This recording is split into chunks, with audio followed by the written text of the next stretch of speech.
Chapter 1. Brother, I beseech you, cease your sucking. Stop sucking. A piercing cry resonated through the air. Yi Lintian opened his eyes to find his brother from the adjacent room, fervently siphoning his spiritual energy. Smack! A swift hand flew through the air. Stop it right now. Without a moment's hesitation, Yi Lintian struck. Yet, the entity seemed oblivious, resuming its voracious consumption. I see that it's been days since I last disciplined you. It seems you've grown quite bold. Thud! Thud! Inside, Yi Lintian unleashed a flurry of punches and kicks. Day 203, if I calculate correctly. I still have over 100 days to go. Once the entity quieted down, writhing in pain, Yi Lintian regained his composure. Indeed, he was a transmigrator.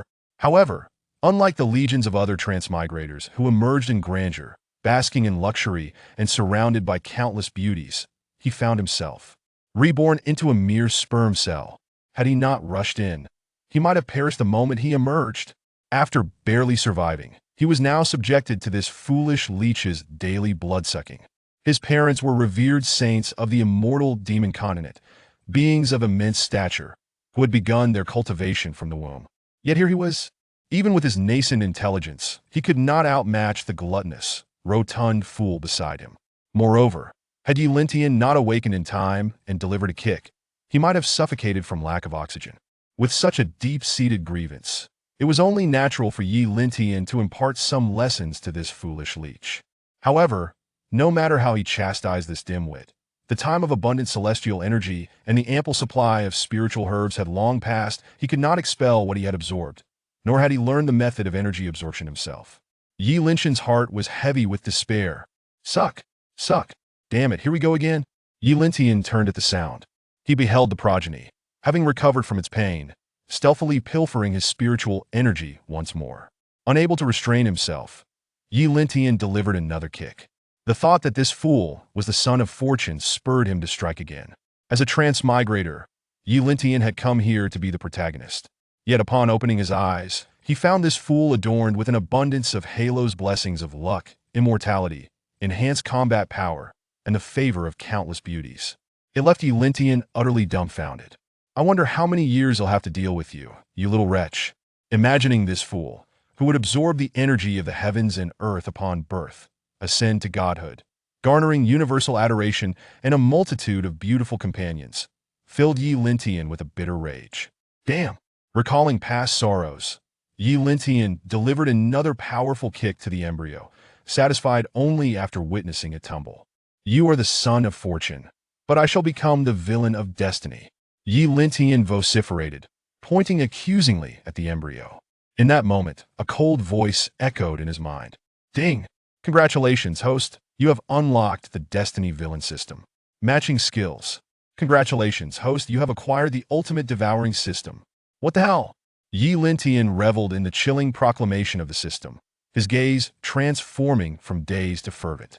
Of course, as the villain of destiny, one ought to embody the essence of a true antagonist. If he was to be a villain, he must possess some extraordinary abilities. He believed that this ultimate devouring system was nothing short of perfect.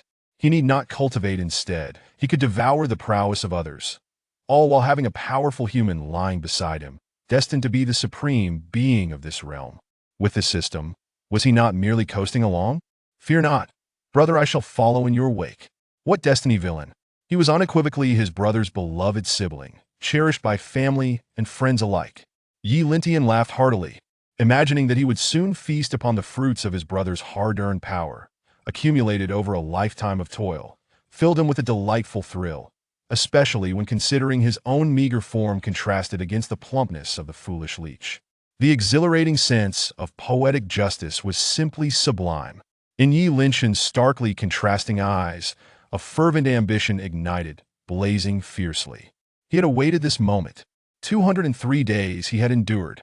For 203 days, this foolish leech had pilfered his resources. Finally, it was time for retribution. With a manic grin, Yi Lintian's diminutive form trembled with excitement.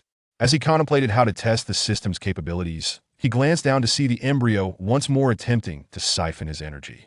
Suck! Suck! Huh! Let's see you try to suck now. A wicked grin spread across Yi Linshan's face as he extended his fingers toward the oblivious embryo. Chapter 2. I too wish to remain low-key, but my strength does not permit it. Previously, due to the inherent advantages bestowed upon that foolish leech, he had been utterly unable to seize even a morsel of spiritual energy, relegated to merely indulging in fleeting moments of mischief while it lacked sentience. His days were spent eating, sleeping, and beating the foolish leech. Elevating his realm was a distant dream. But now, things had changed. With his newfound abilities unlocked, it was time for this scoundrel to experience the taste of karmic retribution. Brother, fear not, I shall only take a little. Yi Lintian wasted no time, not allowing Yi Linshan a chance to refuse, as he adhered to the system's directives and began voraciously absorbing. If Yi Linshan's absorption of spiritual energy resembled the discreet use of a plastic straw, then Yi Linshan's current approach was akin to employing a powerful pump. Inhale, drawing in a deep breath, he felt the spiritual energy swirling around him, and Yi Linshan's heart swelled with delight. It seems my dear brother still serves a purpose after all this time. It's high time he relinquished some of that accumulated cultivation. He, for the first time, uncontrolled, Yi Lintian let out a villainous cackle. It must be said, sometimes, being a villain is truly exhilarating. As he absorbed the spiritual energy, Yi Linshan's once emaciated body began to fill out, the essence of his being multiplying geometrically. First, he felt a surge of warmth in his abdomen, followed by a palpable rush of energy, culminating in the formation of a golden elixir. But that was not all. As he delved deeper, he discovered that the golden elixir within his lungs began to crack open, releasing torrents of energy.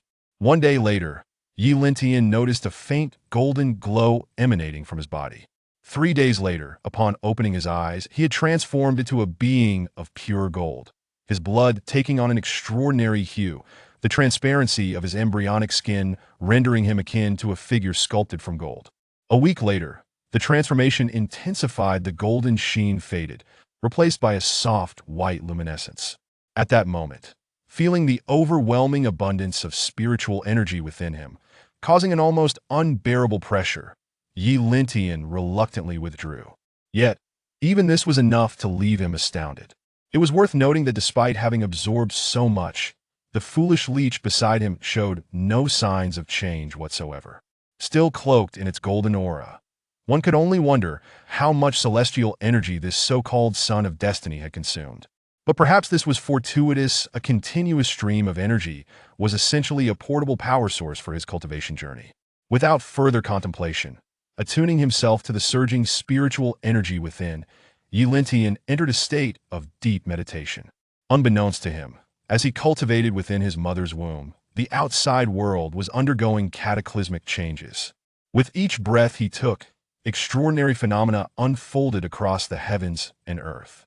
Thunder roared, blood-red clouds blanketed the sky, and torrents of spiritual power surged forth, gathering with unnatural intensity. Such celestial phenomena left the prominent families of Wangu City in a state of unrest. Next door, the Wang family. The head of the Wang family spent the night in restless anxiety. Which ancestor from the Yi family has broken through this time? Such celestial phenomena surely herald a rise to sainthood. I must scale the wall and take a look. In Wangu City, the Zhao family.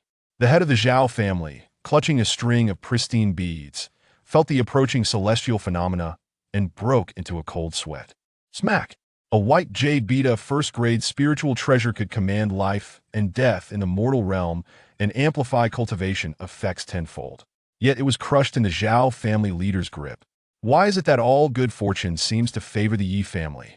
The elite families of Wangu City were all on edge. Had these phenomena occurred in any lesser family, it could have spelled disaster. Yet they were manifesting within the Yi family. At this moment, the Yi family was bustling with activity. Sensing the emergence of such phenomena, the elders of each family concluded their seclusion and rushed to investigate. It was no joking matter even before birth. Such extraordinary potential was evident. What might one expect once they had fully emerged? Ladies and gentlemen, I'm in good health, and my child is thriving as well. It seemed that Bai Linger, Yi Linshan's mother, spoke in a subdued tone, sensing the intense gazes from the crowd. However, within her, a remarkable child was gestating, capable of invoking phenomena of saintly caliber even in the embryonic stage, a true marvel of the cosmos. It is often said that a mother's status is elevated by her child's greatness. Despite her desire for modesty, the extraordinary nature of her son simply would not allow it. Chapter 3. It seems that the young master is unwilling to emerge. Ha ha ha, truly my son. At that moment, Yi Lin Tian's father, Emo, strode in from behind the crowd. The phenomenon triggered by his own son clearly resembled a celestial spectacle of saintly proportions, indicating that it was highly likely his son was a natural-born sage. This matter had already reached an 80% conclusion, so how could Emo not be elated? One must understand that in their realm of gods and demons, achieving the status of a sage marked the commencement of a formidable life. Below the sage level, all were mere ants, easily obliterated with a mere wave of the hand. Thus, the evaluation of a family's prosperity hinges on whether they possess a sage of repute. The reason the Yi family stood tall within the entirety of Wangu City was due to their possession of 4 sage elders from the same era, alongside their reclusive ancestral sage. For an ordinary family to confront them head-on was nothing short of ludicrous. Moreover, with the extraordinary spectacle triggered by his son, it was highly probable that another sage would soon grace their family. As the head of the Yi clan, how could Yi Lin Tian contain his excitement? It appeared that the grandeur of the Yi family would heavily depend on his son, with the heavens manifesting signs and invoking thunder. It was evident that his son possessed extraordinary talent. However, out of respect for the ancestral name, he decided to name his son Lin Tian. Emo solemnly declared, and the gathered elders applauded heartily. Excellent! The young master is born with innate wisdom, destined for greatness.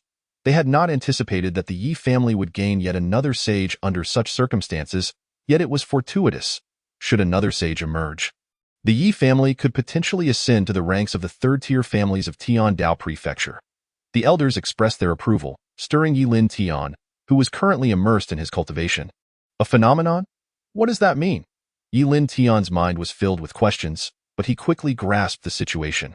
After hearing snippets from the elders about thunderous roars, crimson clouds, and the moon's fragmenting, Yi Lin Tian gradually comprehended. It meant he had just triggered a celestial phenomenon, and it seemed to have stirred a storm of interest throughout the city, becoming widely known.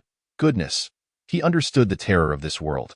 He had often heard his father bring back news of killings and annihilations. Even a powerful family like the Yi clan frequently faced assassination attempts. Though they had never succeeded, it still left a profound impact on Yi Lin Tian's young mind. It was far safer to remain hidden within his mother's womb. He had no desire to venture out, especially now that he had evoked a celestial phenomenon. It was likely that sooner or later, someone would take note of this and secretly plot against the Yi family. The likelihood of such an occurrence was not only high but exceedingly so. As Yi Lin Tian pondered, that insistent voice echoed in his ear again. Damn it, how annoying! At that moment, he realized that his troublesome older brother was attempting to siphon his energy once more. This time, it seemed he was doing so in a fit of vengeance, sucking voraciously. Upon this thought, and recalling that nearly 10 months had passed, Yi Lin Tian's mind sparked with an idea. After all, his troublesome brother was destined to be born slightly earlier. Now that he had triggered this celestial phenomenon, it would be perfect for him to emerge and absorb the thunderous energy. This guy was notoriously difficult to deal with. He would kick him out first and wait until he felt safe to consider other matters. Boom! Thus, he delivered a kick straight to Yi Lin Fan's head. Dear husband, it hurts. Bai Ling Er, still in a state of joy, suddenly felt a sharp pain in her abdomen and collapsed onto the bed. Why, lady, what is the matter? Emo halted his boisterous laughter, his eyes now reflecting a hint of concern. His gaze darted, and he grasped Bai Ling Er's hand to take her pulse. Why, husband, I am fine. I believe I may be in labor. Bai Ling Er gasped. I in labor? Upon hearing this, Emo's expression brightened, and he hurriedly went outside to find a midwife. While the elders discreetly waited in the courtyard, inside her womb, Yi Lin Tian was still engaged in a struggle with Yi Lin Fan. It was evident that his troublesome older brother was reluctant to depart from their mother's body. Focused solely on absorbing more energy, and instinctively clung to Yi Lin Tian.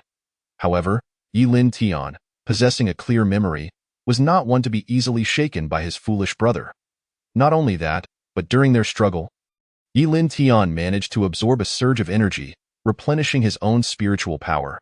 Meanwhile, Yi Lin Fan grew weaker with each passing moment until he was finally kicked out by Yi Lin Tian. Brother, you go out a few years ahead. Your good little brother will rest, boom. With that kick, Yi Lin Tian finally took a deep breath and settled into silence. Having resolved this nuisance, he began to prepare for his cultivation. Although he had been trapped here for nearly a year and desired to see the sun of this so-called world of gods and demons, he had to consider the dangers that lurked in this world. Once he emerged, who knew what kind of retribution he might face? It was safer to remain hidden within his mother's body for now. He could venture out once he had cultivated sufficiently. Outside in the world, my lord, the baby has been born. It's a boy. With the joyful cries of the servants, everyone rushed into the room. Wow! It was unclear whether the infant cried because he had lost Yi Lin Tian in their struggle, or if it was simply his nature to wail. Regardless, upon his birth, his cries were heart-wrenching. After his cries subsided, it was Yi Mo's turn to weep. Gazing at his frail son, he cautiously took his pulse, and his smile vanished in an instant. Head of the family. What is wrong? What has happened? The crowd inquired as Yi Mo appeared despondent. Why does this child only possess the cultivation of the Xian High Realm? Yi Mo grimaced. One must understand that the earlier celestial phenomenon was undoubtedly a saintly sign. It was inconceivable for a newborn to possess only the Xian High Realm. This blow was simply too great for Yi Mo to bear. The Xian High Realm was merely a trivial level among the human realms. Now, with the celestial signs having manifested, and the child born amidst the gaze of multitudes, if he were to reveal that his son was merely at the Xian High level, it might be less than that of some minor families. As this thought crossed his mind, Yi Mo's expression changed. Just then, the midwife exclaimed in surprise, "My lord, the lady is expecting twins. One of them seems reluctant to come out." Chapter 4. There is something profoundly amiss. What? Yi Mo hastily tossed Yi Lin Fan onto his seat and sprang to his feet. After a brief pulse check, a smile finally graced his face. Yes, this is it. This is my son." Yi Mo knelt and laughed heartily. This overwhelming turn of events stirred even someone as formidable as Yi Mo to struggle with his emotions. In the surge of excitement, even as he gazed at his firstborn, who seemed to be a disappointment. He found a glimmer of humor. Though you are the elder brother, your strength pales in comparison to your younger sibling. Your realms are destined to differ. Yi Mo lifted Yi Lin Fan and continued. But since you are a son of the Yi family, rest assured, I shall mold you into a formidable warrior, elevating you above mere mortals. You shall be named Yi Lin Fan. After bestowing the name, Yi Mo intended to depart to attend to family matters. However, at that moment, the family steward approached cautiously and spoke. Head of the family, I believe we should hold a grand celebration for the eldest son's birth. Uncle Wang, what are you saying? Yi Mo paused, taken aback by the steward's words. This steward, known as Uncle Wang, had served the family for nearly 4 generations and wielded considerable influence within the Yi clan, often surpassing even some elders. Moreover, Yi Mo seldom contradicted the steward's opinions, considering his extensive experience in Wangu City over the years. Nonetheless, the steward's suggestion left him perplexed. Uncle Wang, you also see that this child is merely an ordinary person, lacking any semblance of prestige for the Yi family. If that is the case, it would suffice. Yi Mo pondered for a moment before continuing, however, the celestial phenomenon that just occurred was undeniably saintly. All the major families must have noticed it by now. If I were to throw a celebration for him now, would it not invite ridicule from the 4 major families of Wangu City? Yi Mo spoke earnestly, but the steward shook his head vehemently. Wrong, my lord. You must understand that in recent years, assassination attempts on our Yi family's heir have been incessant. Even though we have set up numerous defenses, they have proven futile against the relentless assassins. The old steward paused momentarily after scanning the surroundings with his spiritual sense, then resumed speaking. At present, no one, including the esteemed elders, is aware that the lady is expecting a second child, which has triggered such extraordinary phenomena in the world. Therefore, for the safety of both the lady and the young master, the grand banquet for the eldest young master should be held with great pomp. As he spoke, the old steward glanced at Bai Ling's belly and continued, the matter concerning the young master should indeed be kept confidential. Upon hearing this, Yi Lin Tian, who was nestled within, clapped his hands in applause. It is no wonder that the head steward of the Yi family is so adept. His remarkable ability to read people's hearts is truly commendable. Yi Lintian found himself quite fond of this old fellow and resolved to take him under his wing when the opportunity arose. However, for now, it was better to focus on cultivating himself, remaining within his mother's womb for another few years. 3 years later, Yi Lintian opened his eyes once more after his cultivation. This time, his gaze gleamed with a dazzling golden hue, radiating infinite dignity befitting a sage. Clearly, compared to his older brother, who was still wetting the bed in the attic, he had already surged far ahead. However, at this moment, having spent 3 years in his mother's womb, he could no longer advance further. Even if he could, it would necessitate sacrificing his mother, which he could never bring himself to do as a living being, especially after years of his mother's constant affection. Thus, Yi Lintian took the initiative to kick his mother's abdomen. "Ouch, someone!" Bai Ling exclaimed, sensing that the fetus was finally ready to emerge. In haste, the midwives arrived, and Yi Mo rushed home from the border. Once again, the core elders of the family gathered, each clutching various precious materials. Over the past 3 years, they had deduced that the birth of the eldest young master was merely a ruse. It was apparent, and Yi Mo believed he had concealed it quite well. With his notorious temper, had he truly transformed as such, anyone who dared to utter a word would have long since lost their life. How could it have become a matter known throughout the city? Thus, when the sound of a baby's cry resonated, the gifts prepared for 3 years were swiftly presented by the crowd. This child was undoubtedly destined to be a formidable figure of great merit within the family, perhaps even the next leader. Sensing the warm hands reaching out to him, Yi Lintian instinctively followed their pull. In an instant, he was free from Bai Ling's body, taking in his surroundings, within the resplendent palace. Spiritual energy wafted through the air. Unlike the amniotic fluid, this purest essence of heaven and earth invigorated him with just a couple of deep breaths, leaving him feeling utterly refreshed. Upon entering this new world, Yi Lintian's gaze immediately fell upon his mother. Her fair skin and graceful figure remained unblemished by her long pregnancy, her eyes sparkling with warmth, exuding the elegance of a refined lady. This feeling resonated deeply within Yi Lintian, and he thought to himself, "From this day forth, she shall be my mother." He then turned his attention to other corners of the palace, spotting a little boy who was busily picking at the wall, his older brother, the supposed heir of the human race's fortune. Indeed, some destined individuals began neglecting their cultivation early on, preoccupied instead with digging at walls. Yi Lintian mused, "Once I manage to stand, I shall teach you a lesson." His gaze wandered further, noticing the midwives who had assisted in his birth, a young maid anxiously waiting by, and a rather unattractive uncle with a rather unsavory demeanor that made Yi Lintian feel somewhat nauseous. Just as he was about to turn away, he found himself being cradled by the midwife, moving towards the ugly uncle. This was decidedly amiss. Feeling a lack of control over his body and the midwife's firm grip, Yi Lintian felt a swell of despair. "Come, Lintian, come to your father. Let me cherish you." Yi Mo cooed. Yi Lintian struggled, but ultimately fell into Yi Mo's grasp. Chapter 5. Ancestors, behold, boom. Indeed, for his ugly father, his well-being was of little concern. Immediately, Yi Mo began to check his pulse and assess his cultivation level. "Wow, you're quite the sight, ugly as you are, and your heart is just as vile." Yi Lintian couldn't help but voice his thoughts. Before he could react further, a gaunt face with a sharp nose was suddenly close to his own. "Come, let your father give you a kiss."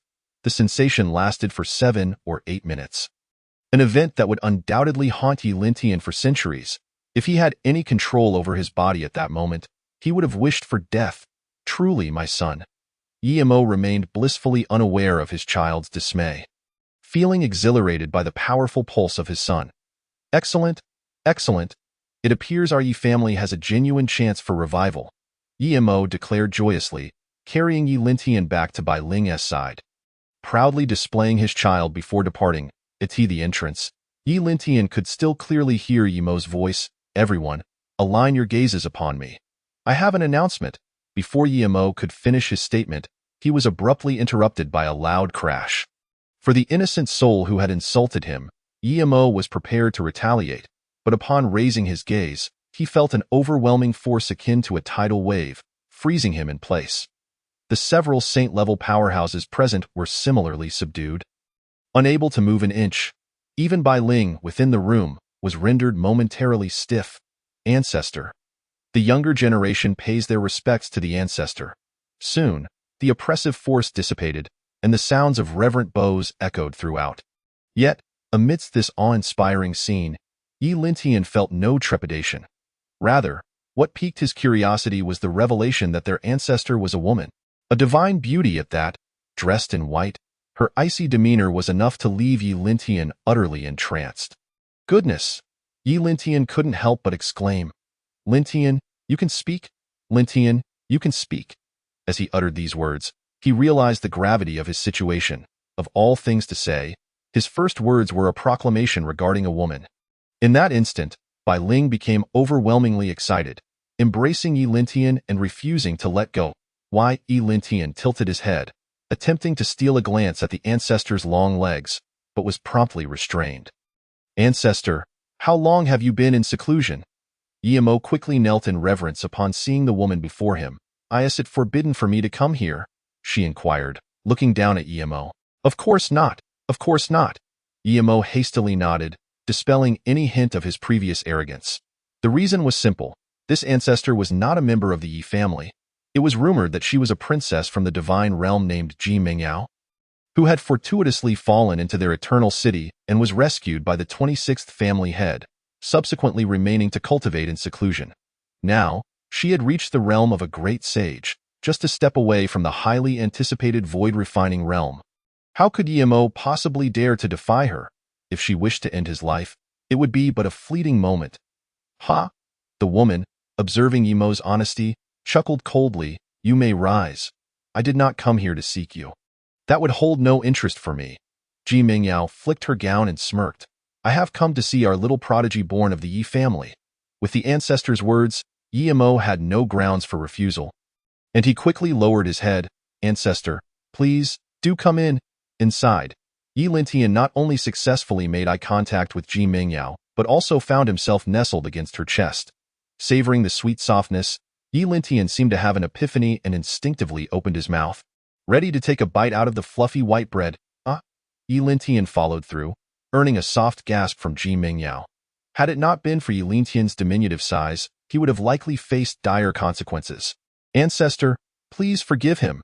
Yet, the young child showed no fear, while the parent felt otherwise. Witnessing his son commit such audacious acts, Yimo quickly knelt. Ancestor. Before he could finish, Ji Mingyao interrupted. This child is quite amusing. I wish to take him back to the palace for a while. Do you have any objections? Ji Mengyao's tone was as frigid as ice, entirely devoid of any semblance of negotiation. In contrast, Yimo, despite harboring a twinge of reluctance towards parting with the child, found himself unable to defy Ji Mengyao's words. Meanwhile, on the other side, Bai Linger responded with a beaming smile, saying, Our esteemed ancestor possesses boundless powers and remarkable abilities. It is an honor for my child to receive your guidance. I, a humble maid, have no objections. Humph. You certainly know how to be perceptive. Ji Mingyao smiled gently, and Yi Lintian succumbed to her embrace. For the Yi family, having their newborn child taken away was akin to being struck by lightning. Yet for Yi Lintian, he was not only liberated from the foolishness of his elder brother, but also from the unsightly presence of his father and the daft members of the Yi family. However, this was not the crux of the matter. The most significant aspect was that he was about to ascend the mountain with the stunning and elegant ancestor before him. As for the notions of betraying one's teacher and ancestral lineage, he was destined to be the villain of fate. Engaging in such matters was perfectly normal. Furthermore, he had distinctly heard that those present were not of the Yi family's surname, indicating they were merely honorary ancestors. By offering his body to the ancestor, he was, in essence, contributing to the Yi family. With this thought in mind, Yi Lintian beamed with joy and clapped enthusiastically. Ancestor, wait for me until I turn 18. A mischievous grin appeared on his lips as he feigned tears, launching himself toward Ji Mengyao's bosom. As he reveled in the comforting scent, he could only utter one word, delightful, during this interlude. Yi Lintian was astonished to discover the overwhelming strength emanating from his ancestor, making him yearn to sneakily nestle against her chest and absorb a bit of that energy. Suck, suck, mimicking the antics of his foolish elder brother. He began to nuzzle against that snow-white bosom in that instant. An immense surge of spiritual power flooded into Yilin Tian's lungs, and he could clearly see the blush blossoming on Ji Mengyao's face. Indeed, the ice-cold beauty of millennia was experiencing a moment of shyness. How intriguing, how very intriguing. Chapter 6. The swimming of the Yao pool. After a vigorous session, Yilin Tian finally let out a satisfied little burp. He could no longer consume more. Any further indulgence would surely lead to an explosion. If Yilin Tian's devouring capacity could be likened to a super pump, then Ji Mengyao's spiritual energy was akin to the abundant waters of a grand dam. Master, you have returned. Before long, Ji Mengyao descended with Yilin Tian, whereupon two graceful maidens approached. "Oh, master, you have brought us a little sister." One maiden in green rushed forth, and upon reaching Yilin Tian, her expression turned pale. "Master, why have you brought back a boy?" "A boy?" Hearing her sister's words, another maiden clad in white joined the conversation, also noticing Yilin Tian. "Oh dear." The maiden in white quickly covered her face and stepped back. Her cheeks flushed with embarrassment. "Hee, I didn't expect my little brother to possess such charm." Observing this scene, Yilin Tian felt a surge of delight within. "I shall personally instruct him. Henceforth, he shall be your little brother." "Master, how can you accept a boy as a disciple?" "Indeed, master." The two maidens were perplexed as to why Ji Mengyao would take a male disciple. "You will understand in due time." "Yes, master. Yes, master." With their master saying so, the two maidens had no choice but to comply, and Ji Mengyao then led Yilin Tian to her chamber. "A natural-born sage. I never imagined the Yi family would possess such fortune. It seems my initial choice was indeed wise." As Ji Mengyao gazed at Yilin Tian, her fondness for him grew stronger. A natural-born sage. Who could resist such a lure? Recalling the delightful sensation when Yilin Tian had nuzzled against her, a rosy hue crept across Ji Mengyao's face once more. This ice-cold beauty of millennia was blushing. How amusing, exceedingly amusing. Meanwhile, Yilin Tian lay in his swaddling, appearing utterly innocent and naive. Yet his thoughts were akin to those of a lecher. If his ancestor were to discover this, Ji Mengyao would likely swat him into a pulp. "Now that I have brought you back, I must ensure your proper upbringing. For now, I shall teach you how to control your own power." Ji Mengyao began to assist Yilin Tian in channeling the energy within his meridians, hoping he would swiftly master his cultivation. "Control my own power? You can't still be a virgin, can you?" "I can't even control my own limbs. How could I control power? Surely this woman isn't a foolish innocent." Yilin Tian silently mocked Ji Mengyao while casting a playful glance in her direction. After a day and night, it became evident that he was still too young and had yet to practice any techniques, making it exceedingly difficult for him to grasp his own power. Although Ji Mengyao endeavored to assist him, she ultimately failed. "Oh dear, you truly are dense. Just wait a few months. Once I can move, everything will be fine." This day and night had been quite taxing for Yilin Tian, leaving him unable to sleep soundly. Perhaps he should take a bath in the Yao pool to hasten his growth and cultivate his skills. For now, Ji Mengyao could only wait for him to mature further before teaching him techniques and how to harness his power. Yao pool, immortal bath. He. Upon hearing Ji Mengyao mention these, Yilin Tian couldn't help but break into a sly grin. However, Ji Mengyao paid it no mind. After all, who would attribute the laughter of a mere 2-day-old infant to anything lewd? "Quickly take me there. I can't wait even a second." It was as if Ji Mengyao had heard Yilin Tian's innermost thoughts as she took him to the Yao pool. "Disciple, I pay my respects to master." "Disciple, I pay my respects to master." At that moment, many of Ji Mengyao's disciples were practicing in the Yao pool. Though the entire area was shrouded in mist, Yilin Tian could vaguely discern enchanting vistas, akin to a paradise on earth. "He is your little brother, Yilin Tian, just born 2 days ago. Please take care of him for now." With a wave of her hand, Ji Mengyao gently placed Yilin Tian into the Yao pool before disappearing altogether. The waters of the Yao pool were no ordinary liquid. They were essence condensed from the spiritual energy of heaven and earth. Yet, Yilin Tian found himself more intrigued by his elder sisters. Gu Yong, Gu Yong, Gu Yong. Currently, Yilin Tian could not control his hands or feet, merely managing to wriggle his body slightly. With this little movement, he was able to awkwardly swim in the Yao pool. As he swam, he admired the breathtaking scenery around him, reminiscent of the poetic imagery of two banks of flowers and birds singing. As the sky spans over countless mountains, Oh dear, elder sister. Look, he seems to be bleeding. Huh? Where? As Lin Tian inched forward, a red mark trailed behind him. I don't know. It seems he really is bleeding. The elder sister immediately scooped Lin Tian up, noticing that blood was trickling from his little nose. However, as her pristine white attire brushed against him, the once gentle drips of blood transformed into two streams that sprayed outward. At this moment, Lin Tian was oblivious to the amount of blood he had lost. He was solely focused on enjoying the experience, his gaze turning distinctly lecherous. Coupled with his blissful smile, it was enough to make his elder sisters feel quite uncomfortable. Elder sister, look at his eyes. They seem strange. Indeed, he resembles a pervert. As they spoke, one of the maidens quickly covered her chest. Huh? The elder sister turned to look at Lin Tian in her arms, observing his lecherous grin and gaze. Plop! The elder sister's hands slipped, and she unceremoniously tossed Lin Tian back into the water. I must inform Master about this. She hadn't anticipated that a mere 2-day-old infant could exhibit such lewdness. Master, this is what transpired. The younger sisters seemed to be quite concerned. Upon reaching Jimeng Yao, the elder sister recounted the events that had unfolded in the Yao pool. You are overthinking it. He is merely a child. His mind not yet fully developed. How could he comprehend matters of men and women? Hearing Jimeng Yao's response, Lin Tian eagerly nodded in agreement. However, due to his inability to control his body, his attempts appeared quite abstract, resembling a wriggling caterpillar. Take him back for a few more days, he should acclimate. Ding! New task triggered. Share a room with the elder sister. What? Such a task exists. Upon receiving this new task, Lin Tian was thoroughly alarmed.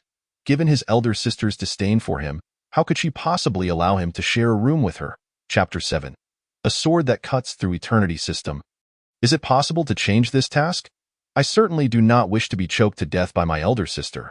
Just moments ago, the senior sister expressed her disdain for Lin Tian's demeanor, which he had already witnessed.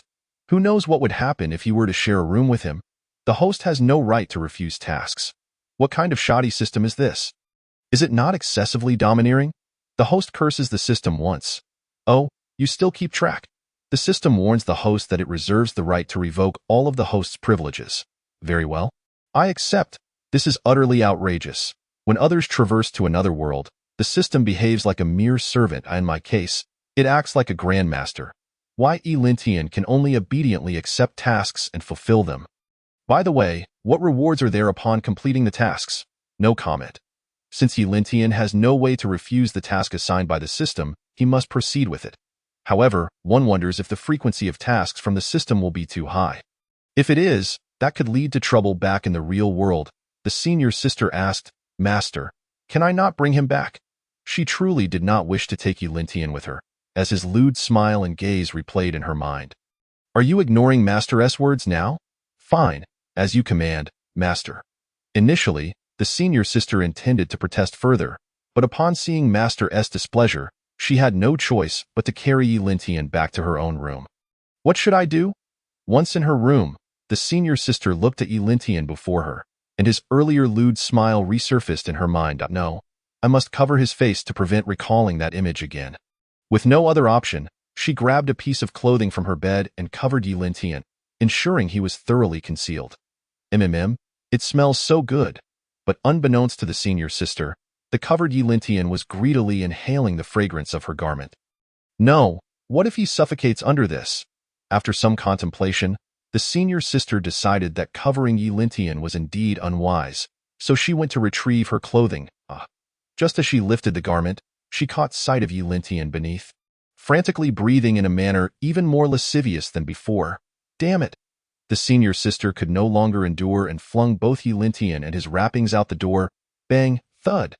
Lin Tian first collided with the railing outside before bouncing heavily back to the ground.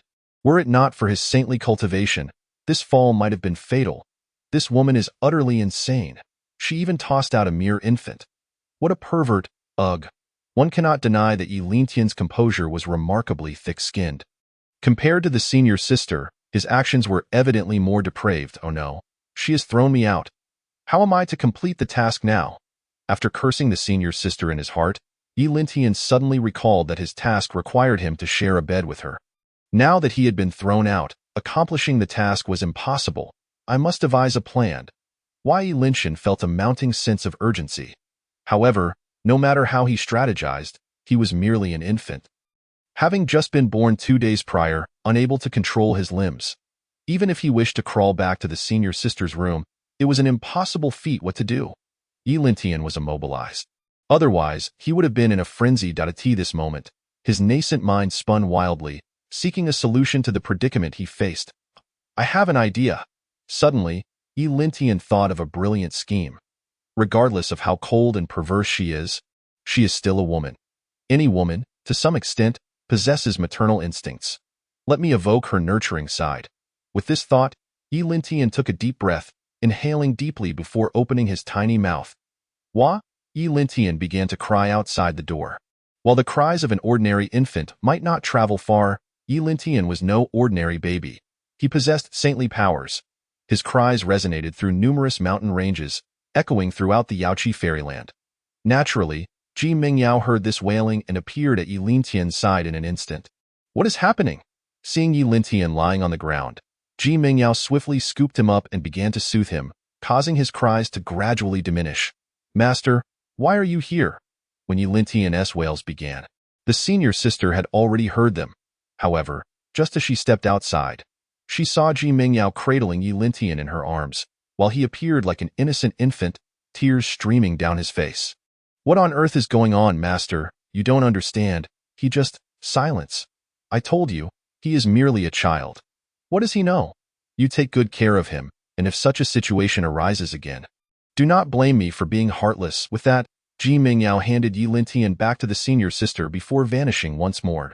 Yi Lintian's cunning plan succeeded, and he felt immense joy. Although he had not elicited the senior sister's maternal side, he had successfully drawn out Ji Mingyao's nurturing instincts, yielding the same effect. What bad luck! Why must it be me to take care of him?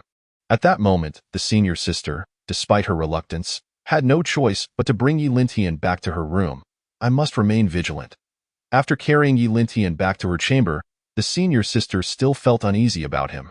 After placing him on a chair, she set up a barrier to obscure both sight and sound. With such meager cultivation, you think you can shield my sight and hearing? What a joke. The senior sister initially believed that with her barrier in place, everything would be foolproof. However, given that Yi Lintian possessed saintly cultivation, her feeble barrier was as insubstantial as air to him. He could see through the illusion effortlessly. The next day, congratulations, host, you have completed the task of sharing a room with the senior sister. Enough with the superfluous chatter. What is my reward? Congratulations, host. You have obtained a level martial art. 1 sword cuts through eternity. Huh. What level of martial art is this? Why are there only question marks? Host cultivation is too low. The level of the martial art is currently undisclosed. I am too low in cultivation. Yi Lintian was utterly bewildered. Am I, a saint, still deemed insufficiently advanced? How extraordinary must this martial art be? Host's cultivation is too low. The level of the martial art is currently undisclosed. All right, no need to repeat. I understand my cultivation is low. However, Yi Lintian pondered that if his saintly cultivation was still considered insufficient, this martial art must indeed be remarkably powerful. After all, a saint in this world is fundamentally the foundation upon which a great family sustains itself. The fact that such a level is still deemed low suggests that the rank of this martial art is truly unparalleled. Let me see what makes this martial art so extraordinary. Yi Lintian opened the interface for the martial art and saw a figure clad in a blue robe, wielding an ordinary-looking iron sword. Behind him lay a scorched earth, where countless beings gazed up at the sky in despair.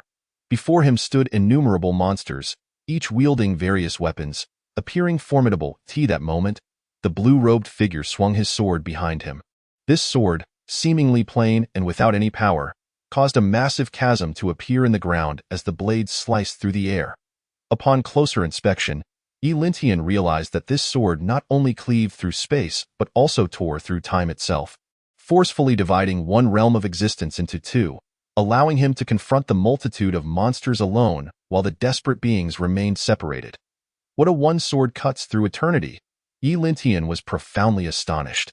He had never imagined a single sword could wield such power. How long would it take for me to attain such strength? At this moment, Elintian envisioned himself possessing such might, effortlessly slicing through space and time. Let me see if I can attempt to wield it.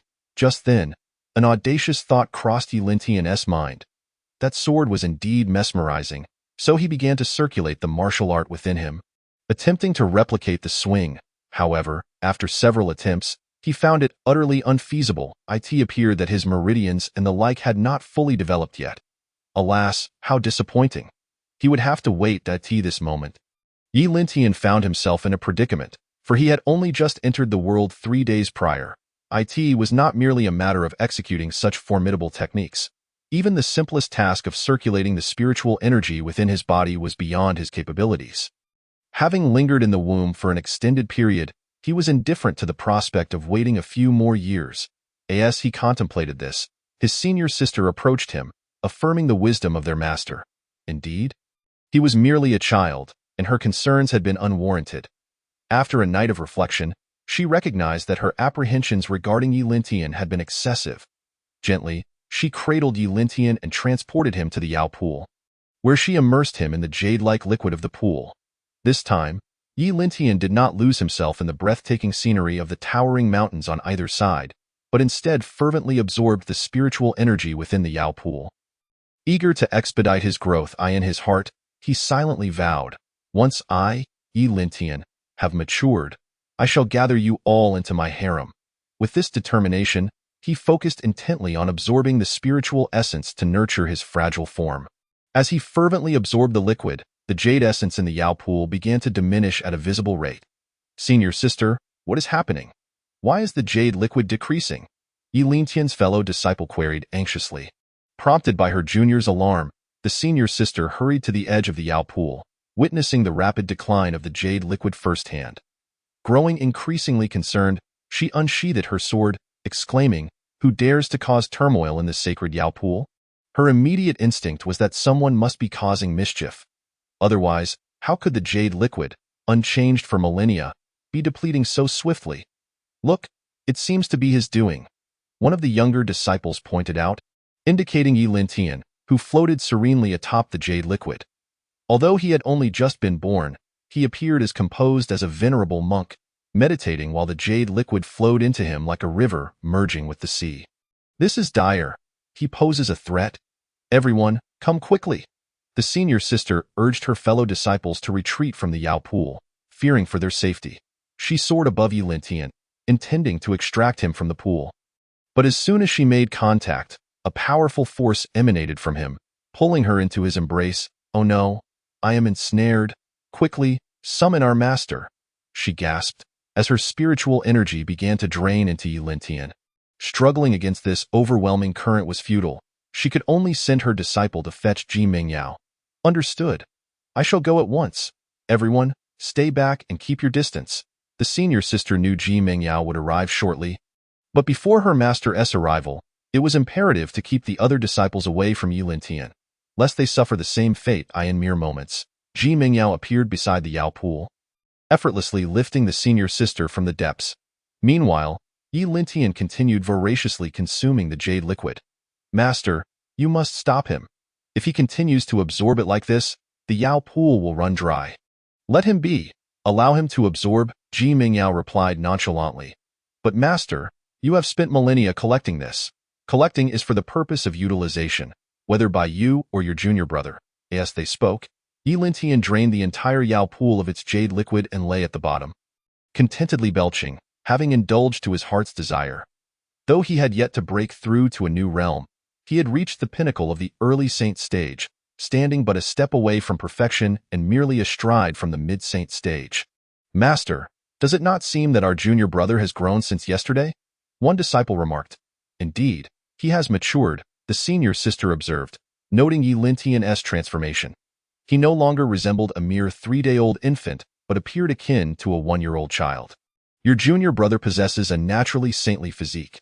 His future achievements will surely surpass mine. Do not underestimate him," Ji Mingyao cautioned. "What are you saying? I did not quite catch that," the senior sister replied. Doubting her hearing, "You heard correctly. He is indeed of a saintly body, as you should have realized by now." Upon reflecting on her encounter with Yi Lintian, the senior sister recalled the terrifying force that had ensnared her. Such power was not common, and the life-threatening sensation it evoked filled her with a sense of helplessness. Now, understanding the significance of Ji Mengyao's words, she pondered whether it was truly possible for someone to be born into the realm of the saints. In the realm of gods and demons, many could cultivate from birth, and some even possessed innate realms, but only rarely had she heard of anyone born at the foundation stage, a feat that occurred once in millennia. Yet Yi Lintian was born a saint, a phenomenon that was unprecedented and assuredly extraordinary. Initially, I too was skeptical, until I witnessed it with my own eyes, Ji Mengyao confessed. Not only did the senior sister struggle to believe it, but even Ji Mengyao herself found it hard to accept, for despite her own status as a great sage, she could traverse the realm of gods and demons with ease. Yet, if Yi Lintian continued to grow at this rate, how long would it take him to surpass her? As the senior sister posed this question, her companions leaned in, eager to hear the answer. Regardless of when he surpasses me, he shall always remain your junior brother. Ji Mengyao replied, her words carrying an undercurrent of unspoken depth. Indeed, he will always be your little brother, even if he were to exceed me tomorrow. Very well, continue your cultivation. I shall take charge of him. Ji Mengyao instructed. Yes, master. The senior sister was more than willing to let Ji Mengyao take Yi Lintian, for he felt akin to a ticking time bomb, albeit one that would not explode violently. His tremendous power was nonetheless daunting. How delightful that you continue to surprise me, Ji Mengyao mused as she cradled Yi Lintian before settling him before her once more, entering a meditative state. Meanwhile, Yi Lintian was diligently processing the jade liquid he had absorbed, wholly immersed in his cultivation, oblivious to the events unfolding outside. Oh, I feel so full after today's indulgence, Yi Lintian murmured upon awakening, instinctively stretching while keeping his eyes closed. Suddenly, a realization struck him. He could move his arms.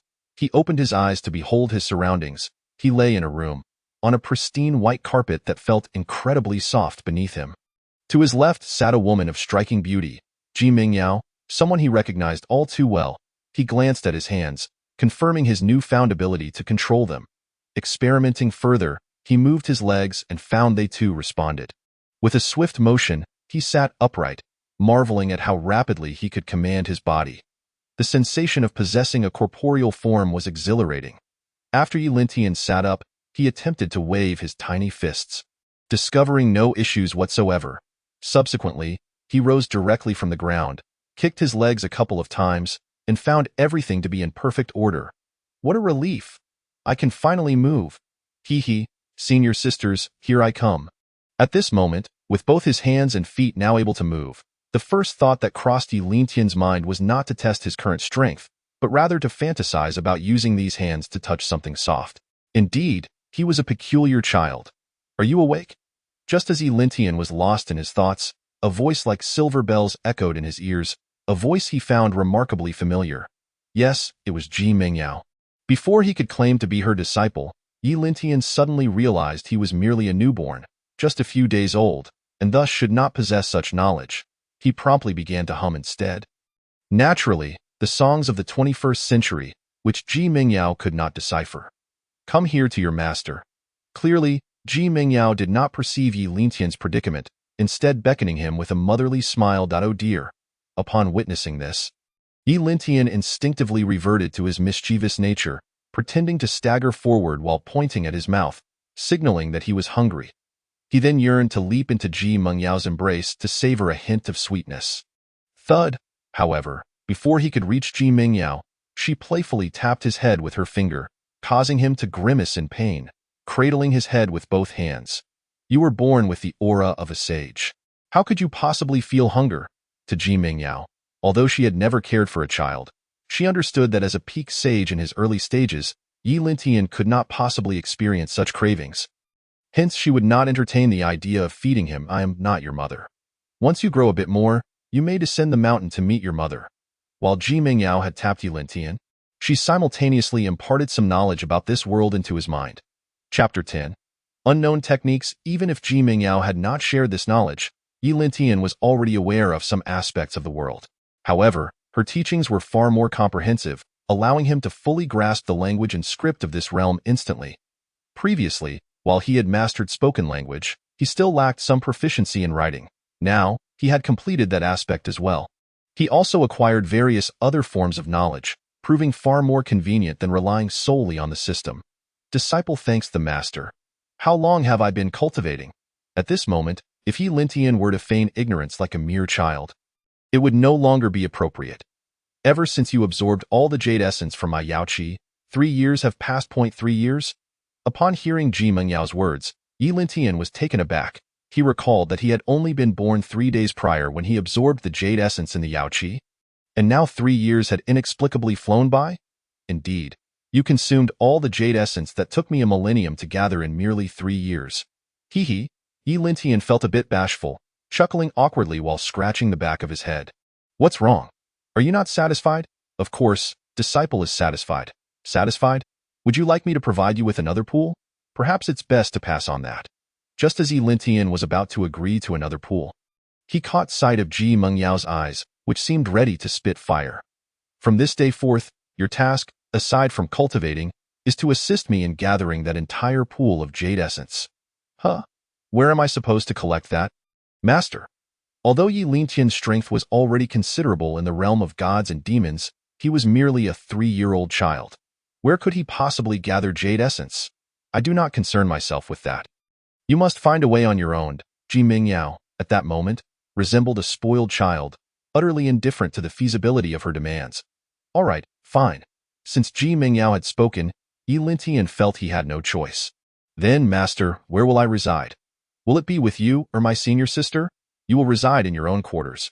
Upon hearing Ji Mengyao's words, Yi Lintian felt a twinge of disappointment. He had hoped to stay in Ji Mengyao's room or that of his senior sister. Although you are only 3 years old, your strength and intellect far surpass that of an average child. However, it would be prudent to temper your demeanor around your senior sister. It will benefit you. Disciple understands. Yi Lintian recognized that despite possessing the realm and power of a sage, his intellect was not that of an ordinary 3-year-old. However, if too many people were to discover this fact, it could prove detrimental, thus he must learn to conceal it. Good. I'm glad you understand. Ji Mengyao nodded, then tossed Yi Lintian a jade slip. Take this technique and cultivate according to what is written. Thank you, master. Yi Lintian casually accepted the slip, glancing at the contents. It was merely a lowly heavenly technique. Nothing of note. Yi Lintian thought to himself, dismissing it as a worthless heavenly technique, harboring no intention of practicing it. However, he reconsidered. I have yet to procure a cultivation technique from the system, and it is uncertain if I will even acquire anything from there. Perhaps I should practice this for now. Even if I later obtain a superior technique, I can still present this heavenly technique to others, making it easier to conceal my true strength and play the part of a fool. While contemplating, Yi Lintian stored the jade slip away. Upon reaching the sage realm, he could effortlessly create a small space within himself to store items. Disciple takes his leave. After exiting Ji Mengyao's chamber, Yi Lintian relied on the knowledge imparted to him and the location she had provided to arrive at his residence. This place was splendid, boasting beautiful scenery and ample space. Yi Lintian found himself on a mountain peak where no one had resided before. However, various rooms had already been constructed, furnished with everything necessary. Most importantly, the spiritual vein here was exceptionally robust. The spiritual vein on this mountain was unusually vigorous. Cultivating here would far surpass any other location. I must quickly attempt to acquire a cultivation technique from the system. With this thought, Yi Lintian summoned the system once more. System, do you have any techniques available for me? Host can acquire techniques by utilizing points for exchange. Points? How many do I possess? Upon inquiry, the host currently holds 100,001 points. 100,001. How is there a fraction? Where did this extra 100 come from? The host activated the system, which provided an initial 100,000 points, and upon completing the task of sleeping in the same room as your senior sister, you earned an additional 100 points, totaling 100,001. Yi Lintian was left speechless. He hadn't expected such a trivial task to yield only 100 points. It was rather meager. I wish to exchange for items. Show me the exchange page. Host may select items for exchange on this interface. Subsequently, a screen appeared before Yi Lintian, divided into 3 main categories: techniques, skills, and weapons. There were quite a few items listed. And Yi Lintian first navigated to the technique section. 6 harmonies and 8 desolations, supreme punch, earth level technique, 10,000 points. 10 steps to 10 kills, heavenly level technique, 20,000 points. Upon seeing this, Yi Lintian calculated that the technique Ji Mingyao had just given him was only worth 20,000 points. He was disinterested in the lower-tier techniques and proceeded to examine the highest-level techniques. 6 Paths of Reincarnation Sword, Emperor-level technique, 60,000 points. Heavenly Emperor Fist, Immortal-level technique, 80,000 points. Yi Lintian felt a surge of desire upon seeing these two techniques, one Emperor-level and one Immortal-level, both superior to the heavenly technique he currently possessed and within his reach.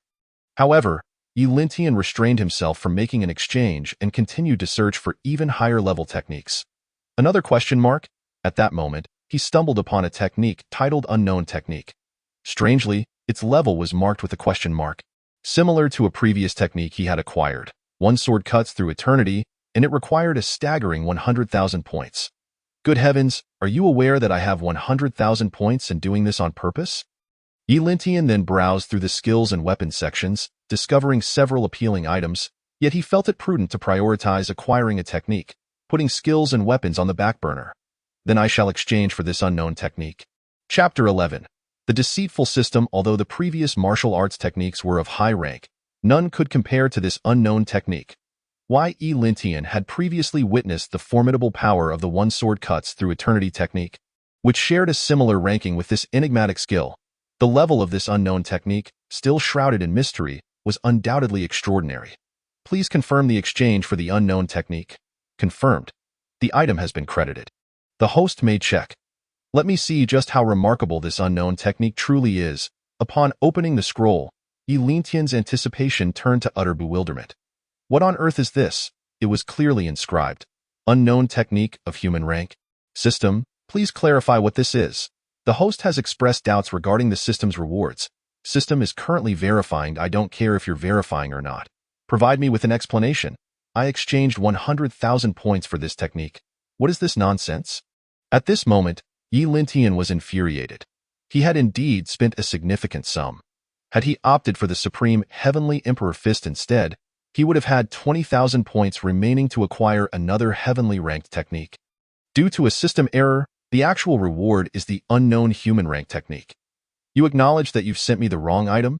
Either you provide me with a technique commensurate to the 100,000 points, or refund my points swiftly. I have no desire to engage in further dialogue. Yi Lintian was forcefully suppressing his rage, demanding compensation from the system. Apologies, once system rewards are dispensed, they are non-refundable. There's no sense of justice in this. It is clearly your system's error that has led to this mistake. Should I bear the responsibility? Yi Lintian was utterly speechless. It was unprecedented to hold the host accountable for the system's flaws. Apologies, this matter exceeds the system's authority. No. You must provide me with compensation. This is non-negotiable. Apologies, this matter exceeds the system's authority. It appeared that this system intended to evade responsibility. However, Yi Lintian was determined not to let it pass unnoticed. Having squandered 100,000 points, he could not accept receiving such a worthless technique. I demand compensation. Otherwise, I shall take drastic measures. I want to see if your negligence results in the host's demise, whether you will be wiped from existence. Yi Lintian understood that reasoning with this system was futile. It was merely a heartless query machine. Thus, he resorted to threats. The host is threatening the system. The host is threatening the system. Enough with your incessant prattling. Either grant compensation or not. Did the system think it could deceive him? Not likely. Observing that the system remained inert, Yi Lintian placed his hand upon his crown. I shall count to 3. Should you not provide compensation by then, I will proceed with my act. After delivering his ultimatum, Yi Lintian began to count. 3. The system remained unresponsive. 2. Still no reaction from the system. 1. Yi Lintian deliberately elongated the last number, simultaneously applying pressure on his head. Due to a system error, the host has encountered inconvenience. Please accept our apologies. I do not require your apologies. I want a compensation plan. What good were apologies to Yi Lintian? The points he lost were tangible. A compensation plan is being generated. Please hold. Upon hearing that a compensation plan was forthcoming, Yi Lintian felt a sense of relief and lowered his hand, awaiting the system's response. The compensation plan is The rank of the unknown technique will be adjusted to allow for evolution, with the specifics of the evolution process tied to the host's realm and comprehension. Please take note, is there no additional compensation? Host, you have received sufficient. Hearing Yi Lintian's continued demands for compensation left even the system somewhat speechless. Very well, I shall concede, albeit reluctantly, although the unknown technique remained classified as human rank. The additional note indicated evolution in progress. This meant that the technique's rank could potentially rise in tandem with Yi Lintian's realm and comprehension. Upon reflection, Yi Lintian considered that while the technique initially seemed inadequate, its capacity for continuous evolution suggested a higher potential. Theoretically, it could surpass the rank of one sword cuts through eternity in the future, though when that might occur remained uncertain. Regardless, I shall begin my training now. Furthermore, the initial evolution should not take long to complete. After the system's modifications, the unknown technique began its evolution.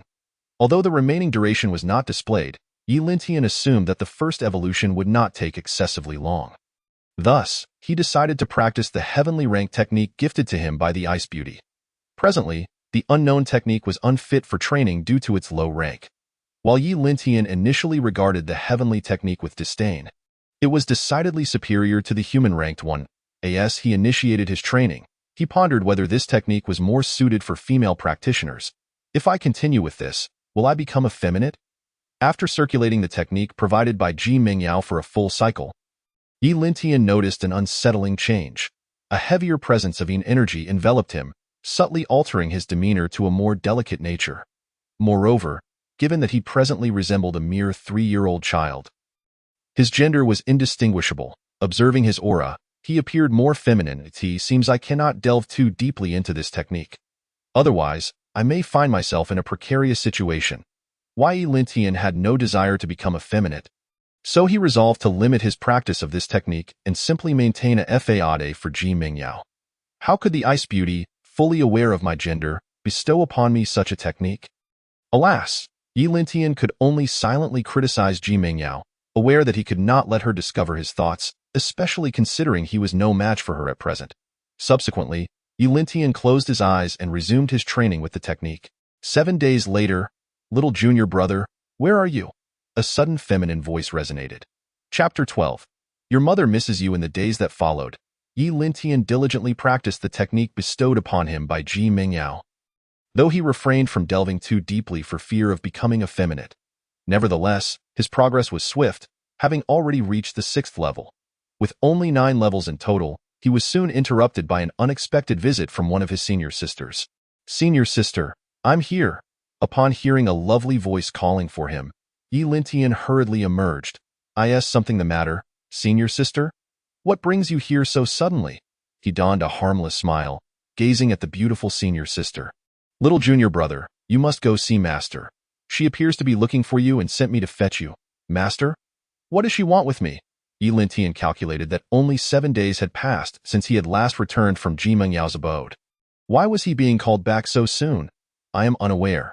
You should go and inquire. Once you see Master, you will likely understand. Very well, I shall head over.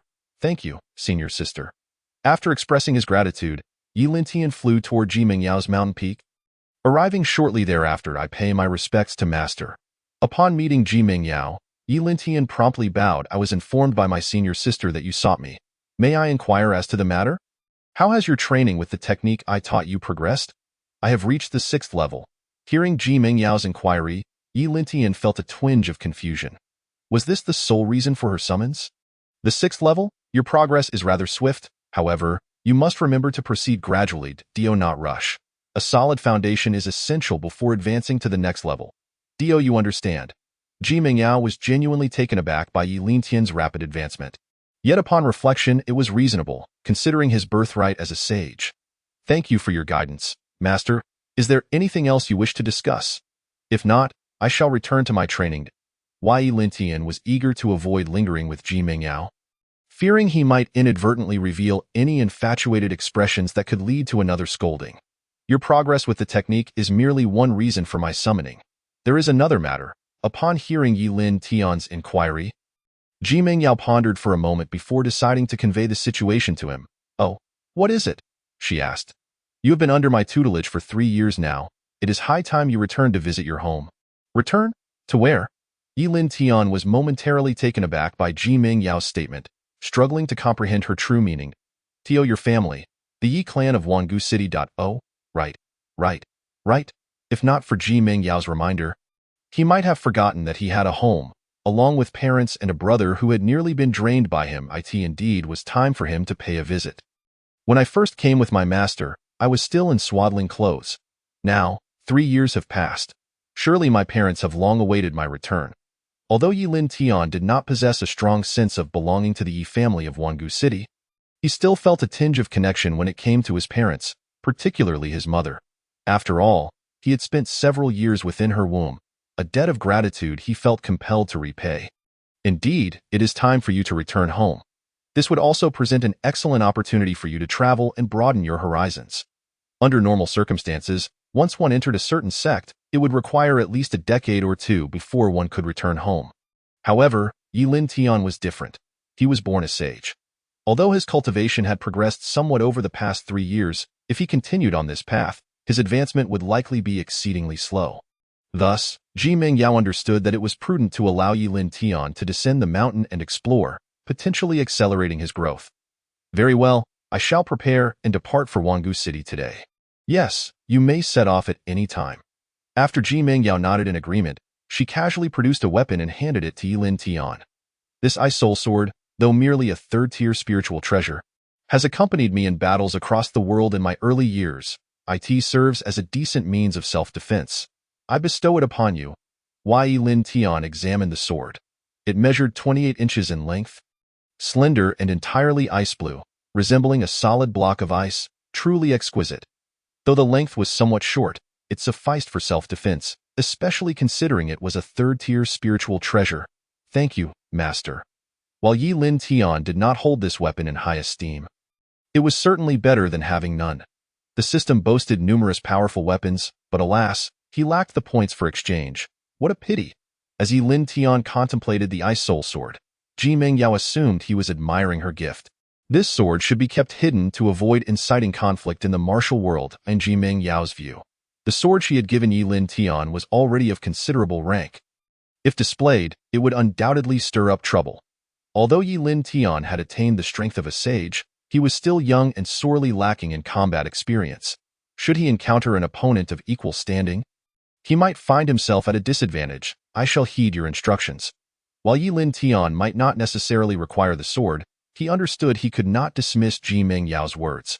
Should you encounter an adversary beyond your capabilities upon your return, do not hesitate to use the secret method of our sect to notify me. I shall arrive post-haste. Thank you, Master.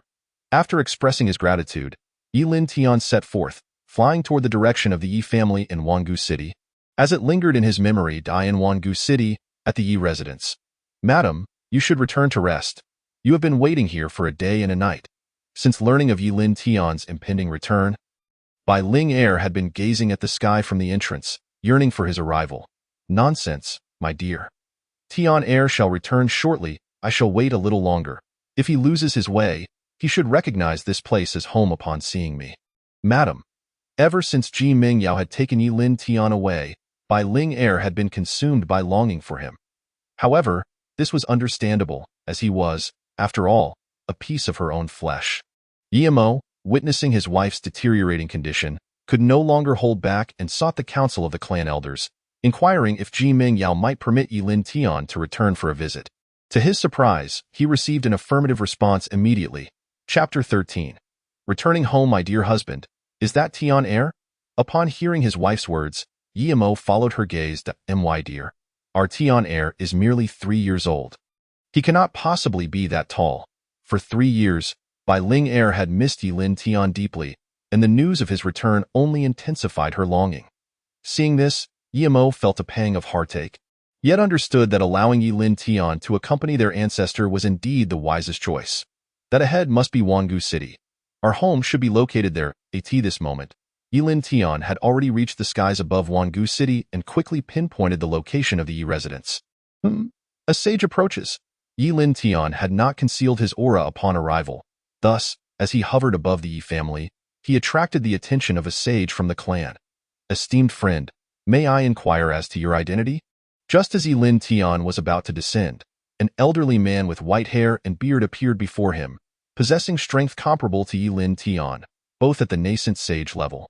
Upon seeing Yilin Tian's appearance, the elder did not react with alarm, for many individuals enjoy disguising their looks in various ways. You must be one of the 4 sage elders of the Yi clan? Indeed, I am. What brings you here? The elder furrowed his brow slightly, pondering. Could this be a prelude to an attack on our Yi clan? No, you misunderstand. I am not here to cause trouble. I have come to visit family. Yilin Tian sensed the rising animosity from the elder and wished to avoid conflict. Visit family? Since when did our Yi clan have such relatives? My parents reside within the Yi clan. Yilin Tian intentionally withheld the names of Yimo and Bai Ling Er, opting instead for a more ambiguous response. Your parents? The elder's confusion deepened. Given their level of cultivation, it was unlikely that anyone of their generation would still be alive if they had not reached their level. Indeed, they are my parents. May I ask your parents' names? Yimo and Bai Ling Er. Yilin Tian finally opted to reveal their names without further jesting. This. The elder paused briefly before swiftly regaining his composure, his expression transforming into one of elation. You are Lin Tian? Indeed, elder, that is I. Ha ha ha. So the born sage of our Yi clan has arrived. Upon hearing Yilin Tian's introduction, the elder rushed forward and lifted him in a jubilant embrace. Oh dear, you nearly frightened me. I thought someone was planning to attack our Yi clan. I was merely playing a prank on elder. Did it frighten you? Yilin Tian had intentionally set out to tease the elder. He could have made the prank even more alarming, but decided against it, fearing it might provoke a real confrontation. You nearly gave me a heart attack. Come, I shall take you home. Your mother has been waiting for you for several days. Thank you, elder. Yilin Tian did not resist and allowed himself to be carried by the elder, who gently set him down before Bai Ling Er and Yimo. Yimo. Ling Er. Greetings, elder. Greetings, elder. Both Yimo and Bai Ling Er bowed respectfully upon seeing the elder descend, although they did not recognize Yilin Tian at first. However, Bai Ling Er sensed something special about Yilin Tian and was the first to approach the elder for an introduction. Do you recognize who this is? This is? Yimo was still at a loss, unable to identify Yilin Tian. Tian Er? Bai Ling Er suddenly realized and rushed to embrace Yilin Tian, but was held back by Yimo. Young one, quickly go to him. The elder, witnessing the scene, gently set Yilin Tian down. Unfilial son Yilin Tian pays respects to my father and mother. Were it not for Bai Ling Er's presence, Yilin Tian would likely not have extended any courtesy to his seemingly unremarkable father. His impression of Yimo was far from favorable, and the elder's rather unsightly appearance only fueled a slight disdain within Yilin Tian. Quickly rise, quickly rise. Let me have a good look at you. Bai Ling Er hurriedly approached and helped Yilin Tian to his feet, ultimately lifting him into her arms. Although Yilin Tian typically harbored somewhat lascivious thoughts, at that moment, being cradled by Bai Ling Er, he felt no such impurities in his mind. Instead, he was enveloped by a profound warmth and an overwhelming sense of security in her embrace. It seemed that the experience of carrying a child for 10 months truly had its significance. To be frank, Yilin Tian did not possess a strong emotional bond with Bai Ling Er as his mother. However, when she held him, his body instinctively felt a deep sense of comfort. Very well, you 3 can reunite now. I shall not intrude any longer, the elder remarked, feeling it inappropriate to disturb the tender scene of family unity. He then took his leave, receiving respectful farewells from the others. Come, my dear, let us not linger here. Let us retire indoors to converse, Yimo suggested. Indeed, let us, Bai Ling Er agreed, and the family of 3 entered the room. Once inside, Bai Ling Er incessantly inquired about Yilin Tian's experiences over the past 3 years, eager to hear every detail. Yilin Tian patiently recounted his adventures, though they were not particularly numerous. Having spent the entirety of the last 3 years merely absorbing the essence of the Yao Pool's jade liquid. What? You have consumed all of the ancestral Yao Pool's essence? Yimo exclaimed in astonishment upon hearing this. He was well aware of the immense value of the Yao Pool's liquid, originally belonging to their ancestor, Ji Ming Yao. Indeed, I drained it completely. The Yao Pool is now quite empty, Yilin Tian confirmed. Did the ancestor not punish you for this? Yimo asked. His curiosity piqued. It seemed rather absurd that Ji Ming Yao would allow such an act without retribution. Well, not exactly a punishment. My master merely instructed me to replenish the Yao pool's essence in the future. Without specifying a timeline, Yi Lin Tian clarified. That is a relief. We shall enlist your father's assistance in gathering the Yao pool's essence. Bai Linger responded, instinctively wanting to support Yi Lin Tian in rectifying his misdeeds. Mother, there is no need for concern. My master has not imposed any hardships upon me, and since there is no time limit, I can replenish it at my convenience. The task of replenishing the Yao pool's essence was indeed a daunting one.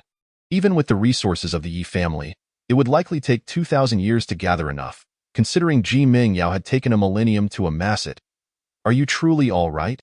Tianer, if there is any trouble, be sure to confide in your mother and father, Bai Linger insisted. I assure you. Mother, there is nothing to worry about, Yi Lin Tian reassured her, which calmed Yimo as well. Father, mother, I have returned. Suddenly, a youthful voice interrupted the moment. Why? Yi Lin Tian turned to see a boy of 7 or 8 years entering. Fanner, you have arrived just in time. Come meet your brother, Bai Linger exclaimed, prompting Yi Lin Tian to remember that he indeed had an older brother. Brother? Yi Lin Fan approached, circling around Yi Lin Tian. Are you the brother who was taken away upon birth? Observing his foolish demeanor, Yi Lin Tian felt an urge to kick him, having never had the opportunity to do so since his birth. However, he maintained his composure. Yes, brother, I am indeed the one who was taken away at birth, Yi Lin Tian replied. Have you not cultivated? I sense no power within you, Yi Lin Fan remarked, having failed to detect any discernible strength in Yi Lin Tian. No, I do possess strength, it is merely. Yi Lin Tian hesitated, knowing that both Yimo and Bai Linger had received orders from the clan to keep his abilities a secret, even from Yi Lin Fan, who was still a child. Revealing such information could pose a risk to him. Your brother is somewhat weaker, hence why you cannot perceive his strength, Yimo interjected before Yi Lin Tian could disclose anything further. Understanding the implication, Yi Lin Tian quickly adapted. Yes, my strength is indeed quite modest, so it is not apparent. That is understandable. However, do not fret, little brother. Your elder brother will protect you, Yi Lin Tian said, as Yi Lin Fan patted him on the shoulder, proudly declaring his intent to safeguard him. To Yi Lin Tian's surprise, his brother had already reached the threshold of half-step great being. Should he progress further, he would attain the status of a great being. A remarkable feat for a mere 6-year-old. How astonishing that my brother has achieved such a level at such a young age. If only I had not been drained of resources, I might have been a great sage upon birth, Yi Lin Tian mused, feeling a hint of jealousy towards Yi Lin Fan's fortune. Indeed, you must always protect your brother, Tianer. And as your strength grows, you must also safeguard your elder brother, understand? Bai Linger said encouragingly to Yi Lin Tian. Acknowledging his mother's wishes, Yi Lin Tian felt a mixture of determination and irritation toward his brother. Understood, mother, he replied, although inwardly he wished to give his brother a good thrashing. Let us not dwell on this. It is a rare occasion for our family to be together. Why not prepare a family feast? Suggested Yimo. Indeed. I shall take to the kitchen at once, Bai Linger responded, their level of existence. The act of dining had lost much of its significance, as they were capable of replenishing their energy through the absorption of natural essence. Thus, mealtime had become more of a ritual than a necessity. Then allow me to assist you, my dear, Yimo said, as Bai Linger headed off to prepare the meal, leaving Yi Lin Tian, Yi Lin Fan, and Yimo together. Tianer, what level have you reached now? Yimo inquired, his curiosity piqued regarding Yi Lin Tian's current cultivation stage. I should be at the pinnacle of the early saint stage, just half a step away from great perfection, and 1 step from the mid-saint stage. Yi Lin Tian replied candidly, feeling no need to conceal the truth from his father. Upon hearing this, Yimo gasped in astonishment. Why, Yi Lin Tian had only been at the early saint stage at birth, and in a mere 3 years, he had ascended to the peak of that stage. An extraordinary feat indeed. It seems you have indeed gained much from our ancestor, Yimo remarked, acknowledging the benefits Yi Lin Tian had reaped from Ji Ming Yao. Indeed, Yi Lin Tian conceded, recognizing the significant advantages he had received during his time with Ji Ming Yao. Having been brought to the Yao pool, he had consumed its essence to his heart's content, ultimately draining the pool dry. Without such experiences, he would not have reached his current level so swiftly. Be sure to repay our ancestors' kindness in the future. She has bestowed great blessings upon the Yi family. Yimo advised. Upon hearing Yi Lin Tian's words, Yimo felt an even deeper gratitude towards Ji Ming Yao. Chapter 15. A matter of concern before long, Bai Ling Er presented the dishes she had prepared, and soon the family of four sat down to share their first reunion meal. The hour was still early, so Yi Mo suggested, Fan Er and Tian Er, why don't you two go out and play? Your mother and I have some matters to discuss. After finishing their meal, Yi Mo set down his chopsticks and, with a serious expression, issued a subtle dismissal to Yilin Tian and Yilin Fan. Understood, father, Yilin Tian replied quietly, but it was Yilin Fan who spoke first, taking Yilin Tian's hand and leading him outside to my dear wife. There is something you must comprehend. Once Yilin Tian and Yilin Fan had distanced themselves, Yi Mo turned to Bai Ling Er with a grave demeanor. Are you referring to Tian Er? Bai Ling Er inquired, having lived alongside Yi Mo for many years and being perceptive to his thoughts. Indeed, I trust you understand that Tian Er's future holds boundless potential. Yi Mo asserted, to which Bai Ling Er nodded in agreement. His future achievements may well surpass even those of our ancestors. Is it truly so remarkable? Bai Ling Er questioned, her voice tinged with skepticism. After all, Ji Mingyao, as a great sage, was already an extraordinary figure. A great sage alone could instill fear across any region of this continent. Only upwards from here. Although Yi Mo's own strength might not be overwhelmingly formidable, his vision remained exceptionally high. Tian Er was born at the Saint Realm, and merely 3 years have passed since then. He has already reached the pinnacle of the initial Saint stage, just half a step away from complete mastery and merely 1 step from the mid-Saint stage. Yi Mo then proceeded to relay the information he had just acquired about Yilin Tian to Bai Ling Er. Tian Er has already attained the pinnacle of the initial Saint stage. Indeed, Yi Mo affirmed with a nod. The clan's eldest elder has only just reached the late Saint stage's perfection, and without any fortuitous opportunities. He may remain stagnant for life. Yet Tian Er is merely 3 years old than my husband. I comprehend your meaning. At this juncture, Bai Ling Er grasped Yi Mo's intentions. It is good that you understand. Thus, you must also prepare yourself mentally for what lies ahead. Though Yi Mo did not state it outright, his meaning was abundantly clear. As Yilin Tian's realm ascends, he cannot remain in Wangu City forever. He will undoubtedly venture out, and when he does, it may be for hundreds or even thousands of years. At that moment, Bai Ling Er would be left to endure the anguish of longing, potentially until the end of her days, without the chance to see Yilin Tian again. Do not worry, my husband. Knowing that Tian Er can achieve greater heights brings me joy. Upon hearing Bai Ling Er's words, Yi Mo embraced her, and a solitary tear slowly fell from Bai Ling Er's eye. On the streets of Wangu City, brother, what do you play outside every day? Yilin Fan asked as he and Yilin Tian left the Yi family residence and strolled along the bustling streets of Wangu City.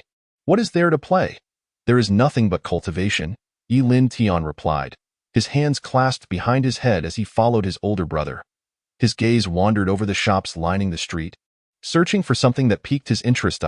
Is it merely cultivation? How dull. It is not dull. It is quite enjoyable. Despite Yilin Fan being 3 years older, his youthful spirit rendered him unable to compare with Yilin Tian. Though Yilin Tian's body was that of a 3-year-old child, his soul was that of an adult. Surely you have not experienced true fun. Come, allow me to introduce you to something exciting. Upon hearing Yilin Tian's words, Yilin Fan believed that his brother had yet to encounter anything genuinely entertaining, so he took Yilin Tian's hand and began weaving through the streets. After navigating through numerous twists and turns, they finally arrived at a shop. Brother, look, this is the place I frequent for fun. It is truly delightful inside. Yilin Tian glanced up to see the shop sign read Gu Mingo. What sort of place is this? A tea house? A tea house? Yilin Tian was astonished. At 6 years old, what business did he have in a tea house?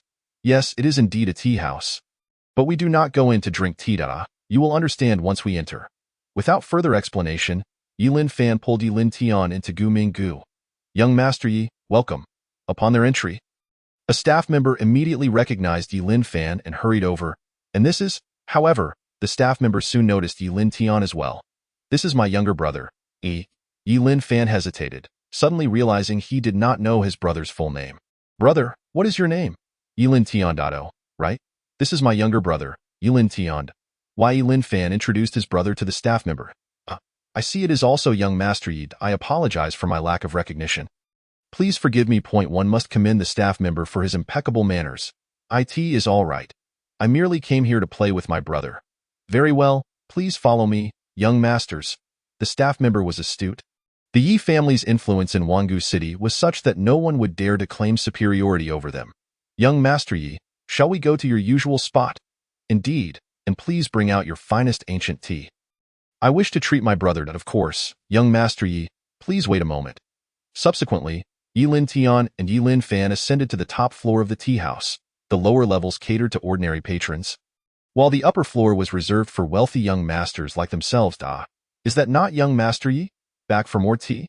As Yi Lin Tian and Yi Lin Fan arrived at the top floor, a sharp voice called out to them, Zhao Chong, today my brother has returned, and I brought him here for tea. I have no desire to fight with you. Glancing in the direction of the voice, Yi Lin Tian quickly recognized the owner. Though he did not know him personally, it was clear that Yi Lin Fan was acquainted with this individual. Do you not wish to fight today? Afraid of losing? Hmph, with the likes of you, who among you can match me? Indeed, we may not be your match, but my elder brother has just emerged from seclusion. He will arrive shortly, and then you shall witness what true strength entails. Upon overhearing their conversation, Yi Lin Tian felt a sense of surprise. It was evident that these individuals were targeting Yi Lin Fan. Did they not fear the consequences of provoking the Yi family? At that moment, Yi Lin Tian was genuinely curious. Given the Yi family's power, how could these people dare to challenge Yi Lin Fan? Among the younger generation, sparring was common as long as no one was crippled or killed. Families typically did not intervene. Oh, I see. Chapter 16. Another genius. No wonder these individuals felt emboldened to provoke Yi Lin Fan. Such a rationale explained their audacity. If that were the case, regardless of how severely they were beaten, as long as they were not crippled, there would be no repercussions? Theoretically, yes, but with regard to his elder brother. When Yi Lin Tian posed this question, Yi Lin Fan nodded, but his demeanor dimmed when mentioning Zhao Chong's elder brother. What is the matter with his elder brother? Noticing the expression on Yi Lin Fan's face, Yi Lin Tian deduced that his brother's elder sibling was likely formidable. However, considering Yi Lin Fan's current strength, he should have no trouble dealing with an ordinary opponent. Was there truly someone of the same age who surpassed Yi Lin Fan's prowess? His elder brother has already reached the realm of great power. I am no match for him. Great power? How old is his elder brother? Upon hearing this, Yi Lin Tian finally understood why even Yi Lin Fan appeared somewhat apprehensive. To have reached the realm of great power at such a young age was indeed astonishing. He's nearly 10 years old now, I see. Initially, Yi Lin Tian thought Zhao Chong's elder brother was exceptionally formidable. It turned out he merely held a slight advantage due to his age. However, upon reflection, achieving the realm of great power at around 10 years old was already an extraordinary feat, and he likely did not fall far behind Yi Lin Fan. Although Yi Lin Fan was only 6 years old and already half a step into great power, who could predict whether he would be able to take that next step? If his progression were to stagnate, he would merely become another wasted talent. What are the two of you whispering about? Are you strategizing how to surrender? I suggest you, Yi Lin Fan, concede voluntarily. Once my elder brother arrives, you will have no opportunity to admit defeat. Upon observing Yi Lin Tian and Wang Lao Jia engaged in conversation, the individual opposite, Zhao Chong, could no longer contain himself and began to mock Yi Lin Tian and Yi Lin Fan. Who says we are afraid? My elder brother is eagerly awaiting your brother's arrival. He claims he will send your brother tumbling down the stairs. Hearing their derision, Yi Lin Fan remained silent. Yet Yi Lin Tian could not help but respond, albeit in a rather childlike tone that rendered it quite humorous to those listening from across the way. Little one, have you weaned yet? If not, perhaps you should return home for a sip. This place is not suited for your games. Ha ha ha, would you like a bottle? Following Yi Lin Tian's remarks, the mocking from the opposite side grew even more brazen. You shall not speak of my brother in such a manner. Overwhelmed by Zhao Chong's taunts directed at Yi Lin Tian, Yi Lin Fan could no longer restrain himself and unleashed his own formidable presence. I am well aware that I am not your match. Today, it is not I who will confront you, but my elder brother. If you possess any courage, await his arrival before making your move. Hmph, let him come. Why should I fear? Zhao Chong, noticing Yi Lin Fan's rising anger, hesitated momentarily, realizing that provoking him could lead to dire consequences, given Yi Lin Fan's half-step grandmaster level, despite still being in the transformation phase. Very well then, wait for my brother's arrival. He shall be here momentarily. Waiting is no burden. Who fears whom? Yi Lin Fan found himself in a precarious position. Even if he wished to retreat, he had no choice but to stand firm. Should he show weakness now, he feared he would forever be unable to hold his head high again. Brother, if a fight ensues, remember to flee at once. What is it, elder brother? Once Yi Lintian and Yi Linfan settled into their seats, Yi Linfan discreetly transmitted a message to Yi Lintian. I'm certain I cannot match Zhao Chong's elder brother. That fellow is far too powerful for me to contend with. Should you be present?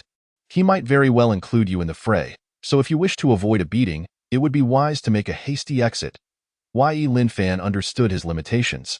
He was no match for Zhao Chong's elder brother, and should a confrontation arise, he would undoubtedly come out on the losing end.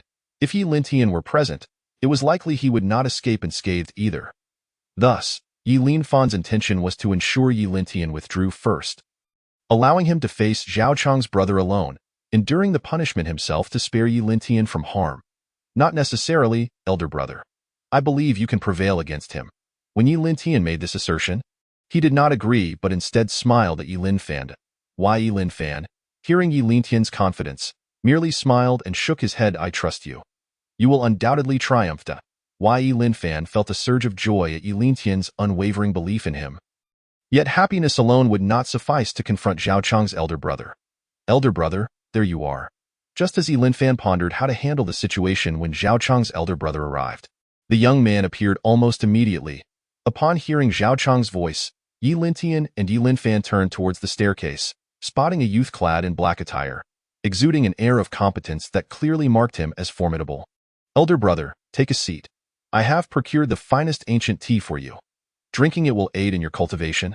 Zhao Chong, upon seeing his elder brother, dutifully prepared tea, while Zhao Chong's brother, once seated, did not cast a glance towards Yi Lintian and Yi Linfan.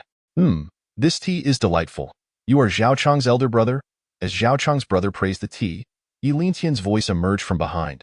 And you are? Elder brother, this is the second son of the Yi family. A rather weak individual. The one beside him is his elder brother Yi Linfan, the half-step grandmaster I previously mentioned. Zhao Chong's brother turned to regard Yi Lintian and Yi Linfan, noting that he did not recognize them. But Zhao Chong promptly provided clarification. So you are the renowned Yi Linfan. I have heard of your talents, having reached the half-step grandmaster level at merely 6 years of age. Upon hearing Zhao Chong's words, his brother scrutinized Yi Linfan, appraising him thoroughly, while he completely overlooked Yi Lintian. Indeed, that is I hear you wish to engage me in combat. With Zhao Chong's elder brother's arrival, and given his apparent hostility, it seemed an altercation was unavoidable. Chapter 17. System Achievements. Yi Lintian had already discerned Zhao Chong's brother's strength upon his entrance. As Yi Linfan had said, he was indeed at the Grandmaster level. A remarkable feat for a child under 10. However, when compared to someone like Yi Lintian, who was naturally gifted, he paled in comparison. Engage in combat with you. Zhao Chong's brother expressed confusion, directing his gaze towards Zhao Chong. What is the meaning of this? Well, elder brother, this Yi Linfan claims to be invincible among his peers. I asserted that you are superior, but he disagreed, hence the challenge. Zhao Chong's brother merely shot a glance at Zhao Chong, who trembled in fear, hastily spinning a tale to deflect blame. Is that so? Invincible among your peers. A mere half-step grandmaster dares to make such claims. I never said such a thing. It was your brother who spoke. While Yi Linfan bore no fear of Zhao Chong's elder brother, he would not take the fall for someone else's words. Regardless of who said it, today I, Zhao Ling, shall experience the prowess of the Yi family. Zhao Ling's demeanor suggested he was a fervent warrior, eager for a fight over something so trivial. Naturally, Yi Linfan could not decline. To do so would signify cowardice. Very well, let me witness your strength. Grandmaster. At this moment, despite knowing he was outmatched, Yi Linfan rose, exuding his own formidable presence while also protecting Yi Lintian, ensuring the latter would endure less suffering. Otherwise, with Zhao Ling's overwhelming aura, Yi Linfan feared even he would struggle to withstand it. You still have the leisure to shield your useless brother? You truly are audacious. Observing Yi Linfan's protective stance over Yi Lintian, Zhao Ling escalated his own aura, pressing down on Yi Linfan, who began to feel the strain. Good heavens, am I not the natural antagonist? Why does this fellow appear more villainous than I? At that moment, Yi Lintian was taken aback. He was supposed to be the inherent villain, yet this Zhao Ling seemed to embody that role more fittingly.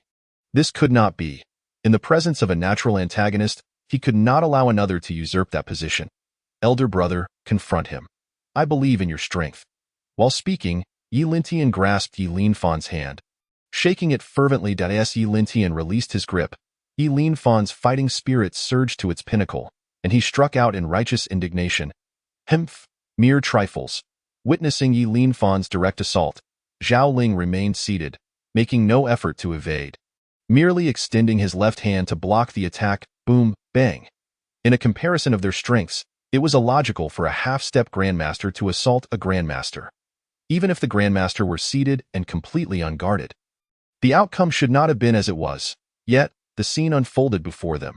Zhao Ling was sent flying by Yi Linfan's strike, shattering the railings of the tea house and landing in the street outside. Elder brother. Zhao Chong was left dumbfounded, unable to fathom how his brother could be so effortlessly dispatched by Yi Linfan. While he believed Yi Linfan could hold his own for a few rounds against his brother, the notion that a mere half-step grandmaster could launch Zhao Ling, a grandmaster, was unfathomable. What was happening? At that moment, Yi Linfan began to question his own abilities, gazing at his right fist in bewilderment. He could not comprehend how his punch, though delivered with some force, could have sent a grandmaster like Zhao Ling flying. Elder brother, you are incredible. You are truly remarkable. Having achieved the hidden mastermind achievement, the grievously injuring Zhao family genius achievement, and the low-profile actions achievement, Yi Lintian had barely finished praising Yi Linfan when a flurry of system notifications inundated him, leaving him somewhat exasperated as he silenced the notifications. Is it merely about achieving accomplishments? Are there no rewards? Yi Lintian flipped through the notifications of achievements while speaking. The achievement rewards have been distributed. Please check. Host. At that moment, the system sent another prompt, prompting Yi Lintian to hastily open and examine it. Not bad. Not bad. Yes, send me more points. Upon inspection, he discovered that the reward for achieving these accomplishments was indeed points. However, for Yi Lintian, these points were quite substantial, as he relied on them to exchange for martial arts techniques and weapons. After the recent series of achievements, he had accrued nearly 30,000 points. It turned out that accumulating points wasn't overly difficult. Had he known earlier, he would have infused more power into his elder brother and simply eliminated that fellow. The reason Yi Linfan managed to send Zhao Ling flying with a single punch was not due to his own strength, but rather the power Yi Lintian had secretly infused into him while shaking Yi Linfan's arm. Hence, Zhao Ling had not merely been struck by Yi Linfan, but rather by Yi Lintian, a peak early-stage sage. Although the power of that strike was less than 1,000th of Yi Lintian's, Zhao Ling's strength was certainly insufficient to withstand it. Why, Yi Linfan? You have violated the rules. Zhao Chong rushed down to check on his elder brother Zhao Ling after embracing him. Discovering that Zhao Ling was gravely injured, to the extent that his recovery was uncertain. How did my brother violate the rules? He was the one who inflicted such harm upon my brother. Does that not count as a violation? What happened? Is your brother dead or disabled? Before Yi Linfan could speak, Yi Lintian shot back, for he knew that while the strike had indeed injured Zhao Ling severely, it was not enough to kill or incapacitate him.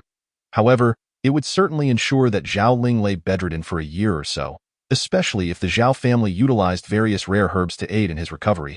Otherwise, his healing was questionable. We were merely engaging in a fair spar. Your brother lacked the skill. Do you still have the audacity to speak? Achievement unlocked. Turning the tables. Silence. System. So shameless. Chapter 18. Yi Linfan's demise, though ostensibly a fair match, Yi Lintian's intervention rendered it decidedly unfair. However, Zhao Chong and the others could not possibly know that it was I who struck down your brother. If you dispute the rules, you may come to the Yi family to confront me. Even though Yi Linfan remained oblivious to how he had managed to send Zhao Ling flying, he relished the sensation of victory, which emboldened his words. Come, brother, let us return home. Yi Linfan grasped Yi Lintian's hand. Preparing to depart. Yi Linfan, you will pay for this. Our Zhao family will never let you go. Yi Linfan dismissed Zhao Chong's threats with disdain. Though only 6 years old, he was acutely aware that the Zhao family could not afford to provoke the Yi family. Should the Zhao family dare to act against them, it would be tantamount to courting destruction. Wanggu City, Yi family. What did you say? You just severely injured Zhao Ling. Upon their return, Yi Linfan immediately sought out his father, Yi Mo, and recounted the events that had transpired in the tea house. Indeed, I have no idea how it happened. I simply threw a punch and Zhao Ling was left gravely injured. Are you certain you struck Zhao Ling? And that you left him gravely injured? Hearing Yi Linfan's words, Yi Mo was filled with excitement, rising abruptly and staring intently at his son. Absolutely. Seeing Yi Mo's reaction, Yi Linfan felt a flicker of fear, pondering whether he had done something wrong. Did I violate the rules, father? Will the Zhao family come seeking trouble? At that moment, Yi Linfan was quite anxious. If he truly had breached the rules, he would undoubtedly face consequences. He dares? Upon hearing Yi Linfan's concerns, Yi Mo puffed out his chest and placed his hands behind his back, embodying the demeanor of an unparalleled master. However, to Yi Lintian, Yi Mo's posture appeared rather lewd and somewhat greasy. Among your peers, as long as you do not kill or incapacitate one another, there is no issue. If they dare to bring trouble to the Yi family over this, I shall make them understand why our Yi family is the foremost family in Wangu City. When it came to fighting, Yi Mo was entirely unafraid. Even if a conflict arose, the Yi family would not fear the Zhao family. Furthermore, their encounter was merely a normal and fair spar, where injuries were inevitable. Even severe injuries were not uncommon. If that is the case, I can rest easy. Upon hearing Yi Mo's words, Yi Linfan finally felt reassured.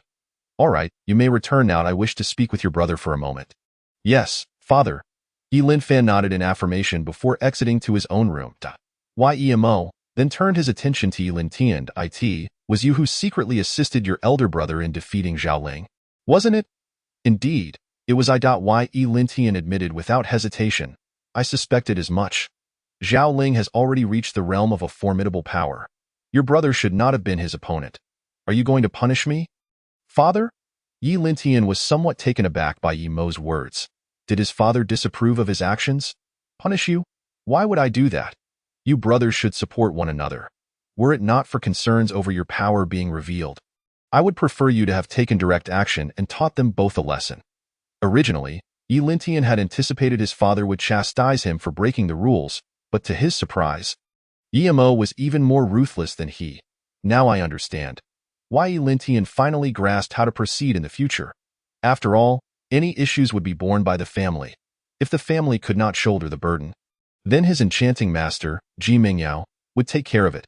However, you must also exercise caution and ensure that your circumstances remain undisclosed. Although Yi Mo was pleased that the brothers supported one another, he still worried about Yi Lintian's situation being exposed. After all, it had been decided long ago that Yi Lintian would be kept hidden from other families, for they could not let anyone know that the Yi family had produced a naturally born sage. Rest assured, it shall not happen. Yi Lintian felt confident about this. Unless he faced someone of a higher realm or a more formidable great sage, it would be impossible for anyone to discern his disguise. That is good. With that, Yi Lintian exited Yi Mo's room and returned to his own. However, not long after, a piercing alarm echoed throughout the Yi family. What is happening? Upon hearing the sound, Yi Lintian furrowed his brows and stepped outside to investigate the commotion. Not good, not good. The young master is in trouble. As soon as Yi Lintian stepped outside, he saw a maid rushing past him in a flurry, shouting that Yi Linfan was in trouble. Hearing this, Yi Lintian was taken aback. What is happening? What exactly occurred? What is wrong with the young master? Yi Mo and Bai Linger rushed out upon hearing the maid's cries. The young master, it seems, calm down and speak slowly. What has happened to the young master? Seeing the maid in such a panic, Yi Mo felt a twinge of uncertainty, while Bai Linger, equally anxious, dashed toward Yi Linfan's room without waiting to hear the maid's explanation. He seems to be dead. Upon hearing this from the maid, Yi Mo's mind exploded with disbelief. What did you say? Repeat that. Yi Mo could hardly believe his ears. Yi Linfan had been perfectly fine just moments ago. How could he possibly be dead now? Please go check immediately. At that moment, the maid dared not continue, and Yi Mo disregarded her words, rushing straight to Yi Linfan's room. Inside, Yi Linfan's room was already filled with people, 4 elders of the Yi family. Yi Lintian and Bai Linger were all present. 4 elders. What is happening?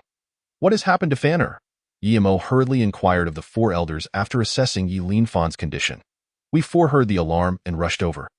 But by the time we arrived, Fanner was already in this state. Upon hearing the eldest elder's words, Yi Mo's gaze fixated on Yi Linfan. Chapter 19. Who was responsible? At this moment, Yi Linfan lay pale upon the bed, exhibiting no visible signs of distress. Even when the Grand Elder personally conducted an examination, he could not discern any internal afflictions within Yi Linfan's body.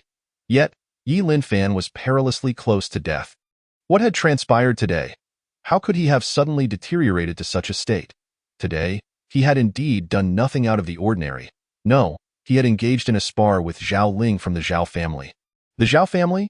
Yimo's initial reaction was that Yi Linfan had been idle today, but he quickly recalled that Yi Linfan had fought Zhao Ling and had severely injured him. Yes, indeed. It was that eldest son of the Zhao family whom Fanner had struck down with a single blow. What did you say? How could this be possible? The Grand Elder, upon hearing Yimo's words, was filled with disbelief. After all, he was well aware of Yi Linfan's capabilities, as well as Zhao Ling's formidable strength, which the Zhao family had not concealed.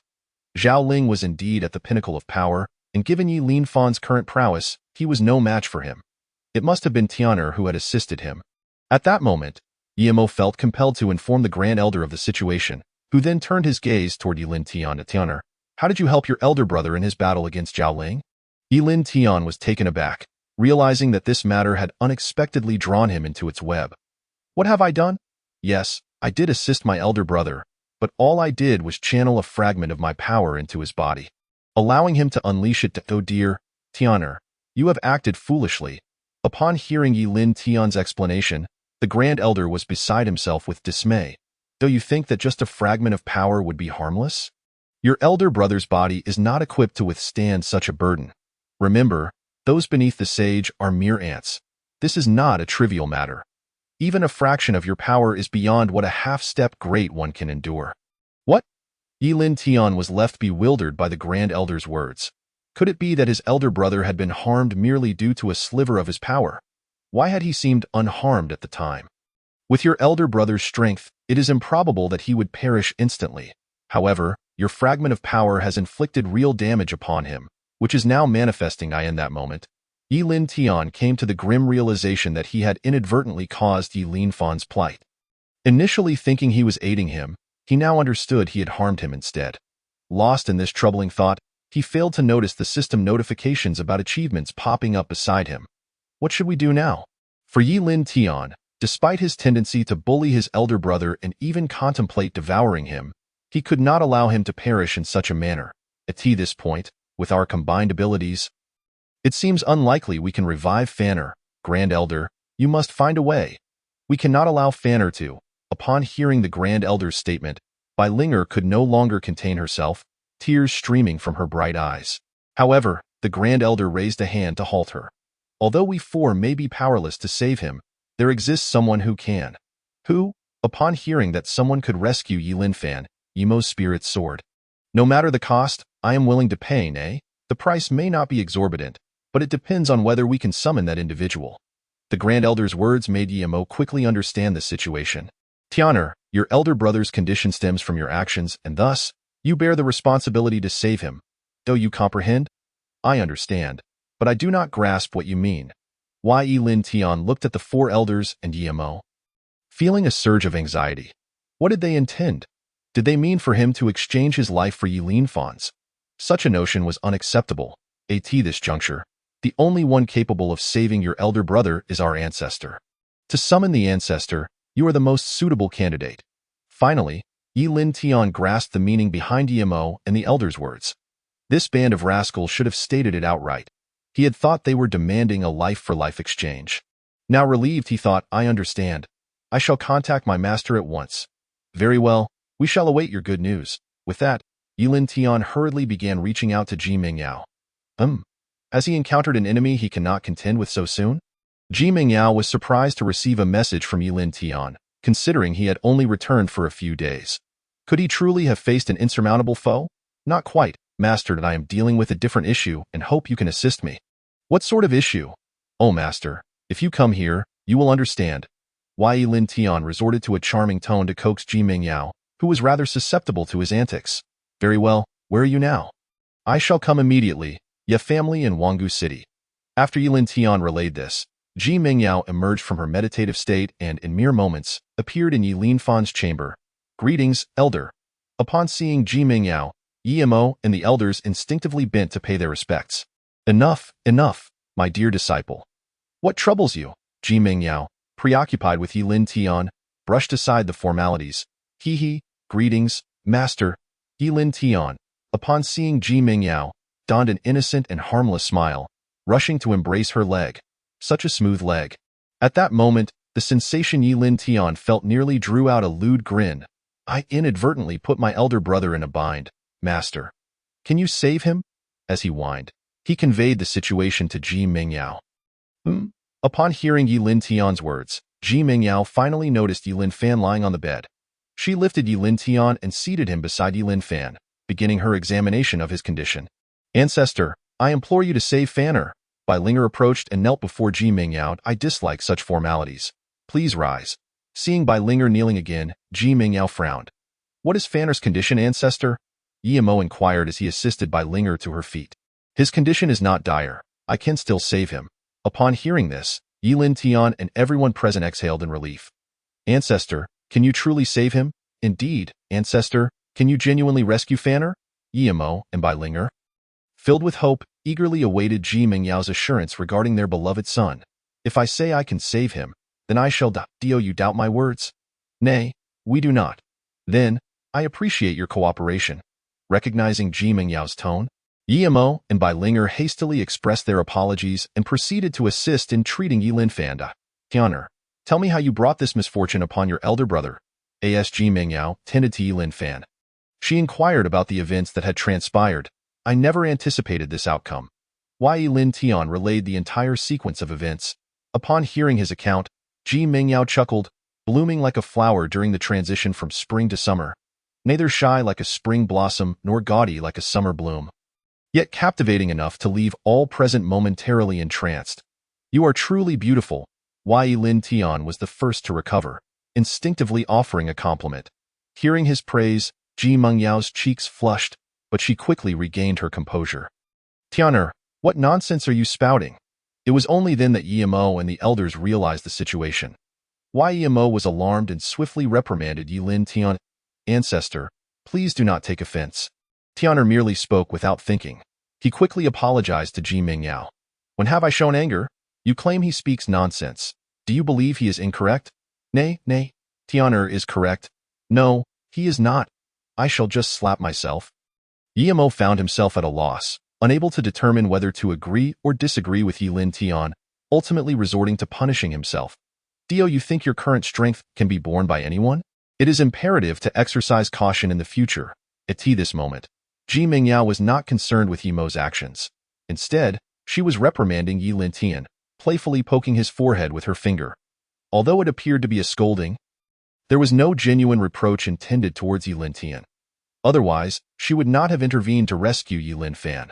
Well, his life should be preserved, but as she hesitated, Ji Mingyao seemed to grapple with her thoughts. But what, ancestor? Upon hearing Ji Mingyao's implication, both Yi Mo and Bai Linger were immediately filled with apprehension. However, I am uncertain about the extent to which his strength can be restored, so, ancestor, are you suggesting that he may never be able to cultivate again? That is not precisely what I mean. When Ji Mingyao articulated this, Yi Mo felt a wave of concern wash over him. If Yi Lin Fan were indeed unable to cultivate in the future, it would represent a significant blow to the Yi family. Although his life had been spared, the impact of Tianer's power within him, combined with my healing efforts, may result in a transformation of his constitution. Will this transformation be for better or worse? Yi Lin Tian inquired, curious as to whether his brother's constitution could indeed change. Only heaven knows the answer to that. Ji Mingyao's explanation shed light on the situation. No wonder she had previously suggested that Yi Lin Fan's strength might not fully return. This implies that he could become considerably weaker, potentially reduced to an ordinary person, or conversely, he might emerge even more formidable than before. Correct? Precisely, Tianer. You are quite astute at this juncture. Yi Lin Tian realized that his actions had inadvertently affected Yi Lin Fan. As things stood, it remained uncertain whether this would prove to be a boon or a bane. Perhaps rendering his elder brother incapacitated or, alternatively, endowing him with enhanced strength. Given Yi Lin Fan's extraordinary luck, it is highly possible that he will turn misfortune into fortune. Nonetheless, Yi Lin Tian found himself leaning towards the belief that this incident would ultimately benefit Yi Lin Fan. After all, Yi Lin Tian was acutely aware of his brother's unparalleled luck. Had he not consumed a portion of that luck, Who knows how extraordinarily powerful his brother might have become by now? Well, you need not worry any longer. We shall simply await his awakening. After attending to Yi Linfan, Ji Mingyao stood up decisively. Tian'er, will you remain home, or will you accompany me back? Having completed her task, there was no necessity for her to linger any longer. I think I will stay here a while longer. Although remaining at home held little utility for Yi Lintian, it was imperative that he did not leave just yet. Yi Linfan had yet to awaken, and the uncertainty surrounding his condition made it seem rather unethical to depart at this juncture. Very well, then I shall take my leave. Should anything arise, do not hesitate to inform me. Upon concluding her words, Ji Mingyao vanished without even granting Yimo and the four elders the courtesy of a farewell. Elder brother, was that truly the first time we witnessed the ancestor smile? Of course, it was the first time. Ji Mingyao had just departed when the second elder sidled up to the first elder. However, just as he was about to express his admiration for Ji Mengyao's beauty when she smiled, the first elder delivered a punch to his mouth. Ugh, big pot. My? The second elder could hardly articulate his words, having been silenced. You should refrain from such foolishness. Should you dare to speak out of turn again, I shall deal with you severely. The second elder, clutching his mouth in pain, writhed on the ground, while the first elder showed no sign of sympathy for his younger brother. After all, uttering such words would be a gross disrespect towards the ancestor, potentially leading to dire consequences for the entire Yi family. Elder, what has come over the second elder? It was only when the first elder erupted in anger that the onlookers realized something was amiss, prompting Yimo to inquire directly. Nothing of consequence. He merely has a bout of hemorrhoids. Chapter 21. Truly unable to endure any longer for Yi Linfan to recover under such circumstances is nothing short of a miracle. Without the extraordinary prowess of someone like Ji Mingyao, his rescue would have been utterly impossible. Now that Fanner is safe, we four shall take our leave. Observing that Yi Linfan was no longer in danger, the four elders prepared to depart. I bid you farewell, elders. Upon hearing the elders' intent to leave, Yimo immediately rose to see them off. There is no need for farewells from us old fellows. You should remain with Fanner. Should anything arise, inform us at once. Understood, elders. Following this, the four elders departed, leaving only Yi Lintian and his family. At this moment, Yi Lintian felt no overwhelming guilt. Although he acknowledged that Yi Linfan had endured some hardship, he firmly believed that his brother would likely gain some fortuitous opportunity from this ordeal. You two need not fret. My elder brother should be fine, and he may very well obtain some opportunity from this.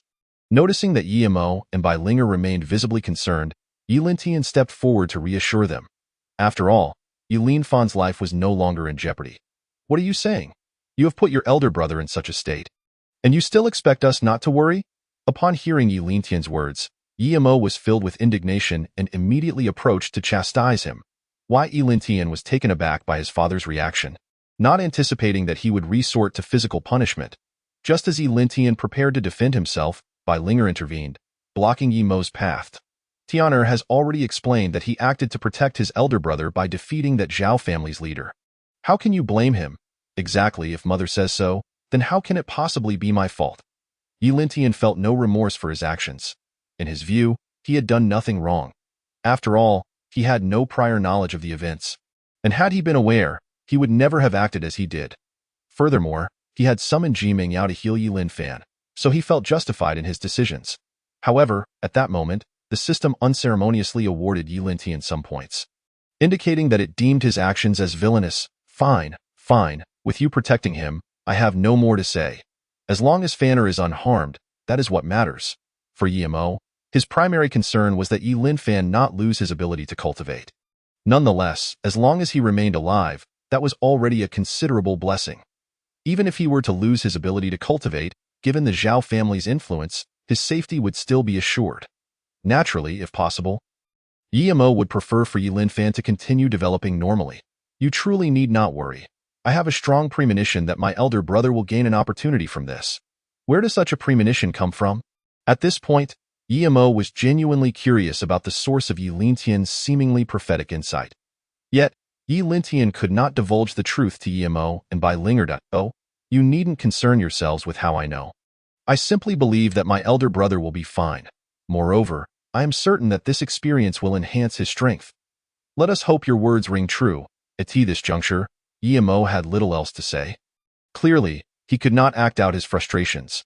Moreover, he realized that if he truly angered Yi Lintian, he would be unable to contend with him. Considering Yi Lintian was a sage, in the future, you both must exercise caution when venturing out, and do not disclose your strength easily. Emo's foremost concern remained Yi Lintian and Yi Linfan.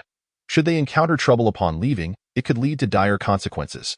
Additionally, if word of Yi Lintian's strength were to leak, it would undoubtedly incite chaos. A mere 3-year-old sage posed a significant threat to all families.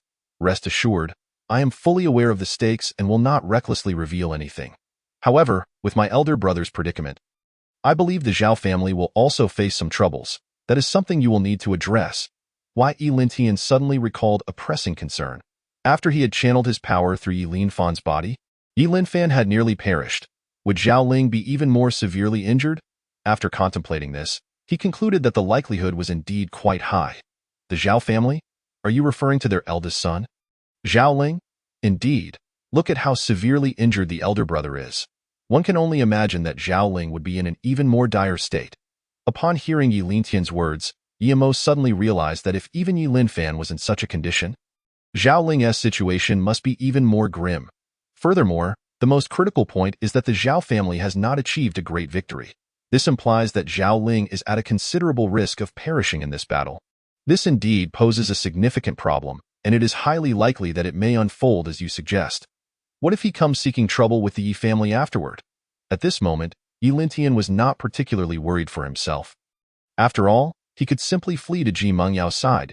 He believed that as long as he was with Ji Mengyao, no one could harm him.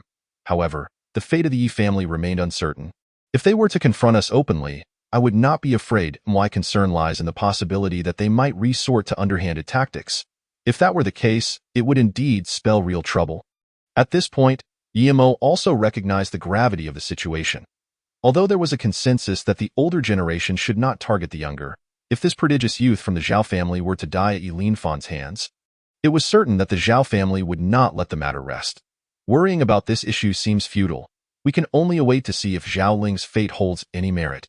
Emo truly felt powerless in this regard, and I estimate it is highly probable that he may not survive. Even if he does not make it, our Yi family has no reason to fear him. In Wangu City, Zhao family. What did you say? Repeat that, master, the young master. He is not well.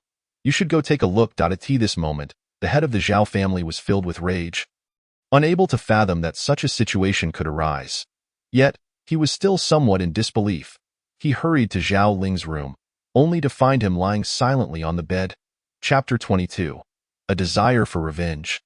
Yi Lintian and Emo had just finished their discussion regarding Zhao Ling when troubles arose on Zhao Ling's side. Indeed, as Yi Lintian had suspected, Zhao Ling had not managed to endure. If even Yi Linfan could not withstand it, how could Zhao Ling, who had been directly struck, possibly hold up? The slight power from Yi Lintian was akin to a dimensional strike for beings of their caliber. What on earth is happening? Can anyone explain this to me? Upon witnessing Zhao Ling's condition, the head of the Zhao family erupted in fury, sending those nearby flying with his rage. After he competed with Yi Linfan from the Yi family, he returned in this state. We are at a loss as to how this happened. Before the servant could finish his sentence, the head of the Zhao family seized him and lifted him. How could Yi Linfan, merely a half-step great being, possibly be Zhao Ling's opponent? What transpired? Master, they were merely sparring and who else was present? The servant, clearly frightened, stammered as he spoke. The second young master was also there. You can inquire with him. I swear I am not lying. Upon hearing this, the head of the Zhao family turned to Zhao Chong. Zhao Chong, come here. Tell me what happened. How could a mere half-step great being inflict such harm on Zhao Ling? At this moment, the Zhao family was utterly disbelieving that Yi Linfan, a half-step great being, could have caused such injuries to Zhao Ling. There should have been a clear and overwhelming victory for Zhao Ling. Given the disparity in their realms, well, we were also perplexed. Yi Linfan delivered a punch, and my elder brother attempted to defend himself but was inexplicably sent flying, resulting in this outcome. In truth, Zhao Chong was equally clueless about what had occurred, as the situation had been exceedingly bizarre. Additionally, Yi Lintian's covert interference was so subtle that Zhao Chong had no way of knowing it was he who had orchestrated it. A single punch rendered Zhao Ling like this? How can I possibly believe that? I assure you, it is indeed the case. Zhao Chong was at a loss, never expecting things to unfold in such a manner. Where is Physician Xue? Why has he not yet arrived? At this moment, the Zhao family realized a pressing issue. Zhao Ling lay on the bed, yet no one had attended to him for a diagnosis. They were completely unaware of what had transpired. Physician Xue is on his way. Very well, we shall wait for Physician Xue to arrive before discussing further. I will summon the elder. Given Zhao Ling's precarious situation, although it could not yet be said he was doomed, his current state suggested that time was indeed running short. It was imperative to have Physician Xue and the elder assess the situation and determine a course for treatment. Master, Physician Xue has arrived. Soon, the esteemed physician was ushered in, and as soon as Physician Xue Rengue arrived, the head of the Zhao family promptly welcomed him. He explained the situation while the elder of the Zhao family also arrived. This elder, a late-stage sage, was familiar with Physician Xue Rengue. There is no need for formalities, Zhao Senior. Let us first ascertain what has transpired. At this moment, the sage elder from the Zhao family and Physician Xue Rengue became the focus of the room. For only they could comprehend the true nature of Zhao Ling's condition. Together, they approached Zhao Ling's bedside. Physician Xue, please proceed. The elder of the Zhao family was exceedingly courteous, inviting Physician Xue to investigate the matter. Without hesitation, Physician Xue commenced his examination. After taking Zhao Ling's pulse and inspecting his body, he shook his head. Zhao Senior, please take a look for yourself. At this juncture, Physician Xue said nothing further, but gestured for the sage elder to examine Zhao Ling. Upon doing so, the elder furrowed his brow after assessing the situation. Who was present at the time? Rather than stating Zhao Ling's condition, he inquired about who had been present. Zhao Chong, upon hearing the elder's question, was momentarily taken aback, as he was already overwhelmed with fear. Under the head of the Zhao family's gaze, Zhao Chong stepped forward. Who was present on the opposing side? What were their realms? There were two individuals. One is named Yilin Fan, and the other is Yilin Tian. Yilin Fan is merely a half-step great being, while Yilin Tian appears to have no significant realm, possessing very low strength. Are you certain it was only those two? No one else? Upon hearing Zhao Chong's words, the sage elder from the Zhao family remained skeptical, for he had already discerned how Zhao Ling had sustained his injuries. It was evident that such damage could not have been inflicted by a mere half-step great being. There must be a sage involved, I am certain. It was indeed only them. How old is that Yilin Tian? Are you certain his strength is negligible?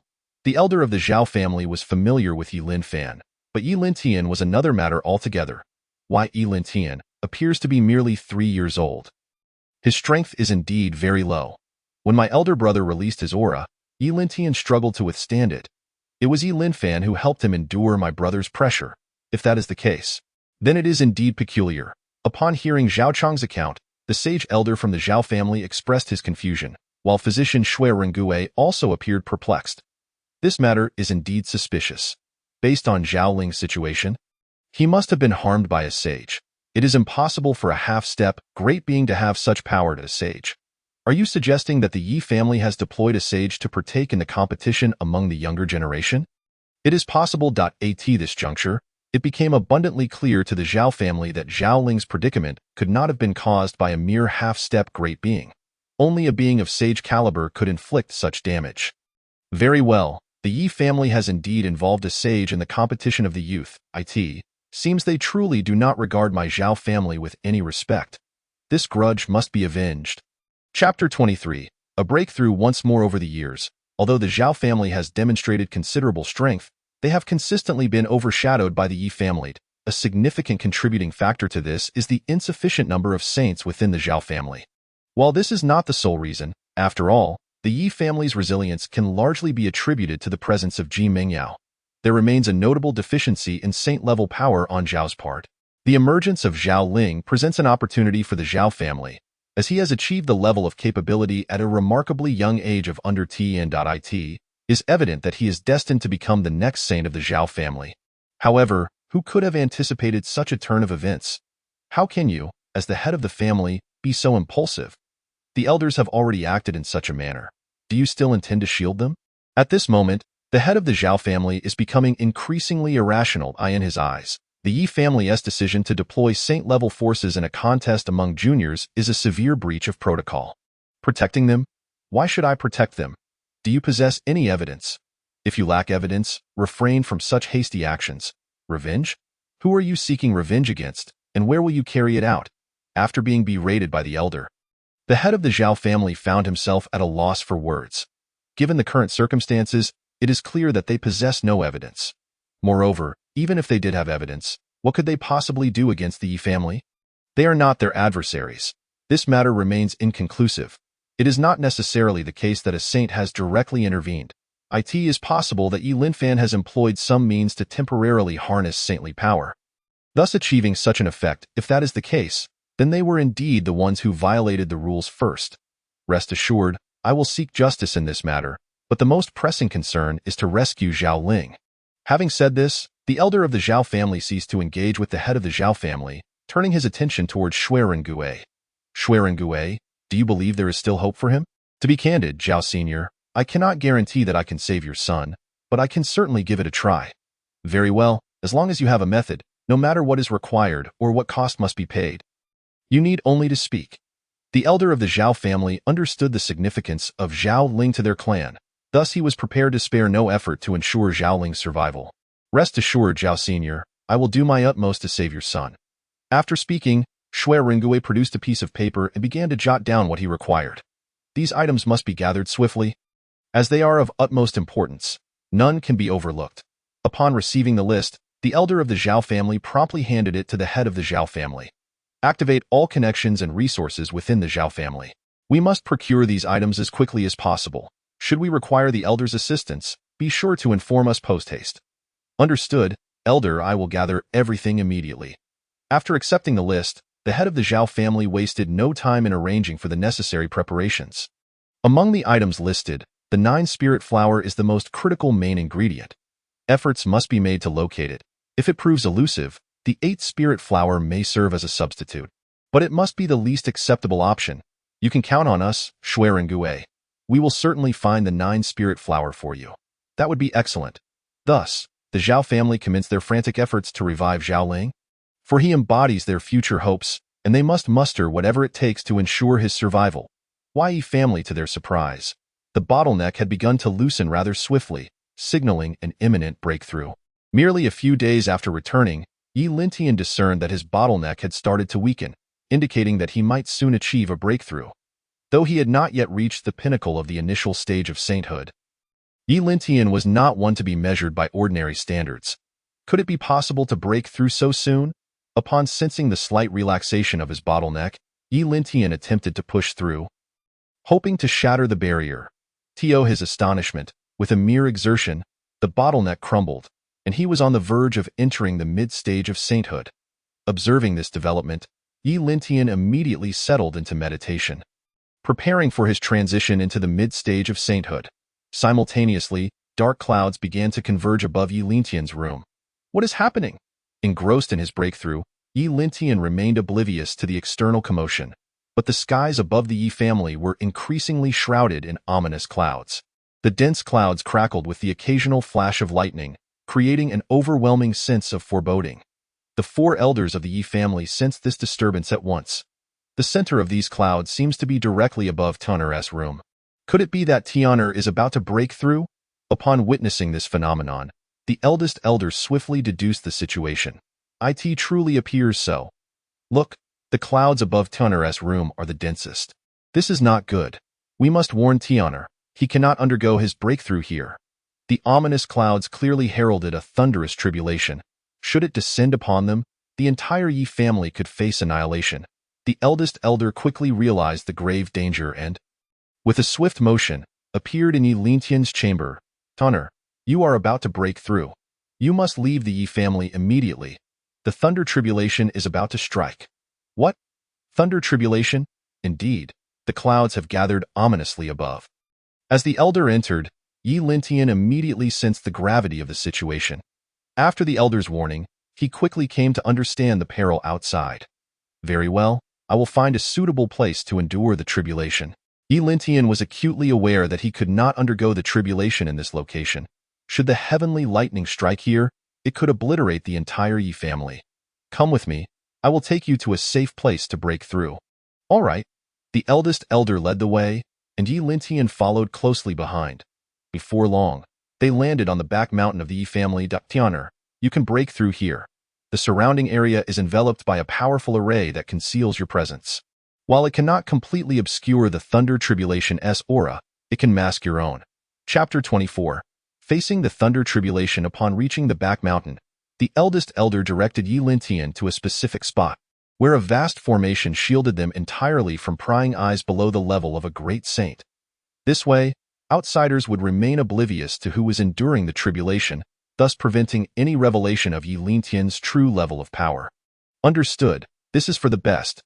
Yi Lintian recognized the importance of keeping his advancement concealed.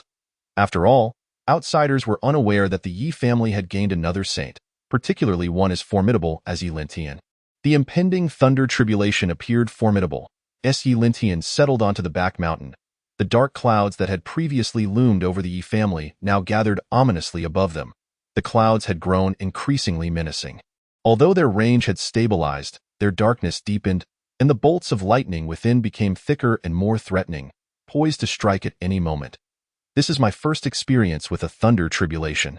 I am eager to witness its true might. At this juncture, Yi Lintian brimmed with confidence, for he had successfully advanced to the mid-stage of sainthood, significantly enhancing his strength. Before long, the lightning descended, striking directly upon Yi Lintian's form. Will Tianer be all right? He should be fine. Tianer's physical strength is likely comparable to mine. The eldest elder believed Yi Lintian's physical resilience matched his own, for the elder was at the pinnacle of the late-stage sainthood. Nearing complete mastery, however, in reality, Yi Lintian's physical strength surpassed his own, having absorbed the entirety of the jade liquid from the Yao pool. As long as Tianer can endure this, our Yi family will gain another powerful mid-stage saint. Indeed, this is truly a blessing for our Yi family. At that moment, the four elders of the Yi family were gathered together, filled with joy, fully aware that Yi Lintian's future achievements were boundless. The scale of the Thunder Tribulation alone indicated the formidable strength Yi Lintian possessed. Otherwise, such a significant tribulation would not have been summoned. Simultaneously, the Zhao and Wang families also took note of the situation surrounding the Yi family. What is happening? Could it be that the saint of the Yi family is on the verge of a breakthrough? Who could it be? The elder of the Zhao family has also noticed this development. His brow furrowed in concern. With Zhao Ling's matters still unresolved, he never anticipated that a saint from the Yi family would be attempting a breakthrough. Senior brother, which saint from the Yi family could it be? In my view, it must be Yi Laoda. Apart from him, no one else could possibly attract such a formidable heavenly tribulation, especially one of this magnitude. Could it be that Yi Laoda has reached the late-stage perfection of a saint? The might of this heavenly tribulation unleashed by Yi Lintian is indeed terrifying, leading the two saints from the Zhao family to logically conclude that it must be the elder of the Yi family undergoing a breakthrough.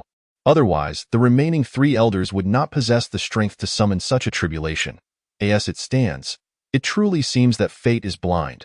The elder of the Zhao family can only lament why all the good fortune seems to favor the Yi family.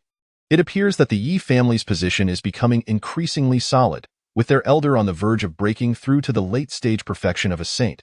At this moment, the elder of the Wang family gazes toward the direction of the Yi family's tribulation. Feeling quite despondent, he is acutely aware of what the emergence of a late-stage perfected saint from the Yi family signifies. It seems that the Yi family may soon give birth to a second great saint. While a peak elder at the late stage of a saint represents formidable combat power, it does not instill such concern among the other families. However, if it were an elder who has reached the late-stage perfection of a saint, that would be an entirely different matter. For once one attains the late-stage perfection of a saint, the possibility of breaking through to become a great saint becomes exceedingly high.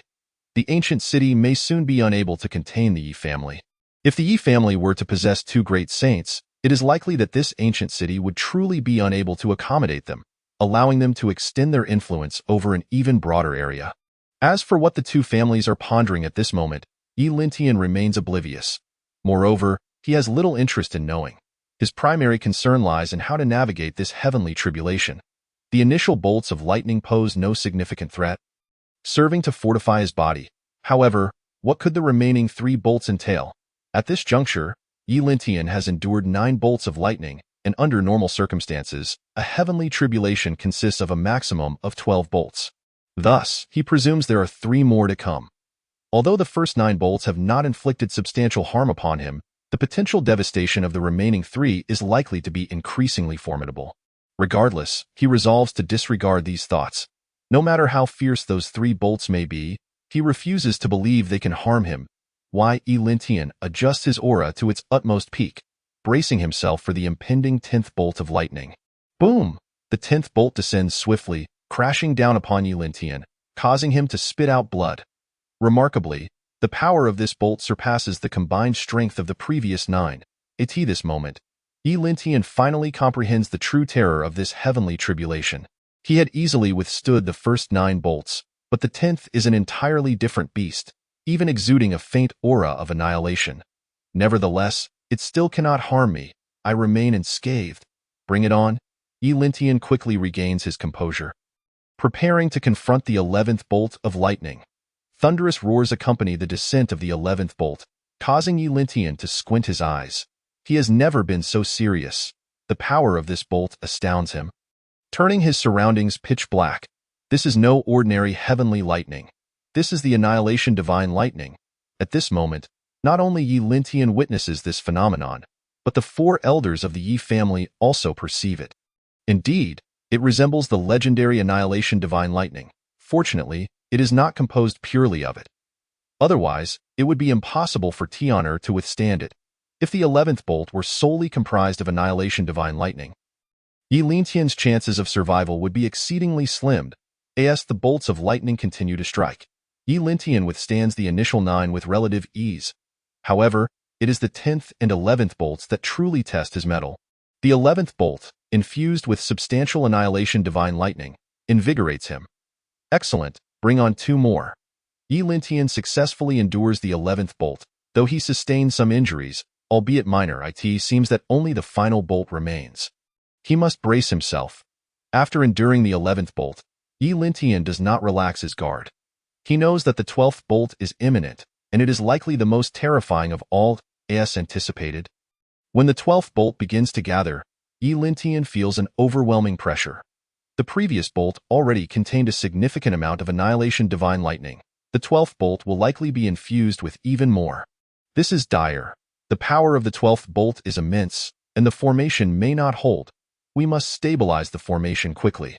We cannot allow outsiders to witness what is occurring within, as the 12th bolt looms. The elder of the Yi family keenly observes that even before it strikes, it begins to disrupt the formation, which shows signs of instability. The 4 saints must promptly stabilize the formation. Otherwise, if it falters, outsiders will inevitably catch a glimpse of the scene within and discover Li Bai's existence, leading to trouble. Very well, let us 4 old fellows protect Tian'er. Having said that, the 4 elders of the Yi family immediately set out to reinforce the formation. Once they intervene, the formation enveloping the back mountain stabilizes. At this moment, the 12th bolt descends, and Yi Lintian braces himself to endure it. However, he pays a hefty price. His body scorched and resembling charred remains. Fortunately, Yi Lintian's recovery ability is astonishing. Within a few breaths, he rises once more. I expected this heavenly tribulation to be formidable, yet it seems rather trivial in Yi Lintian's view. Once the 12 bolts have concluded, all should be well. However, the ominous cloud still looms above his head. What does this mean? Is there to be a 13th bolt? Yi Lintian's heart races with uncertainty. He cannot ascertain whether a 13th bolt awaits. But soon, he receives his answer, for the ominous cloud above is indeed brewing the 13th bolt of lightning. What the hell? There really is a 13th bolt. Yi Lintian exclaims in disbelief. How is this possible? Why is there still a 13th bolt? I have never heard of such a thing. The 4 elders of the Yi family are equally astonished. Even the elder has never encountered the notion of a 13th bolt of lightning. After all, previously there were only ever 12, and for most individuals, there are typically just 9. How terrifying must this 13th bolt be? Could it be composed entirely of Annihilation Divine Lightning? At this moment, the 2nd elder of the Yi family is deeply concerned for Yi Lintian. It is already remarkable that he has withstood the previous 12 bolts. His injuries are quite severe, albeit he is toughing it out. Given the high concentration of Annihilation Divine Lightning in the 12th bolt, if the 13th bolt is purely composed of it, it would indeed be catastrophic. Let us hope Tian'er can endure it. After all, we cannot assist him now. Based on the current situation, the 13th bolt is assuredly impending, and it is highly likely that it is indeed comprised entirely of annihilation divine lightning. Yet, even so, the four elders of the Yi family find themselves powerless to intervene. Any one of them who enters the range of that heavenly lightning would also be subjected to the tribulation. If Yi Lintian can withstand it, they cannot be certain they could do the same. We can only place our trust in Tian'er. At this moment, the elder of the Yi family fully understands that their only recourse is to have faith in Yi Lintian. There is nothing else they can do. Meanwhile, Yi Lintian elevates his aura to its peak, no longer intending to defend. Heavenly forces, are you truly intent on obliterating me? If so, let me see who is truly stronger. At this moment, Yi Lintian had also realized that the 13th bolt of heavenly thunder truly intended to leave him no chance of survival. After all, the heavenly thunder comprised solely of apocalyptic divine lightning was something beyond imagination. Just when he was troubled by the lack of an opportunity to test this move, he decided to use you as his first target for experimentation. Yi Lintian resolved to abandon his defenses.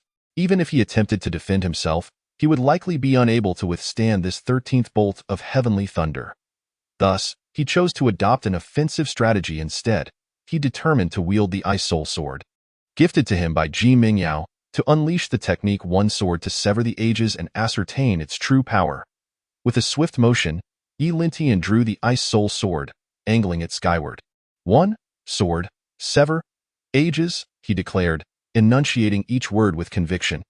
Instantly, all the spiritual energy within him was drained. Upon witnessing this, Yi Lintian frantically consumed the precious celestial materials he had procured from the Yao Pool, rapidly replenishing his spiritual energy. Only after exhausting all his reserves could he barely initiate the technique. Give it to me, open!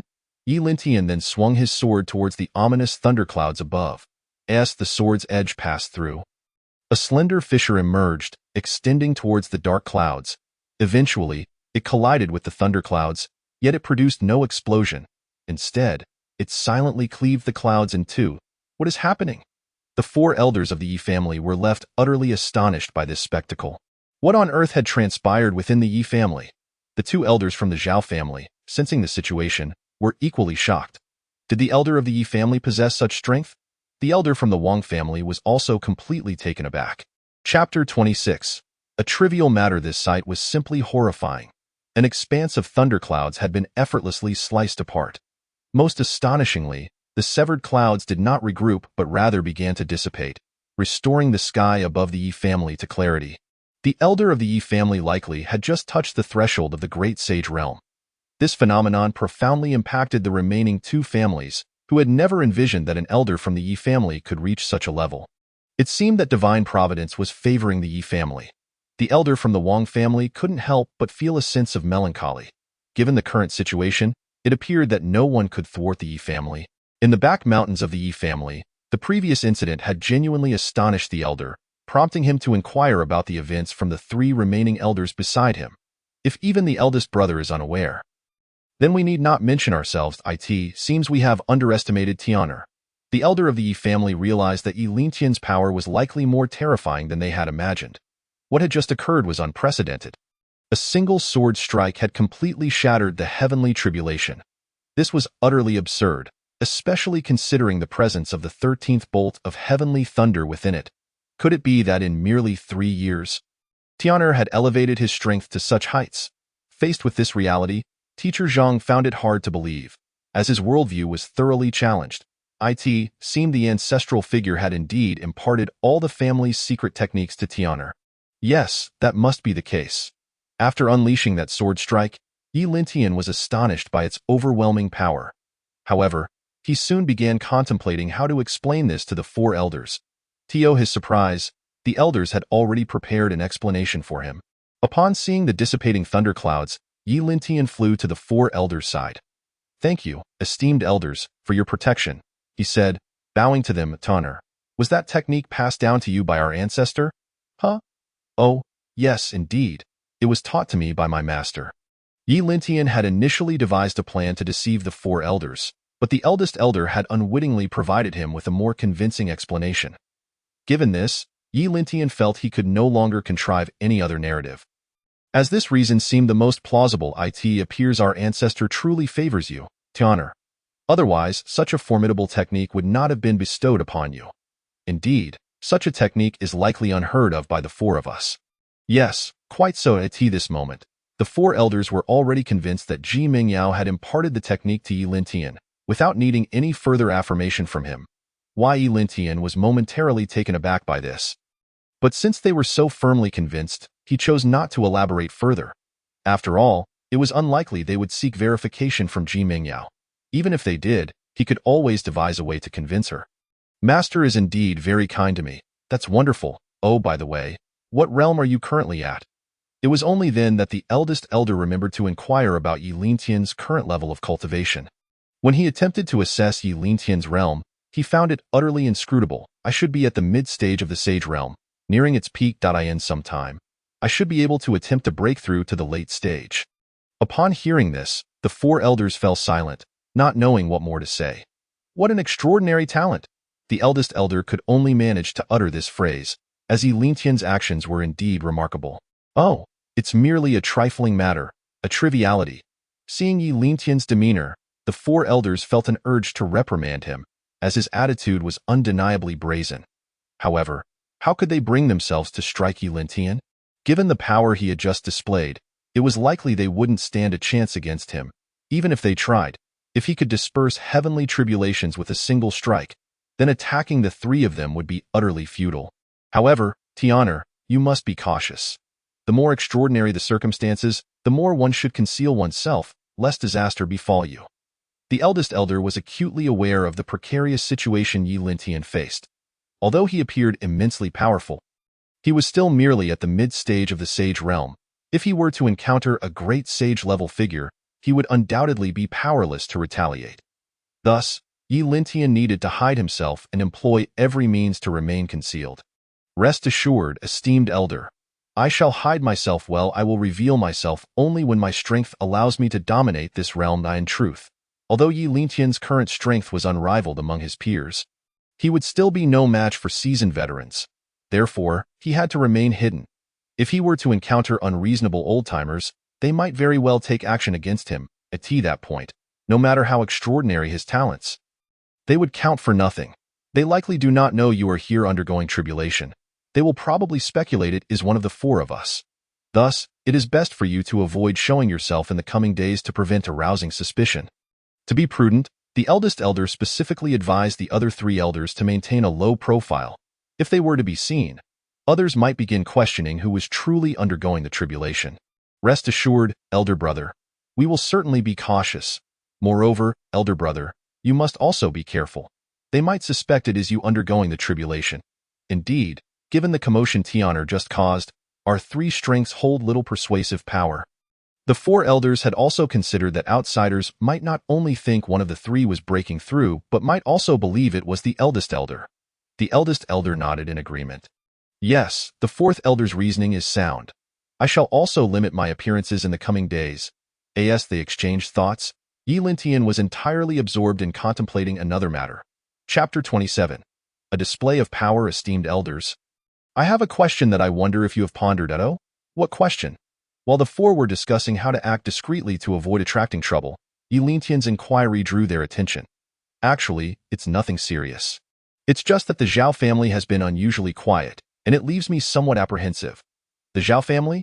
Upon hearing Yi Lintian's words, the Grand Elder suddenly recalled that while they were rejoicing over Yi Lintian's ascension to the ranks of the saints, they had neglected a significant matter that remained unresolved, namely, the issue concerning the Zhao family. You are referring to Zhao Ling, correct? Indeed, that is him. There is no need for you to worry about Zhao Ling. Should they make any moves on the other side, we four old fellows will be there to handle it.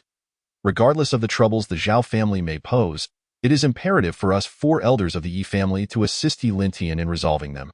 These matters do not fall under Yi Lintian's purview. If they escalate into family issues, it is undoubtedly our responsibility as elders to confront them. My concern is not that they will trouble the Yi family, but rather that they may target our younger generation. This should not be the case. The Zhao family should possess enough sense to refrain from such actions. Upon hearing Yi Lintian's statement, the Grand Elder was momentarily taken aback. But after some contemplation, he believed the Zhao family would refrain from such conduct. It is better to be cautious than to be sorry. What if they become desperate? I am not afraid for myself, but I worry for my elder brother and the others. Brother, Tian'er is right. Those two rascals from the Zhao family are indeed not good people. At this moment, the second elder of the Yi family also stepped in to persuade the grand elder.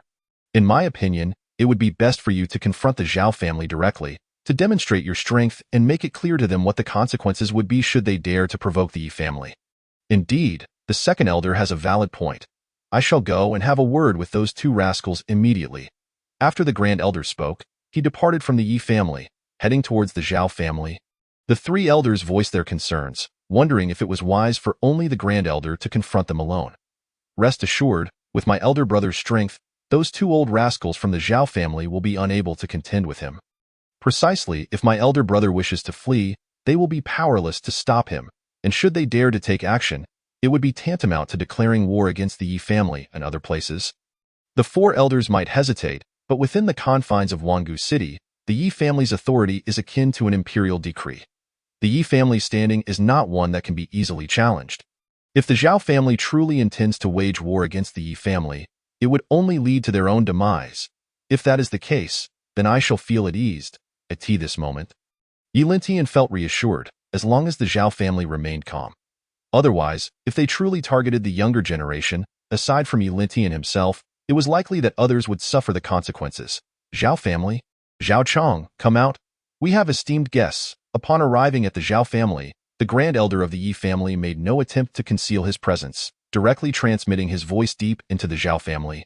Soon, a figure emerged from within, and it was none other than the grand elder of the Zhao family. What brings you here? The grand elder of the Zhao family, upon seeing the grand elder of the Yi family, was not pleased. After all, the matter concerning Zhao Ling had yet to be resolved, and his fate still hung in the balance. Physician Xue is currently doing everything possible to buy time in order to gather the necessary materials. I am here today for a reason. How is your young one faring? How dare you bring that up? The grand elder of the Zhao family, uncertain of the intention behind the Yi family's grand elder's visit, immediately felt his anger flare upon hearing the mention of Zhao Ling. He swiftly drew his weapon and launched an attack towards the grand elder of the Yi family. You are no match for me. If it is a fight you seek, I shall oblige. However, I did not come here to brawl.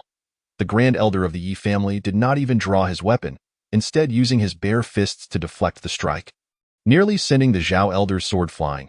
If you did not come to fight, then what is your purpose in raising the issue of Zhao Ling? What of it? Do you believe we were responsible for Zhao Ling's predicament? You know very well who is to blame. The grand elder of the Yi family was acutely aware of who had caused Zhao Ling's injuries, Yi Lintian. However, he would never disclose that information.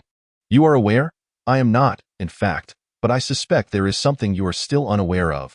What could that be? Our eldest son, Yi Linfan, also nearly lost his life. Upon hearing this, the Zhao grand elder was taken aback. What did you say? Your Yi Linfan nearly met his demise. What happened to him? Indeed, I speak the truth. If you do not believe me, you may accompany me to see his condition. As for how he was injured, we are also in the dark, but one thing is certain. It was the work of a saint's involvement. The grand elder of the Yi family did not withhold information from the Zhao grand elder and shared part of the truth. However, he only revealed half of the story, keeping the identity of the saint, Yi Lintian, concealed. Indeed, the reason why Fanner nearly perished was due to a saint's power destroying his meridians. Were it not for the intervention of our Yi family's ancestor, he would likely have already passed away. The ancestor of the Yi family? A great saint intervened? Yes, fortunately, our ancestor acted, allowing Fanner to retain his life. The purpose of the grand elder's visit was to stir the waters, and thus he refrained from fabricating the details of Yi Linfan's injuries. He merely presented half-truths, for up to this point, aside from Yi Lintian's identity, everything he said was genuine. Even if the Zhao grand elder were to investigate at the Yi family, he would only receive the information the Yi grand elder chose to disclose. Was it not one of your Yi family's saints who acted? What are you babbling about, Zhao Chong? Do you think we four would intervene? Aside from you four, who else could be a saint? Chapter 28. Unclear. The Zhao grand elder was convinced that the saint responsible for the incident must be one of the four saints of the Yi family. After all, there could be no other saints aside from them. Thus, it was inevitable that Zhao Ling's injuries were the result of one of their actions. While our two families may not be as close as brothers, we have not reached the point of mutual destruction. None of us would stoop so low as to take such actions against each other, so do not accuse us falsely. Accuse you falsely? Then tell me, if it was not one of you four, then who was it? Give me an answer. Why do you not suggest it was the two of you who acted? As the Zhao Grand Elder pointed fingers. The Grand Elder of the Yi family retorted sharply, if I had acted, would Zhao Ling still be lying in bed? So your implication is that I would act and allow Fanner to lie in bed? Humph, that is not certain. Perhaps this is simply a ploy by your Yi family to suppress our Zhao family's talents. At this moment, the Zhao Grand Elder was resolute in his belief that one of the Yi family saints had acted. Otherwise, the situation could not have escalated to this point, and of course, his suspicion was not entirely unfounded. However, he lacked evidence, and the Grand Elder of the Yi family would never confess. You scoundrel, I see you. Zhao Chong, are seeking to cripple yourself further. Just right, I came to stretch my muscles. With that, the Grand Elder of the Yi family launched a punch towards the Zhao Grand Elder. Why, madman, do you truly dare to strike? Why would I not? You are inciting a war between our families. The Zhao Grand Elder, despite his bravado, felt an underlying fear of the Grand Elder of the Yi family, for their strengths were not comparable. Moreover, after witnessing the earlier display of power, it was evident that the strength of the Grand Elder of the Yi family had increased, making it even less likely for the Zhao Grand Elder to contend with him. You instigated this conflict first. I said nothing when you struck at me earlier, so stop your rambling. Let us settle this matter with a fight, as the Grand Elder of the Yi family spoke. He continued his assault on the Zhao Grand Elder, who, in response, had no mind for defense and instead chose to flee, fearing a direct confrontation. Master brother, I come to assist you, as the two engaged in a chase. Another Saint Elder from the Zhao family soon emerged, quickly joining forces with the Zhao Grand Elder. Excellent, very well. Let us see how strong you both have become.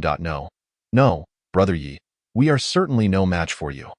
The second elder of the Zhao family is indeed aware that the strength of the Grand Elder of the Yi family is formidable, and with the recent calamity, his power has undoubtedly increased. Even if the two of them join forces, they may not stand a chance against him and could very well be defeated. Thus, he did not come to assist his senior brother, but rather to mediate. Senior brother, what on earth is happening? How did you end up in a conflict with Brother Yi? The second junior disciple, unaware of the situation, inquired further. The Grand Elder of the Zhao family then recounted the conversation he had with the Grand Elder of the Yi family. So that's how it is. It appears that this is indeed a misunderstanding between our two families. Misunderstanding? Junior brother, why are you turning against us? Senior brother, I always believed that it could not have been the Yi family's doing. After all, if it truly were them, what would they stand to gain? The second elder of the Zhao family pondered thoughtfully, never believing from the start that the saints of the Yi family were involved. Consider this, senior brother, even if Zhao Ling were to grow into a new generation saint, we, the Zhao family, only have 3 saints and not a single great saint. We pose no threat to the Yi family's standing. Why would they risk sending a saint into action? Indeed, the second elder of Zhao is correct. Why should the 4 of us take action? At this juncture, the Grand Elder of the Yi family seized the opportunity to interject. Moreover, regarding what Brother Yi mentioned earlier, we can ascertain the truth by visiting the Yi family. If Yi Linfan's situation mirrors that of Zhao Ling, it is evident that someone is deliberately instigating discord between our families. Are you suggesting that, upon hearing his junior brother's statement, the Grand Elder of the Zhao family began to grasp the situation? Is it possible that the Wang family is the one stirring up trouble? That is a possibility. The Grand Elder of the Yi family was taken aback upon hearing this. His primary purpose for coming today was to demonstrate strength and to muddle the waters, ensuring that the blame would not fall upon Yi Lintian. He certainly did not anticipate that after deliberating, the 2 brothers would shift suspicion onto the Wang family. Yes, I share that sentiment. The Grand Elder of the Yi family appeared to have anticipated this outcome. Nodding in agreement. Very well, if that is the case, I will accompany you back to see if it is truly as you say. Feel free. If it proves to be as you suggest, then it will align with what my junior brother stated, that it is indeed the Wang family causing trouble. However, if it does not align with your assertions, then it will indicate that your Yi family is at fault. Should it turn out that your family broke the rules first, do not blame us brothers then. Do as you wish. For the Grand Elder of the Yi family, he had not lied. He simply had not revealed the entire truth. Yi Linfan was indeed still bedridden, and although his life was no longer in danger, He had yet to regain consciousness. Subsequently, the Grand Elder of the Zhao family accompanied the Grand Elder of the Yi family back to the Yi family residence, where they found Yi Linfan still lying in bed. "So, now do you believe? I did not deceive you, did I?" Upon seeing Yi Linfan, the Grand Elder of the Yi family directly questioned the Grand Elder of the Zhao family. "You did not deceive me. It appears that it truly is the Wang family causing trouble. What are your thoughts now?" Having completely dismissed any suspicions regarding the Yi family's involvement, the next course of action rested on him. "Curse that Wang family. In the past, we, the Zhao family, have shown them endless forbearance. Who would have thought they would resort to such underhanded tactics now? This is intolerable." At this moment, the Grand Elder of the Zhao family was nearly beside himself with rage. "However, I suggest that you refrain from taking action for the time being." "Why not? Do you intend to protect the Wang family?" "Why would I protect them? I merely advise you to act with caution. Otherwise, you may find yourself with a broken leg as well." Chapter 29. Dog bites dog. Upon hearing the Grand Elder of the Yi family's words, the Grand Elder of the Zhao family regarded him with a look of surprise. "So, what should our two families do now?" "Quite simply, our immediate priority should not be vengeance, but rather ensuring the safety of the two younger generations." His words struck a chord, and the Grand Elder of the Zhao family immediately understood. "Yes, indeed. We must prioritize their safety first. Is it true that your ancestor intervened to save your member? You are well aware of the situation concerning our Zhao family. Do you truly believe we four can save him?" The Grand Elder of the Yi family did not respond to the Grand Elder of the Zhao family's question, but instead posed a question of his own. Upon hearing this, the Grand Elder of the Zhao family shook his head. "Then that settles it. If we cannot save him, it must indeed be our ancestor who intervened. What about your Zhao family member? Do not mention it. His fate remains uncertain. We have summoned physician Shui to treat him, but we currently lack the essential medicinal ingredient, the rose." "Rose?" Upon hearing this, the Grand Elder of the Yi family's mind began to race. "What? Do you know where to find a rose?" "Coincidentally, I actually do know where to find one." "Quickly, tell me, where?" The Zhao family had expended considerable effort in search of the rose, yet they had found nothing.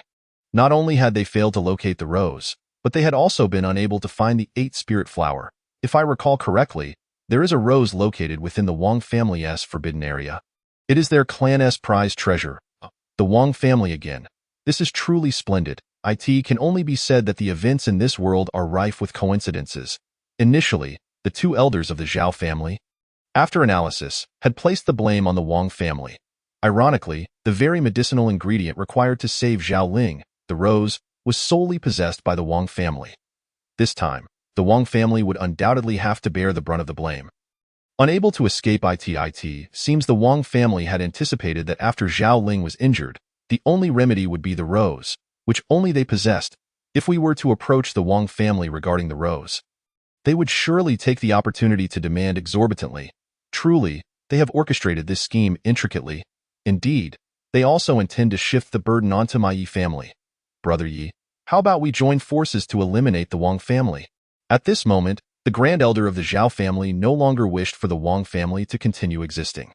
Eliminating them is certainly an option, but without evidence, launching a reckless attack could lead to us being at a disadvantage. For the Grand Elder of the Yi family, it sufficed for the Zhao family's two brothers to deliberate on such matters. He had no intention of taking action. The combined strength of our two families is already sufficient to completely annihilate the Wang family. What need have we for further evidence? Our strength alone is the strongest proof. That is indeed a valid point. However, I must consult with the 3 other elders of our Yi family. Brother Yi, feel free to deliberate and inform me once you have news. Having concluded their serious discussion, the two exchanged pleasantries before the Grand Elder of the Zhao family departed the Yi family and returned home. It appears the Wang family has long been calculating this, eagerly awaiting our approach for the medicine. Indeed, it is time for the Wang family to face annihilation. The 2 elders of the Zhao family were now deliberating how to approach the Wang family for the rose, while simultaneously strategizing how to deal with them. Meanwhile, Yi Linfan was summoned by the Grand Elder of the Yi family, and the remaining 3 elders of the Yi family also joined. I just visited the Zhao family and shared the situation with them. And the result? The Grand Elder of the Yi family recounted recent events to Yi Linfan and the 3 elders, leaving them all stunned. Brother, you can't be serious. The Zhao family brothers believe it was the Wang family that acted? The Grand Elder nodded. The only rose needed to save Zhao Ling is possessed by the Wang family? Once again, the Grand Elder nodded. You cannot be fabricating this, can you, brother? This time, the Grand Elder of the Yi family shook his head instead of nodding. Ah, this is indeed intriguing. The coincidence is striking. Yi Lin Fan could not help but marvel at the serendipity of the situation.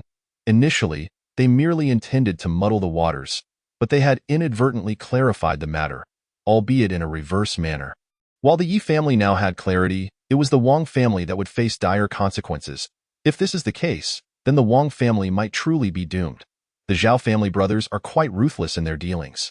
Indeed, I suspect they will first approach the Wang family for the medicine, and once Zhao Ling is revived, they will likely turn their attention to the Wang family. At this moment, the Grand Elder of the Yi family had already anticipated the Zhao family's next steps. But brother, won't this approach be a bit excessive? Excessive? How so? Upon hearing the remarks of the elder, the third elder of the Yi family felt a twinge of concern.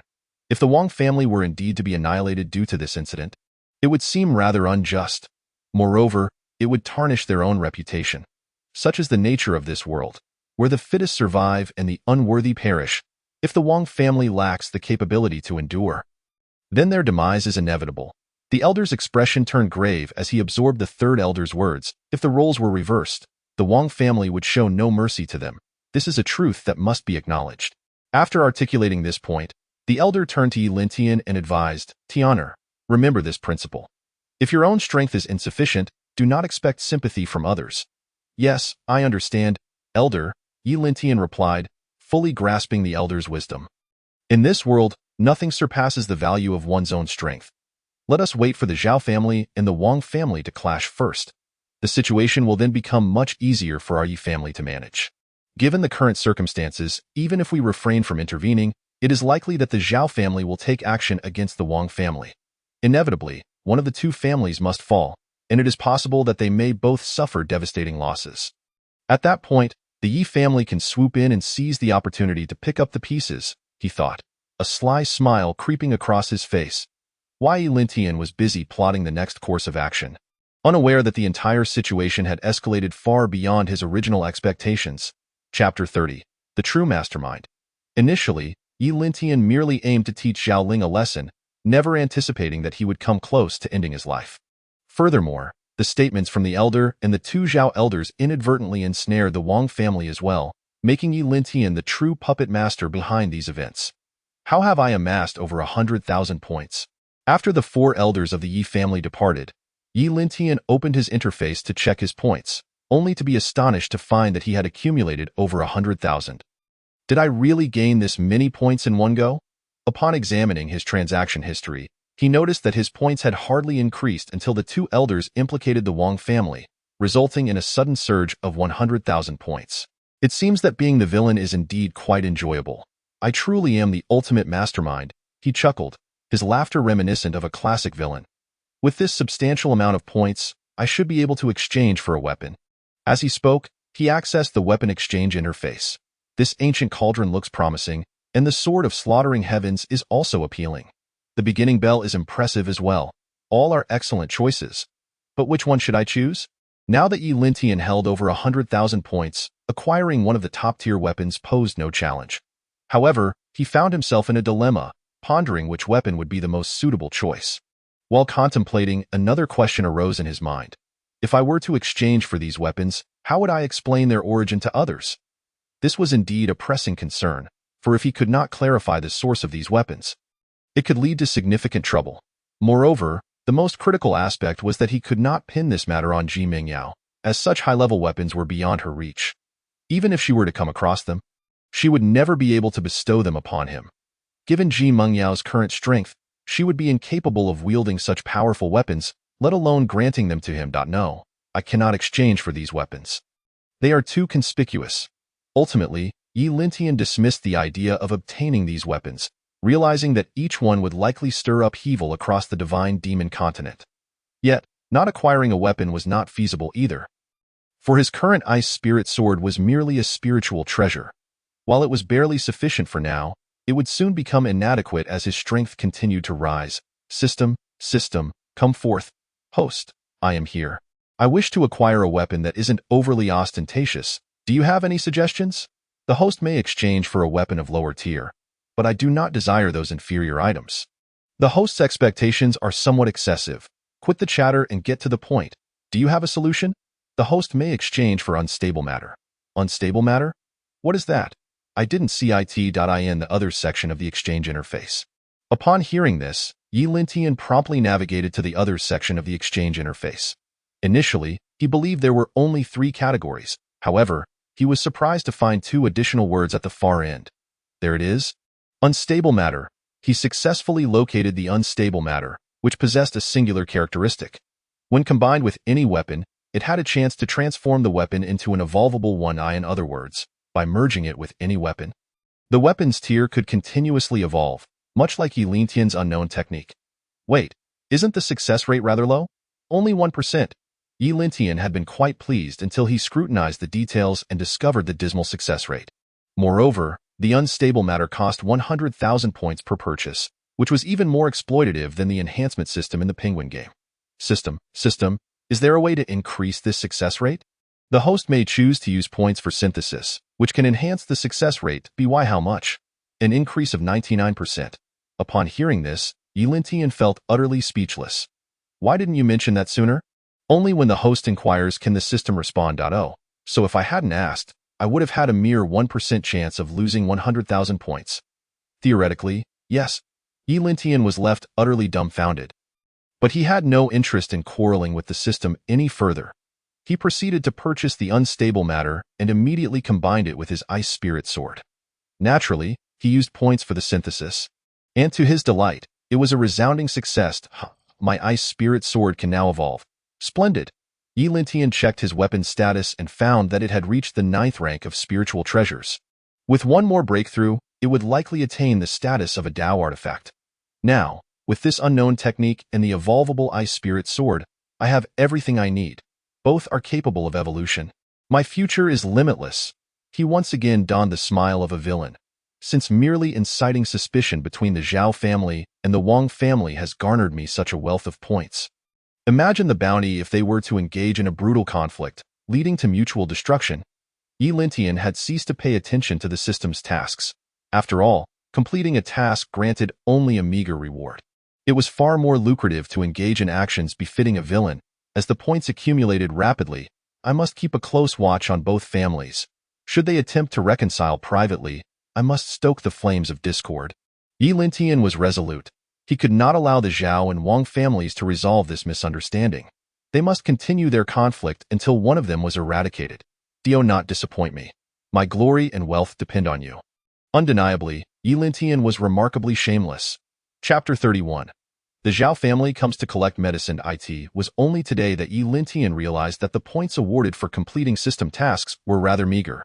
It was far more beneficial to engage in actions befitting a villain. Thus, the points accrued were significantly greater. Merely instigating suspicion between the Zhao and Wang families had already netted him 100,000 points. If the Zhao family were to eliminate the Wang family, he could expect an even greater reward. However, he hoped the Zhao family would not falter. If they did, it was likely that conflict would not ensue. Yi Lintian's greatest fear was not that their clash would escalate further, but rather that they might not fight at all. Regardless of how intense the conflict became, the Yi family had no reason to fear. Given their current power, they were more than capable of handling any situation. I must speak with the elders about this matter. Subsequently, Yi Lintian sought out the 4 elders of the Yi family once more, urging them to ensure that the Zhao family would indeed clash with the Wang family. The response he received was affirmative. After all, the 4 elders of the Yi family were equally eager to see one of the 2 families, Zhao or Wang, eliminated. He felt a sense of relief. With this confirmation in hand, Yi Lintian left in high spirits.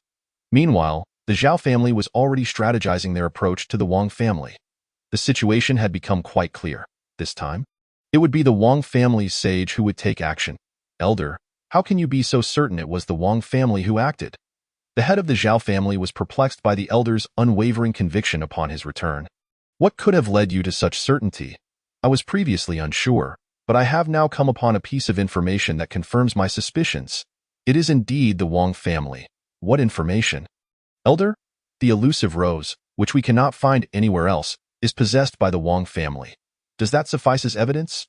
The head of the Zhao family was taken aback by the elder's revelation. Elder, are you certain this information is accurate? Verifying this information is quite simple. We need only visit the Wang family. The elder of the Zhao family found himself unable to conclusively determine the veracity of the information, yet regardless of its truth. A visit to the Wang family would surely reveal whether or not they truly possessed the rose. Then I must trouble you to pay another visit to the Wang family. The head of the Zhao family understood that if the Wang family indeed had the rose, the matter would be indisputable. You all stay here. I shall go to the Wang family to retrieve the rose. With that, the elder of the Zhao family departed, his destination clear. The Wang family. Upon reaching the skies above the Wang family, he called out, just as the elder of the Yi family had done before, "A distinguished guest has arrived. Brother Wang, why do you not come out to greet me?" Before long, a middle-aged man clad in black appeared before the elder of the Zhao family, none other than the elder of the Wang family. "Brother Zhao, what brings you to my Wang family today? Recently, my Zhao family has encountered some troubles, and I wish to inquire whether you might have any knowledge of the matter, as well as to request your assistance." The elder of the Zhao family suppressed his rising anger. Although he was now quite certain that the Wang family was behind the troubles, he could not afford to confront them before securing the rose. "Oh? What is the matter? Please, ask away. If I know anything, I shall certainly disclose it. Not long ago, the eldest son of my Zhao family was injured by the hand of a sage during a spar with the eldest son of the Yi family. I wonder if you are aware of this incident?" The elder of the Zhao family directly relayed the events concerning Zhao Ling and Yi Linfan. Upon hearing this, the elder of the Wang family frowned. Finding the information dubious, "Brother Zhao, are you certain it was the work of a sage?" "This is no trivial matter. I am indeed certain it was a sage's intervention. Otherwise, I would not be so anxious. If it truly was a sage, then this is a grave matter.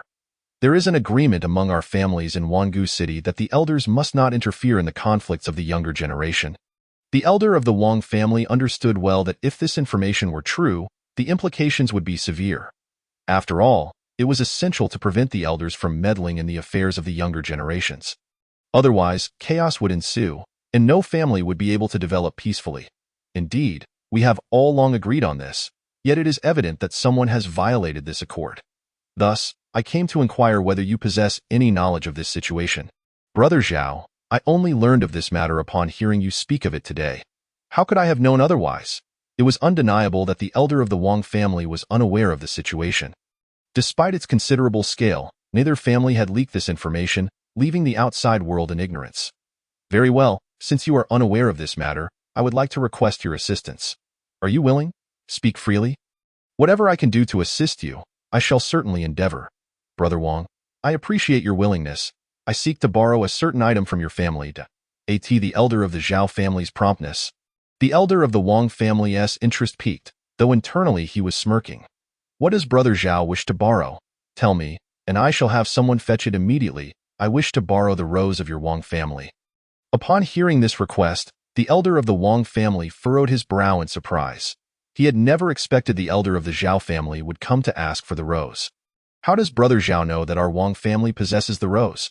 The elder of the Wang family was puzzled, as this information was one of the Wang family's most closely guarded secrets. "That is a matter you need not concern yourself with. I simply wish to know if you are willing to lend it to me. I have come on behalf of the Zhao family to procure this herb." Although the elder of the Zhao family remained composed, he was prepared to take action at any moment. However, he understood that he must first secure the rose, as it was essential for ensuring Zhao Ling's safety. "To speak candidly, my Wang family does indeed possess a rose, but we have only one, making it difficult to lend to you." While the elder of the Wang family did not know how the elder of the Zhao family had obtained this information, now that the latter had come to him, it was clear he believed the Wang family had the rose. There was little point in denying it. "Rest assured, Brother Wang, my Zhao family will not request the rose without due compensation. Whatever conditions you propose, we shall accept without negotiation." "Brother Zhao, why do this?" At this moment, the elder of the Zhao family appeared sincere, though he had no intention of following through on that sincerity. "I truly require the rose for urgent matters, so I must obtain it by any means necessary. Thus, I implore you to propose a condition. This matter cannot be decided by me alone. I must confer with my clan brother first. How about I take some time to discuss it?" "Of course, Brother Wang, take your time." Given the magnitude of the situation, the elder of the Wang family could not make a unilateral decision, as it concerned the interests of the entire family. He needed to consult his younger brother, another elder of the Wang family, and a sage himself. Elder brother, why has the elder of the Zhao family come? Do not mention it. His visit seems to carry an ominous intent. Ominous intent? What do you mean? The elder of the Wang family proceeded to explain the situation to his brother. What does he mean by asking if we know of the situation? Does he suspect us? That seems unlikely. Our families have maintained a neutral relationship for many years. Without any conflicts, I doubt he would suspect us. However, the issue of the rose is indeed troublesome. The elder of the Wang family remained convinced that the elder of the Zhao family would not suspect them. Yet he was unaware that the latter had already concluded that the Wang family was indeed responsible for the incident. How about this, elder brother? We should avoid giving them the rose if possible. Ask him what he intends to do with it and gauge the sincerity of their offer. If it comes to that, we might consider lending it, but only if the benefits are substantial. The other elder of the Wang family, being astute, recognized that the rose was far too precious to simply give away without sufficient compensation. Indeed, we are of the same mind. That seems the most prudent course. However, be cautious, elder brother. If this fellow truly harbors ill intentions, we must not allow him to succeed. The Wang family possesses another elder who harbors concerns that the Zhao family's grand elder might take action against the Wang family's grand elder. Indeed, such a scenario is not entirely implausible. Should the Zhao family's grand elder decide to strike unexpectedly, the consequences could be dire if one fails to evade in time. Rest assured, with my prowess, while I may not be able to contend with that individual from the Yi family, I do not regard the Zhao family's grand elder as a significant threat. I also have unwavering faith in your strength. My elder brother, when it comes to absolute strength, it is indisputable that the most formidable is the grand elder of the Yi family, having attained the pinnacle of a sage in the late stage of perfection. A step further would elevate one to the status of a great sage, a level of power that should not be underestimated. As for the remaining elders, be they from the Zhao family or the Wang family, their strengths pale in comparison to that of the Yi family's grand elder, yet they are equally capable of keeping each other in check. Brother Zhao, may I inquire about the purpose of this rose? After the two elders of the Wang family conferred, the grand elder of the Wang family proceeded to meet with the grand elder of the Zhao family. I trust you recall the matter concerning Zhao Ling from our Zhao family that I previously mentioned. At present, the child is gravely injured, and without this rose, his fate may be sealed. I see. Upon hearing the grand elder of the Zhao family's explanation, the grand elder of the Wang family finally comprehended why the Zhao family's grand elder sought him out for this rose. It turns out he wishes to save the young leader of their Zhao family's next generation. In light of this, it would not be unreasonable for the Wang family to part with the rose for the Zhao family. But surely, Brother Zhao cannot simply take the rose without offering some form of compensation to our Wang family. Would you not agree? That is only natural. Although the grand elder of the Zhao family outwardly agreed without hesitation, he had already condemned the entire Wang family in his heart. The true nature of the Wang family has finally been revealed. They have been waiting here for us all along, at this moment. The grand elder of the Zhao family was striving to suppress his murderous intent, nearly unable to refrain from striking the grand elder of the Wang family. Yet, he understood that he must not act until he secured the rose. What sort of compensation can Brother Zhao provide? This rose belongs to your Wang family, thus it is only fitting that the compensation comes from you. However, rest assured, as long as it is not excessive, I shall not haggle. Then no matter what the Wang family proposes as compensation, the grand elder of the Zhao family would undoubtedly agree, for his primary objective is to obtain the rose. Whether or not he intends to honor this compensation is an entirely different matter, and it is evident that he has no intention of fulfilling it. Rather, he plans to annihilate the entire Wang family. Let us proceed this way. I shall provide you with a list shortly, and you may compensate us according to its contents. How does that sound? No problem. Excellent. Brother Zhao is indeed straightforward. Please await my return for a moment. Seeing the Zhao family's grand elder so agreeable, the grand elder of the Wang family felt a surge of joy. Should this matter come to fruition, the grand elder of the Wang family believed that a robust alliance would be forged between the Wang and Zhao families. Though the loss of a rose may seem significant, the potential acquisition of abundant resources and territory renders the Wang family's position not entirely unfavorable, perhaps even a slight gain. This is the compensation we seek from the Wang family. I ask that Brother Zhao review it and voice any objections now if you have any. Chapter 33. How one eats and then disgorges. The Grand Elder of the Wang family handed over a jade slip, and the Grand Elder of the Zhao family examined the information contained within: medicinal pills, techniques, land, and industries. The Wang family's demands are indeed extensive, indicating that they had devised this plan long in advance. Upon perusing the list, the Grand Elder of the Zhao family felt a cold smirk rise within, yet he maintained an outward calm, revealing no emotion. However, had the Grand Elder of the Wang family stood sufficiently close, he would have sensed the barely concealed murderous aura emanating from the Grand Elder of the Zhao family, and no problem. The Zhao family can accept this.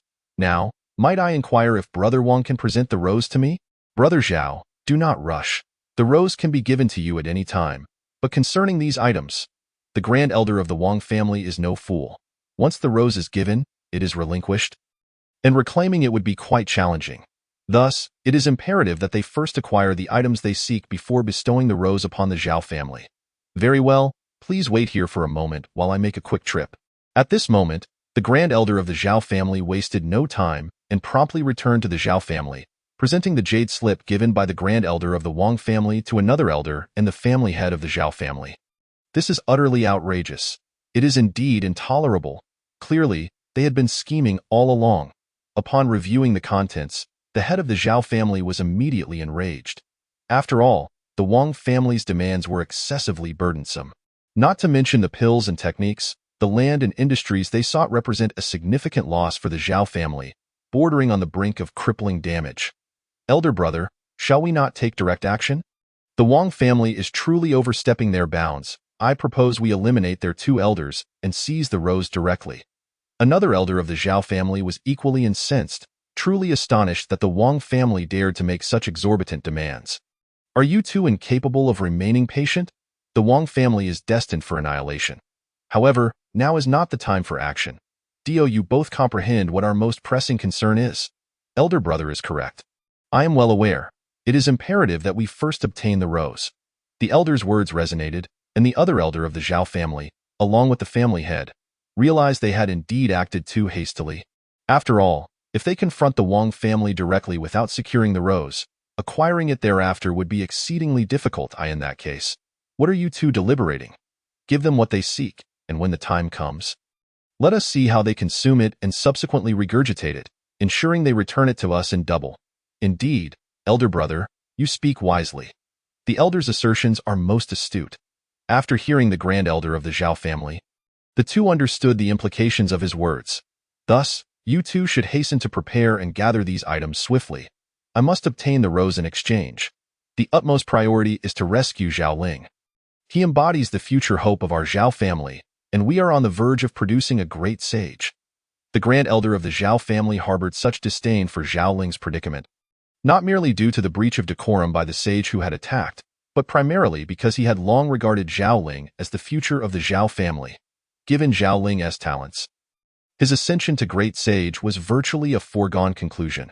There was even potential for him to ascend further, and should Zhao Ling achieve that, the Zhao family would soar to unprecedented heights. I comprehend, Grand Elder. The head of the Zhao family fully grasped the gravity of the situation. Very well, I shall await your return. Expedite the process and deliver the items to me. Understood. With that, the head of the Zhao family departed to gather the necessary resources. The list was indeed extensive, and even for the Zhao family, assembling everything would require considerable effort. However, it was not long before the head of the Zhao family returned, having gathered all items. We are prepared for battle. Within this are the ammunition and weapon techniques we require, along with all contracts pertaining to industries and territories. Excellent work.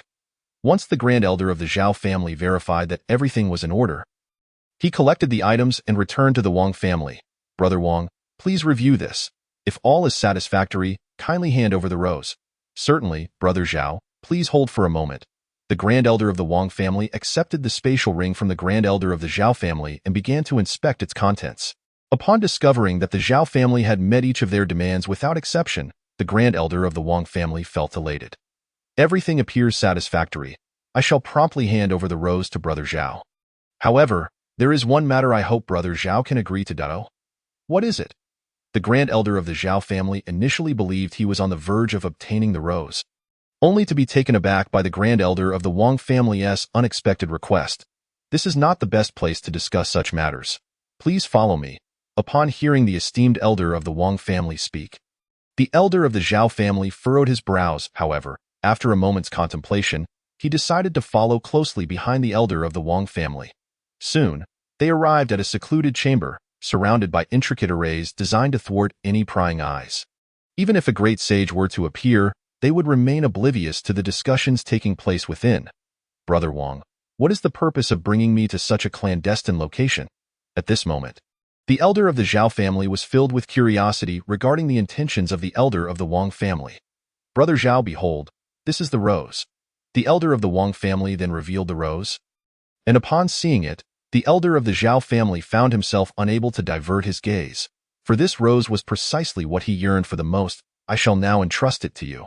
Brother Zhao, please take good care of it. Very well. The elder of the Zhao family promptly accepted the rose, inspecting it before stowing it away.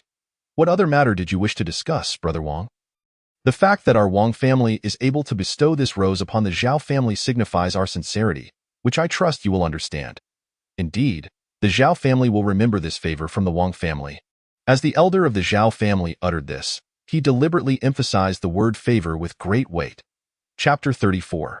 The post-heavenly Dao body holding the rose. The elder of the Zhao family cast a glance at the elder of the Wang family, and the murderous intent in his eyes became increasingly pronounced. Brother Zhao, let us not escalate matters. Our two families should support each other, for only in unity can we withstand the threat posed by the Yi family. You speak wisely. The elder of the Wang family felt a surge of joy, believing he had struck an exceedingly profitable deal. Although the rose had been handed over to the Zhao family, he had received an abundance of resources in return and forged an alliance with them. Should they wish to confront the Yi family, this alliance would prove pivotal. I shall not delay you further. Brother Wang, did I take my leave? Safe travels, brothers, shall not see you off. The elder of the Zhao family turned and departed the Wang family estate. Unable to contain the murderous intent brewing within him, it erupted forth, causing birds that flew past to drop dead from the sheer pressure of his malice. The Wang family. You truly play a shrewd game, first injuring the genius of our Zhao family, then exchanging the rose for so many of our resources, all while expecting us to act as your enforcers against the Yi family. You are indeed calculating. The elder of the Zhao family seethed with anger, believing that had he not uncovered the Wang family's scheme, they would have been thoroughly ensnared. Fortunately, he had realized the truth in time, and now that the rose was in his possession, he felt a glimmer of hope.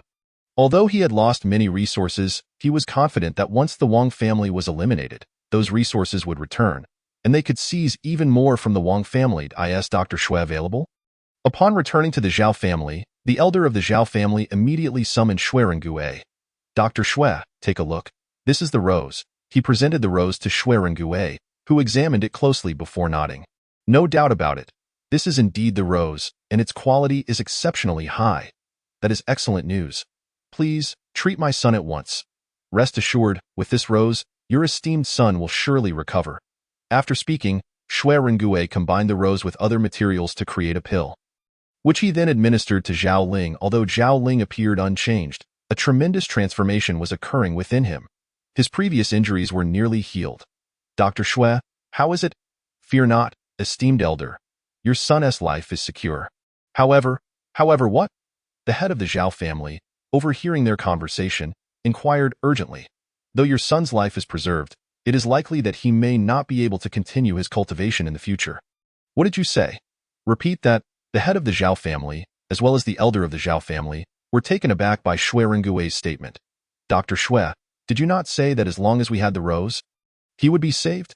Indeed, that is correct. Your son's life is safe now, but given that he was injured by a sage, the saying that all beneath a sage are but ants holds true. I believe you are well aware that the power of a sage is beyond what someone of your son's caliber can withstand. Are you implying? The elder of the Zhao family began to comprehend Xue Rengue's words. Correct. Your son's meridians have suffered severe damage, and there still lingers some trace of sage power within him. This will greatly impact him moving forward.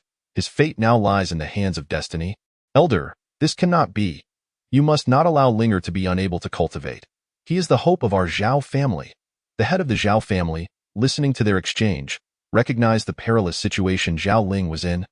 I am fully aware that we cannot let Linger be unable to cultivate, but it seems that, as Dr. Xue has stated, we must leave this to fate. As long as you understand, I shall take my leave. Allow me to see you off, Dr. Xue. Under the elder of the Zhao family's arrangements, the head of the Zhao family escorted Xue Rengue out before returning to the estate. Elder, we cannot let this grudge go unavenged. Seeing Zhao Ling lying on the bed, the head of the Zhao family was consumed with rage, never having anticipated that Zhao Ling might be unable to continue his cultivation. Rest assured, we will avenge this grievance. The Wang family shall soon meet its downfall. The elder of the Zhao family, already incensed, felt his fury deepen upon realizing that Zhao Ling, once the hope of their family, now faced such a grim fate. Amidst the Zhao family's sorrow, the Yi family was filled with joy and laughter. See, I told you, my brother would surely gain a fortuitous opportunity. Now awake, Yi Linfan was not only unscathed but had actually improved in strength. Having ascended to the realm of a great being, thanks to the healing provided by Li Qingzhao after his injury, Yi Linfan's constitution had undergone a remarkable transformation. Indeed, you possess foresight. Who would have thought that this injury would lead to him becoming a post-heavenly Dao body? Truly a blessing for our Yi family. With his awakening, Yi Linfan's physique had transformed. Previously, he had merely been a fledgling, but now he had directly attained the status of a post-heavenly Dao body. There are distinctions between innate and acquired Dao bodies.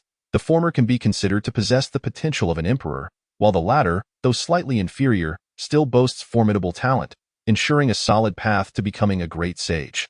My brother has turned misfortune into fortune. I wonder how Zhao Ling is faring. The Zhao family's Zhao Ling is likely in dire straits. Even if he survives, he will probably be unable to cultivate further. Upon hearing Yi Lintian mention Zhao Ling, the elder of the Yi family voiced his assessment. It seems so.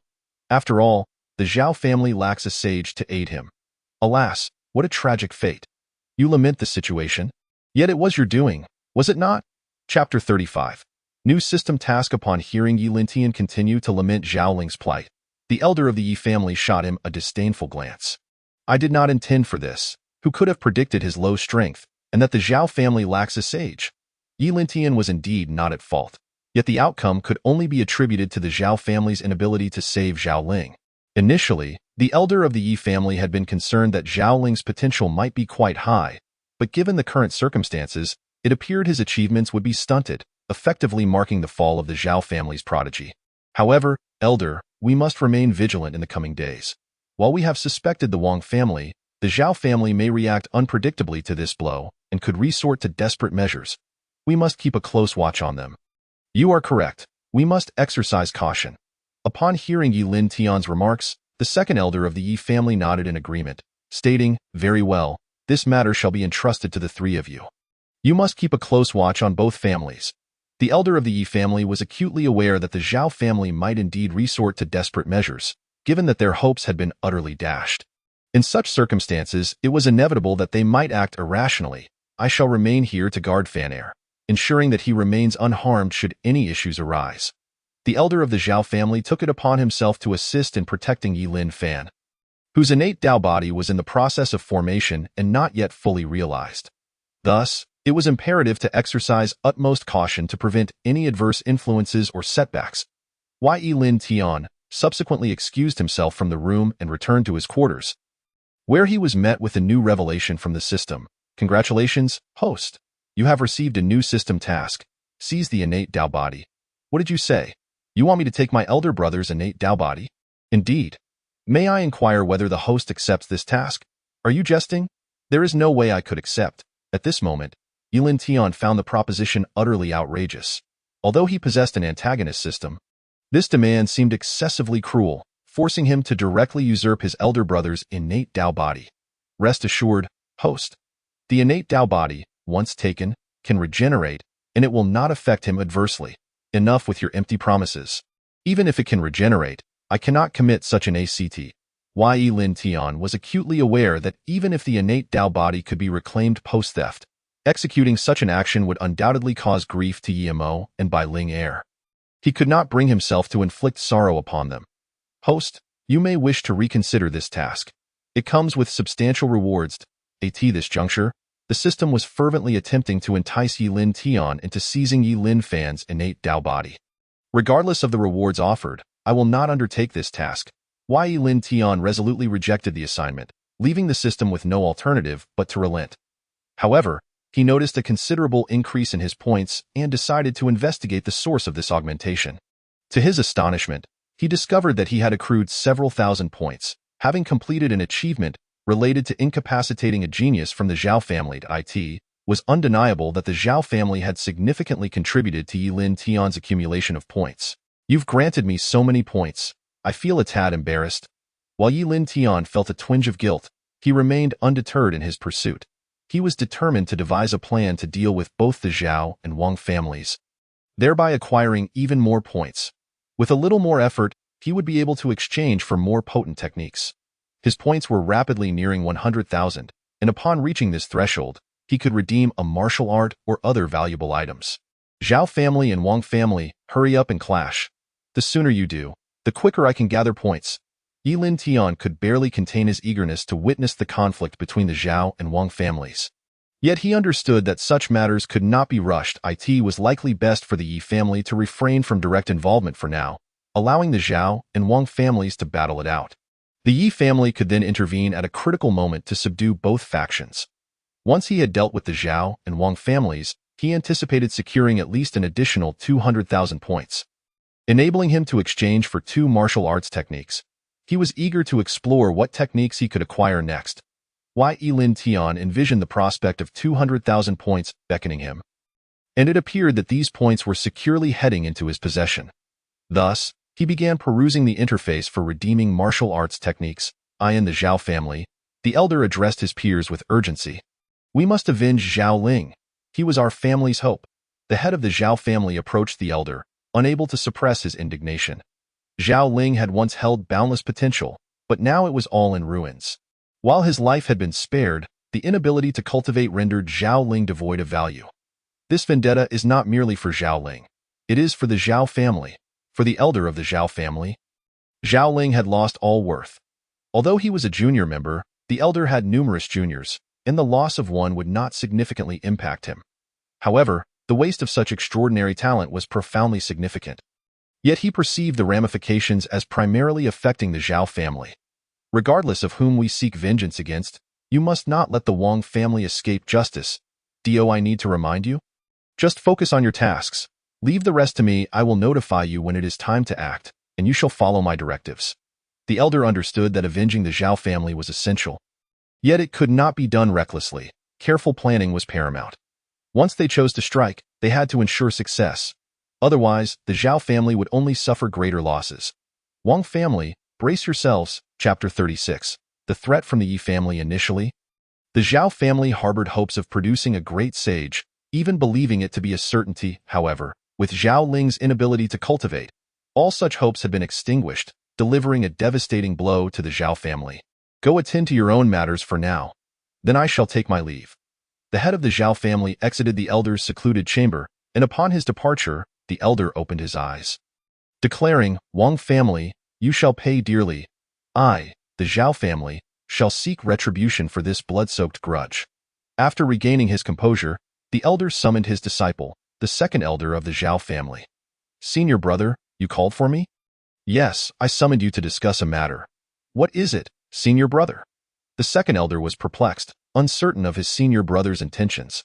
Our strength should suffice to confront the Wang family, yet there is one concern that must be addressed first. What is it that troubles you? The second elder recognized that his senior brother had already established a rapport with the Yi family for a joint effort against the Wang family. With both families collaborating against a singular foe, victory seemed assured. In truth, either the Yi or Zhao family could easily handle the Wang family alone. My concern lies with the Yi family. The Yi family? Are you worried they might not intervene? No, the Yi family will certainly take action. Then what is your worry? The second elder could not fathom why his senior brother was anxious about this issue. If the concern was about the Yi family failing to act, that would be understandable. However, since it was certain they would intervene, what was there to fret over? My worry is that the Yi family will strike at the opportune moment. When we are both weakened from battle. Upon hearing his senior brother's words, the second elder quickly grasped his meaning. Indeed, if they were to do so, It would be exceedingly perilous for us. The threat posed by the Yi family far surpasses that of the Wang family. The elder was acutely aware that, had he been in the Yi family's position, he would not have acted immediately. Instead, he would wait until both families were sufficiently worn down before making his move. Thus maximizing gains while minimizing losses. I suspect they will likely choose to act only at the last moment, and even then, they might target us both simultaneously. If such a scenario unfolds, the Zhao family will be doomed. Senior brother, I believe you are being overly cautious. The Yi family would not go that far, would they? In a typical scenario, should a city be dominated by a single family, it is indeed plausible that this family might seek to assimilate all other clans. However, the Yi family's reputation has always been exemplary. They have never engaged in such endeavors. I am also aware that, according to their established conduct, the Yi family would refrain from such actions. Yet, the unpredictability of fate looms large. How can one be certain that the Yi family will not act in this manner now, especially given the overwhelming temptation before them?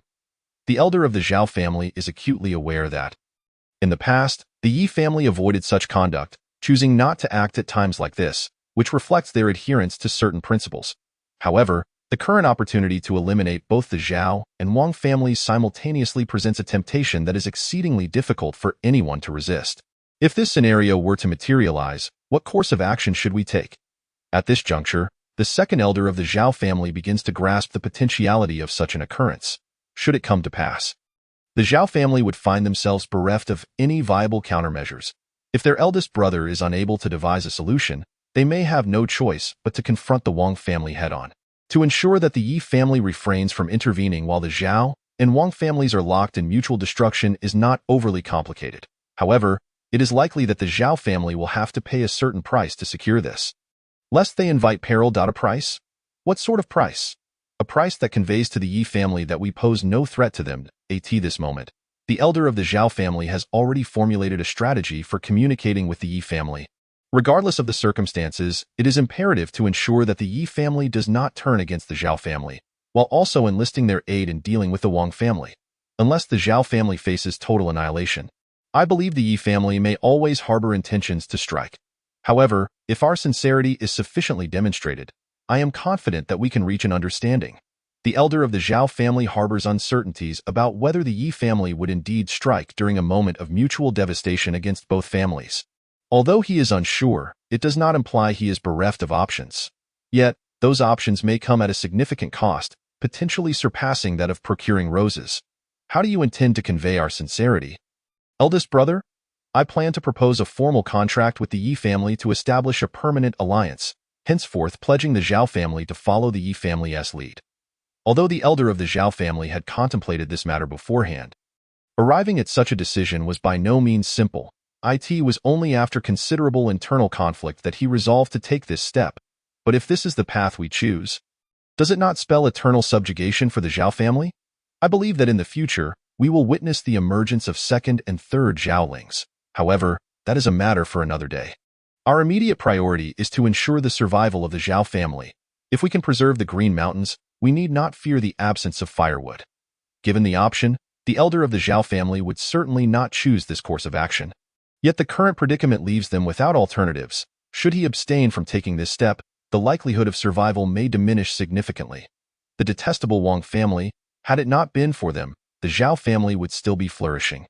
Indeed, but events have unfolded as they have, and we are left with no recourse but to accept fate.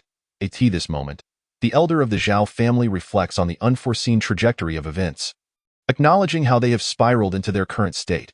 Regardless, the eradication of the Wang family has become a foregone conclusion. Chapter 37. The Yi family will make a move. The animosity towards the Wang family no longer requires elaboration. Given the opportunity, the elder of the Zhao family would undoubtedly choose to obliterate the entire Wang clan. Even in the absence of opportunity, it is imperative to create one for the Wang family's annihilation. However, elder brother, we must ensure that the younger generation is informed. We cannot make unilateral decisions. Clearly, the second elder of the Zhao family aligns with the elder's sentiments, believing such a monumental decision should not rest solely upon them. We must summon the family head of the Zhao family to discuss this matter. You make a valid point. Let us fetch Zhao Yu. Zhao Yu is the current head of the Zhao family. Upon hearing the elder's request, the second elder promptly brings him forth. We have deliberated on a matter and would like to hear your thoughts. Regardless of the issue, your decisions as elders shall suffice. I, as a junior, have no objections. At this moment, the head of the Zhao family remains oblivious to the elders' true intentions. Regardless of your stance, this matter necessitates our explanation. We have resolved to confront the Wang family. However, prior to that, we must ensure that the Yi family does not strike against us at the last moment. What do you mean by that? Upon hearing the elder's words, the head of the Zhao family is struck by an ominous premonition. The notion of ensuring the Yi family does not turn against them sounds rather dubious. He struggles to comprehend the elder's ulterior motives. We must demonstrate our sincerity to the Yi family, ensuring they understand that the Zhao family poses no threat. In doing so, will the Zhao family incur significant losses? The head of the Zhao family begins to grasp the elder's intentions, his primary concern now being the potential losses the Zhao family may face in this endeavor. Losses are inevitable, however, as long as we can eradicate the Wang family, we shall recuperate our losses through them, so there is no need for concern. Given that, I shall refrain from further inquiries, leaving the decision to the elders. The head of the Zhao family understands that their current situation is indeed precarious. Although they may be slightly stronger than the Wang family, they are still far inferior to the Yi family, thus rendering any action against the Yi family impossible. Conversely, they can indeed confront the Wang family, who have provoked them once more. In light of this, it seems prudent to take a bold step and eliminate the Wang family, potentially allowing the Zhao family to seize an opportunity to enhance their strength. Since you have no objections, let us finalize this decision. With clarity regarding the path ahead for the Zhao family. The head of the Zhao family has no inclination to contradict the elders, as long as they are resolute. He harbors no doubts. Elder brother, we await your good news. Should the elder of the Zhao family succeed in negotiating with the Yi family, it would undoubtedly be a significant boon for the Zhao family. However, if negotiations falter, the outcome remains uncertain. Yet, there is no time for further contemplation. The elder of the Zhao family soon arrives at the Yi family. Elder Zhao, what brings you to our humble abode? Upon arriving at the Yi family, the elder of the Zhao family does not seek out the elder of the Yi family directly, but instead approaches Yi Mo first. Yi Mo, curious, wonders why the elder of the Zhao family would come to him instead of directly addressing the elder of the Yi family. I have come to discuss an important matter with you, representing the Zhao family in this endeavor. If that is the case, please proceed, and I shall listen to what you have to say. Yi Mo is taken aback that the elder of the Zhao family would choose to discuss matters with him. Considering he should be addressing the elder of the Yi family instead, I presume you are aware that the Zhao family intends to take action against the Wang family. Indeed, the elder has mentioned this to me. I have come specifically for this purpose. The elder of the Zhao family does not beat around the bush, steering the conversation directly to the heart of the matter. We intend to confront the Wang family. May I inquire if the Yi family would lend their assistance? What do you mean by this? Upon hearing the elder's words, Yi Mo realizes that there may be deeper implications in the elder's request. My intention is that, given our shared interests in this endeavor, it would be only natural for the Yi family to assist us. Indeed, the Yi family will not let the Wang family off easily. While Yi Mo remains uncertain about the elder of the Zhao family's true intentions, he acknowledges the validity of the statement. From the current perspective, it is indeed in the Yi family's interest to act against the Wang family. Very well, in that case, when does the Yi family plan to take action? The elder of the Zhao family finally broached the most pressing question on his mind, which was the true purpose of his visit, to ascertain when the Yi family intended to take action.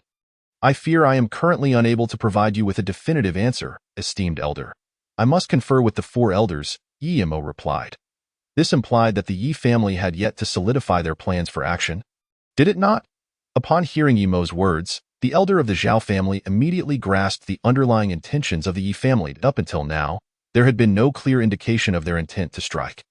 Although Yi Mo spoke of taking action, they had not determined when, which was rather unusual. Esteemed elder, that cannot be the case. The Yi family surely intends to act. It's merely that I cannot yet provide you with a precise timeline for our actions. In light of this, I shall not press you for a specific timeline. Yi family head, at this moment, the elder of the Zhao family realized that Yi Mo was likely not in a position to make decisions on this matter, and would have to defer to the four elders of the Yi family. There is another matter I wish to discuss with your family's elder. May I inquire if it is a convenient time? After conversing with Yi Mo, the elder of the Zhao family had already formed a clear understanding regarding the uncertainty of their potential actions against the Wang family. Chapter 38. His requests were quite numerous. The elder of the Zhao family had now confirmed that the Yi family would indeed act. It was only a question of when, which remained uncertain. Moreover, there was a significant probability that the elder of the Zhao family's greatest fears might materialize. Should such a scenario arise, it would undoubtedly spell disaster for the entire Zhao family. I believe it should be convenient. If esteemed elder is not in a hurry, I shall summon the elder at once. Very well, I shall await your return. Now is the most critical moment. It was imperative to ensure that the Yi family would not turn against the Zhao family, for otherwise their fate would be dire. The elder of the Yi family arrived promptly, marking their second meeting within a few days. Zhao brother, what brings you to the Yi family once more? Is there something amiss? Indeed, I have come to discuss our strategy regarding the Wang family.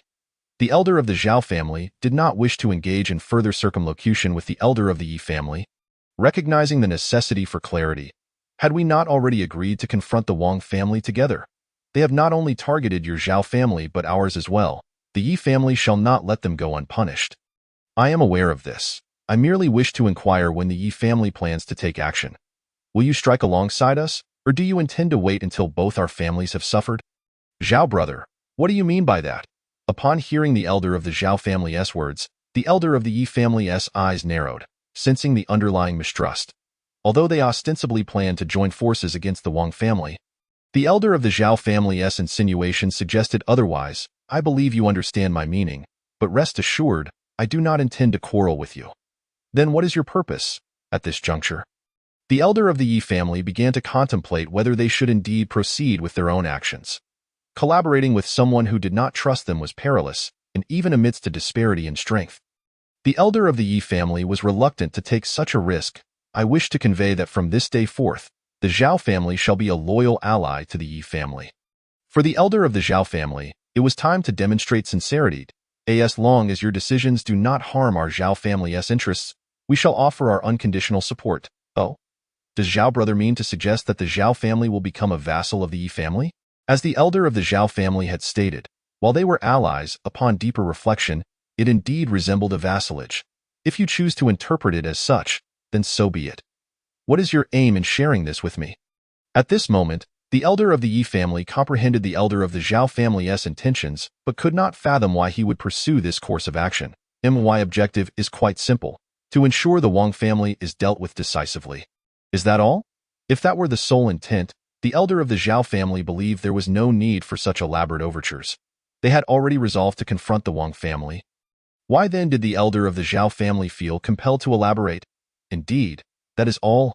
Earlier, the elder of the Zhao family had alluded to mutual destruction, yet now he reverted to stating it was merely a simple matter. Even a dullard would discern the elder of the Zhao family's true intentions.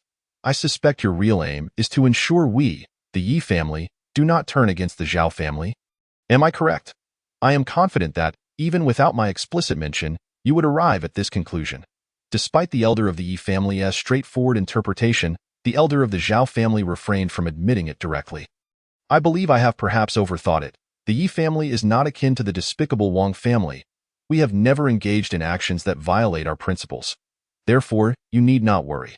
As long as you do not provoke us, the Yi family shall not act against the Zhao family. If you assert this, then I must extend my gratitude on behalf of the Zhao family. Upon hearing the elder of the Yi family's reassurances, the elder of the Zhao family felt a wave of relief. This had been the purpose of his visit. Although he had not made his intentions explicit, the elder of the Yi family had clarified the matter further, ultimately achieving the same outcome. When does the Yi family plan to act against the Wang family? That will depend on your family's situation. The Yi family is prepared to act at any time. Regarding the timeline for their actions against the Wang family, the elder of the Yi family had not given it much thought, as they were ready to strike at any moment. The specifics would likely hinge on the progress made by the Zhao family. In that case, you may rest assured. We shall act promptly. We hope for your support, as the two elders of the Wang family will not be easy to handle. Agreed. The elder of the Zhao family had finally achieved all his objectives. After exchanging a few pleasantries with the elder of the Yi family, he took his leave. Lin Tian, come forth. After the elder of the Zhao family departed, the elder of the Yi family called out to the figure emerging from the shadows. Yi Lin Tian stepped forward. Heavens, we ought to refrain from such actions in the future. Should this fellow discover our dealings, it would spell trouble. I have confidence in the formations you have devised. So I believe it will be fine. Why Lin Tian had concealed himself within a formation that masked his presence. Thus he was not concerned about being detected by the elder of the Zhao family. Nor did he fear the revelation of his own prowess. It is better to exercise caution. At this moment, the elder of the Yi family had little to add, as Lin Tian indeed appeared to be unscathed. The fact that they had been so close without detection indicated the efficacy of the formation. What is your perspective on the elder of the Zhao family's remarks? Although Lin Tian was youthful, his displayed strength and composed demeanor had led the elder of the Yi family to consider involving him in certain decisions. Their Zhao family's strength is lacking, yet their demands are quite excessive. One cannot dismiss their requests. They are indeed reasonable. Chapter 39. One must be ruthless to stand firm. After hearing the elder of the Yi family's words, Lin Tian shook his head decisively. I believe you are mistaken, esteemed elder. In what regard? The elder of the Yi family was confident in his assertions. Why then did Lin Tian claim otherwise? What constitutes a reasonable request for a weaker party? Their demands are not assessed based on their own merit, but rather by the perspective of the stronger party opposing them. Why Lin Tian stepped out from the formation, moving toward the entrance as he gazed in the direction of the Zhao family. If we deem their requests excessive, they become excessive. If we deem them reasonable, they remain so. Do you grasp my meaning, esteemed elder? Though Lin Tian did not articulate his thoughts in full, the elder of the Yi family began to understand the essence of his words. Presently, he regarded Lin Tian with a peculiar expression, even doubting whether this boy could truly be a mere 3-year-old. Could a child of such tender years possess such depth of insight? On certain occasions, I find myself genuinely questioning whether you have been possessed by some ancient specter. The elder chuckled, stating that I have merely lingered in the womb a tad too long. Lin Tian spoke these words with a smile, which indeed gave the impression that he was jesting.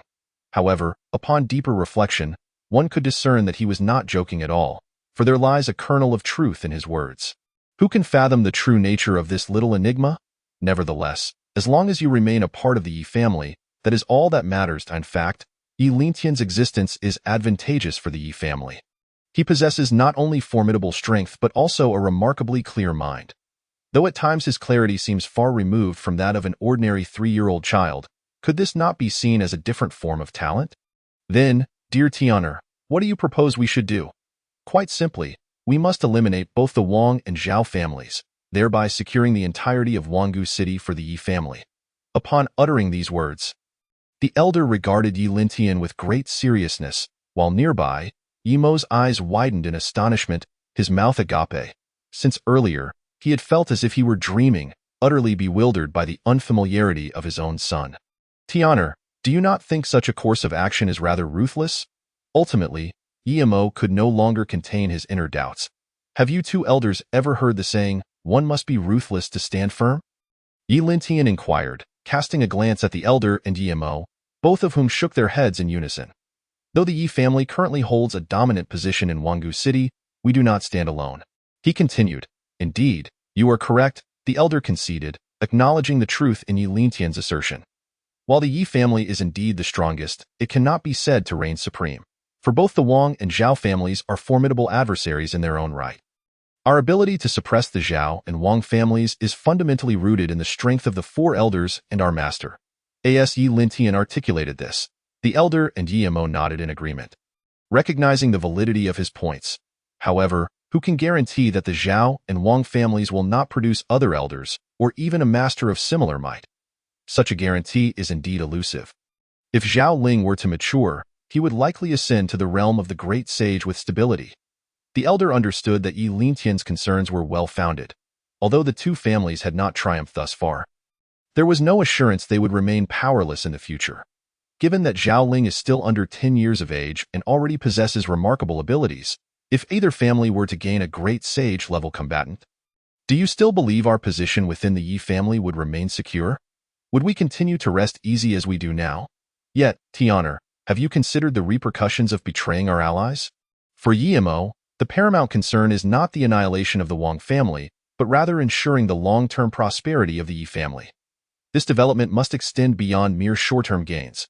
Thus, we cannot tarnish our reputation by being labeled as traitors to our allies.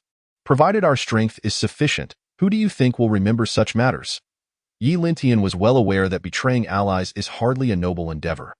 Nevertheless, the current circumstances present an exceptional opportunity to eliminate these two potential threats. A positive outcome that, in Yi Lintian's view, far outweighs the negatives of betraying allies.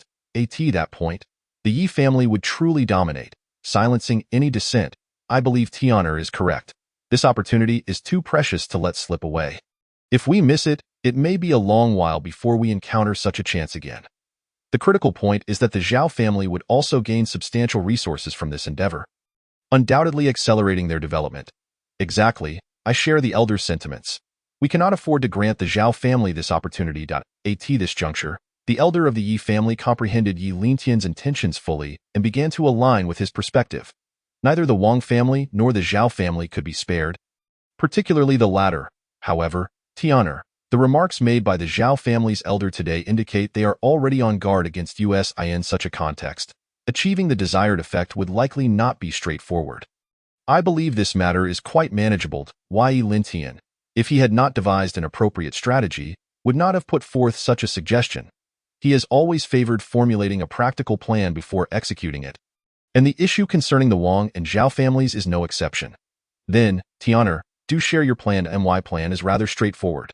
Initially, we must assist the Zhao family in their assault on the Wang family. And this must be an unreserved attack.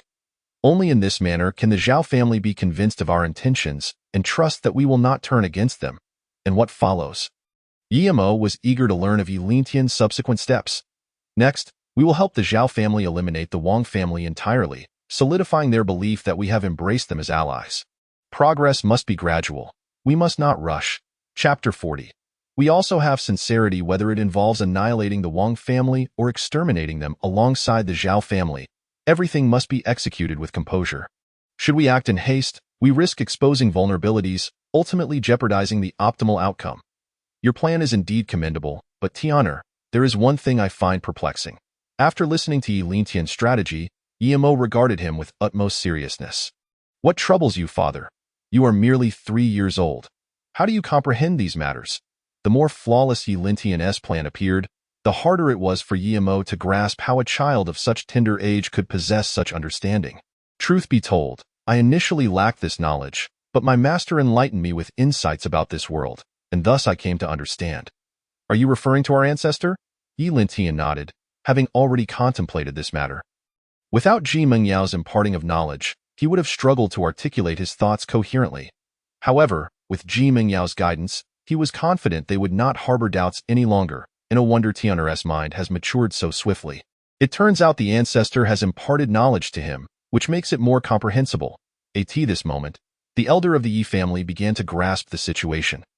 Previously, he had shared Yi Mo's confusion, but now, hearing Yi Lintian's explanation, the truth became clear. What they remained unaware of, however, was that Ji Mengyao had only imparted ordinary knowledge, devoid of any schemes or treachery. In truth, you have all overthought this matter. My early maturation of intellect is beneficial for the Yi family, is it not? Indeed, Tian'er is correct. His early mental growth is advantageous for us. With Tian'er around, I firmly believe the Yi family will ascend to new heights. The elder wholeheartedly agreed with Yi Lintian's assertion, as he always regarded him as an integral member of the Yi family. After hearing the elder's words, Yi Mo nodded in agreement, though he still harbored some reservations. Feeling uneasy about the precocity of Yi Lintian's intellect. Yet, he felt powerless to voice his concerns, as they remained mere suspicions, and even if the elder's words rang true, it was indeed a positive development for the Yi family. Since you have no objections, let us proceed according to Tian'er's plan. Elder, I have yet to voice my thoughts. What do you wish to express? Think it through before speaking. Yi Mo opened his mouth to share his thoughts, but, upon hearing the elder's statement, promptly swallowed his words and shook his head. Very well, I have nothing further to say. We shall proceed as Tian'er suggests. With their course of action determined, the next step for Yi Lintian and his companions was to confer with the Zhao family regarding the timing of their assault on the Wang family. Meanwhile, the Zhao family awaited the Yi family's response, and soon, a messenger dispatched by Yi Mo arrived at the Zhao family estate. I presume you are the head of the Zhao family? Indeed, I am the head of the Zhao family. What counsel does the Yi family wish to impart? The head of our household has indicated that you may commence at your convenience. At that time, our family will deploy our personnel to promptly collaborate with the Zhao family. Upon hearing the envoy's words, the head of the Yi family felt a sense of relief, as if a heavy stone had been lifted from his heart. Previously, after the Zhao family's grand elder returned from the Yi residence, he informed him that matters had been settled, albeit without providing a specific timeline. Now, the moment for the Yi family to take action has finally arrived, and I wonder if the head of the Yi family has informed you how many individuals they intend to mobilize. During my journey here, the head explicitly instructed me to convey that regardless of the Zhao family's numbers, the Yi family would deploy even more personnel and fight alongside the Zhao family, thereby demonstrating our sincerity. Excellent, splendid. The Yi family indeed proves to be forthright. It was only at this point that the head of the Zhao family finally allowed a smile to grace his face. You must relay to the head of the Yi family that we, the Zhao family, will take action tonight. Certainly, I shall convey that message, and I shall take my leave now. Travel safely. No need for formalities. After the grand elder of the Zhao family returned from the Yi household, he relayed the information to the head of the Zhao family, who had been eagerly awaiting news from the Yi family. At last, he has received the desired confirmation. Subsequently, the head of the Yi family approached the grand elder of the Zhao family and shared the recent developments. Very well, it seems the Yi family has finally devised a plan.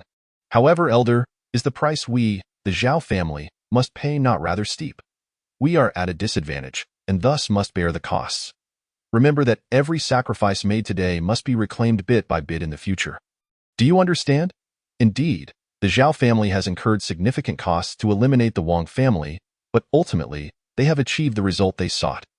Furthermore, according to the Grand Elder's thoughts, should they succeed in vanquishing the Wang family, the benefits gained will undoubtedly facilitate the Zhao family's rapid advancement. Rest assured, Elder, I shall engrave today's events in my heart. Yes, just remember that and prepare for action. We strike tonight. Understood, Elder. After the head of the Zhao family departed, the grand elder of the Zhao family slowly rose from the ground. Tonight, we shall first eliminate the Wang family, and one day, we will inevitably deal with the Yi family as well. To eradicate the Wang family. The Zhao family has indeed paid a hefty price, but presently they find themselves devoid of alternatives. Should they refrain from this course of action, they risk annihilation, a fate they cannot abide. Yet what the grand elder and head of the Zhao family remain unaware of is that Yi Lintian and his compatriots have long since plotted to eliminate the Zhao family as well. Junior brother, tonight we must confront those two old rascals from the Wang family. However, you must exercise caution. What troubles you, elder brother? This evening, the ordinary forces will naturally be handled by the common troops of the Zhao and Yi families, while the two saints of the Wang family must be dealt with by our own saints. Otherwise, no matter how many ordinary cultivators we have, we cannot subdue the Wang family. After all, those beneath the saints are but ants. Chapter 41. A sleepless night. Although the Yi family has agreed to join us against the Wang family, we must remain vigilant. Junior brother, did you not say the Yi family would not turn against us? Upon hearing the grand elder of the Zhao family's statement, the second elder of the Zhao family was somewhat taken aback. They would not act against us, but we cannot place our complete trust in others. When we take action tonight, you must be extremely cautious. Should any complications arise, I will do my utmost to hold them all back while you escape at all costs. Your survival is paramount, and when you possess sufficient strength, you can avenge us for the Zhao family. Even with the affirmative response from the grand elder of the Yi family, and the envoy's assurance of the Yi family's sincerity, the grand elder of the Zhao family remained less than fully convinced, still preparing a contingency plan. I understand, elder brother. Good. As long as you comprehend. Should anything happen, do not hesitate to leave me behind. After listening to the grand elder's words, the second elder of the Zhao family paused for a few seconds before nodding. Seeing his junior brother nod, the grand elder of the Zhao family felt a sense of relief and began preparations for the night's events. As night fell, the entire Wangu city remained as bustling as ever. Yet unbeknownst to anyone, beneath this veneer of prosperity lay a storm of unprecedented magnitude, and tonight was destined to be a sleepless night. Wang brother, where are you? Come forth immediately. The grand elder of the Zhao family appeared above the Wang family, sending a message into the household. What brings you here so late, Zhao brother? Upon hearing the grand elder's call, the grand elder of the Wang family emerged and approached him. It seems that the medicine I procured from you earlier is somewhat amiss. Could Wang brother accompany me to investigate? Amiss? What seems to be the problem? The grand elder of the Wang family expressed confusion upon hearing the Zhao grand elder's words. After all, the rose he had given was genuine, without any issues, and the Wang family possessed only that one. Initially, it worked splendidly. However, just a moment ago, the situation took a sudden turn for the worse. The physician Xue indicated there was an issue with the rose, prompting me to seek your insight, Wang brother. This is unexpected. Logically, the rose should pose no problems at all. The grand elder of the Wang family was now puzzled, questioning the situation, for he had indeed given the Zhao grand elder the authentic rose. Very well then, I shall accompany you to investigate, but I cannot guarantee we will identify the source of the problem. I fully understand, but I hope Wang brother can take a look and see if any issues can be discerned. At this point, the grand elder of the Zhao family's performance was exceedingly convincing. Otherwise, the grand elder of the Wang family would not have been so easily deceived. Very well, let us proceed. At the grand elder of the Wang family's gesture, the grand elder of the Zhao family was the first to fly towards the Zhao residence. The grand elder of the Wang family followed closely behind, and moments later, they arrived at the Zhao household, proceeding to the exterior of Zhao Ling's chamber. Please, Wang brother. The grand elder of the Zhao family gestured for the grand elder of the Wang family to enter first. The latter, without a hint of suspicion, stepped into Zhao Ling's room. To his surprise, the room was empty, save for a single individual lying on the bed. Upon this revelation, the grand elder of the Wang family furrowed his brow slightly. Zhao brother, what is the meaning of this? Why is there not a soul in this room? Attaining the level of a saint necessitates a degree of caution, and thus, upon discovering the room devoid of inhabitants, the grand elder of the Wang family sensed something amiss. He did not approach the person on the bed, but instead inquired of the Zhao grand elder behind him. It is as such? Physician Xue indicated that his condition is quite dire and advised us not to disturb him. Therefore, I instructed everyone to leave, so there is no need for you to worry, Wang brother, I see. Though the grand elder of the Wang family listened to the Zhao grand elder's explanation, he remained slightly skeptical, his doubts still lingering nonetheless. He cautiously approached the bed and the individual atop it. Whoosh! I knew there was an issue. As the grand elder of the Wang family drew near, the person on the bed suddenly struck out, aiming directly at his forehead. Fortunately, the grand elder had been on guard, preventing the assailant from succeeding, though he was still forced to stagger back from the immense force. It appears that your Wang family's protective barrier technique is no mere boast. I did not expect that even at such close quarters, you could withstand my annihilation spike. It seems we have underestimated you. The individual lying on the bed was not Zhao Ling, but rather the second elder of the Zhao family, currently wielding his own signature weapon. Regrettably, that initial strike failed to incapacitate the grand elder of the Wang family, nor did it even graze him. What is the meaning of this? Why have you two attempted to ambush me? At this moment, the grand elder of the Wang family was utterly bewildered, unable to comprehend why the two saints of the Zhao family had sought to attack him, especially since their actions appeared aimed at taking his life. What exactly is your intent? Do you not understand? What do you know? What are you two trying to convey? Observing the apparent confusion on the grand elder of the Wang family's face, the Zhao grand elder stepped forward, a smirk playing on his lips as he began to interrogate him. Yet upon witnessing their expressions, the grand elder of the Wang family became even more baffled, utterly at a loss as to what affliction had befallen these two brothers. What? Even now, you continue to feign ignorance. Do you truly believe we are unaware that the incident involving the assault on Zhao Ling and Wang Laoji was orchestrated by your Wang family? Brother Zhao, I must confess that I fail to comprehend your meaning. When have I ever harmed your Zhao family's Zhao Ling or the Yi family's Wang Laoji? At this moment, the elder of the Wang family is equally bewildered, unable to grasp the ramblings of the Zhao family's elder. Even now, you feign ignorance. Very well, it appears you are indeed one who only sheds tears upon encountering the grave. Brother Zhao, I am convinced there exists a misunderstanding. Might you temper your anger until we resolve this matter before addressing other issues? Clearly, the elder of the Wang family finds himself in a precarious situation. Chapter 42. 2 against 1 at this juncture. The elder of the Wang family is engulfed in confusion, struggling to fathom the unfolding events, and the current situation is decidedly unfavorable for him. How can you still pretend to be oblivious at this point? Believing we are utterly foolish, Brother Zhao, I genuinely do not understand what you are alluding to, and I have never engaged in the actions you accuse us of. As the conversation progresses, the elder of the Wang family grows increasingly perplexed. Very well, if you choose to feign ignorance, Let us speak plainly. If you persist in this charade, the elder of the Zhao family will have no choice but to articulate the truth to expose your deceit. Eager to see how you will wriggle out of it. When our Zhao family's Zhao Ling clashed with Yi family's Yi Lin Fan, both nearly met their demise, all due to the interference of a sage. Leaving them with remnants of sage energy within them, Tio saved them. Only a great sage could intervene, or one must utilize a specific substance as the primary medicine. At this point, the elder of the Zhao family fixates intently on the elder of the Wang family, articulating with deliberate emphasis that this substance is none other than a rose. It is at this moment that the elder of the Wang family begins to grasp the situation.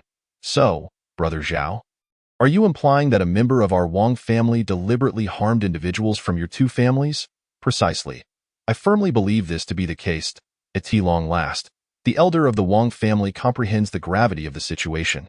Then, Brother Zhao, could you elucidate the purpose behind such actions? What advantage would this confer upon our Wang family? What advantage? Hasn't your Wang family already reaped the benefits? All those resources and lands. Could they possibly be fictitious? The mere mention of benefits incenses the elder of the Zhao family further. Had it not been for this incident, they would not have suffered such significant losses in resources and territory. Now, this elder of the Wang family continues to feign ignorance, as if oblivious to the true nature of the events. So, Brother Zhao, this is your interpretation. It appears no matter how I explain, you shall remain unconvinced. Correct? Convince me? How am I to believe you? Do you expect me to accept that it was the Yi family who instigated this, and you just happened to possess the means to heal these injuries with your rose? Is that it? As the elder of the Zhao family speaks, he draws closer to the elder of the Wang family, his patience wearing thin, eager to eliminate the elder of the Wang family to prevent further complications. Once dealt with, they could swiftly advance to eradicate the entire Wang family. Very well, since no explanation will suffice for you, Brother Zhao, then there is little left to discuss, if you two wish to engage. Then by all means, let us see if you can subdue this old man. After hearing the entire account, the elder of the Wang family realizes that no matter how he explains, he cannot shake off the suspicions cast upon him. Thus, there is no need for further discourse. Any additional words would be futile. Better to secure his own life first. After all, they are on Zhao family's territory. Should he falter, he might well meet his end here. Junior brother, attack. Upon uttering this, the elder of the Zhao family and the second elder of the Zhao family launched their assault against the elder of the Wang family. However, it must be said that the Wang family's unique techniques are indeed formidable. In this 2-on-1 scenario, he manages to navigate the situation with remarkable ease. The root of the matter lies in the fact that the second elder of the Zhao family's attack struggled to breach the elder of the Wang family's defenses. While the elder of the Zhao family can indeed penetrate this defense, the damage inflicted remains minimal. This fellow's defenses are simply too robust. We cannot continue this way if we delay too long. The Wang family may catch wind of our endeavors and prepare accordingly, making it increasingly difficult to eliminate them. At this moment, the elder of the Zhao family recognizes the dilemma. Should this conflict persist, they may genuinely find themselves unable to subdue the elder of the Wang family, even with the advantage of numbers. Initially, he had assumed the Zhao brothers to be a formidable pair, yet they are proving to be rather underwhelming. However, I have no desire to continue this charade. We shall settle our accounts another day. At this point, the elder of the Wang family no longer wishes to engage with the elder of the Zhao family or his second elder. Prolonging this confrontation serves him no purpose. Should his spiritual energy be depleted, it would spell his doom, though not let him escape. Capture him. Rest assured, brother. The second elder of the Zhao family strikes again. But this time, he does not directly attack the elder of the Wang family. Instead, he blocks his escape route. Meanwhile, the elder of the Zhao family charges directly towards the elder of the Wang family's vital points. Yet, the elder of the Wang family is no longer inclined to continue fighting. He is desperately seeking an opportunity to flee. You believe you can contain me? What a fool's dream, as he speaks. The elder of the Wang family lunges towards the second elder of the Zhao family. The second elder, upon witnessing this, narrows his pupils, realizing that the elder of the Wang family aims to break through his defenses. However, he is currently engaged in an offensive stance. With the gate wide open, should the elder of the Wang family succeed, the consequences could be dire. Junior brother, be cautious. Seeing the unfolding situation, the elder of the Zhao family grows anxious. Should the elder of the Wang family dare to sacrifice himself to create an opening for his junior brother, the elder of the Zhao family would find it intolerable. Damn it. The second elder hastily ceases his assault, adopting a defensive posture. Just as this defense is established, the elder of the Wang family reaches him. This is bad. Initially, the elder of the Zhao family assumed the elder of the Wang family was targeting his junior brother to break through. Thus, he alters his course of attack. The second elder remains in a defensive stance. However, just as the elder of the Wang family is poised to strike the second elder, he suddenly halts his attack and swiftly veers past the elder of the Zhao family. Gentlemen, until we meet again. Successfully evading the encirclement of the elder and second elder of the Zhao family, the elder of the Wang family bolts toward the Wang family, not daring to look back. At this moment, returning to the Wang family is the only way to ensure his safety. Above all, he must relay the news to safeguard the Wang family's security. Chapter 43. Too Decisive Cursed Zhao Family. On his hurried return to the Wang family, the elder reflects on the absurdity of the Zhao family's conviction that they were responsible for the attack. He had originally envisioned a solid alliance between their two families against the Yi family. But now the Zhao family has turned against the Wang family. Upon my return, I must activate the protective family formation. The Wang family cannot afford to be in jeopardy. At present, the elder of the Wang family is most concerned about potential threats to his clan. However, upon reflection, he realizes that there is no need for excessive worry. If it is merely the Zhao family, the Wang family should be fine. Yet, should the Yi family become involved, the situation would be dire. Ironically, the more one fears something, the more likely it is to manifest. Brother Wang, where are you headed at this late hour? As the elder of the Wang family contemplates the potential involvement of the Yi family, he is suddenly confronted by members of the Yi family. Two elders from the Yi family block his path. I did not expect you, Yi family, to be embroiled in this matter as well. However, there is one thing I do not comprehend. What is it that puzzles you? Speak. How did you manage to convince the Zhao family that it was our Wang family that acted? The elder of the Wang family is no fool. He recognizes that this situation is undoubtedly orchestrated by the Yi family. Yet the question remains, how did the Yi family convince the Zhao family, especially considering the Wang family did not engage in these actions? Why would we need to convince them? This matter was instigated by your Wang family. Are you still unwilling to admit it? Although the four elders of the Yi family were well aware of the truth behind the matter, he certainly could not disclose it at present. After all, the two elders from the Zhao family were likely rushing over as well at this juncture. Revealing the actual situation would spell disaster. Even you. The Yi family believed that this matter was instigated by our Wang family? I truly fail to comprehend why we would orchestrate such a scheme. Is it merely for those scant resources, only to provoke both your families? What the Wang family truly thinks is beyond our knowledge. Perhaps you believe we are incapable of uncovering the truth. Upon hearing the Wang family elder's remarks, the Yi family's second elder felt an uncontrollable urge to laugh inwardly. Yet outwardly he continued to admonish the Wang family.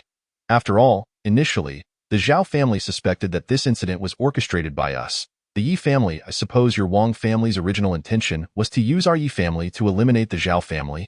Am I correct? Upon hearing the second elder's words, the Wang family elder found himself at a loss for a response. The absurdity of the situation was escalating. I never expected our Wang family possessed such strength and audacity to provoke both the Yi and Zhao families simultaneously. Moreover, to deal with me, you have even dispatched 4 saints. Truly, you hold me in high regard. Even a lion spares no effort when hunting a rabbit, let alone when dealing with me. The elders of the Yi family were well aware that although the Wang family elder had not yet reached the pinnacle of the late-stage saint, he was still a peak late-stage saint in strength. Given the unique nature of the Wang family's techniques, at least 3 individuals would be required to ensure his swift defeat, if one desired to be cautious. For would be necessary. It seems I shall not escape today. Well, if I cannot flee, then let us engage in a life-or-death struggle here. In front stand 2 saints from the Yi family, while behind are 2 from the Zhao family. Although only 2 among them are late-stage saints, and the remaining 2 are mid-stage saints, this configuration leaves no chance for the Wang family elder to escape. It is unequivocally a situation of certain death. We hold great admiration for your strength, Wang brother. Otherwise, we would not have made such grand preparations. Thus, should you perish, it would at least be a death worth its weight. Enough with the pleasantries at this point. The Wang family elder was no longer inclined to engage in further trivial conversation. Since he was already in an inescapable predicament, he resolved to take down at least one opponent. If he could manage to take down two, that would be a bonus. Alas, this fellow is truly playing for keeps. As soon as the Wang family elder finished speaking, his aura began to rise ominously and terrifyingly. Recognizing the gravity of the situation, the Yi family's second elder realized trouble was brewing. He had not anticipated the Wang family elder's decisiveness. Quickly, disperse. We must not let him catch up. He is burning his essence. Knowing the futility of survival in a guaranteed death scenario, the Wang family elder commenced burning his vital essence. In doing so, his strength surged from the peak late-stage saint to the consummate late-stage saint, and he showed no signs of stopping to this moment. His power likely surpassed even that of the Yi family elder, exuding a faint aura of a great saint. This fellow has truly lost his mind. When the Wang family elder's aura finally ceased its ascent, the Yi family's second elder was astonished. The Wang family elder had reached the threshold of a half-step great saint. Though only half a step, he was more than capable of dealing with those of mid to late-stage saints. The only challenge was the brevity of this power. Thank you, Yi brother, for finally bringing this fellow to heel. Just then, the Zhao family elder and the Zhao family's second elder finally arrived. However, as he was about to speak, he caught sight of the Wang family elder ahead and felt the overwhelming aura emanating from him. Zhao brother, run. This fellow is burning his essence. The Yi family's second elder had already created a significant distance, yet he still offered a kind warning to the Zhao family elder. Upon witnessing this, the Zhao family elder let out a curse and promptly turned to flee. The Zhao family's second elder followed suit. But compared to the current Wang family elder, their speed was insufficient, and soon, the Zhao family elder was overtaken. Damn it, you bastard. Even in death, I will drag you down with me. Wang brother, let us speak calmly. There is no need for such hostility. Calmly speak. At this point, there is no longer any possibility for that. The Wang family elder had no opportunity left. His singular aim now was to eliminate the Zhao family elder, ensuring that he, at the very least, had a companion in death. If only you would spare me, I would ensure the Wang family remains unscathed. In this situation, the Zhao family elder was utterly incapable of matching the Wang family elder's prowess. Even if the latter's state could only be sustained for a short duration, dispatching the Zhao family elder within that time frame posed no significant challenge. Do you think that I would still trust your words at this stage? Once I eliminate you, the Wang family will naturally be safe.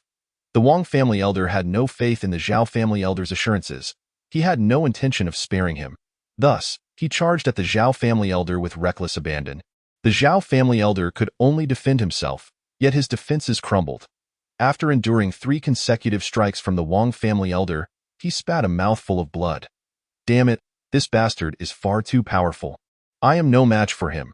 The Wang family elder's assault was merciless, and the strength attained through burning his essence was beyond what the Zhao family elder could withstand. He was already sustaining injuries.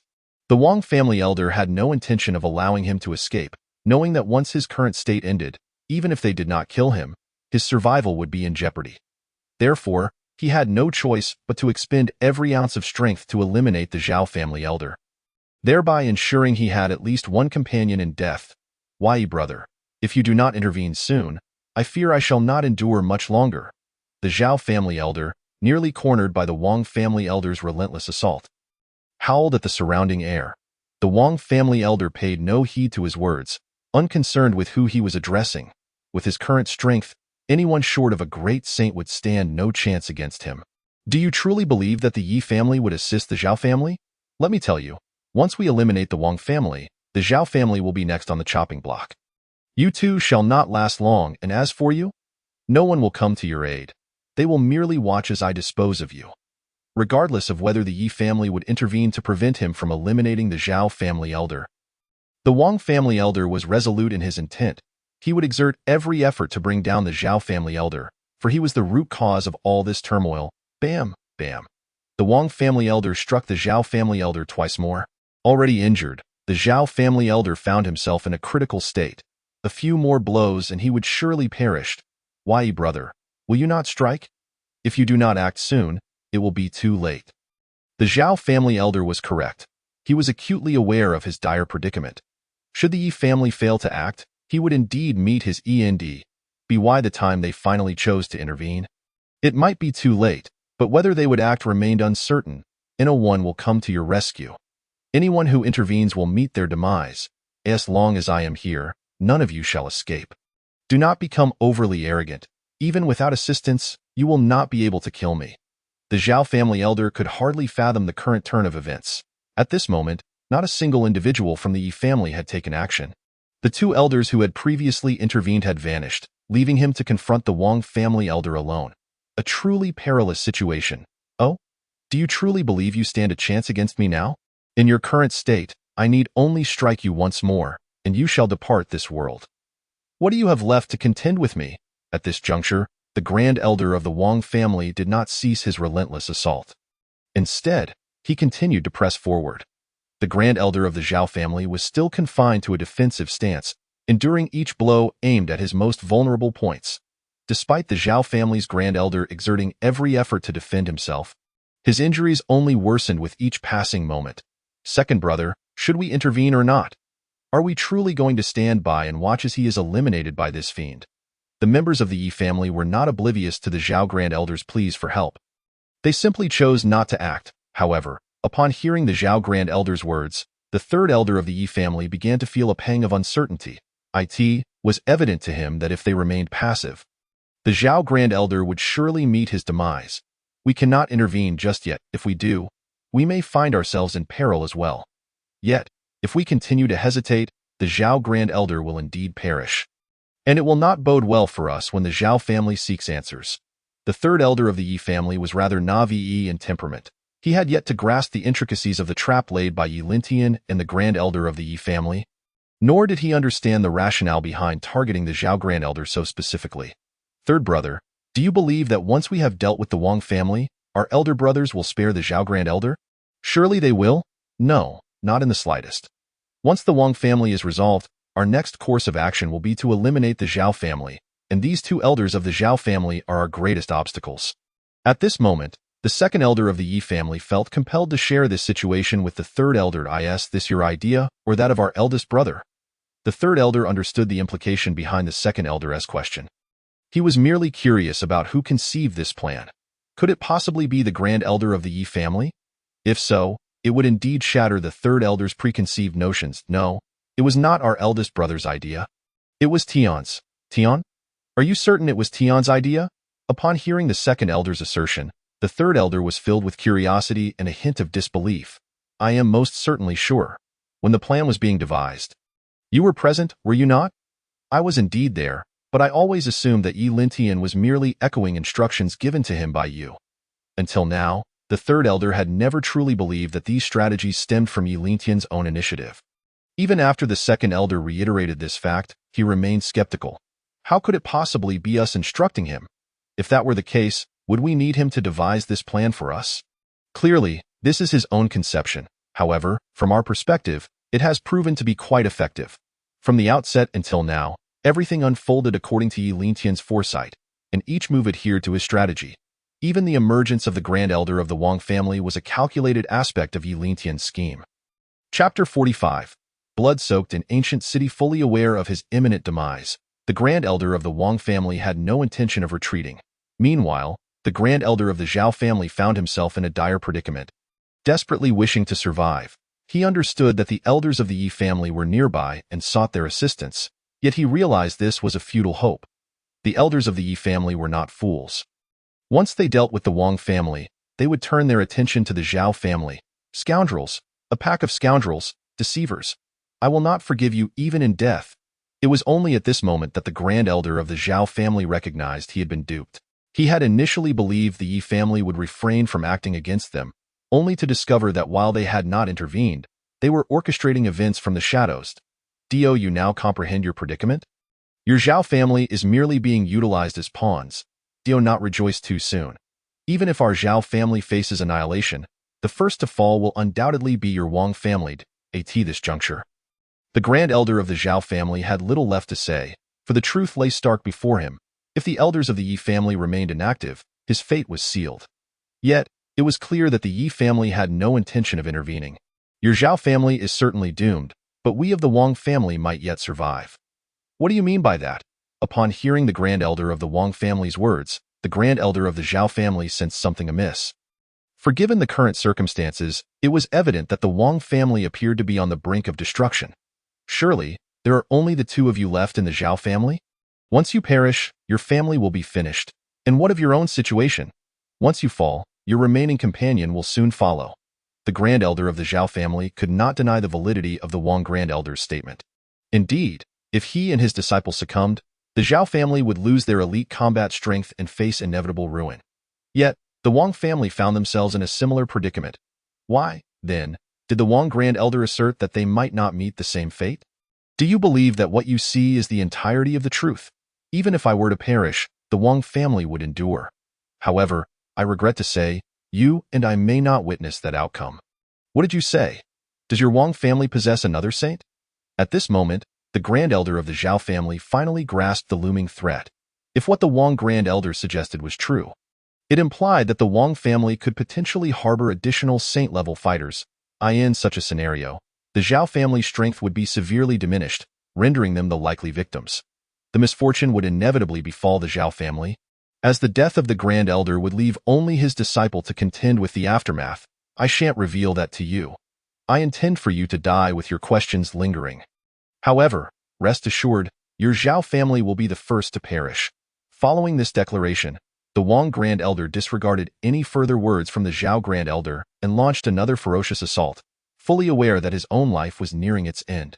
Before his demise, he was determined to eliminate the Grand Elder of the Zhao family. No, I cannot die. I refuse to die. It was only now that the Grand Elder of the Zhao family felt genuine fear. Yet regrettably, he had no remaining chances for survival. The Wang Grand Elder had no intention of sparing him. Every strike landed squarely upon the chest of the Zhao Grand Elder. At this moment, the Zhao Grand Elder resembled a rag doll, being battered mercilessly from side to side, top to bottom. Die for me. The Zhao Grand Elder was left in a stupor, having been beaten senseless, yet the Wang Grand Elder showed no signs of relenting. He delivered a final, crushing blow to the Zhao Grand Elder's head, causing it to shatter like a watermelon, resulting in instant death. Simultaneously, ominous clouds of blood began to gather in the sky, soon giving way to a downpour, not of ordinary raindrops, but of blood rain. A saint has fallen. Blood rain descends. In the ancient city, many were still unaware of the calamity that had unfolded. Even the clash between the Grand Elders of the Wang and Zhao families came to a swift conclusion. And it was only when the blood rain began to fall that the spectators realized something was amiss. Ancient wisdom foretold that such blood rain would manifest upon the fall of a saint. Clearly, one of the saints from either the Wang or Zhao family had met their end. Excellent, let it continue. At this moment, Yi Lintian received notification of his achievements, albeit with fewer points than anticipated. Nevertheless, it was still a significant gain compared to the tasks completed previously. Second brother, with the Zhao Grand Elder now eliminated, the Wang family member will likely not endure for much longer. Our results this time are commendable. Indeed, Tian's plan has proven remarkably successful. Now we await our turn. According to Yi Lintian's original plan, the two saints of the Yi family would join forces with the Zhao Grand Elder to eliminate the Wang Grand Elder. Thus, it was certain that the first to fall would be the Wang Grand Elder. Following that, they would proceed to dispatch the Zhao Grand Elder. However, the unexpected twist saw the Zhao Grand Elder fall first. Struck down by the Wang Grand Elder before he could even employ his last-ditch efforts, the final words of the Wang Grand Elder had left a profound impact on the Zhao Grand Elder. Once the Wang Grand Elder falls, we shall move to eliminate the remaining Zhai Ti. Should not take long. This fellow is nearing his limit. Indeed, the Wang Grand Elder was on the brink of collapse, his life nearing its conclusion. Sitting upon the ground, he gazed up at the blood rain above, fully aware that it heralded the death of the Zhao Grand Elder. He knew that upon his own demise, a similar spectacle would unfold, and thus, as he beheld the blood rain, it felt as if he were witnessing his own fate. I know you Yi family members are lurking nearby.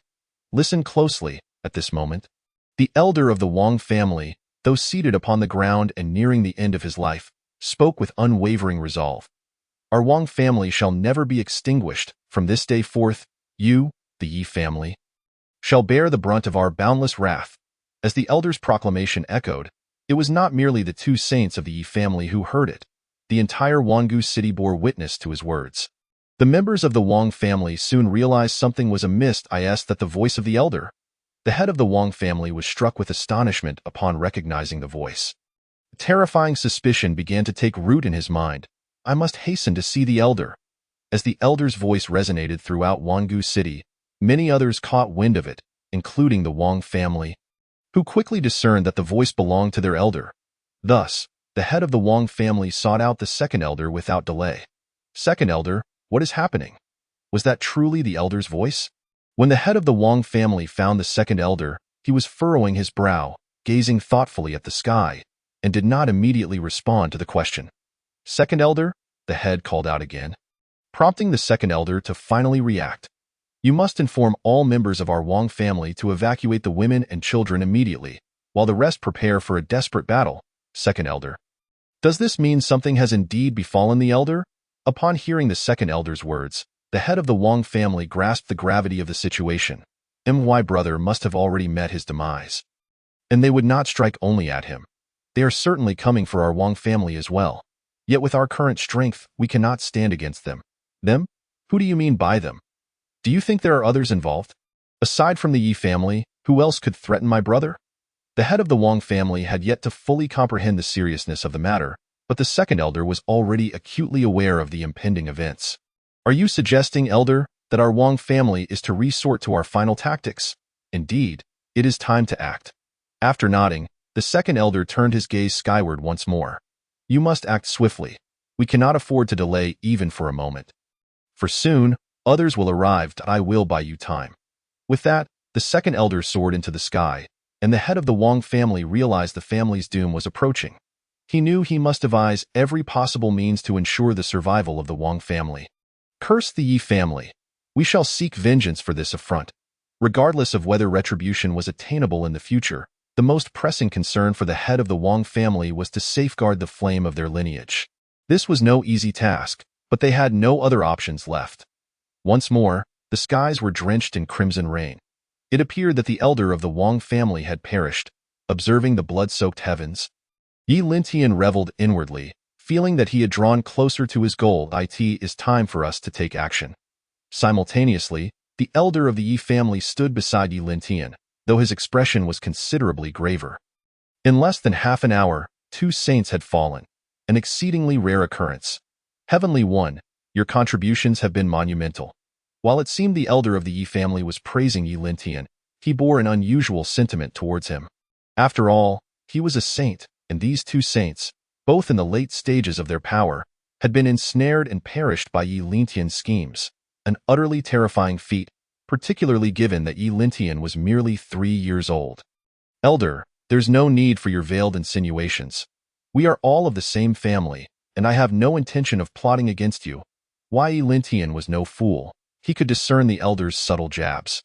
You are correct. Regardless, you bear the Yi surname and act for the benefit of our family. Their demise is indeed the best outcome for us. The elder of the Yi family glanced at the blood rain above, then at Yi Lintian beside him. You have performed admirably. Ultimately, he could only express this sentiment. I have done nothing. I merely devised a few strategies. The real work has been done by others, and you should also take action. Now that the elders of the Zhao and Wang families had both fallen, the next step was to eliminate the remaining saints of the Zhao and Wang families.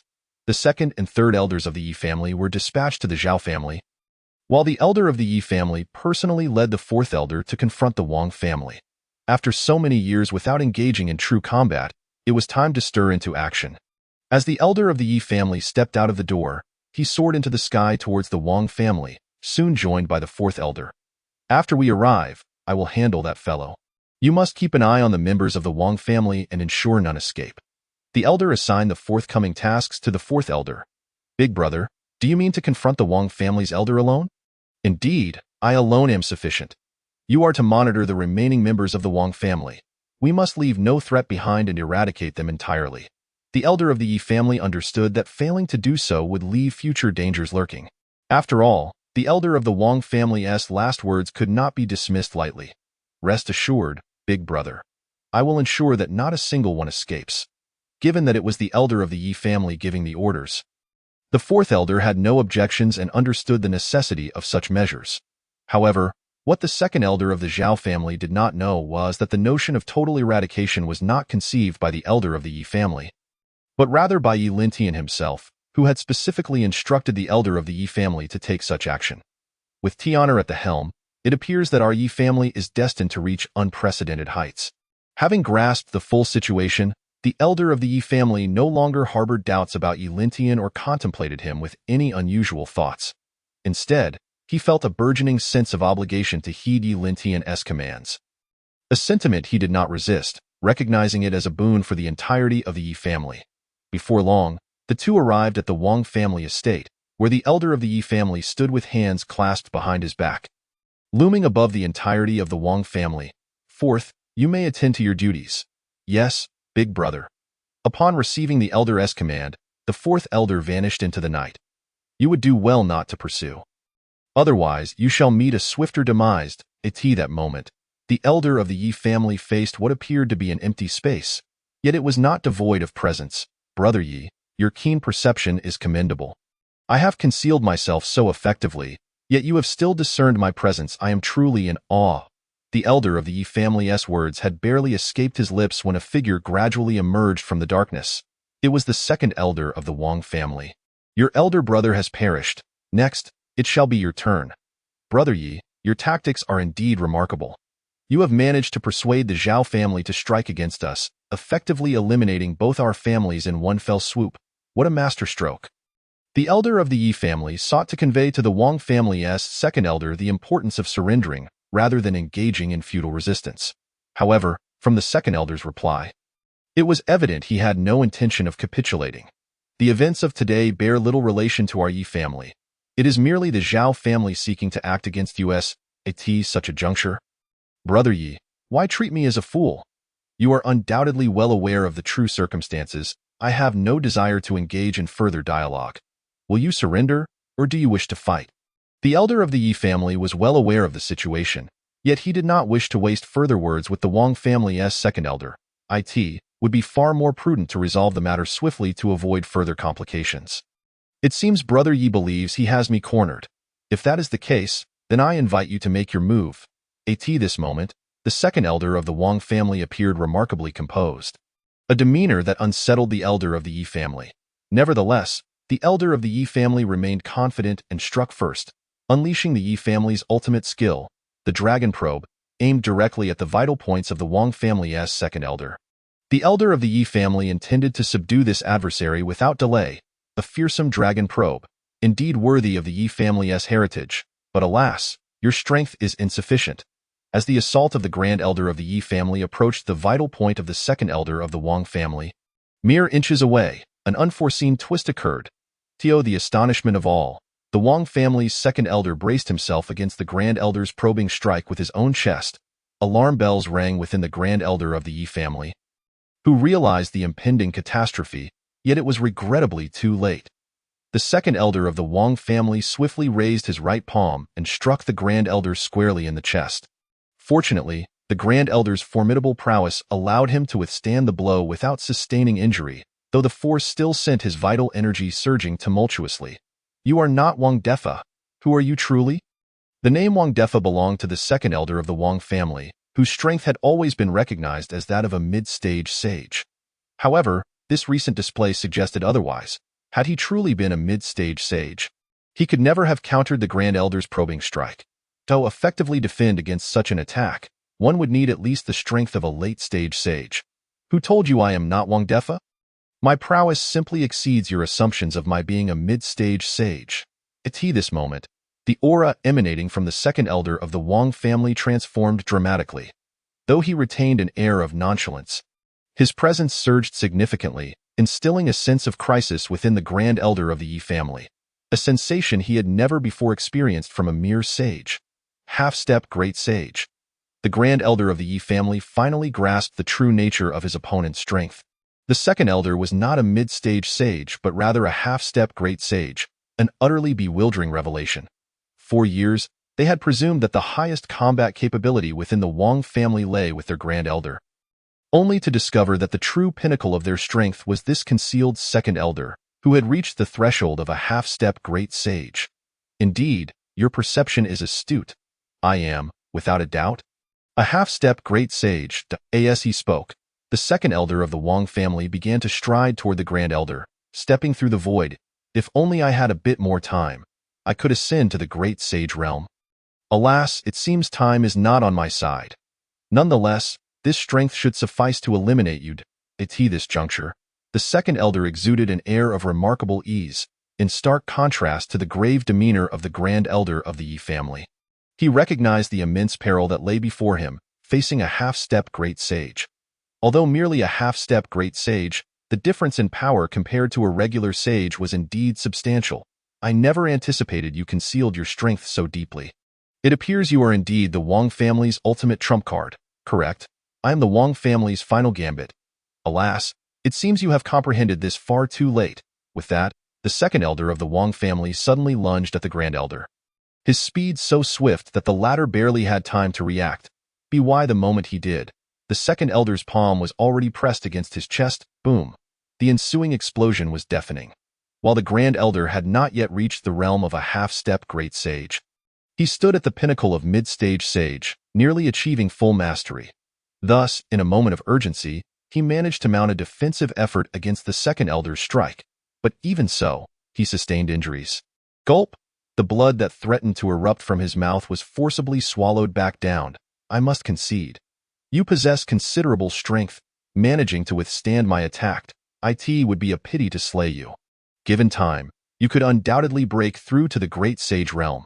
You do love to prattle, the grand elder of the Yi family retorted, having shed his earlier nonchalance and now focused intently on countering the second elder's onslaught. He understood he must employ every strategy to survive this encounter, buying precious time for the other three elders of the Yi family. Once they concluded their own battles, they could come to his aid. At that moment, with 4 against 1, even a half-step great sage would find himself in dire straits. After all, despite the moniker, a half-step great sage was not a true great sage. Are you thinking that if you can just delay long enough, the remaining 3 useless members of your Yi family will come to your rescue? The second elder of the Wang family seemed to peer into the grand elder's thoughts. I advise you to abandon such delusions. While I cannot speak for the Zhao families too, the Wang family sage will not escape. The grand elder's brow furrowed at this revelation. Does your Wang family possess another sage? At this moment, he could only conceive of one possibility, that the Wang family harbored another sage, at least of mid-stage power. Otherwise, the second elder would not be so bold. Congratulations, you are correct. The Wang family boasts more than just 2 sages. Upon hearing this, the grand elder's mind reeled. At the outset, he had believed he could easily subdue the Wang family. Yet now the situation had undergone a complete reversal. Not only did the Wang family possess a half-step great sage, but they also concealed another sage. It appeared he had underestimated the Wang family over the years. Their strength was indeed formidable with 3 sages. The grand elder had not anticipated the existence of another hidden sage within the Wang family. The emergence of this new threat posed significant complications for him.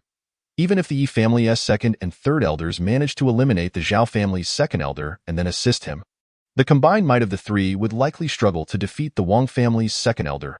Meanwhile, the Yi family's 4th elder might fall victim to the hidden sage of the Wang family. Rather than a 3-on-1 scenario, it would become 3 against 2, with one of those 2 being a half-step great sage. A dishearteningly low probability of victory. Indeed, we have been concealing our strength for many years. We have endured the humiliation inflicted by your Yi and Zhao families, all to await the day I ascend to the great sage realm and eradicate you all. It is unfortunate, however, that you chose this moment to strike. We were compelled to reveal our might prematurely. The Wang family had been deliberately concealing their strength for years, plotting to one day supplant the Yi family. Yet, fate had intervened, leading to the events of today.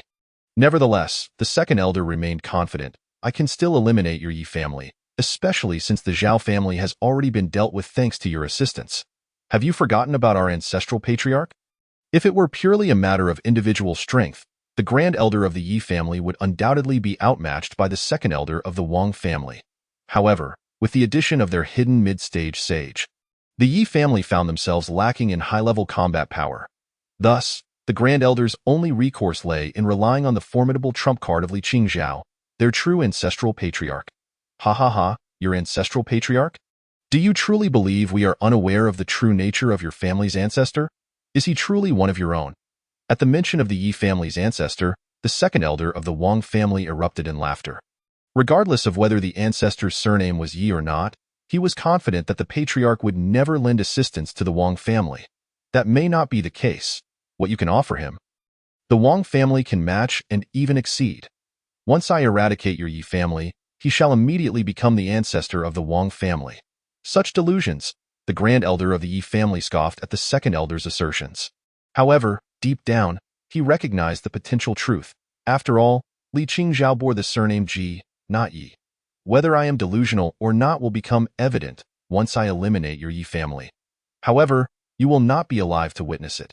With those words, the second elder launched another assault on the grand elder of the Yi family, who was left with no choice but to defend passively, seeking an opportunity to counterattack, but daring not to engage the second elder head-on. Given their disparity in realms, don't presume you've already won. Even if I perish today, I will ensure you accompany me to the grave. The outcome of this duel is yet to be determined. The grand elder of the Yi family had resolved himself to face death, acutely aware that leaving the second elder of the Wang family alive posed an immense danger to the Yi family. He needed to devise a plan to either eliminate this formidable opponent or severely injure him, ensuring he could no longer continue fighting. Only then could the safety of the Yi family be assured. And even in the event of his own demise, he need not fear for the family's welfare, for Yi Lintian would rise to protect them. As long as Yi Lintian matured, no one would dare threaten the Yi family. You are but a fool deceiving yourself. Allow me to demonstrate what true great sage power entails. From the very beginning until now, the second elder of the Wang family has refrained from exerting his power. However, he has come to realize that he can no longer continue playing games with the elder of the Yi family. It is imperative that he swiftly subdue the elder of the Yi family. Otherwise, if he waits until the two elders from the Yi family arrive as reinforcements, complications are bound to arise. After all, he is merely a half-step great sage. How dare he claim to be a great sage? It is utterly laughable. Enough of the idle talk. Let us proceed. At this moment, the elder of the Yi family has also pushed himself to his peak condition, and his aura is gradually rising. Although he has not yet reached the same level as the second elder of the Wang family, he is nearing the realm of a perfected late-stage sage. Moreover, his true strength has nearly matched that of a perfected late-stage sage. What a formidable individual! No wonder he has been hailed as the strongest expert in Wangu City for so many years. He truly possesses remarkable prowess. Throughout the years, the elder of the Yi family has been universally recognized as the most powerful figure in Wangu City. And this recognition is indeed justified. After all, in his youth, he was a genius of the Yi family, one who swept away all his contemporaries. Among his peers, none could rival him, and he was also the fastest to break through to the sage level in 3,000 years, until the emergence of Yi Lintian, which shattered that record. Given a little more time, he could have indeed ascended to the rank of great sage. Previously, when the second elder of the Wang family remarked that the elder of the Yi family could reach the great sage level, it was merely a compliment. However, what the second elder truly thinks now reflects his genuine sentiments. Considering the current state of the elder of the Yi family at the pinnacle of the late-stage sage realm, achieving the strength of a perfected late-stage sage is merely a matter of time. Damn it, this fellow's defenses are simply terrifying. The elder of the Yi family is increasingly alarmed as he fights. He never anticipated that the second elder of the Wang family's defenses could reach such a level. However, upon reflection, it is understandable, as the Wang family's techniques are primarily focused on defense, making such prowess quite normal. I must find a way to break through his defenses. Otherwise, if this continues, I will surely be worn down first. If the elder of the Yi family is unable to breach the defenses of the second elder of the Wang family, it is inevitable that he will meet his demise, for he has been forced into a defensive counterattack.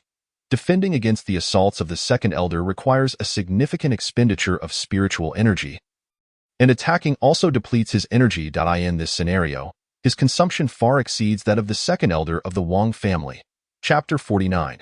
Trouble arises in such a dire situation. The elder of the Yi family has very few opportunities left. If he does not quickly discover a way to turn the tide, he fears he will meet his end here today. The strength of the second elder of the Wang family is simply too formidable. He is not someone the elder of the Yi family can withstand, I have always relished watching cats hunt mice. The expression of helplessness and despair on a mouse's face as it nears death is, from a cat's perspective, the most enjoyable part of the chase.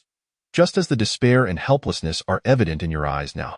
Tio, the second elder of the Wang family, it appears he has completely cornered the elder of the Yi family.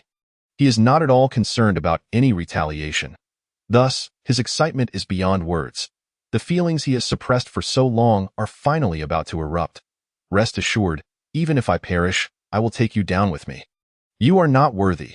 The second elder of the Wang family dismisses the elder of the Yi family's threat without a second thought. He does not believe the elder possesses such capability. Heavenly, the fate of the Yi family now rests in your hands. The elder of the Yi family realizes he has no other recourse. He must burn all of his lifeblood to barely match the strength of the second elder of the Wang family. Only then does he hold a glimmer of hope to defeat him. Once he falls, all hope for the Yi family will rest solely on Yi Lintian. Indeed, you are decisive. Like my elder brother. You bear great responsibility, and for that, I hold you in high regard. The circumstances surrounding the death of the elder of the Wang family remain unknown to the second elder, but he surmises from the timing of the deaths of both the elder of Zhao family and the elder of Wang family that the latter must have burned his lifeblood to eliminate the elder of the Zhao family first. Come, tonight will mark the final battle of my life, and you will be the last enemy to fall by my hand. Very well, let us engage. The elder of the Yi family channels his techniques to their utmost, launching an attack against the second elder of the Wang family. At this moment, the second elder of the Wang family is fully alert. He understands that he cannot afford to be careless. Otherwise, he risks suffering a loss against the elder of the Yi family in this state. Meanwhile, within the Yi family, Yi Lintian furrows his brow. Something feels amiss. With the elder's strength, it should not take this long to deal with the mere second elder of the Wang family. Yi Lintian is gripped by a troubling premonition, sensing that something may have gone awry. Could it be that something has indeed happened? Currently, he has no evidence to support this suspicion, but he feels that the situation is decidedly unusual. Given the time elapsed, the second elder of the Wang family should have been dealt with by now. It is inconceivable that there has been no movement for such an extended period. I cannot delay any longer. I must go and see for myself. Yi Lintian can wait no more. He must personally investigate what is happening. However, before departing, he finds Yi Mo after all. If he leaves, the Yi family will lack any sage-level combat power, leaving only Yi Mo as their strongest warrior. Father, I sense that something may have gone wrong with the elder. I intend to go check it out. You must be cautious while I am away. Something has gone wrong. What could possibly happen to the elder? Yi Mo responds, perplexed in his mind. The elder of the Yi family is the strongest in all of Wangu City. How could anything possibly go wrong? I do not know. This is merely my suspicion. I must see for myself to uncover the truth. Very well, go ahead, but be careful and try not to reveal your strength. Yi Mo cannot accept the notion that something might be amiss with the elder. If anything were to happen to Yi Lintian, he would be even less able to bear it. Thus, before Yi Lintian sets off, Yi Mo cautions him to be vigilant. Rest assured, father, I will exercise caution. After exchanging words of caution, Yi Lintian turns and departs, following the memory of the Wang family's location. Upon arriving at the Wang family estate, he finds no sign of the elder or the second elder. Elder, are you here? Not only does he fail to find the elder of the Yi family, but he also cannot locate the four elders of the Yi family.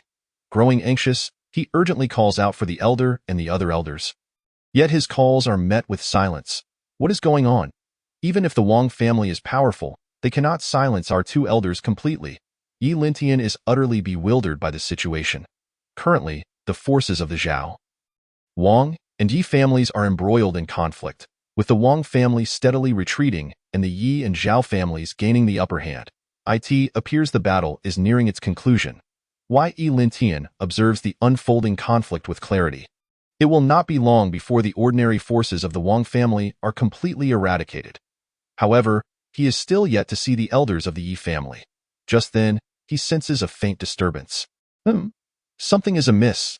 The disturbance he sensed feels familiar, and as he follows its trace, he discovers the four elders of the Yi family, gravely injured and lying on the ground, yet miraculously still alive. Elder, what has transpired?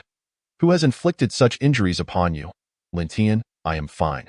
Quickly go assist the eldest brother. The four elders of the Yi family had not anticipated encountering a sage in such a state.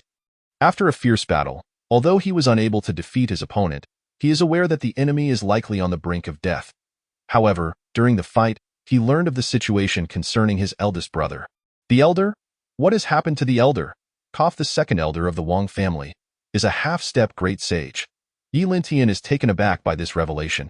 He had never imagined that the Wang family could produce a half-step great sage. If this is the case, then the elder of the Yi family is undoubtedly in grave danger. Point 4 Elder, focus on healing. I will go assist the elder. After Yi Lintian finished speaking, he discarded a few healing elixirs and headed directly in the direction indicated by the fourth elder's right hand. It was truly unexpected. How could the Wang family bring me such a delightful surprise? Chapter 50. It turned out to be Yi Lintian rushed towards the Grand Elder. His mind was racing to contemplate how to address the current predicament. The fourth elder had temporarily lost his combat capability, while the Grand Elder was confronted with a half-step great sage. The circumstances surrounding the second and third elders were uncertain, but it was likely better than their situation. Yi Lintian understood well that, although the Yi family's Grand Elder could hold his ground against the Wang family's second elder for a while, it would not last long. After all, a half-step great sage was inherently stronger than the Yi family's Grand Elder. However, Yi Lintian would not rest easy until he witnessed them both with his own eyes. Fortunately, he soon sensed the aura emanating from their clash just ahead. Upon realizing this, Yi Lintian immediately quickened his pace and approached the area. Indeed, it was a half-step great sage, his power terrifyingly formidable. Soon, Yi Lintian witnessed the scene of battle between the Yi family's Grand Elder and the Wang family's second elder. However, he also recognized that the opponent's strength was overwhelmingly superior. If he intervened now, it would likely be a futile sacrifice. Grand Elder, hold on for a moment. I shall seek out the second and third elders, and I will definitely return to rescue you. Yi Lintian promptly communicated telepathically, urging the Grand Elder to endure.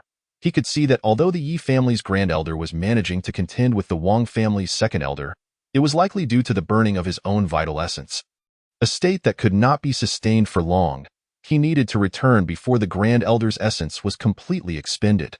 Rest assured, even if I must perish, I will drag this fellow down with me. The Yi family's Grand Elder said little more, for he dared not speak extensively.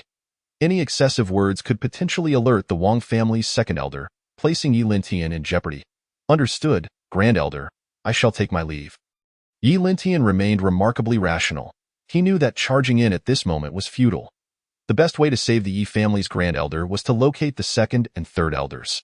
With the three of them joining forces, along with the Grand Elder, they might stand a chance against the formidable half-step great sage. The Wang family's second elder, Tian'er. Be cautious, as Yi Lintian departed. The Yi family's Grand Elder specifically cautioned him to be careful. Yi Lintian glanced back at the Grand Elder and then quickly made his way to the Zhao family, needing to hasten in bringing the second and third elders over. You have nowhere left to flee. Submit to your demise. At this moment, the Yi family's second elder had cornered a Zhao family elder to the brink of defeat. The Zhao elder was battered and bruised, teetering on the edge of collapse. With just the two of you, killing me will not be so easy. Although the Zhao family's second elder was covered in wounds, he was still very much alive, and the two Yi elders had yet to eliminate him. The underlying reason lay in the fact that the two Yi elders had not exerted their full strength, attempting to subdue him without sustaining injuries. Had they unleashed their full power without concern for their own safety, they could have easily dispatched him. Why is the battle still ongoing here? Upon arriving, Yi Lintian immediately noticed that the conflict had not yet concluded. Oh, it's Tian'er. No worries, the battle has long since ended. This fellow has simply been fighting for his life. The Yi family's second elder appeared remarkably nonchalant. Hurry and conclude this battle. The Grand Elder is in peril, and the fourth elder has already sustained grave injuries. What did you say? How could this be? Tian'er, what on earth has happened? With brother's strength, how could he and the fourth brother possibly be injured while confronting a single elder of the Wang family? Upon hearing Yi Lintian's words, the Yi family's second and third elders were both astonished. They found it hard to believe that their elder brother and fourth brother could sustain injuries while battling a mid-level sage. The Wang family possessed more than one sage. There was also a mid-level sage lurking in the shadows. As for the Wang family's second elder, he was not merely a mid-level sage, but a half-step great sage. Hiss! Hearing this from Yi Lintian caused the Yi family's second and third elders to simultaneously gasp in shock. This was utterly absurd. No wonder one of the Grand Elder and the fourth elder had been grievously injured. It turned out they were facing two sages, one of whom was a half-step great sage. Third brother, unleash your full strength and swiftly resolve this matter, so we may assist brother. Understood. At this point, the Yi family's second and third elders recognized that they could no longer linger. They needed to eliminate the Zhao family's sole sage as quickly as possible to aid the Grand Elder. I shall join as well. Let us strike together. Agreed. In truth, it would suffice for the second and third elders to attack together, yet Yi Lintian resolved to participate as well. Thus, the three of them would jointly confront an already injured sage from the Zhao family, significantly increasing their odds of success. So it was you who struck. The Yi family truly possesses extraordinary fortune. At that moment, the Zhao family's second elder realized that the sage who had intervened was not from the Wang family, but rather from the Yi family, albeit this sage was not an elder, but rather the 3-year-old Yi Lintian. Indeed, it was I who acted that day, though you have come to this realization too late. After uttering these words, Yi Lintian, along with the second and third elders, launched an assault on this individual. The Zhao family's second elder had no strength left to resist, and was swiftly slain by the combined efforts of Yi Lintian and the others. Let us hasten to assist the Grand Elder. If we delay any longer, catastrophe may ensue. Indeed, let us go. After dispatching their foe, Yi Lintian took the lead, rushing towards the location where the Yi family's Grand Elder and the Wang family's second elder were locked in combat. The second and third elders quickly followed, braving the bloodshed as they raced to support the Grand Elder. The Wang family member was a half-step great sage. Even with 4 of them against 1, the odds were precarious. If this individual fought with desperation, it could become exceedingly perilous. If matters turned dire, Tonner, you must remember to flee first, the Yi family's second elder urged, cautioning Yi Lintian to escape should the situation worsen. I understand, second elder. If trouble arises, I shall prioritize my safety. That is reassuring. Upon hearing Yi Lintian's response, the Yi family's second elder finally felt a sense of relief. If they could not overcome the Wang family's second elder, they must ensure Yi Lintian's safety. Even if the remaining 3 were to perish, as long as he survived, the second elder believed there would still be hope for the Yi family. You're right. Second brother, as long as you are alive, our Yi family has hope, so do not entertain any other thoughts. The Yi family's third elder also reminded Yi Lintian not to harbor any attachments. Rest assured, both elders, I am fully aware of my responsibilities. Yi Lintian understood that in terms of their lives, his own was of greater importance, for he bore the hope of the Yi family. As long as he remained alive, once he matured, the Yi family could continue to stand firm in the Eternal City, or even within a larger sphere of influence. But if he were to perish, the Yi family's prospects would indeed be bleak. May the worst outcome not transpire. Nevertheless, Yi Lintian felt a twinge of concern within. If the most undesirable scenario were to unfold, he would have no choice but to call upon Ji Mingyao for assistance. Yet deep down, Yi Lintian was reluctant to resort to such measures. If he relied on Ji Mingyao for everything, he feared that his own growth would be stunted. While he pondered these matters, the 3 of them arrived at the site of the battle between the Yi family's Grand Elder and the Wang family's second elder. Grand Elder, we have arrived. Upon reaching the location, Yi Lintian immediately saw that the Grand Elder was at a disadvantage. His condition markedly deteriorated from before. Who would have thought that all 4 of your Yi family's sages would gather here? The Wang family's second elder initially did not notice Yi Lintian. He assumed the arrivals were the original 4 sages of the Yi family. Wait, who is this little brat? However, he quickly turned his attention to Yi Lintian. I am Yi Lintian, 3 years old this year. 3 years old. Is it possible to attain the status of a sage at merely 3 years of age? What a jest! After Yi Lintian introduced himself, the second elder of the Wang family was utterly incredulous. For in his perspective, reaching such a level of power at the tender age of 3 was simply unattainable. If this were indeed true, then Yi Lintian's talent would be unprecedented throughout history. Whether it is a jest or not, you shall soon discover, Yi Lintian declared before turning his gaze towards the remaining 2 elders of the Yi family. Second elder, third elder, make your move. All right, brother, we are on our way. With that, the 3 of them launched an assault on the second elder of the Wang family, significantly alleviating the pressure on the Grand Elder of the Yi family in that moment. You 3 must exercise caution. This individual possesses terrifying strength, and even I find it challenging to breach his defenses effortlessly. The Grand Elder of the Yi family hastily warned Yi Lintian and his companions. As the prowess of the second elder of the Wang family was indeed formidable. Not only was his realm sufficiently high, but coupled with the Wang family's unique techniques, it was exceedingly difficult to inflict any fatal injuries upon him. It was truly unexpected that the Wang family harbored such a powerful figure. Had he not been discovered early on, allowing him to successfully advance to the level of a great sage would have dire consequences. Yi Lintian understood that should the second elder of the Wang family ascend to the rank of a great sage, the Yi family would likely face grave danger. After all, once that time arrived, whether Ji Mingyao would fight desperately for the Yi family against the second elder of the Wang family remained uncertain. Today has indeed brought unforeseen gains. Not only can we eliminate all 4 elders of the Yi family, but we may also vanquish one of your prodigies. Truly, heaven favors my Wang family. Who will be the one to perish remains to be seen. Yi Lintian, undeterred, observed the Grand Elder of the Yi family, whose condition was quite dire. He was burning his own vital essence, forcibly enhancing his strength to a level comparable to that of the second elder of the Wang family, yet his vital essence was nearly depleted. Leaving him in a precarious state, it was imperative to restore a portion of his vitality swiftly. However, under the current circumstances, such a course of action was out of the question. They had to eliminate the second elder of the Wang family first to create an opportunity for the Grand Elder's recovery. Grand Elder, you seek an opportunity behind us, and find a way to deliver a fatal blow to him. Second Elder and Third Elder, you must withstand his onslaught up front. They swiftly devised a battle plan based on the situation at hand. I will search for opportunities on his flanks to see if I can inflict some damage. You must exercise utmost caution, Tanner.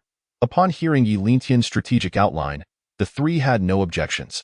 However, the Grand Elder of the Yi family still harbored some concerns for Yi Lintian. Fully aware of the second elder of the Wang family's capabilities, do not worry, you can trust in my strength. Rather, second elder and third elder, you 2 must remain vigilant. If it becomes unbearable, remember to create distance and do not take it head-on. Yi Lintian's greatest concern at that moment was not the Grand Elder of the Yi family, but rather the second and third elders. After all, they were positioned directly in front of the second elder of the Wang family, meaning they bore the brunt of his attacks. Rest assured, we will hold the line for you. The second elder reassured Yi Lintian and the Grand Elder of the Yi family, while the Grand Elder was doing his utmost to stabilize his condition. Although his state had indeed deteriorated considerably, if he could seize an opportunity to strike the second elder of the Wang family directly, it would certainly be enough to rattle him. Your Yi family employs quite clever tactics. To be so cautious despite being 4 against 1, it seems you are well aware of your peril. Observing Yi Lintian and his companions maintaining their formation, the second elder of the Wang family began to mock them. However, Yi Lintian and his group would not allow such taunts to disrupt their offensive rhythm. Doing so would be tantamount to courting disaster. Onward, everyone! With a commanding shout from Yi Lintian, the 4 of them charged towards the second elder of the Wang family, initiating their assault. Yet, as Yi Lintian had anticipated, they found themselves unable to gain the upper hand against the second elder of the Wang family in such a short time. It was evident that the second and third elders were struggling somewhat as well. A prime opportunity, Yi Lintian quickly seized a moment of vulnerability. Chapter 52. A grueling battle against a half-step great sage. However, just as Yi Lintian was about to strike, he suddenly sensed something amiss. He swiftly altered the trajectory of his attack, narrowly avoiding contact with the second elder of the Wang family. You possess considerable strength, young man, to discern that. The second elder of the Wang family felt a tinge of regret as Yi Lintian slipped past him. The earlier opening was intentionally presented to lure Yi Lintian in for a counterattack. Fortunately, Yi Lintian had seen through it. Had his attack landed, the consequences would have been dire. Be exceedingly cautious. This fellow seldom reveals any weaknesses. And should he do so, it is likely a trap. Understood, Grand Elder, Yi Lintian acknowledged, now gaining insight into the second elder of the Wang family's combat style. Following that, the 4 of them continued to seek opportunities in accordance with their previous strategy.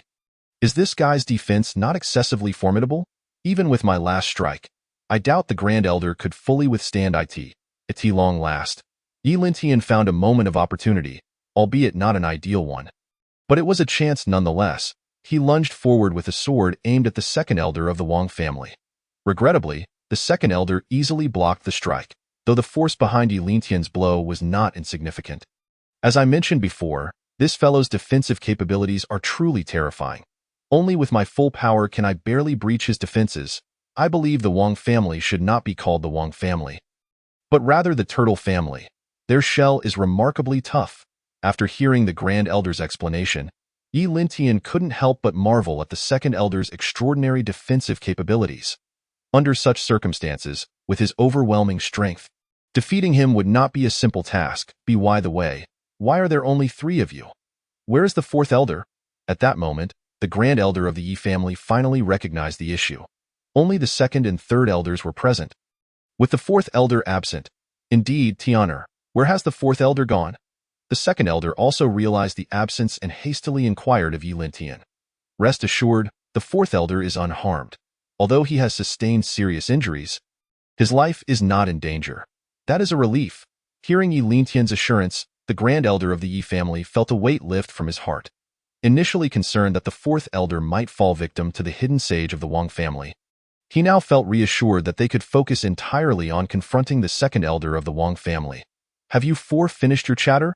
How dare you engage in idle talk while battling me? Such audacity is truly unbecoming. Enraged by the situation, the 2nd elder of the Wang family unleashed a powerful punch that struck the 2nd elder of the Yi family, then charged towards the 3rd elder.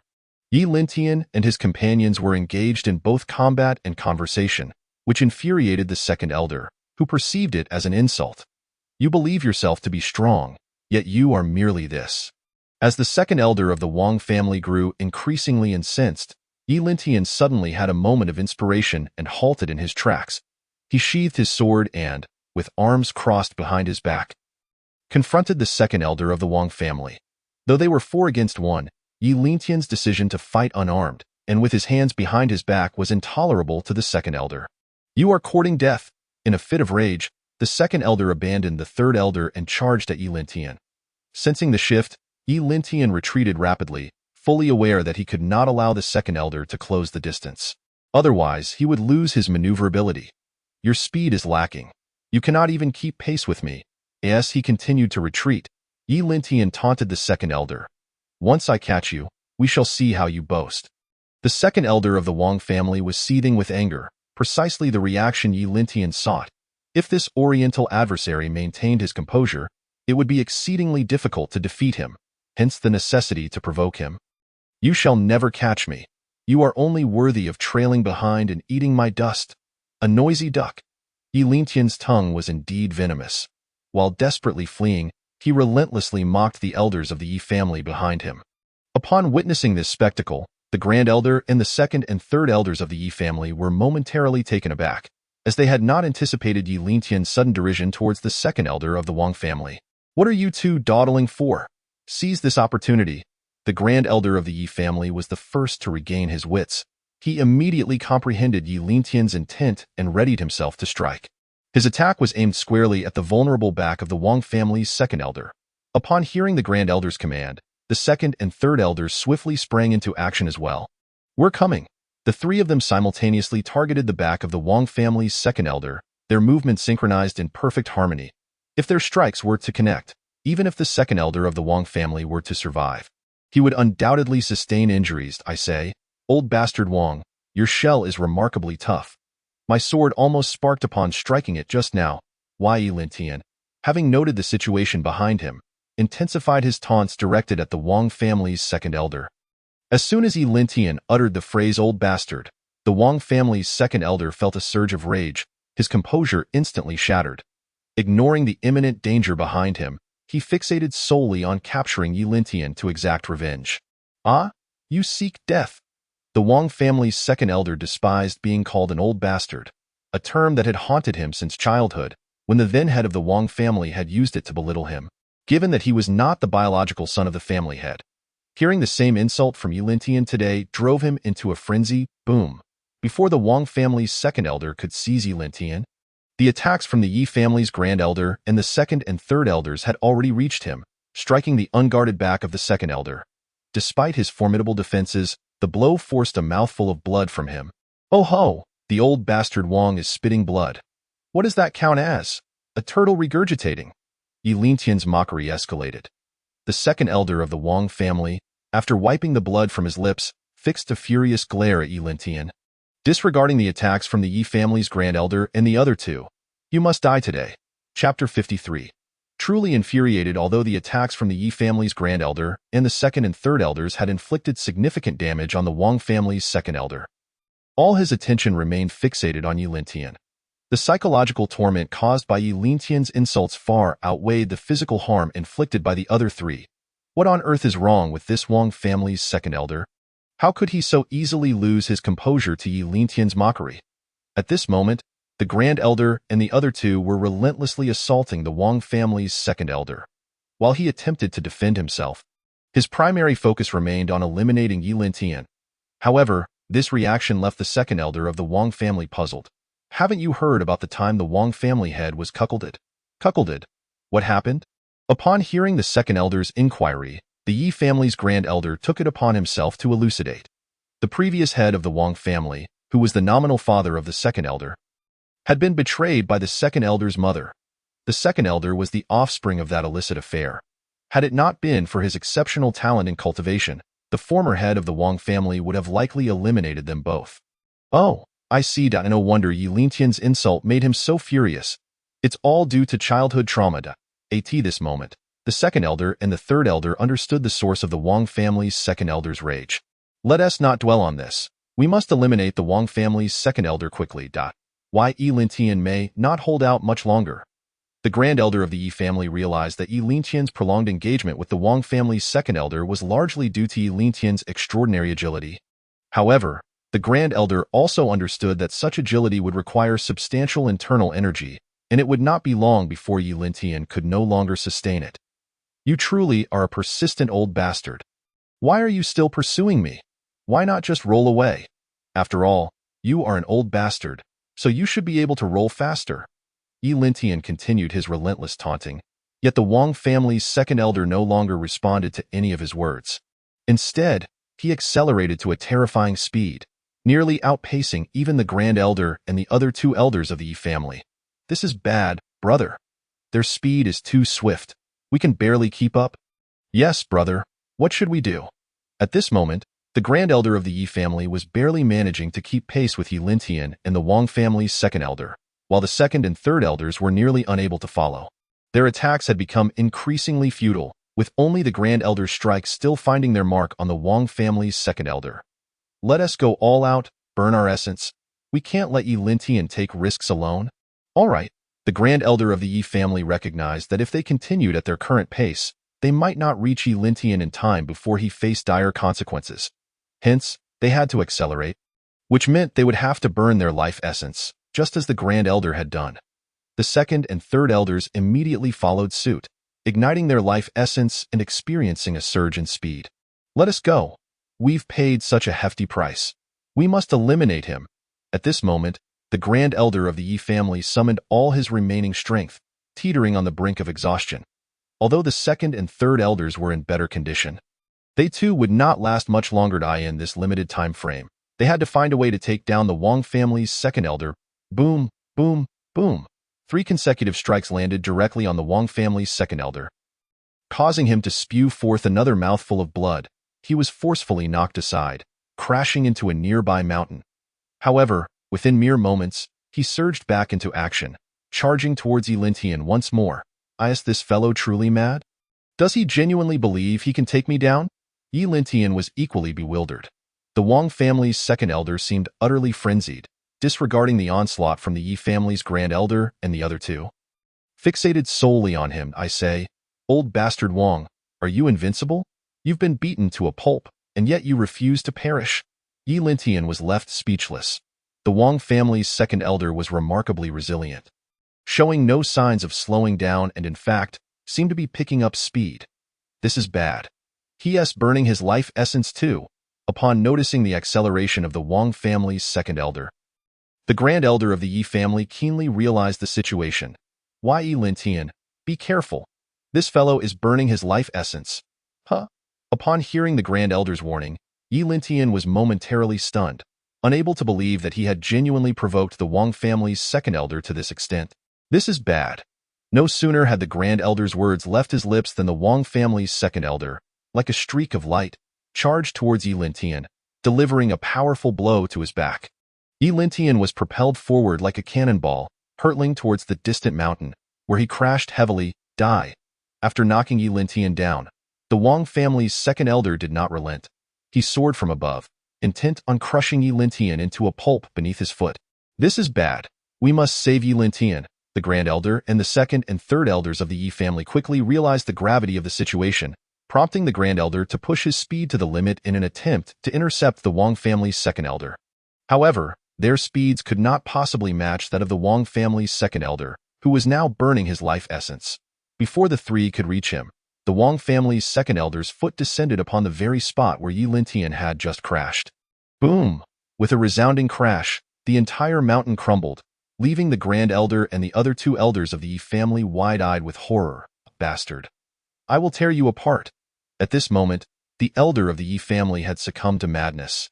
Fully aware that, following the recent attack from the second elder of the Wang family, Yi Lintian stood no chance of survival, in a fit of fury, he unleashed all his latent potential and charged directly towards the location of the Wang family's second elder amidst the swirling smoke. Chapter 54. Life and Death Separation. I will tear you apart.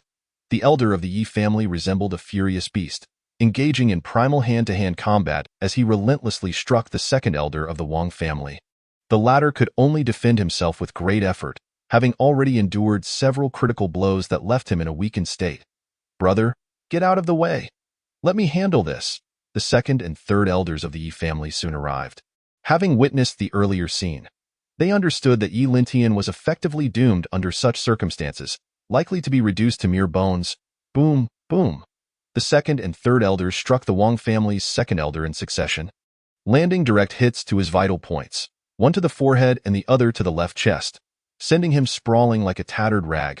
However, the elder of the Yi family, along with the second and third elders, had no intention of letting the Wang family's second elder escape. They continued their relentless pursuit and assault.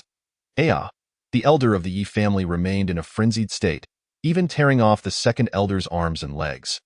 Brother, he has done for. Stop now and go find Tian'er. Upon seeing the dire state of the Wang family's second elder, the second elder reacted swiftly, suppressing the hatred that had surged within him. The most pressing concern was to ascertain whether Yi Lintian was still alive. What's the hurry? Do you think Tian'er can possibly survive? The elder of the Yi family turned sharply, fixing an intense gaze on the second elder, causing him to involuntarily take a step back. No, I believe Tian'er will definitely live. With his fortune, he cannot die here. The moment the second elder expressed this belief, the elder of the Yi family also grasped the reality. Indeed, Tian'er is the chosen one. He cannot perish here. Subsequently, the elder of the Yi family rushed to the base of the collapsed mountain peak, fervently clearing away the debris. Tian'er, where are you? As they cleared the rubble, they called out for Yi Lintian, hoping for a miracle. Brother, Tian'er is here. Shortly thereafter, the second elder made a discovery. Hearing his shout, the elder of the Yi family rushed over and found Yi Lintian, who was now unconscious. At that moment, a massive hole marred Yi Lintian's torso, and he appeared devoid of any life force. Quick, save Tian'er. The elder of the Yi family, upon witnessing this grim sight, immediately lifted Yi Lintian and began to frantically channel spiritual energy into him. This won't do. My spiritual energy is nearly depleted. You too, come here. All right. After only a few infusions, the elder of the Yi family found himself unable to continue, having burned through his essence for far too long. It was already a feat for him to remain standing, let alone provide additional energy to Yi Lintian. There's a response. The second and third elders took over, desperately channeling their spiritual energy into Yi Lintian. Before long, a faint glimmer of life returned to Yi Lintian, albeit weak, clearly indicating that he was still alive. Wonderful. Just wonderful, the elder of the Yi family exclaimed, overwhelmed with relief, before gradually collapsing. Brother.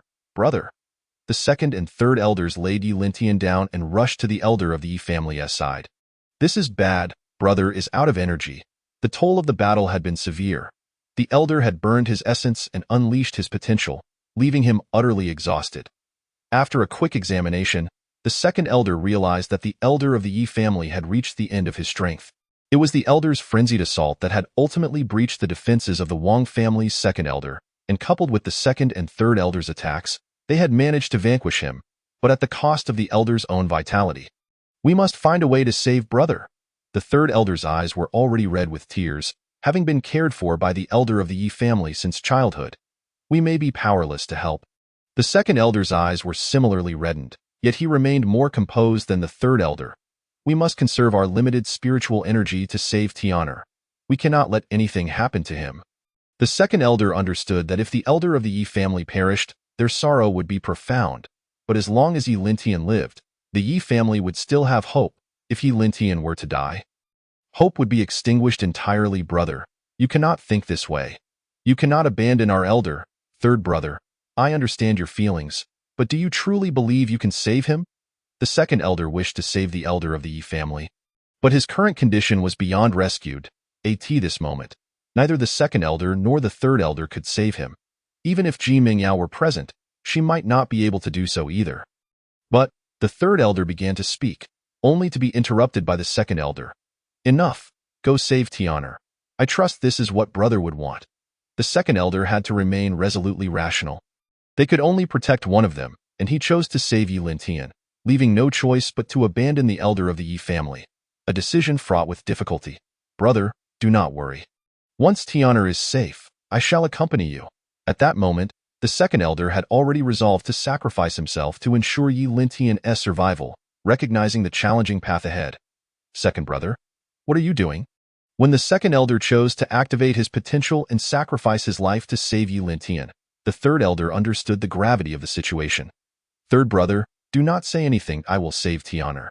After that, he and the Yi family will be in your hands. I will go to accompany our elder. Second brother.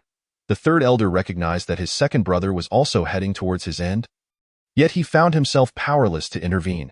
You have become a sage. Do not cry. From now on, you shall be the elder of the Yi family, understand? I understand. The third elder could not deny the weight of responsibility upon him, but he struggled to accept this outcome. Chapter 55. A glimmer of hope amidst despair. The current situation was indeed challenging for the Yi family, as it was clear that either the elder of the Yi family or Yi Lintian was destined to perish. To save one, a sacrifice from either the second or third elder was inevitable. The second elder voluntarily chose to sacrifice himself, fully unleashing his potential to stabilize Yi Lintian's condition, but he had reached the twilight of his life. Third brother, for so many years, both the elder and I have shielded you so well that you have not been able to grow. The second elder looked towards the elder of the Yi family. In truth, you possess the greatest talent among the four of us. Did you know that?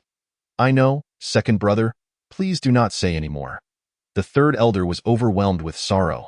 Within the span of a single day, he was about to lose both his eldest and second brothers, and now, the burden of the Yi family will fall upon you. No, I must speak. If I do not, I may not have the chance again. Cough. In the absence of me and the elder's protection, you must train diligently. Until Tian'er matures, it will be up to you to safeguard the Yi family. Do you understand? I understand. Second brother, do not worry. I will protect the Yi family. Then the elder and I can rest easy. I am so tired. I shall sleep for a while. With that, the second elder closed his eyes and fell heavily beside Yi Lintian. What is happening? Just as the second elder collapsed, a striking figure appeared beside him. The third elder looked up to find it was Ji Mingyao. Ancestor, you've finally arrived. Ancestor, please, save our elder and second brother. The third elder immediately knelt before Ji Mingyao, pleading fervently. Get up. Ji Mingyao could not abide such displays, and with a wave of her hand, she forced the third elder to stand. Burning essence, unleashing potential? What in the world has transpired? Upon witnessing the condition of the elder and the second elder of the Yi family, Ji Mingyao furrowed her brow. We encountered a formidable opponent, a half-step great sage. And my elder brother sacrificed himself to aid us in vanquishing him. Damn, why second brother also gave his life to save Tian'er. Tian'er? Where is Tian'er? Upon hearing the mention of Yi Lintian by the third elder, Ji Mingyao's expression transformed entirely. Despite her earlier stoicism in observing the plight of the elder and the second elder, the mention of Yi Lintian's predicament ignited an overwhelming sense of urgency within her. Tian'er is right there. However, his condition should have stabilized by now. You wretched fool, why didn't you say so earlier? Upon locating Yilin Tian, Ji Mingyao swiftly moved to his side and cradled him in her arms. Having not initially perceived his lifeless state, Tianer, can you hear me, my disciple? As she held Yilin Tian, a deep concern enveloped her, akin to a mother tenderly safeguarding her child, as she infused her vibrant great sage energy into his body. Soon, Yilin Tian's eyes fluttered open. Master, what brings you here? As Yilin Tian gradually opened his eyes, he beheld Ji Mengyao's enchanting visage, her eyes brimming with unshed tears, poised to spill forth, betraying her genuine anguish for him. It is a relief to see you unharmed. It is a relief to see you unharmed. Ji Mengyao refrained from responding, yet upon witnessing Yilin Tian's revival, her heart was finally at ease. I am fine, master. Please do not cry, for it would mar your beauty. Noticing Ji Mengyao on the verge of tears, Yilin Tian quickly offered her comfort, prompting Ji Mengyao to smile through her tears at last. Master, what of the elder and the second elder and the third elder? Have you seen them? Lying in Ji Mengyao's embrace, Yilin Tian was oblivious to the circumstances behind her. Upon hearing his inquiry, Ji Mengyao turned, allowing him to witness the scene behind her. Third elder, what has transpired? Yilin Tian was taken aback by the sight, hastily demanding an explanation from the third elder. They each burned their life essence and unleashed their latent power. One to defeat the enemy and the other to save you, leaving them utterly depleted. Before the third elder could respond, Ji Mengyao interjected, elucidating the situation to Yilin Tian. Master, is there any chance you can save them? They have done this for me. Why? Yilin Tian gazed at Ji Mengyao with hopeful eyes. I am powerless to assist. Ji Mengyao hesitated briefly before shaking her head, conveying the grim reality to Yilin Tian. In such dire circumstances, the ability to revive them would require a power beyond her own. Master, as long as you can ensure they do not perish, their strength matters not. I implore you, please. Lying in Ji Mengyao's arms, Yilin Tian beseeched her, and upon hearing his plea, Ji Mengyao found herself in a predicament. It is not that I wish to refrain from acting. Rather, I am aware that even my intervention may prove futile. Very well, I shall make an attempt. After a moment's contemplation, Ji Mengyao gently set Yilin Tian down and approached the elder and the second elder. With a wave of her hand, she enveloped them both in her energy, prompting the third elder to bow fervently in gratitude. Thank you, ancestor, for intervening to save my brothers. Thank you, however. Before he could bow further, Ji Mengyao halted him. There is no need for such reverence. I am acting out of concern for Tianer. Ji Mengyao spoke truthfully. Had it not been for Yilin Tian, she would not have extended her hand to assist the elder and the second elder. Even so, she could not guarantee their survival. Although I have promised to aid them, whether they can survive rests entirely upon them. I understand, ancestor. The third elder recognized that Ji Mengyao's willingness to save the elder and the second elder was solely in consideration of Yilin Tian. Regardless of the motivation, the essential thing was that they were afforded a chance at life. Why? Yilin Tian gradually approached, observing Ji Mengyao's efforts to restore the elder and the second elder. They are utterly depleted, and I shall use my life essence to sustain their final breath for a time. Thereafter, their fate is theirs to determine. Chapter 56. As long as they live, their injuries are so severe that merely preserving their lives would be a considerable feat, let alone ensuring their recovery. Had it not been for Yilin Tian, Ji Mengyao would never have intervened, and even with her intervention, there was no guarantee of their survival. How is it, ancestor? Will they live? The third elder, witnessing the situation, was filled with trepidation, fully aware that even Ji Mengyao might not be able to save his brothers. Nevertheless, he hoped earnestly for their survival. Do not disturb the master. She is currently engaged in saving the elder and the second elder. Very well, I shall refrain from interrupting the ancestor. Why? Yilin Tian promptly restrained the third elder, preventing further disruption to Ji Mengyao's efforts.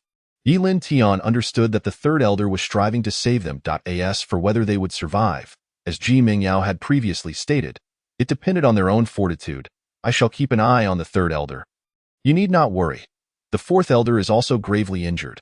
You might want to check on him. At that moment, Yilin Tian recalled that the fourth elder was also severely wounded. When he last checked, the fourth elder was heavily injured, but after providing him with some elixirs, he believed he would likely be all right. Very well, I shall attend to my fourth brother.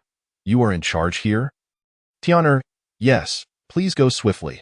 The third elder then flew deeper into the Yi family grounds to locate the fourth elder. In less than a quarter of an hour, Ji Mingyao opened her eyes, and the elder and the second elder lay still. There is little more I can do. Now it is up to them to awaken. After regaining her composure, Ji Mingyao turned to face Yilin Tian. Should such a situation arise again, call for me promptly. Had I been present, you would not have sustained such injuries. Ji Mingyao's gaze held a deep concern for Yilin Tian, who had suffered grievously. Had she not arrived in time, he might not have survived. Fear not, master. I am resilient, and besides, you are here, are you not? Yilin Tian replied with a smile directed at Ji Mingyao. This time, fortune favored you, for I happened to arrive. Had I been delayed even slightly, I fear I would have had to collect your remains. But did I not arrive just in time? Upon hearing Yilin Tian's words, Ji Mingyao playfully tapped his head. I instructed you to summon me without delay. Do you comprehend? Oh, yes, I understand. Although Ji Mingyao's tap was gentle, it still stung, and Yilin Tian winced while rubbing his head, gazing at Ji Mingyao. Master, please refrain from crying. It does not suit you. Hearing Yilin Tian's remark caused Ji Mingyao's face to redden. Speak another word, and I shall seal your lips and take you back to Yaoqi. You shall be confined for centuries. Master, I was wrong. I shall never dare again. You look beautiful even when you cry. Do not dare to speak such nonsense. Ji Mingyao blushed as she playfully chased after Yilin Tian, the two sharing a moment of levity. Enough of this frivolity. I have matters to attend to. So I shall return to Yaoqi. Remember, should anything arise, notify me without delay. Alas, I understand, master. You have reiterated this thrice now. While Yilin Tian jested about Ji Mingyao's redundancy, he could not deny her genuine concern for him. Subsequently, Ji Mingyao departed, leaving Yilin Tian with the elder and the second elder, who remained unconscious. You too must not perish. As long as you survive, I have the means to restore your former strength. Yilin Tian had specifically checked the exchange interface and confirmed that he could procure 2 special elixirs to help them regain their previous state. However, they must first survive, as he had no means to obtain elixirs capable of resurrecting the dead. At the very least, he had not seen any within the exchange interface.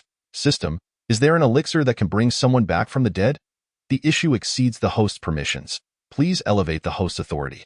Yet, Yilin Tian, still feeling uneasy, inquired with the system, and as expected, he found himself without any privileges. This revelation piqued his curiosity, for as the host, he should logically possess significant authority. How could it be that he lacked such access? Was it possible that he was not even qualified to know of its existence? How might one enhance their permissions? The system remained tight-lipped, advising the host to explore independently. Yilin Tian was left speechless. The system was truly uncommunicative. Well, perhaps I shall no longer rely on you. Realizing that depending on the system was futile, Yilin Tian understood that it was up to the two of them to bear the burden. I implore you, esteemed elders, do not falter. As long as you can draw breath, it suffices. At this moment, Yilin Tian genuinely wished for their survival. Although they were merely saints and he anticipated reaching their level soon, they had always treated him kindly, and thus he wished for their safety. Moreover, their demise would significantly impact the Yi family, leading to considerable complications for Yilin Tian in the future. What has transpired? Tianer, how are eldest brother and second brother faring? Just as Yilin Tian contemplated the next steps, the third and fourth elders arrived. However, the third elder was supporting the fourth elder, indicating the latter's severe injuries. The first and second elders remained unaware of the situation. Yilin Tian hastily responded to the third elder's query to alleviate his worries, then turned to the fourth elder. How are you, fourth elder? I am well, though I have sustained some injuries. My life is not in peril, and with a period of recuperation, I shall recover. That is a relief. Now I can rest easy. Hearing that the fourth elder was not gravely harmed, Yilin Tian felt a measure of solace. Now, they merely awaited the first and second elders to survive. Regarding everything else, he preferred not to dwell on it for the time being. What of our ancestor? Has he departed? Yes, master has just left. It seems eldest brother and second brother are indeed gravely injured, even beyond the ancestor's aid. The fourth elder appeared disheartened. If the first and second elders' injuries were relatively minor, then with Li Qingzhao's arrival, they could be saved. Regrettably, even Li Qingzhao could only stabilize their conditions temporarily, hoping they could endure. Let us return to the Yi family. We cannot linger here any longer. It is far too perilous. Good Tianer, assist fourth brother.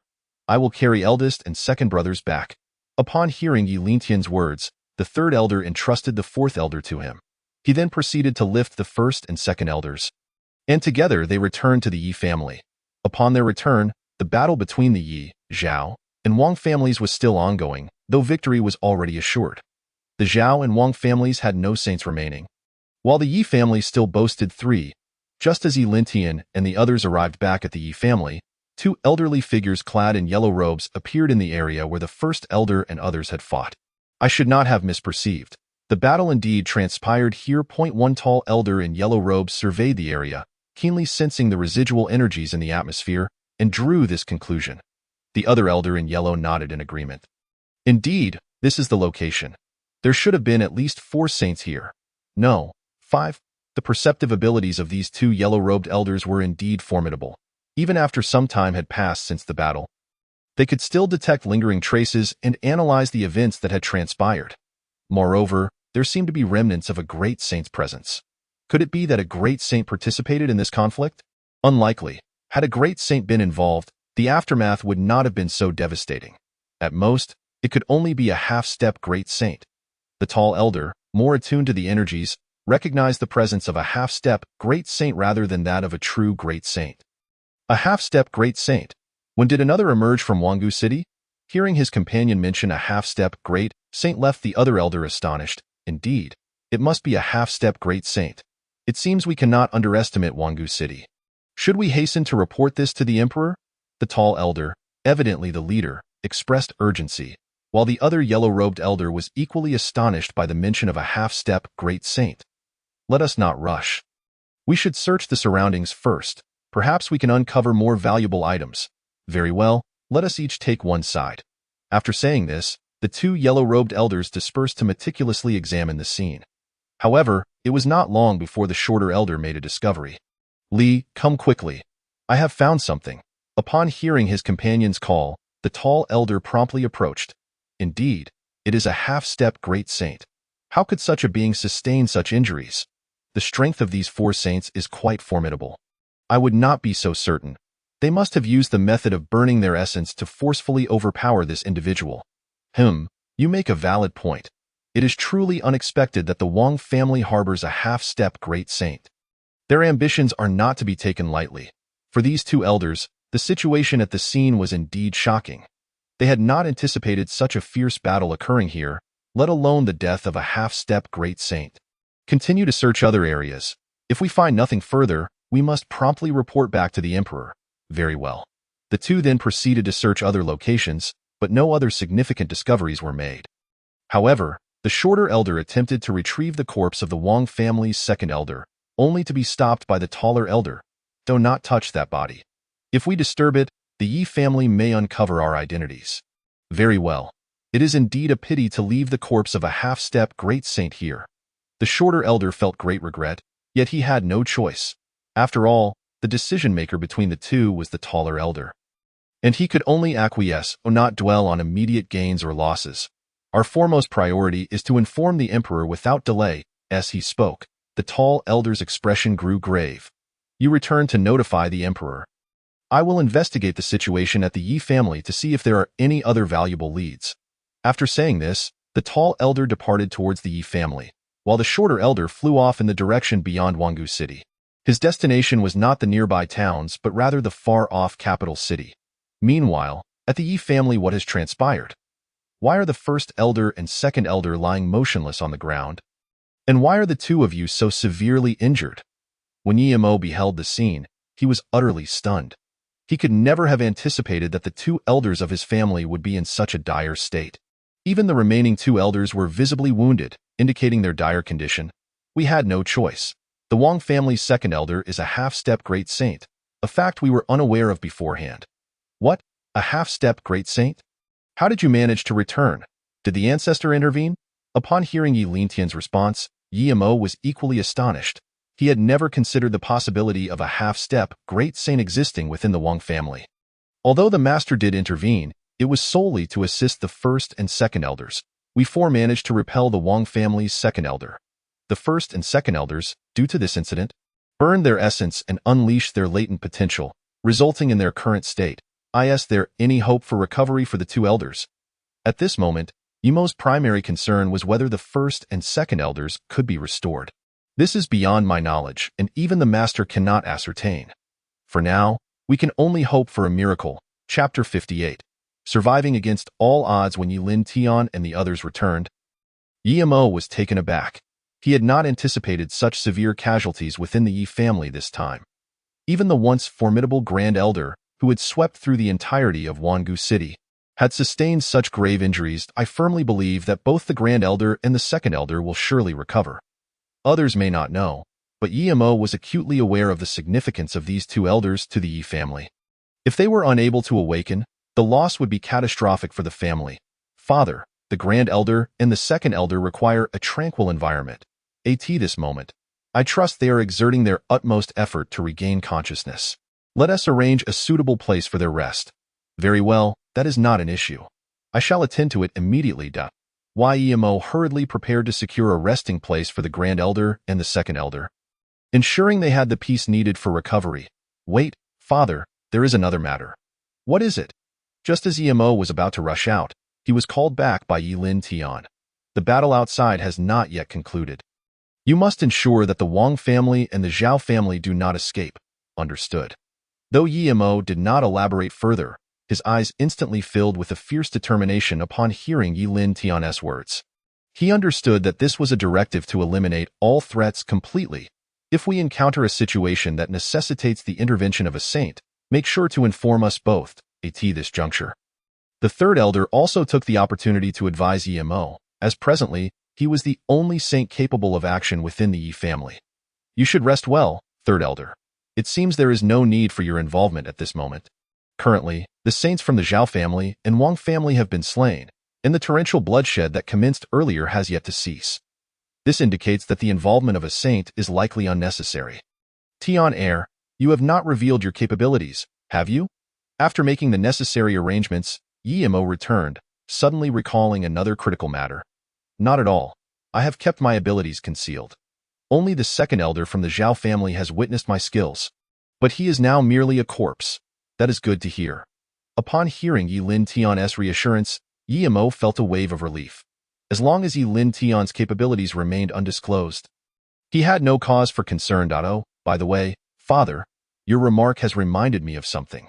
You must promptly send someone to retrieve the corpses of those saints. We cannot allow them to fall into the hands of others. Retrieve the bodies? They are already deceased. What purpose would that serve?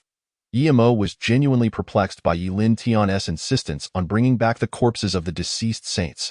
After all, they were still saints, and if their bodies were discovered by certain undesirable individuals, it could lead to significant trouble. Tian Heir refers to those necromancers. The third elder understood Yilin Tian's implication. While it seemed futile to recover the bodies of the deceased, if they were to fall into the hands of such practitioners, the consequences would be dire. Very well, I shall dispatch someone to handle this matter at once. Upon hearing this, Yimo recognized the gravity of the situation and promptly took effective action to arrange for the retrieval. Since their return, Yimo had not paused for a moment, while Yilin Tian, the third elder, and the fourth elder had been resting. Tian Heir, do you think that elder brother and second brother will awaken? The third elder expressed his concerns for the Grand Elder and the Second Elder, for they had shared a close bond over the years. Rest assured, third elder, the Grand Elder and the Second Elder will undoubtedly overcome this perilous ordeal and survive against all odds. Sigh, if only it were as you say. The third elder certainly hoped this to be true, but he remained uncertain about the outcome. I have assessed the conditions of the Grand Elder and the Second Elder. Their injuries have been stabilized by our master. It now depends on their vitality. As long as their life force is resilient enough, they shall awaken. Yilin Tian had indeed examined the conditions of the Grand Elder and the Second Elder. While their state was not optimal, at the very least, their injuries had been addressed. As long as their life force remained strong and they did not surrender to despair, they would surely awaken. Once elder brother and second brother regain consciousness, our Yi family will have emerged victorious, and in the future, Wangu City will be under our dominion. The third elder's statement rang true. As long as the Grand Elder and the Second Elder awoke, the Yi family would essentially suffer no losses, while the Zhao and Wang families would be utterly eradicated. After annexing their territories, the Yi family would ascend to the status of a superfamily, ruling over the entire city. This is indeed the case, though it may not necessarily be a blessing. What do you mean by that? Tian heir? While the first part of Yilin Tian's statement was comprehensible, the latter left the third elder puzzled. If our Yi family were to dominate Wangu City, do you think the other families would remain at ease? Other families? Are you suggesting? The third elder paused, then quickly grasped who Yilin Tian was referring to, precisely. I am speaking of the royal family. Why Yilin Tian nodded in affirmation as he articulated this conclusion. For many years, the royal family has understood the principle of preventing any single family from monopolizing a region. Thus, if our Yi family were to dominate Wangu City, they would certainly be apprehensive, potentially placing us in jeopardy. You speak the truth. The royal family has always been rather petty. Wangu City does not exist in isolation. It is surrounded by several other cities, some even larger than Wangu City. Moreover, within a radius of several thousand miles, these cities fall under the dominion of a singular power, the Jiuzhou dynasty. Under normal circumstances, their control over these surrounding cities is quite lenient. However, should a single family attempt to monopolize a city, the royal family may covertly intervene. Therefore, we must be proactive in our defenses and implement precautionary measures to avert such a scenario. Why Yilin Tian had indeed considered the implications thoroughly. He had anticipated the emergence of such situations. Chapter 59. You have finally awakened at this moment. Apart from the Yi family, the Wang and Zhao families had been eradicated from Wangu City, signifying that the Yi family would soon stand as the sole entity in the city. The Yi family would ascend to the role of the emperor of Wangu City, a boon for them, yet it also heralded risks, as the royal family would not condone such a shift in power. Tian heir, what do you propose we do? The third elder had discerned that although Yilin Tian was merely 3 years old, he often demonstrated a more comprehensive thought process and foresight than many adults. Leading him to habitually heed Yilin Tian's strategies, I have a plan. While it may not guarantee the absolute safety of the Yi family, it is worth considering. What plan? Even the fourth elder, who was currently recuperating, inquired about Yilin Tian's proposal. We could seek cooperation with the Lu family in nearby Harbin. I believe they are likely facing a similar predicament. The Lu family in Harbin holds a status comparable to that of the Yi family. Though there are 2 other families in Harbin, they are considerably weaker than the Zhao and Wang families, which effectively positions the Lu family as the dominant force in Harbin. I suspect their circumstances are quite similar to ours. Perhaps even slightly worse. Cooperating with the Lu family may not be so straightforward. The third elder shook his head in response to Yilin Tian's suggestion. What do you mean by that? Yilin Tian believed this to be a viable course of action, yet he had not anticipated the third elder's differing perspective. You may not be aware, but elder brother has a long-standing grievance with the Lu family. And it is unlikely that this discord can be resolved in the near future. Grievance? What sort of grievance? Yilin Tian was genuinely curious about how the grand elder had become entangled in a feud with the Lu family in Harbin. Given that elder brother is in such a state, I shall disclose the matter to you. Casting a glance at the still unconscious grand elder, the third elder prepared to recount the events of the past. When will you learn to keep your mouth shut? Before the third elder could elaborate, a voice suddenly interrupted them from behind. Hearing this voice, Yilin Tian, the third elder, and the fourth elder turned to see who had spoken. Grand elder, you have awakened? Elder brother? Elder brother. The voice emanating from the grand elder, though still faint, signified his awakening, which meant that his life was, at least for now, spared. Could I possibly remain unconscious? If I do, that little rascal will surely expose all my secrets. As the grand elder spoke, he raised his hand to strike the third elder, who did not flinch, his eyes reddening with emotion. Has the second elder not yet awakened? The grand elder then turned his gaze towards the second elder, who, at that moment, was still in slumber. Alas, second elder, do not sleep any longer. Awaken swiftly, as he shouted. The grand elder kicked the second elder twice. Observing this, Yilin Tian and the third elder moved to intervene, only to notice the second elder's eyelids beginning to flutter. Upon witnessing this, both of them widened their eyes in astonishment. Second elder, brother, please wake up. Yilin Tian and the third elder called out to the second elder, who seemed to respond to their pleas. The second elder slowly opened his eyes, only to find himself staring at his elder brother's large foot. Brother, what are you doing? The second elder instinctively raised his hand to prevent his brother from stepping on him. I thought you might never awaken. I was merely attempting to rouse you, the Grand Elder.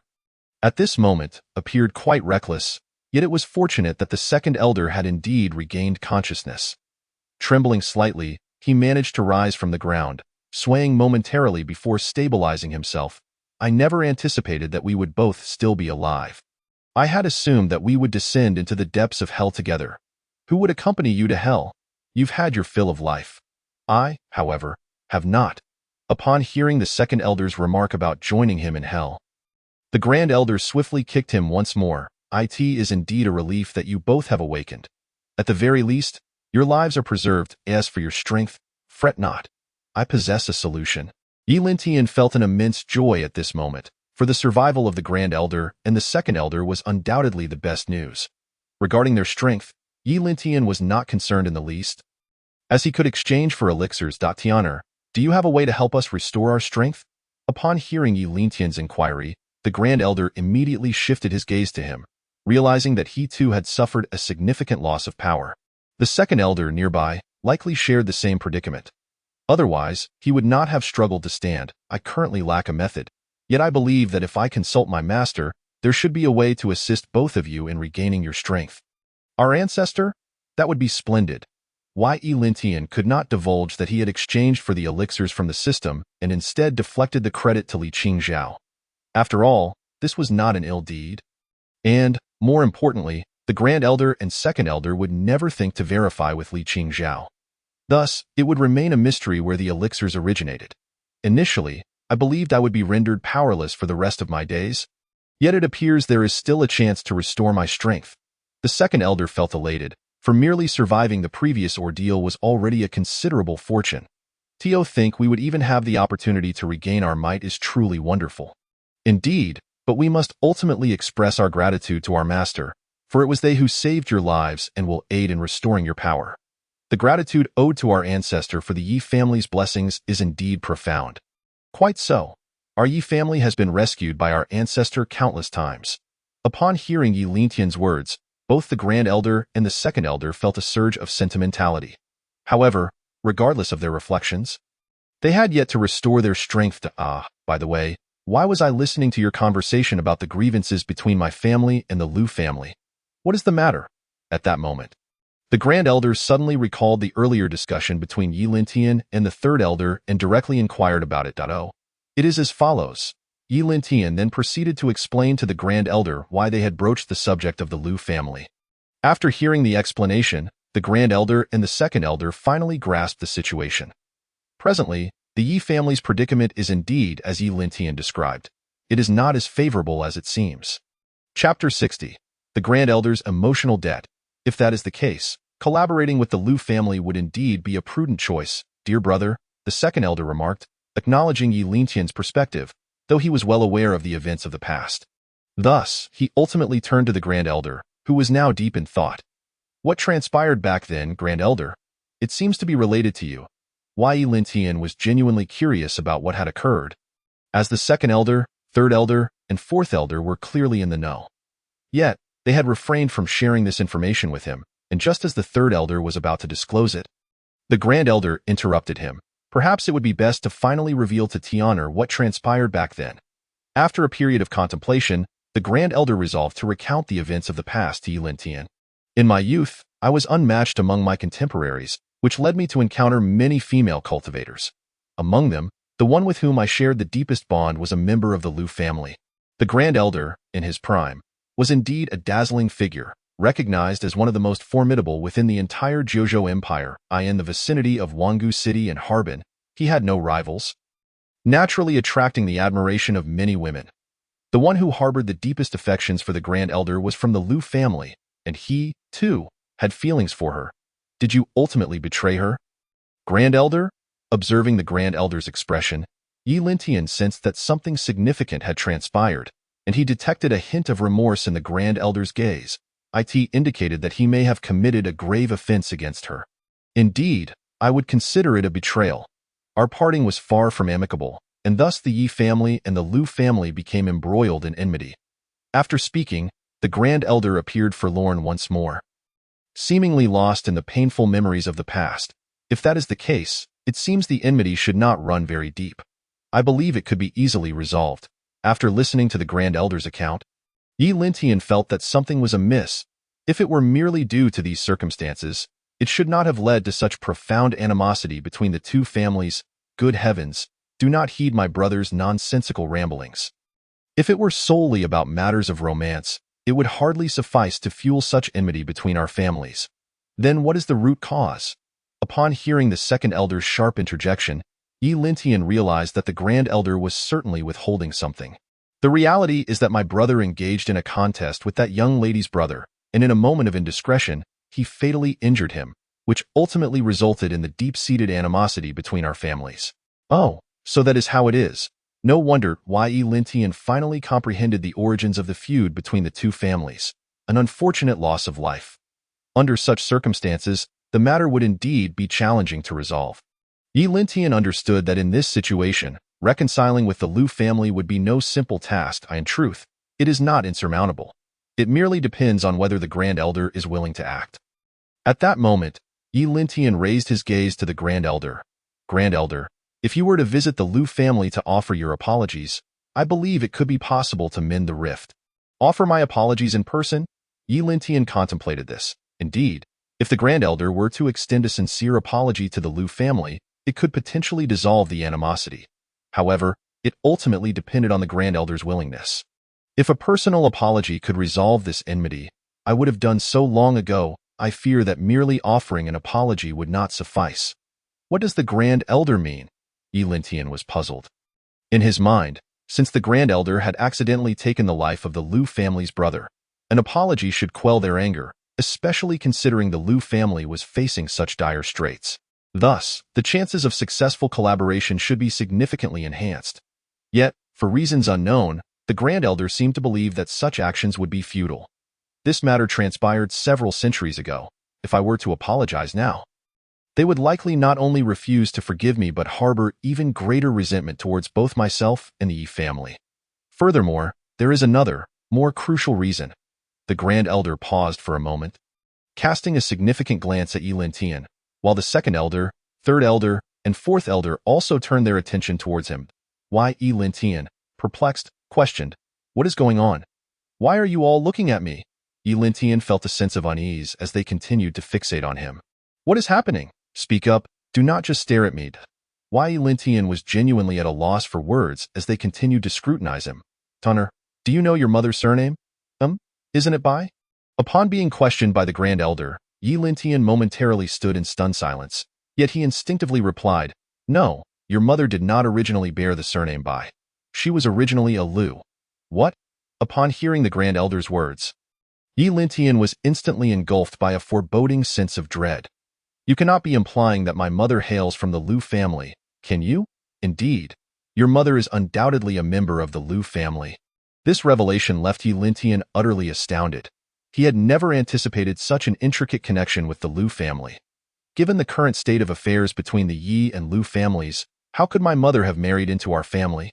At that moment, his greatest curiosity revolved around how, in light of the bitter enmity between both families, his mother could still have wed into the Yi family. Something that seemed utterly illogical.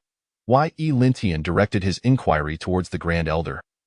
Yet upon hearing the question, the Grand Elder did not respond. Instead, he cast his gaze aside.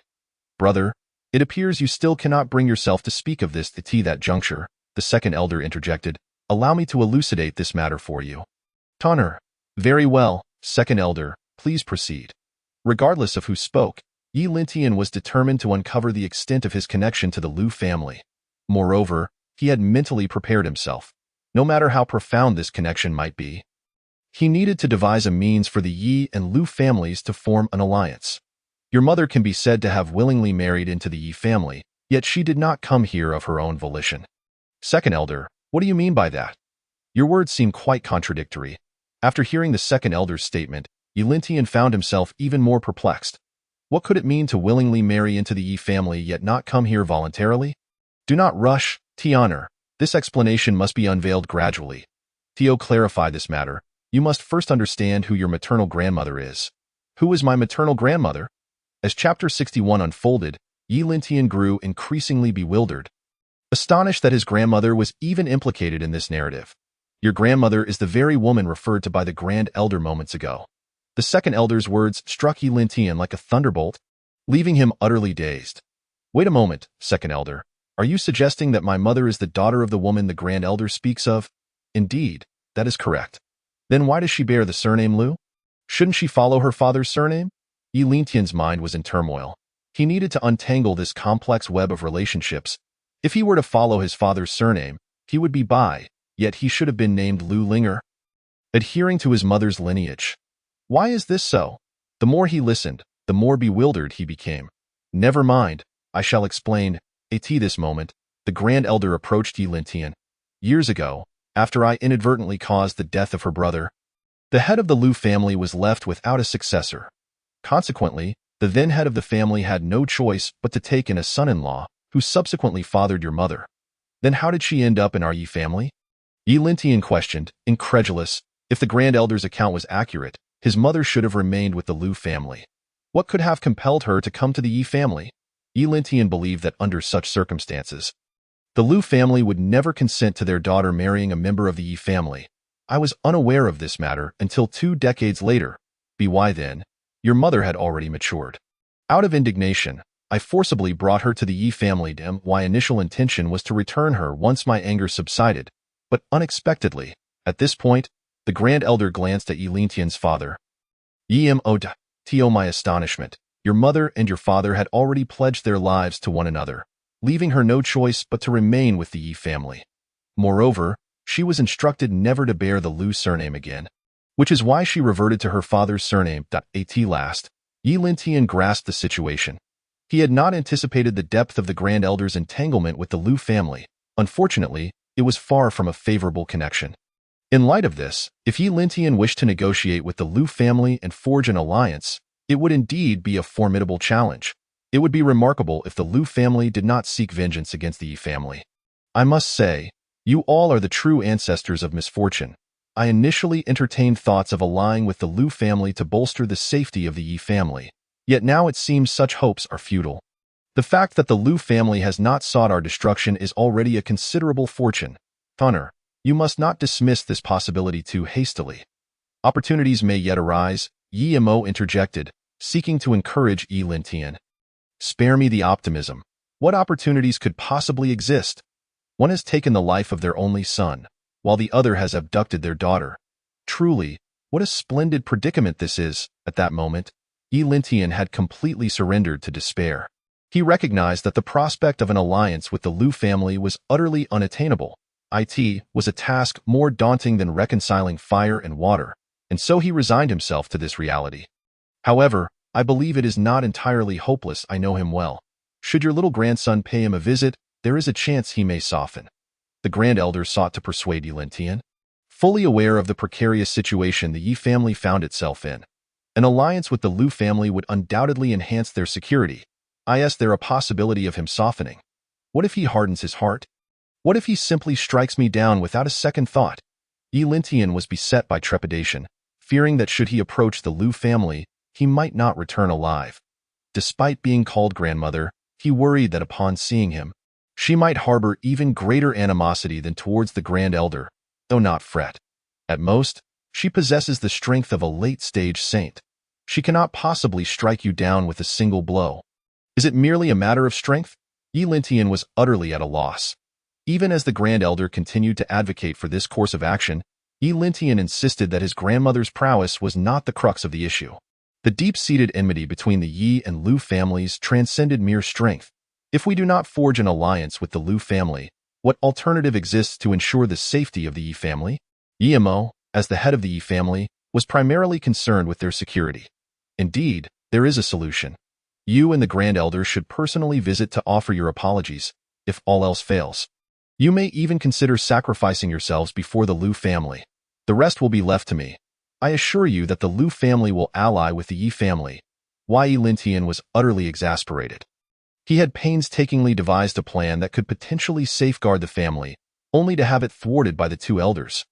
Moreover, this predicament had been brewing for years, and the most frustrating aspect was that he had become entangled in it. Do not speak in anger, Honor. In this critical moment, we must devise a strategy rather than vent our frustrations. I am not speaking in anger. This is the truth. Beyond this situation, I genuinely cannot fathom any alternative that might persuade the Lu family to ally with us. Yi Lintian found himself at a loss. Without an alliance with the Lu family, he was left to ponder other possibilities. However, in the short term, elevating the Yi family's strength was not feasible, leaving him with little choice but to proceed step by step. Let us set this matter aside for now and consider if any other options may present themselves. At this moment, the Grand Elder was also at an impasse.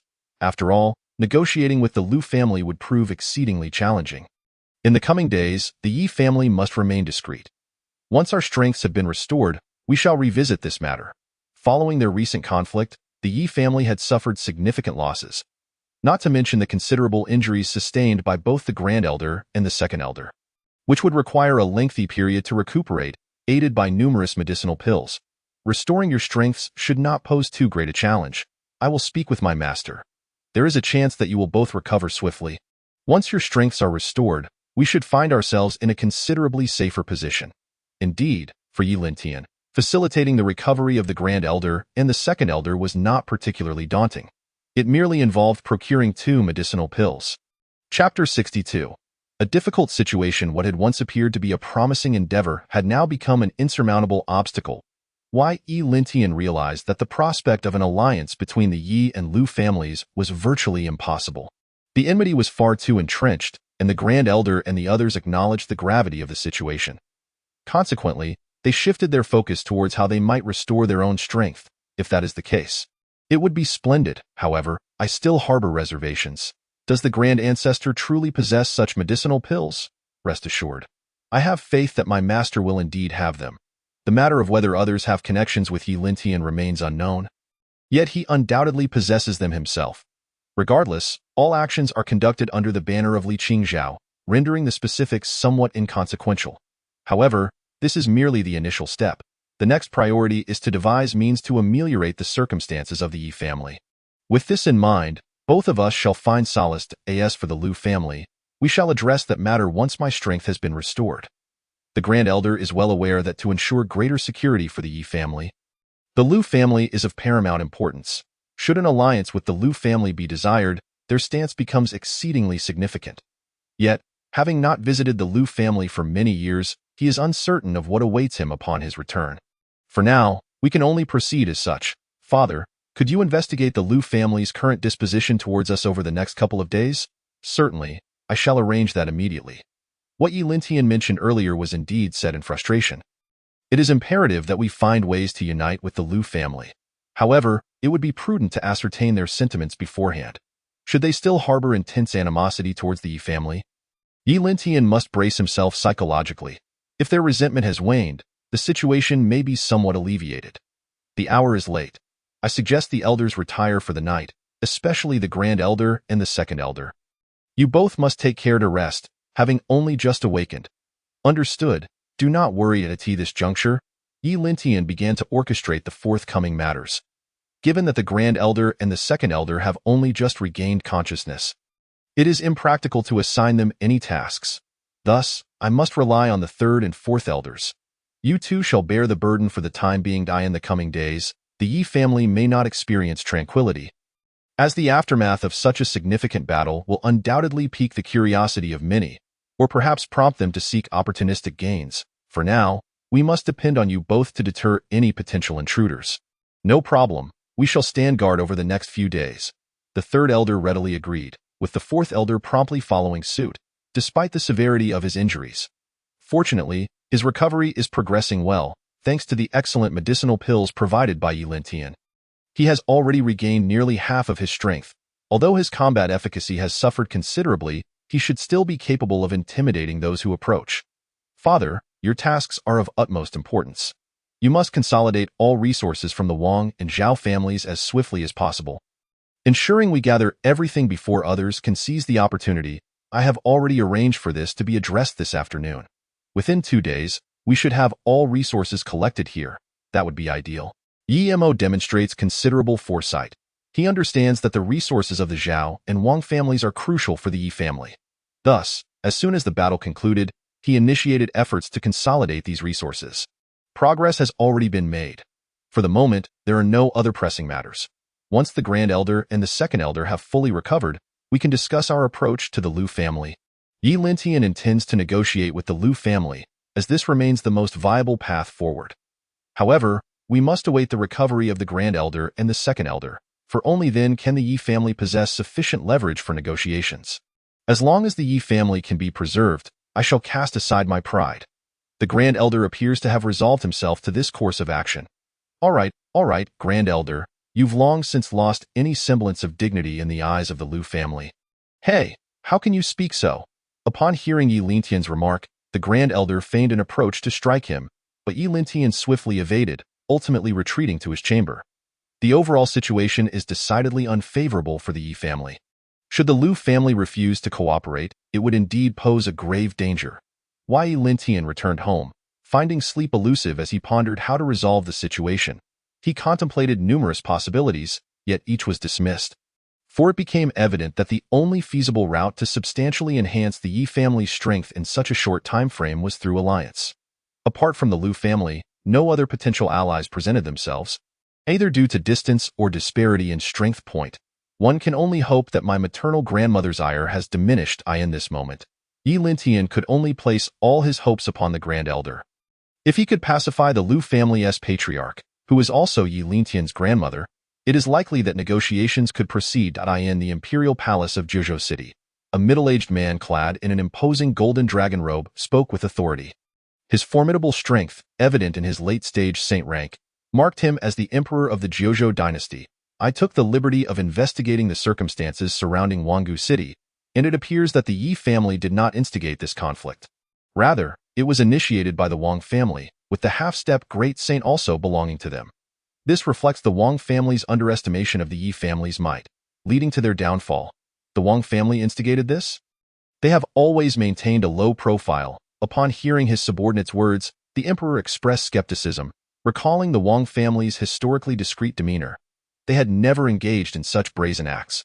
The sudden provocation of the Yi family was utterly astonishing. Indeed, the Wang family has previously been quite reserved, yet for reasons unknown, they have now resorted to using a saint to assault the younger generations of the Zhao and Yi families, resulting in the serious injury of a talented youth from the Zhao family and nearly incapacitating one from the Yi family. Chapter 63. The royal intervention. The Wang family has crossed a line, brazenly violating the rules by employing a saint against juniors. The emperor was taken aback, while the rationale behind the Wang family's actions remained unclear. The situation had undeniably escalated, prompting a coalition between the Zhao and Yi families against them. If the Zhao family also suffered losses in this union, why did they endure such a fate? The emperor, astute as ever, questioned the logic. If it were indeed a concerted effort by the Yi and Zhao families against the Wang family, why had the Zhao family also faced annihilation? I have investigated this matter. Though the specifics elude me, however, it is my conjecture that during the Yi family's assault on the Wang family, they inadvertently eliminated the Zhao family as well. It appears the Yi family harbors ambitions of becoming the sovereign power in Wanggu City. Such audacity is remarkable.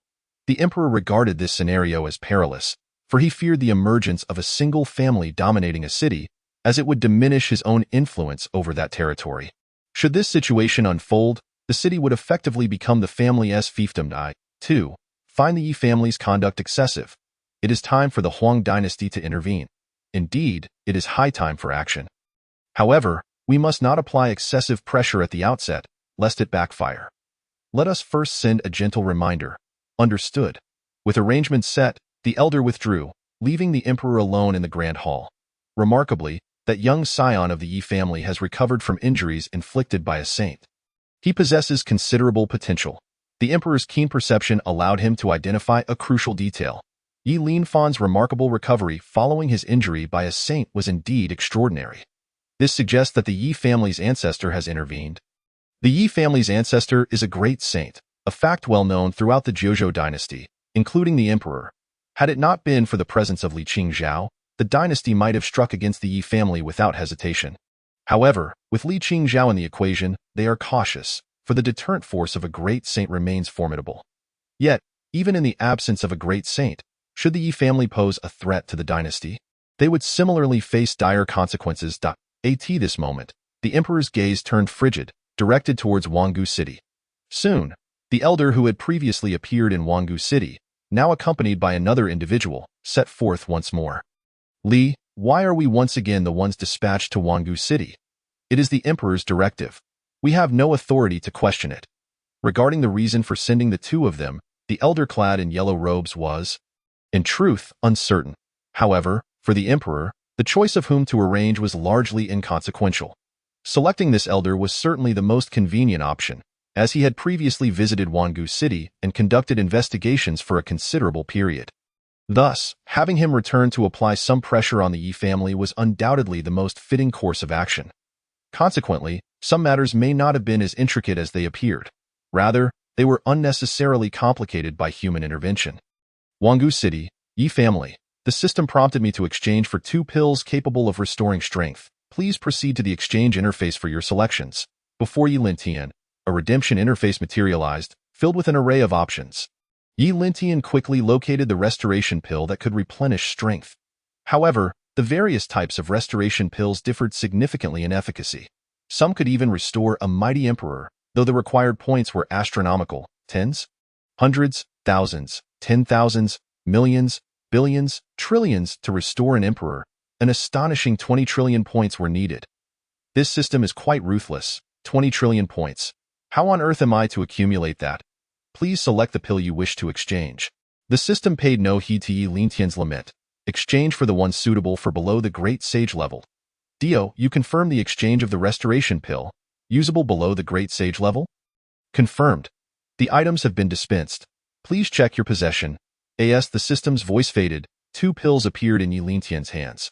These 2 pills appeared rather unremarkable, yet their potency was formidable. Moreover, they were not overly costly, each consuming 8,000 of Yi Lintian's points. Presently, he still had a significant amount of points, making the acquisition of the 2 pills comfortably feasible. With these 2 pills, the Grand Elder and Second Elder could swiftly regain their strength. Yi Lintian approached the Grand Elder and Second Elder, who were pondering how to restore their own powers. After all, they could not place all their hopes on Li Qingzhao, especially if she lacked suitable pills herself. Grand Elder, Second Elder, these are the pills given to me by our master. You both should be able to restore your previous strength after consuming them. Upon arrival, Yi Lintian wasted no time and directly handed the pills to them. The Grand Elder and Second Elder immediately rushed forward to accept the pills from Yi Lintian. Is it true that these pills can restore our strength? The Grand Elder gazed at the pill in his hand, his heart racing with excitement. Absolutely. You can trust me. Our master has assured me that consuming them will restore your strength. Moreover, if fortune favors you, you might even gain some enhancement. Of course, Li Qingzhao had not conveyed this to him. It was knowledge Yi Lintian had acquired on his own. Very well, we shall express our gratitude to our ancestors another day. Oh, that won't be necessary. Our master specifically instructed that this matter should not be mentioned in the future.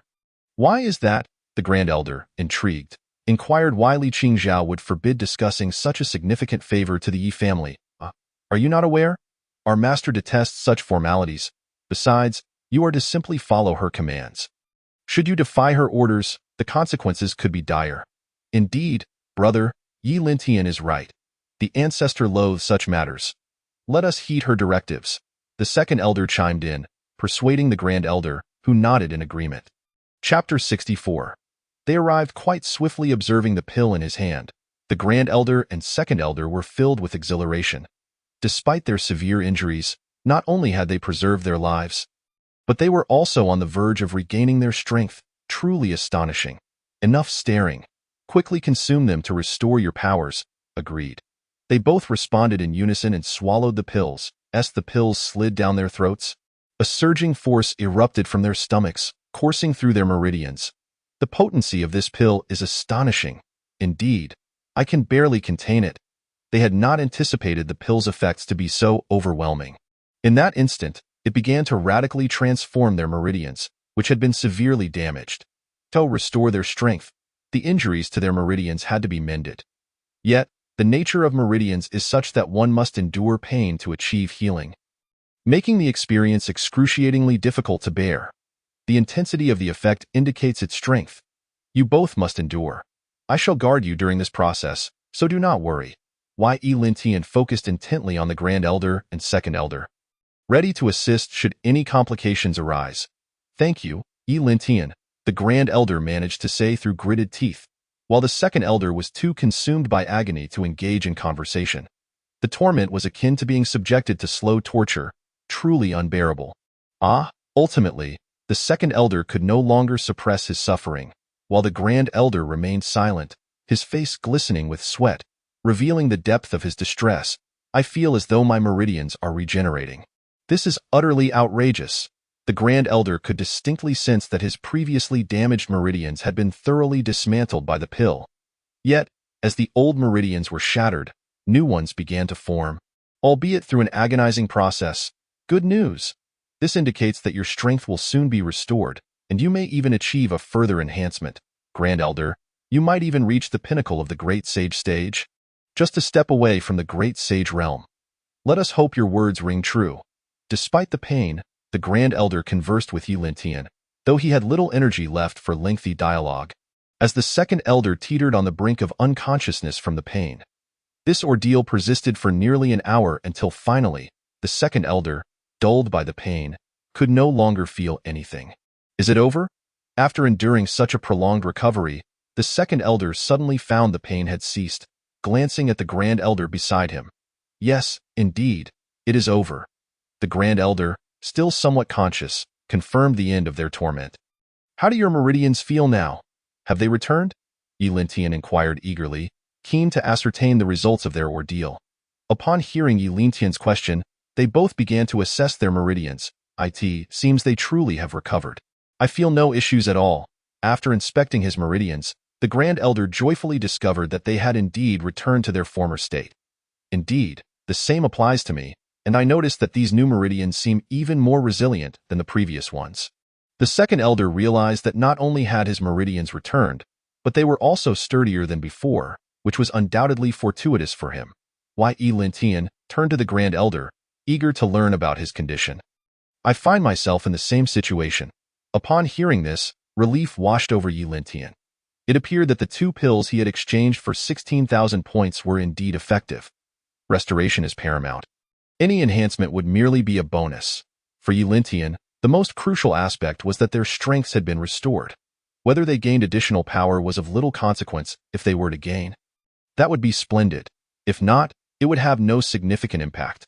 However, at that moment, Yi Lintian suddenly felt 2 powerful forces approaching Yi family at an alarming speed. This is not good. Individuals are approaching the Yi family, and they are 2 saints, Grand Elders. Do not let yourselves be discovered. Yi Lintian first urged the Grand Elder and the second elder to exercise caution, as their meridians had only just begun to recover. At this moment, their strength had not yet been restored, and should they be discovered, it could pose a significant danger. After all, it is well known that one might seek to take advantage of another's weakness. Tianer, you must not venture out. With the third and fourth elders standing guard, it should be safe. Your condition must remain concealed. At this juncture, the Grand Elder was more concerned about Yi Lintian than the Yi family, for he understood that unless someone truly intended to annihilate the Yi clan at this moment, they would typically refrain from making a move. However, if Yi Lintian's condition were to be revealed, the situation could become dire. Rest assured, Grand Elder, I will conceal myself well. Yi Lintian nodded in agreement, though traces of anxiety were still evident upon his countenance. The strength of the 2 saints was formidable, and the third and fourth elders were not in their prime state. It remained uncertain whether they could withstand these 2 saints. Presumably, you are fellow travelers from Jojo City? Upon the appearance of the 2 saints above the Yi family, the third and fourth elders sensed their presence immediately and promptly materialized before them. Indeed, we hail from Jojo City. Might I inquire if the Grand Elder of the Yi family is present? It was apparent to Zhang that these 2 saints bore an air of arrogance. Unfortunately, my elder brother is currently in seclusion and cannot receive guests at this time. If you have matters to discuss, please convey them to us. You must be the third and fourth elders of the Yi family? Indeed, that is us. The elder clad in yellow robes clearly possessed familiarity with the Yi family's affairs. Recognizing the third and fourth elders at a glance, I have urgent matters to relay to the Yi family and request an audience with the Grand Elder. Aside from him, no one else is permitted to know of this matter. The elder in yellow was resolute in his desire to meet the Grand Elder, both to ascertain the condition of the Grand Elder and the second elder, and to apply pressure on the Yi family.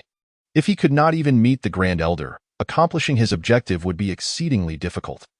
Third brother, these two individuals likely harbor ill intentions, and no matter whatever their motives, as long as we are here, they cannot be allowed to see elder brother and second brother. The third and fourth elders discreetly communicated through their thoughts, fully aware that their duty was to prevent these individuals from probing into the Yi family circumstances. Should they learn that the Grand Elder and Second Elder were gravely injured and their strength entirely diminished, the Yi family would be in peril. During their conversation the previous day, it had become evident that the dynasty might indeed act against the Yi family. Thus, they could not afford to grant them such an opportunity. It would be best for you to summon the Grand Elder. If we cannot see him, we will have no choice but to report back without any resolution. Should matters escalate to violence, that would be unfortunate. As it became clear that amicable communication was failing, the Elder in Yellow began to adopt a subtly threatening tone. What, do you intend to resort to force? Is the monarch aware of your actions? The monarch has specifically dispatched us to convey his edict. We are merely executing our orders. If the monarch has any directives for the Yi family, he can relay them to us. Here, we speak on behalf of the Yi family. The third elder recognized that this old fellow was determined to see his elder brother. I have already expressed my stance. You two lack the authority to demand this. I must convey this edict to the Grand Elder, and others have no right to be informed. I hope you will not press the issue.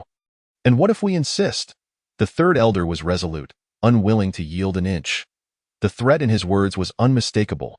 He unleashed his aura and took a step forward, with the fourth elder following suit, releasing his own formidable presence. What? Does the Yi family intend to rebel? Humph, we would not entertain such notions. However, some individuals are exploiting the monarch's name to deliberately insult the elders of the Yi family, and we cannot permit that. What say you? The third elder's stance was unequivocal. There was no possibility of allowing them to see the Grand Elder. If there were any directives, they should be disclosed at this moment. Otherwise, they could either take action or face the consequences. Yet, should a confrontation arise, it would still be 2 against 2, and the outcome remained uncertain. Very well, very well. Witnessing the situation escalate, the Elder in Yellow repeated the phrase thrice. Each iteration heavier than the last. It appears the Yi family is resolutely inclined towards rebellion. In that case, do not blame me for reporting this to the monarch. At this moment, the Elder in Yellow sought to leverage the monarch's authority to coerce the third and fourth elders. If you insist on this course of action, we cannot stop you. However, when the time comes, the Yi family will present the facts before the monarch, and I trust he will discern the truth. The third elder understood that if they genuinely intended to act against the Yi family, they could certainly find a pretext. However, as long as the decision had not been made, he believed they would not act hastily. Bring Yi Xiong forth to meet me. As the Elder in Yellow realized that productive dialogue was unattainable, he resorted to force and attempted to breach the premises. To dare wreak havoc within the confines of the Yi family. Who do you think you are? You shall perish. The third elder immediately intervened to obstruct the Elder in Yellow, while the fourth elder focused on the other saint. Who seeks an audience with me? Just as both sides were poised to clash, a powerful voice suddenly resonated from behind. Elder brother?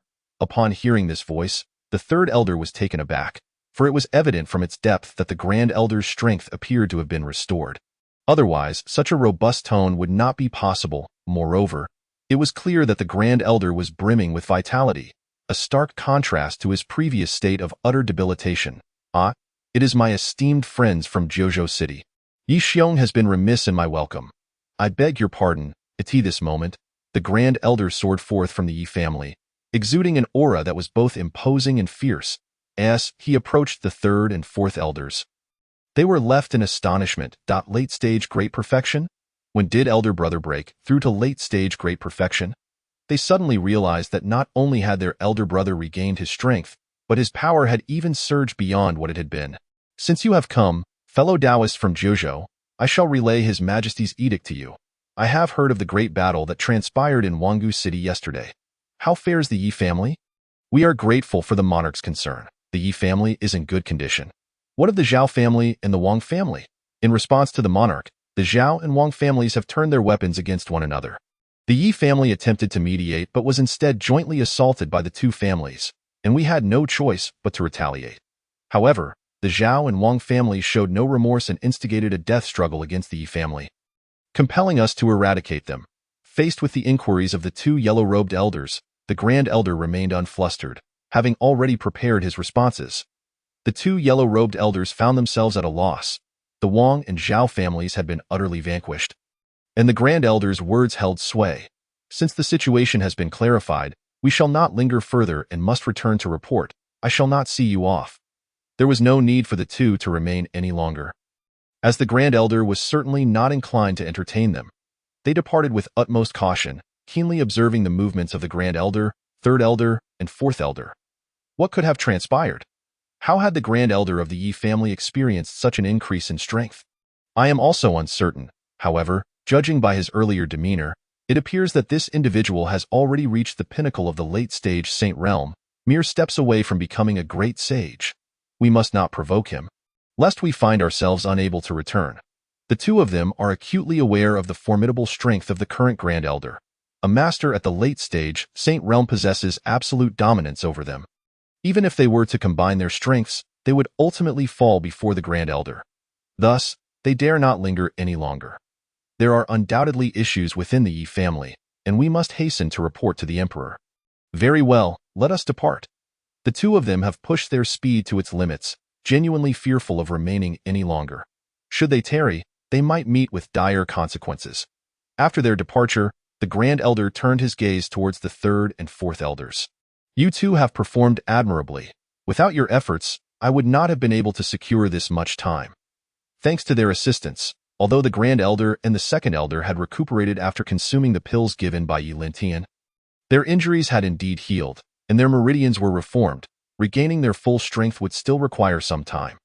This interval was made possible by the time bought by the Third and Fourth Elders. Brother, it is truly wonderful that you have managed to recover. I had thought it would be quite difficult for you. I didn't expect to recover so swiftly, and it seems you have even broken through to the late-stage Saint Realm. What is the reason behind this? Not just me. The second brother has also made a breakthrough. Really? The second brother has also advanced? Upon hearing the Grand Elder's response, the Third Elder was filled with immense joy. He had never anticipated that both his elder brothers could not only preserve their lives but also restore and even enhance their strength. This truly exceeded his expectations. Indeed, your second brother is now at the late-stage peak, though he may require some time to fully recuperate. What is the matter with the second brother? Why does he need more time? Upon learning that the second elder required additional time to fully recover, the third elder felt a twinge of concern. Do not worry. He merely needs time to stabilize his newfound strength after his recent breakthrough. Oh, I see. That is a relief. With the assurance that the second elder was fine, the third and fourth elders finally felt at ease. Let us return. Subsequently, the three of them made their way back to the Yi family, where Yi Lintian was engaged in a discussion with the second elder regarding the two elderly figures in yellow robes. Brother, you arrived just in time.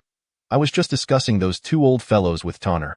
Upon seeing the Grand Elder, the third elder, and the fourth elder approach, the second elder beckoned them over. What is the matter? What about those two old fellows? The Grand Elder, somewhat puzzled, inquired about the second elder's statement. As he believed he had already scared them off, Tonner just informed me that those two old geezers arrived with ulterior motives, claiming they intended to intimidate our Yi family. I find it hard to believe. Do you, brother? What is there to disbelieve? Did you not hear? They have already begun to threaten the third and fourth elders. The Grand Elder concurred with Yi Lintian's assertion, as he had clearly heard the two old fellows issuing threats to the third and fourth elders.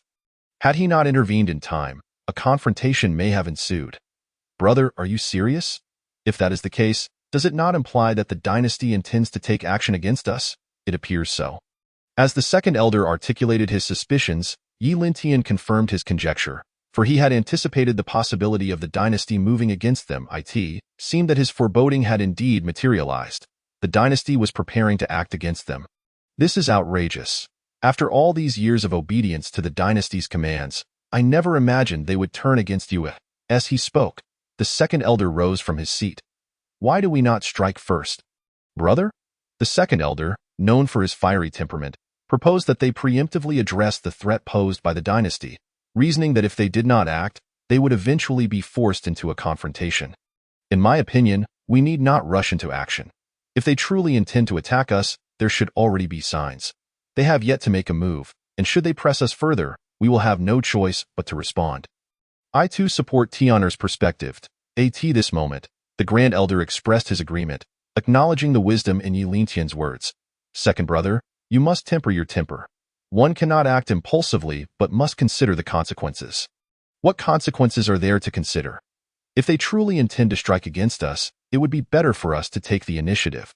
The second elder's approach was often lacking in thoroughness. And while his sentiment was not entirely unfounded, one could not always act solely out of a desire to strike first. If the dynasty was not making any moves yet they acted prematurely, it would only provide ammunition for their adversaries. In such a scenario, the dynasty could easily rally others against them. However, if they were compelled to retaliate, the fault would lie with the dynasty. The Grand Elder was not only powerful but also adept in the art of strategy, though his strength often overshadowed his cunning. Indeed, we must exercise patience and refrain from initiating hostilities. Chapter 67. An alliance is necessary if the dynasty truly seeks to act against the Yi family. The situation becomes exceedingly perilous for them. Yet, even with this knowledge, one cannot be the first to strike. Doing so would inevitably lead to repercussions. Unless one possesses absolute strength to ensure their safety, any preemptive action would be self-destructive. At this juncture, we have not reached a point of no return. We must simply prepare ourselves. What preparations should we undertake? Tian'er, speak freely. We 4 old fellows are at your command. After all that had transpired, the 4 elders had tacitly agreed to follow Yi Lintian's lead. Upon careful reflection, there is but one solution if we wish for the Yi family to survive the impending storm. What solution? Do not keep us in suspense. Please, reveal it. The Grand Elder and the Second Elder were also anxious to learn what plan Yi Lintian had devised to ensure the survival of the Yi family. We must form an alliance with the Lu family. Upon uttering this proposal, the Grand Elder's expression faltered, and the second, third, and fourth elders regarded him with surprise. Tian'er, that suggestion is indeed problematic. The prospect of an alliance with the Lu family is fraught with difficulties. The third elder was acutely aware that given the current state of affairs between the Yi and Lu families, forging an alliance would be exceedingly challenging. In fact, should they proceed to form an alliance, the Yi family might have to make considerable concessions. I understand that allying with the Lu family is no simple task. However, we find ourselves with little choice. We must devise a way to reach an agreement. For when the dynasty inevitably strikes, I believe you all are more cognizant than I of the potential consequences. Upon hearing Yi Lintian's words, the 4 fell silent, for they understood that should the dynasty truly move against the Yi family, their resistance would be futile, and no matter how powerful the Yi family might be, the dynasty had ruled over the entirety of the 9 provinces for many years for good reason. Their strength was far greater. The necessity of allying with the Lu family was undeniable, and regarding the method of securing this alliance, Tian'er, I urge you to consider it swiftly. I shall handle the remaining matters. I have already contemplated this. It remains to be seen if the Grand Elder can execute it. Yi Lintian had long considered the various aspects of an alliance with the Lu family, but the pivotal factor rested with the Grand Elder. If the Grand Elder were unwilling, the prospect of an alliance would be rendered moot. Speak, what do you require of me? The Grand Elder recognized that the ability to form an alliance was of utmost importance to the Yi family. Thus he was prepared to make sacrifices if necessary. Moreover, this debt had been incurred in his youth, and it was time to repay it. What if you and I were to visit the Lu family in the coming days? In the coming days? Indeed, it is better to act sooner rather than later. The longer we delay, the greater the peril for the Yi family. While the Grand Elder could indeed manage to visit the Lu family to express his apologies, he would require some time to mentally prepare. If they were to depart in just a few days, it would be a challenge for the Grand Elder to adequately prepare himself. How about this? Grant me a day, and we shall set off the day after tomorrow. How does that sound? Very well, that is agreeable. The esteemed elder contemplated for a moment, realizing that the psychological preparation truly requires a considerable amount of time. Although it is not feasible to prolong the process indefinitely, it is equally impractical to expect such mental fortitude to be established within merely 3 to 5 minutes. A full day is essential. Brother, are you truly capable of this? Whether you are or not, it must be done. Observing the elder's demeanor, the second elder understood that the task of fortifying his mindset was indeed a formidable challenge. What awaits them upon arrival at the Lu family is shrouded in uncertainty. Should conflict arise, the situation could become exceedingly dire. Tian'er, come here. After some contemplation, the second elder summoned Yi Lintian to his side. then leaned in close to whisper, "Could you not devise an alternative approach? You are well aware that visiting the Liu family is not in your brother's best interest, yet you insist on pushing him." The second elder was quite familiar with the first elder. He recognized that the journey to the Liu family would present significant difficulties for him, potentially incurring a steep price. "I too wish for another solution. But at present, there exists no alternative. This is the sole path available.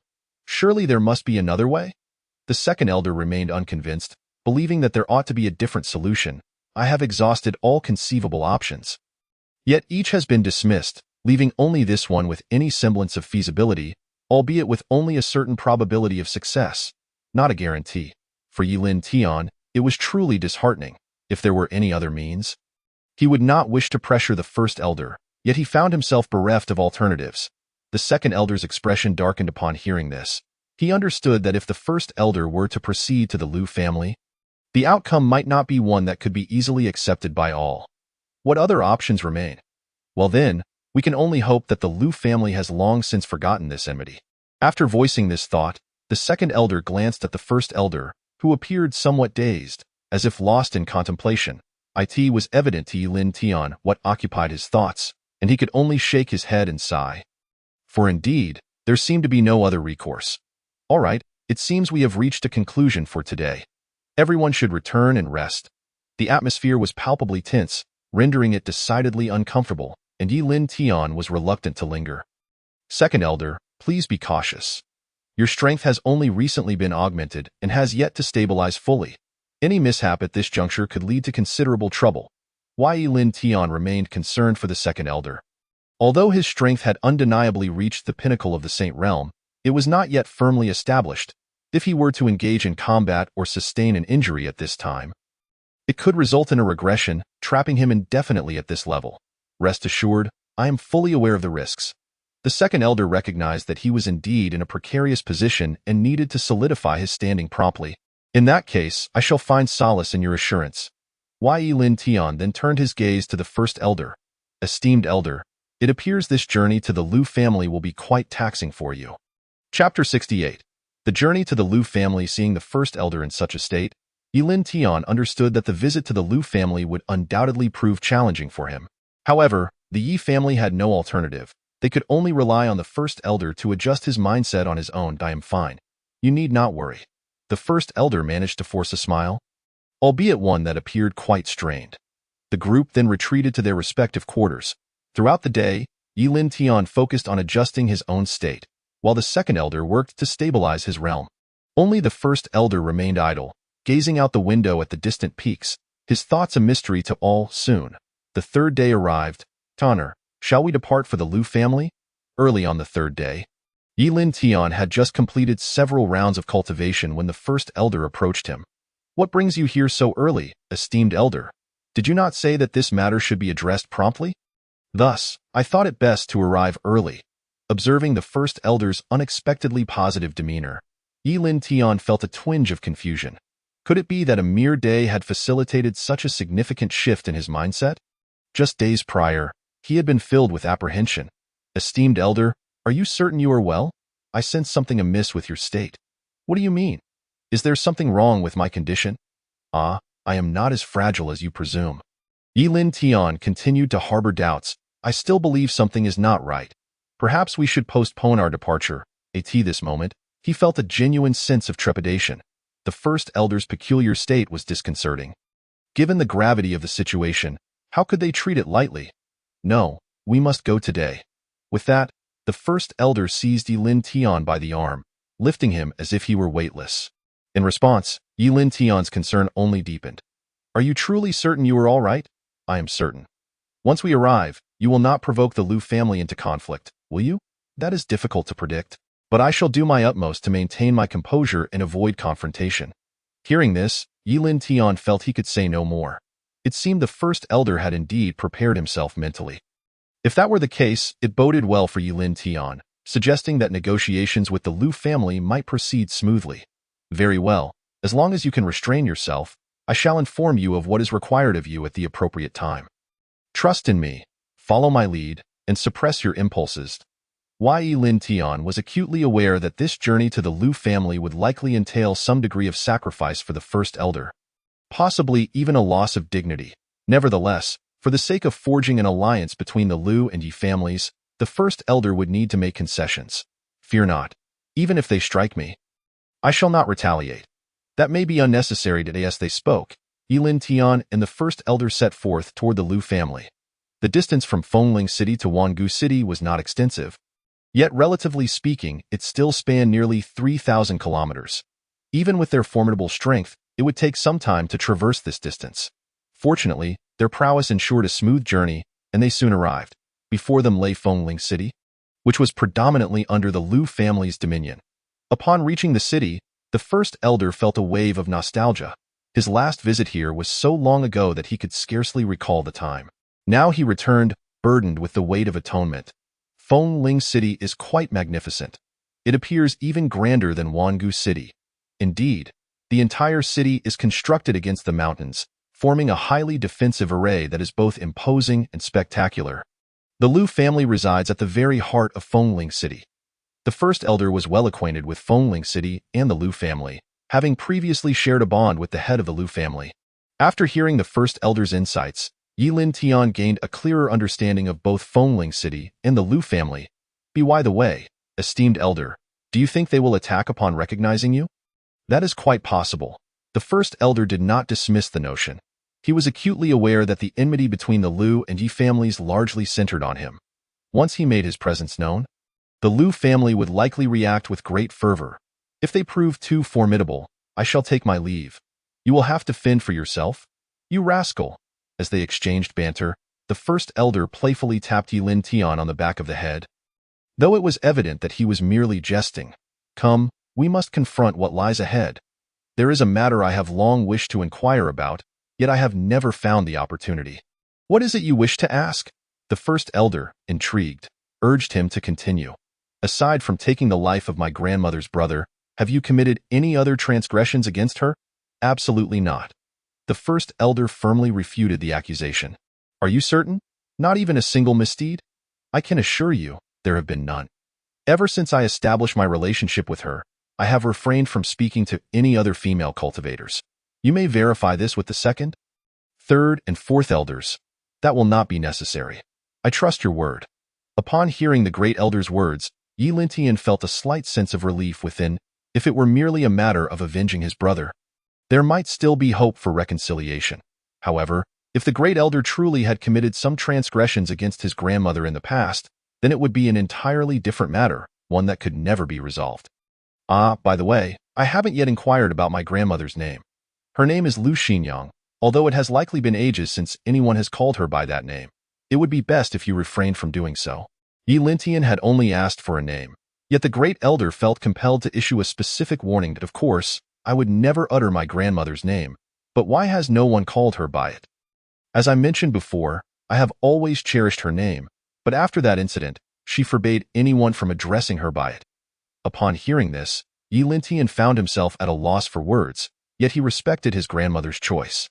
Chapter 69. As he gazed at the money resting with the great elder of Wind Spirit City, Yi Lin Tian felt a twinge of hesitation.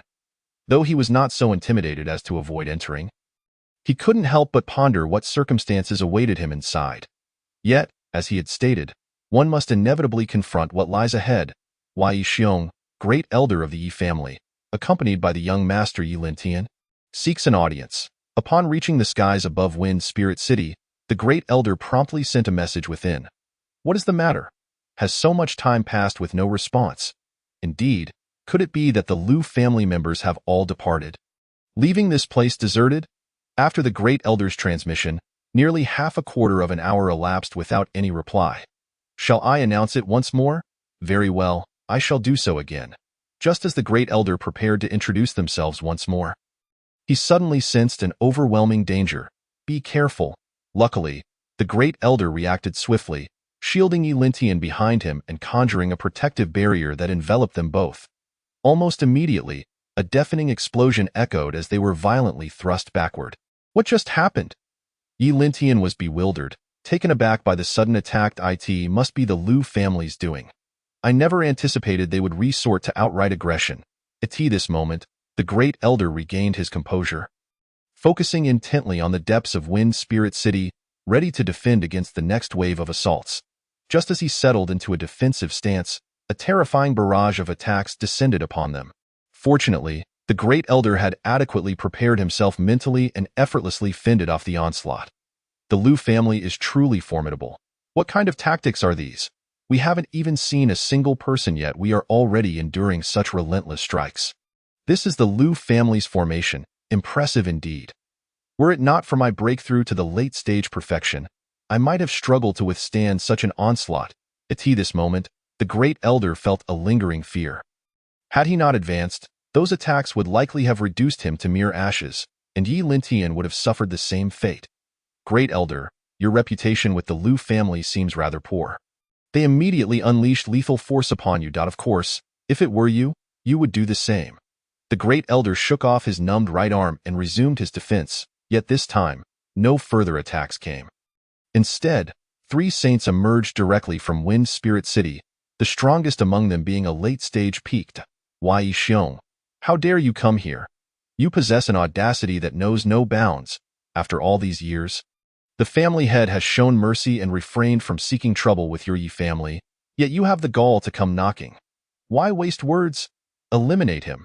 The 3 saints from the Lu family were all quick-tempered, and the last one wasted no time before launching an attack. However, he was merely a mid-stage saint, far from a match for the Great Elder.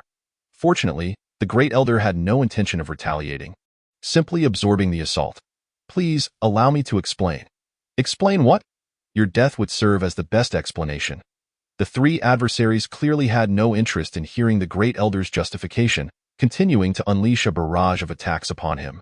Yi Lintian, positioned behind the Great Elder, felt a surge of anxiety for him. After all, they were facing 3 saints, including one at peak late stage and another at mid stage. Great Elder, can you hold on? Should I intervene? Do not interfere. You must not reveal your strength. I can manage these 3. Though the Great Elder appeared somewhat strained in his defenses, he was, in fact, in no real danger. He was quite familiar with their abilities. And despite the chaotic appearance, he maneuvered through the situation with ease. This scoundrel remains as fearsome as ever. It seems that 3 of them alone cannot subdue him. Then we shall activate the Wind Spirit Great Formation. Upon hearing one of them mention activating the formation, the Great Elder's expression darkened. Gentlemen, must we go to such lengths? Surely we are not at the point of needing to activate the Wind Spirit Great Formation. We shall do so if it means taking your life. Nothing else matters. One of the saints issued orders to his companions, instructing them to return and initiate the formation. Since you have all reached this juncture, I must take my leave. The Great Elder understood that should they truly activate the Wind Spirit Great Formation, both he and Yi Lintian faced the very real possibility of death. Thus, he had no choice but to take action. Until that moment, he had remained on the defensive, but now he had to transition to offense. Whoosh, whoosh, with 2 sharp sounds piercing the air, the 2 saints who had intended to activate the formation suddenly froze in place. Yi Lintian's figure appeared at the back of the remaining saint. I must ask, Lu Laoba, why do you remain as ruthless as you were in the past? At that moment, the Great Elder stood behind Lu Laoba, ready to strike should he make any sudden moves, ensuring the latter had no opportunity for retaliation. Humph, my ruthlessness is reserved for certain individuals. Do you expect us to forget the deeds you committed back then? If you seek vengeance, I will not impede you. However, do you not see that I am not alone? Must you involve the innocent? Had Yi Lintian not been present, the Great Elder would have been unconcerned by such matters. However, since Yi Lintian was by his side, he had to ensure the young man's safety, which was of paramount importance to him. You bring along the scourge of your Yi family. You 2 shall face your reckoning. Lu Laoba had not a single kind word to offer, clearly eager for a confrontation. It appears you are truly seeking a beating. With that, the Great Elder unleashed a powerful punch to the back of Lu Laoba's head. However, it was evident that the Great Elder had no intention of killing him. Otherwise, that blow would have surely shattered his skull. Instead, Lu Laoba merely staggered forward slightly. Wei Xiong, you? Lu Laoba realized that the Great Elder's earlier strike posed no real threat, as it had not been intended to take his life. Chapter 70. At an earlier time, the Great Elder's power had already rendered him nearly invincible among his peers. Now, having broken through to the late-stage perfection of the saint realm. His strength was even more terrifying. The three saints from the Lu family were no match for him and were easily subdued. I hold no interest in you. I have come solely to find him. But do not provoke me, or you will regret it.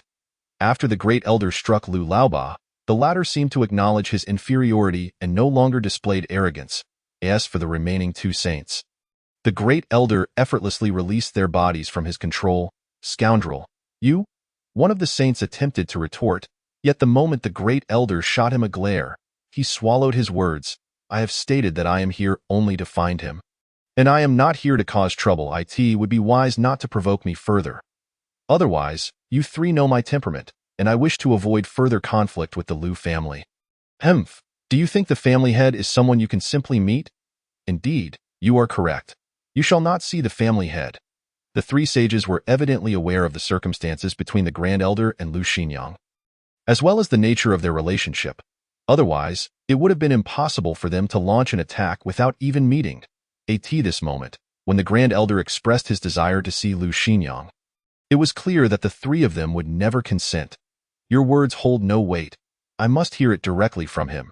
For the Grand Elder, aside from Lu Xinyang, all other voices were mere drivel, unworthy of his attention or belief. He yearned solely to hear her speak. Upon our arrival, the clan leader instructed me that he would not meet with you and advised you to recognize your place and refrain from troubling him further. Although your life remains yours, the Lu family can claim it at any moment. Did he truly say such a thing? At this juncture, the Grand Elder exuded an overwhelming presence, stepping forward to fix his gaze upon the three. Yet, if one were to closely observe the Grand Elder's eyes, a hint of desolation could be discerned therein. Indeed, it was the clan leader's direct words. Depart at once, or we will activate the Wind Spirit Array. Ensuring the demise of both you and your accomplice, it was manifest that Yi Lintian's ambition to ally with the Lu family was fraught with difficulty. Currently, not only was negotiating an alliance implausible, but even the mere wish to see his grandmother, the Lu family matriarch Lu Xinyang, seemed insurmountable. Esteemed elders, I must clarify that my visit alongside the Grand Elder is not solely to cause you inconvenience. I carry matters of great importance to discuss with the Lu family matriarch, and I hope you might assist in relaying this message. Yi Lintian recognized that prolonging the Grand Elder's dialogue with them served no purpose, and thus, he approached the three in hopes of securing an audience with his grandmother. Who do you think you are? Do you believe you can simply demand a meeting? Yi Xiong himself cannot secure such an audience. And you think yourself deserving? I kindly request your assistance in conveying my message. Yi Lintian remained calm and composed. Regardless of their insults, he understood the gravity of his mission and that impatience would be his downfall. When the Grand Elder had previously confronted them, he had been strategic, ensuring no harm came to them. Thus, Yi Lintian refrained from uttering any harsh words. Relay your message? Nonsense. Depart at once. Within 3 breaths, if you have not vacated. We shall activate the Wind Spirit Array. Their stance was unequivocal. Under no circumstances would they allow a meeting with the Lu family matriarch. Regardless of what Yi Lintian and the Grand Elder said, their desire to meet was utterly impossible. Witnessing this, Yi Lintian furrowed his brow. Grand Elder, if we force our way in, do you have confidence in our success? Yi Lintian discreetly communicated with the Grand Elder. It's feasible. I possess some assurance. Very well, prepare for an incursion. Yi Lintian understood that further entanglement was futile. The trio was resolute in their refusal. Thus, he resolved to breach their defenses and first secure an audience with his grandmother. In that case, Grand Elder, let us retreat for now. After speaking, Yi Lintian turned to leave, but as he reached Yi San's side, he cast a meaningful glance at the Grand Elder. The Grand Elder seized Yi Lintian and propelled them both deeper into the Lu family territory. Stop him! The Grand Elder's sudden action caught the three by surprise, prompting them to pursue frantically. Yet, their strength paled in comparison to the Grand Elder's, and their speed was insufficient to catch up. The Grand Elder navigated through his memories, leading them to the place where Lu Xinyang typically resided. Xinyang, I have arrived. I wish to see you. Standing before the edifice, the Grand Elder projected his voice within. But after his declaration, there was no response. Grand Elder, I believe this building has been uninhabited for quite some time. Look at the dust accumulating at the entrance. Yi Lintian observed meticulously, noting the evident neglect of the structure. If anyone resided here, such dust would not accumulate, especially in the dwelling of the clan leader. Upon hearing Yi Lintian's words, the Grand Elder glanced around, confirming the truth of his observation. What could this mean? Logically, as the Lu family matriarch, she should reside here. Could it be that she is living elsewhere? Yi Lintian pondered, if my grandmother is not here, perhaps she is in another location. I suppose we must investigate further. The Grand Elder then took hold of Yi Lintian once more and set off towards where Lu Xinyang had previously resided. The three sages finally caught up, but by the time they arrived, the Grand Elder and Yi Lintian had already departed. This is troublesome. They have headed towards the matriarch's direction.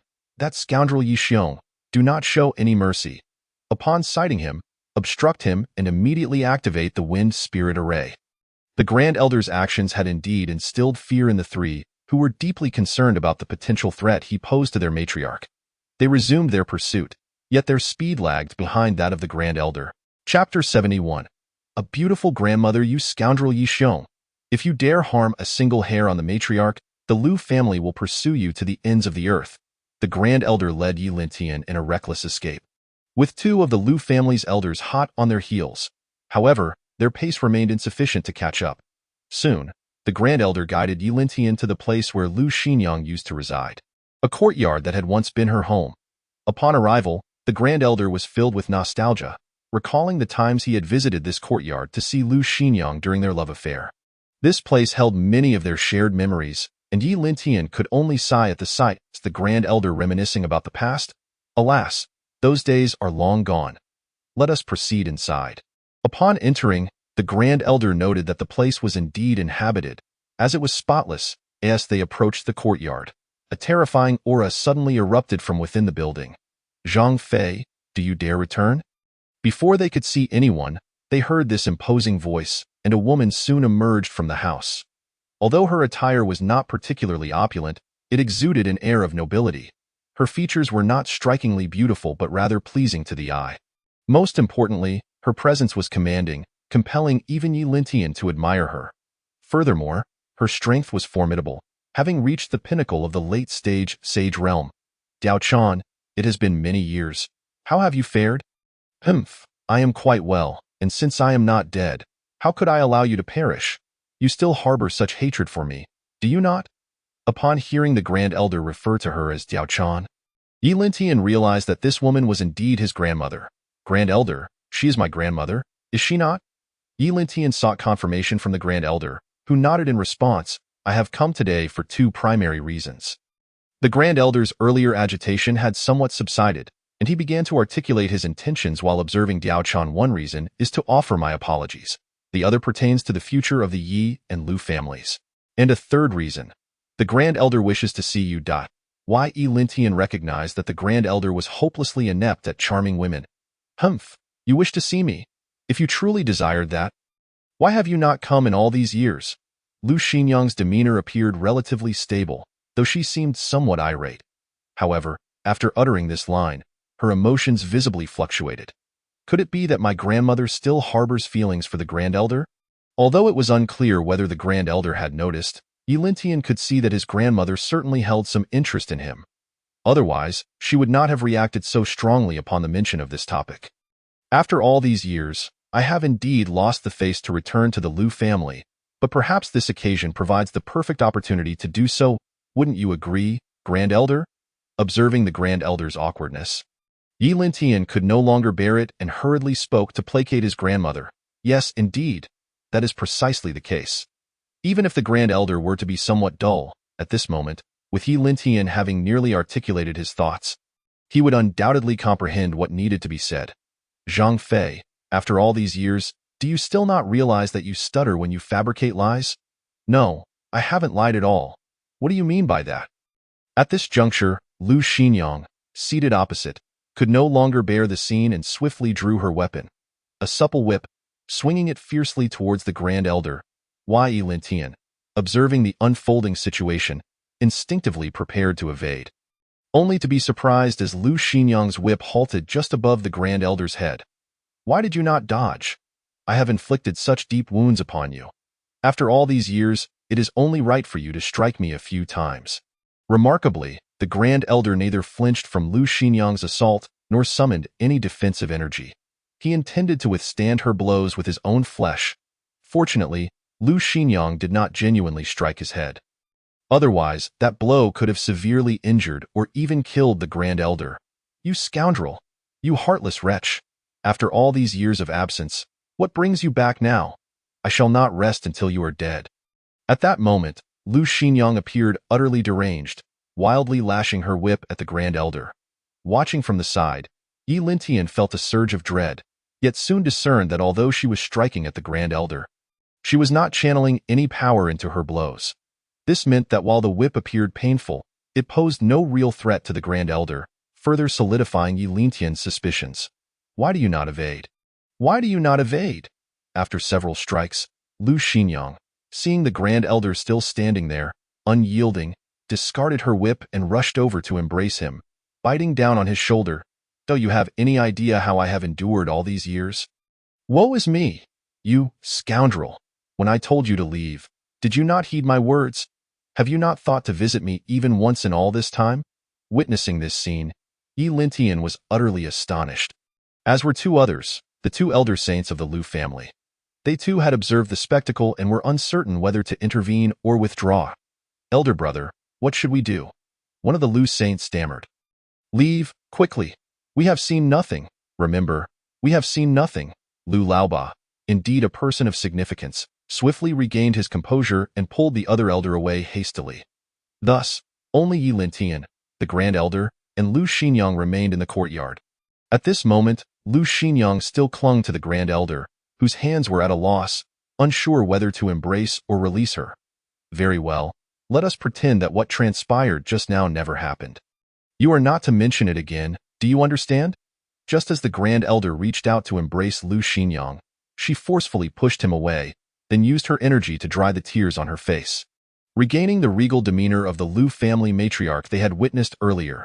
Now, speak. What is the purpose of your visit this time? Chapter 72. Grandson setting aside whether Lu Xinyang still harbored feelings for the Grand Elder.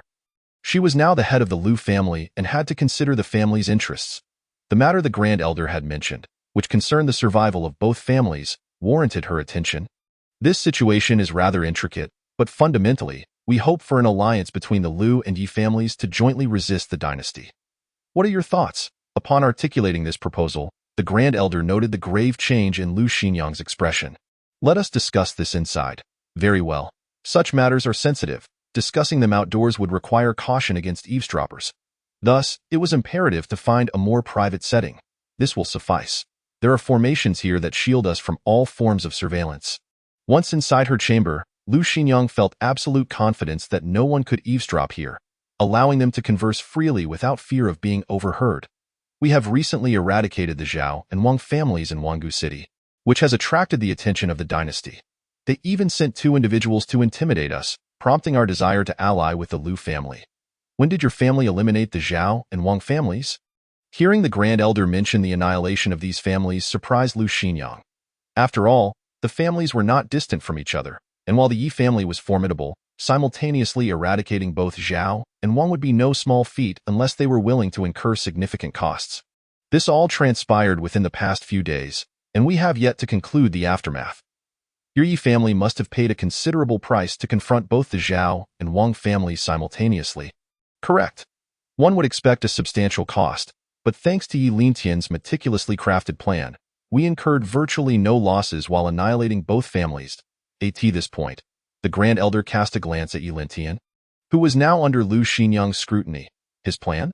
Lu Xinyang expressed surprise at the Grand Elder's remark, beginning to appraise Yi Lintian. He must still be under 6 years old. How could he conceive such a flawless strategy? Indeed, he is merely 3 years old. Were it anyone else, the Grand Elder would have refrained from disclosing the truth, but with Lu Xinyang, he felt no need for secrecy. Moreover, Yi Lintian remained silent, indicating his trust in the Grand Elder. For after all, Lu Xinyang was his grandmother, and there was no reason to conceal the truth from her.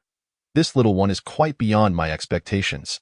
To possess such acumen at the tender age of 3 is indeed unprecedented. As she pondered this, Lu Xinyang suddenly recalled that the Grand Elder had initially introduced Yi Lintian as the second son of the Yi family. What did you mean when you said he is the second son of the Yi family? Whose child is he? As this realization dawned on her, her gaze towards Yi Lintian shifted, becoming intense as she tried to glean more from his expression. As you surmised, he is indeed Linger's son. The Grand Elder had no intention of concealing this from Lu Xinyang, so he candidly revealed the truth of his identity. Are you saying he is my grandson? Indeed, that is correct. The Grand Elder nodded. No wonder he seems somewhat familiar. He is Linger's child. Lu Xinyang's gaze softened considerably as she looked at Yi Lintian. Do you have a sister or brother? I have an elder brother. Yi Lintian replied. Encouraged by Lu Xinyang's warm demeanor, he boldly addressed her as grandmother. Very well, from now on, you may call me grandmother. How is your brother faring? Lu Xinyang expressed concern for Yi Lintian's elder brother. Yi Lin found out he is quite well, just an ordinary child, now 6 years old. And your mother? After inquiring about the two children, Lu Xinyang shifted her focus to her daughter. Mother is doing well, living harmoniously with father. Yi Lintian understood that Lu Xinyang had refrained from visiting the Yi family for many years, likely not solely due to the Grand Elder, but also because she wished to avoid recalling past events. After all, those memories brought both sweetness and pain. As long as she is well, that is sufficient. Let bygones be bygones. Upon your return, please tell your mother to bring your brother for a visit, for I miss her and would like to see her. The Grand Elder's visit today served to resolve Lu Xinyang's inner turmoil and, at the same time, allowed her to release herself from the burdens of the past. For Lu Xinyang was acutely aware that no amount of dwelling on bygone events could resurrect her brother. Now, let us cease this discussion and return to more pressing matters. Lu Xinyang composed herself, reverting to the slightly imposing demeanor of the Lu family matriarch. Given that the dynasty has set its sights upon you, it stands to reason that our fates are intertwined. Lu Xinyang's initial statement confirmed Yi Lintian's suspicions, as he had previously surmised that the dynasty had indeed begun to focus on the Lu family. However, the Lu family still had two families standing with them, which had masked the situation to some degree. In truth, a slight investigation would reveal that the entirety of Fengling City was effectively dominated by the Lu family. All these years, I have refrained from taking action against those two families primarily to provide the dynasty with an explanation. However, in recent years, the dynasty has increasingly overstepped its bounds, intensifying its scrutiny of our Lu family. If this continues, it is only a matter of time before they take action against us. Although Lu Xinyang is merely a woman, once she occupies the position of a family member, she must inevitably shoulder the corresponding responsibilities and possess the requisite abilities. She indeed possesses the foresight to anticipate crises. The circumstances of your Lu family are precisely as Tian'er has surmised, which is why Tian'er suggested an alliance between the Yi and Lu families. Therefore, your current stance indicates an agreement to this alliance, correct? I am in agreement. However, we cannot proceed with the alliance so hastily, as it would pose significant dangers to both our families. While Lu Xinyang is aware that an alliance between the two families is necessary, she understands that it cannot be approached with such recklessness. Indeed, this matter requires careful deliberation. Chapter 73. A secret alliance. Yi Lintian views this situation with a long-term perspective. He understands that if their families were to ally openly, it would undoubtedly provoke the imperial court. A transparent alliance would certainly incite a sense of crisis within the court. Thus, while we must forge an alliance, it must remain clandestine. Only then can both our families remain secure. If the alliance is to be kept in the shadows, what significance does it hold? The Grand Elder believes that if an alliance is to be formed, it must be done openly, as this would instill a sense of caution regarding the strength of both families. If we do not ally publicly, we would lose the deterrent effect, rendering the alliance meaningless. We are merely choosing not to declare our intentions for the time being. Should an undesirable situation arise, we can make our alliance known. Indeed, I fear that the situation we all wish to avoid is not far off. Upon hearing Lu Xinyang's words, Yi Lintian's perception of her underwent a profound transformation. He had not anticipated that Lu Xinyang would also perceive this reality. He had assumed that he alone had grasped it. Seems that her years of leadership within the Lu family have not been in vain. Since you have long harbored such thoughts, what preparations have you made? Yi Lintian was particularly curious to learn what his grandmother had arranged for this matter. Do you truly wish to know? Yes, I genuinely want to know. Observing Yi Lintian's earnest curiosity, Lu Xinyang felt no need to conceal the truth from him and the Grand Elder, for she considered them both her allies. I began preparations over a decade ago. Dividing the entire Lu family into two factions, as she spoke, it was evident that Lu Xinyang was exceedingly cautious, inspecting the surrounding formations to ensure their integrity. One faction comprised the open Lu family, while the other included the two other prominent families of Fengling City. Upon hearing this, Yi Lintian's eyes widened in astonishment, and the Grand Elder regarded Lu Xinyang with an expression of sheer shock. He even began to reconsider whether the Lu Xinyang before him was truly the same as the one he had known. She seemed utterly transformed, possessing a depth of strategy and cunning that was strikingly profound. You managed to replace the other two families with Lu family members in just over a decade. Indeed, from the moment I sensed danger, I commenced this endeavor. The Grand Elder found it difficult to fathom how. In merely a decade, she could have transformed the other two families into covert extensions of the Lu family. It was truly remarkable. Even the Yi family would find it challenging to execute such a maneuver. Is your plan that, should the Lu family encounter difficulties, the remaining two families will take advantage of the situation to undermine us, thereby preserving their own strength and ensuring the continuation of their lineage? Precisely, Lu Xinyang affirmed, prompting Yi Lintian to take a deep breath. He had not anticipated that his grandmother possessed such depth of strategy, capable of orchestrating such arrangements. You have truly astonished me. I believe my astonishment surpasses yours. While Yi Lintian was taken aback by Lu Xinyang's cunning, she was even more astonished by his remarkable intellect at such a young age. Theo the Grand Elder, this pair, one old, one young, seemed almost superhuman. Who have you learned all this from over the years? The Grand Elder was genuinely curious about Lu Xinyang's sources of knowledge. He was certain that when they were together in the past, she had not possessed such understanding. This knowledge must have been acquired later. When one is thrust into a position of responsibility, even if one is initially ignorant, one gradually learns. Lu Xinyang's statement cut to the essence of the matter. In truth, as a woman, did she take pleasure in these matters? Not at all, however. Occupying the role of head of the Lu family left her no choice. She had to understand these complexities.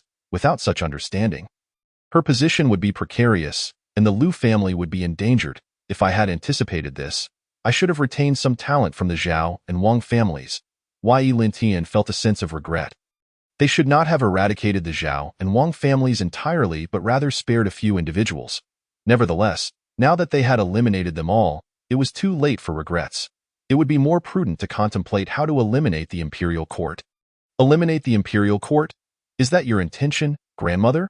Yi Lintian's thoughts were primarily focused on surviving the conflict with the imperial court and maintaining a delicate balance between both parties. But he had not expected Lu Xinyang to be contemplating their destruction. Of course, we must eliminate them. Why would we leave them be? What? Have you not considered their eradication? Not exactly. I simply believe that eliminating the imperial court would indeed present considerable challenges, which is why I have not devoted much thought to it. However, since you harbor such intentions, we should have a serious discussion. Regarding the question of whether to eliminate the imperial court, Yi Lintian felt no internal conflict. Given the opportunity, he would certainly not spare the imperial court and would strive to annihilate them entirely. The difficulty lay in identifying such an opportunity and ensuring they could decisively eliminate the adversary. Indeed, eliminating the imperial court is no simple task, not to mention the numerous families under their influence. The imperial court's own strength is formidable, and I have conducted extensive investigations into their elite combatants. What were the findings of your investigation? At this, Lu Xinyang produced a jade slip and handed it to Yi Lintian. Within it lies all the intelligence I have gathered. You may both examine it. Upon opening the jade slip, Yi Lintian discovered a wealth of information about numerous individuals. After a brief count, he noted that there were 8 records of individuals at the sage level, and 2 records pertaining to the great sage, though one of them was rather scant. Why is the information on this second great sage so limited? Is there an issue with it? Chapter 74. Succession of the Lu family head. The first great sage is the one publicly recognized by the imperial court, while the second great sage is not mentioned in any public records. However, after years of investigation, I am certain that the imperial court possesses a second great sage, who has merely concealed themselves. I see. That explains the scarcity of information on the second great sage. Yi Lintian now understood the situation, yet it was not favorable for them. If there were only one great sage, it would be manageable. However, the presence of 2 would leave the Yi and Lu families without any chance of victory. At the sage level, a strategy of overwhelming numbers becomes ineffective. let alone at the great sage level. I am aware that your Yi family has a great sage, but our Lu family does not possess one. At most, we can muster 4 sages. Given this disparity in strength, do you believe we have any chance of success? While the odds are not entirely absent, they are certainly low. After a moment of contemplation, Yi Lintian expressed his stance. No. If the odds are low, then it is tantamount to having no chance at all. And we cannot engage in ventures without a chance of success. However, if we choose not to act, they may very well take the initiative against us in the presence of another great sage. Lu Xinyang was certainly no fool. He would undoubtedly refrain from inciting Yi Lintian to provoke a war with the dynasty. However, the crux of the matter was that this conflict could not be evaded. It was inevitable that war would soon be waged. Should it commence, the absence of this crucial segment of combat strength would undoubtedly become a pivotal factor influencing the entire situation. My master, Ji Mingyao, could manage to secure one great sage, while the Grand Elder should, at the very least, be capable of recruiting 3 mid-stage saints. If the Grand Elder could ascend to the threshold of a half-step great sage, I believe there would be a genuine opportunity to secure one. After expressing this, Yi Lintian turned to the Grand Elder. Well then, Grand Elder, do you have confidence in this? To be honest, I lack certainty. Although I have reached the late stage of sainthood, taking another step forward is exceedingly challenging. However, if granted ample time, while I cannot guarantee that I will make that leap, I am confident I can progress at least half a step. That will not suffice. I cannot afford to give you that much time. Yi Lintian understood well that, should time be allotted to the Grand Elder, he would assuredly elevate his cultivation. Yet, the pressing issue was that time was not on their side. Moreover, Yi Lintian typically approached matters from the worst-case scenario. Thus, he tacitly assumed the Grand Elder would not achieve that level of breakthrough in that case.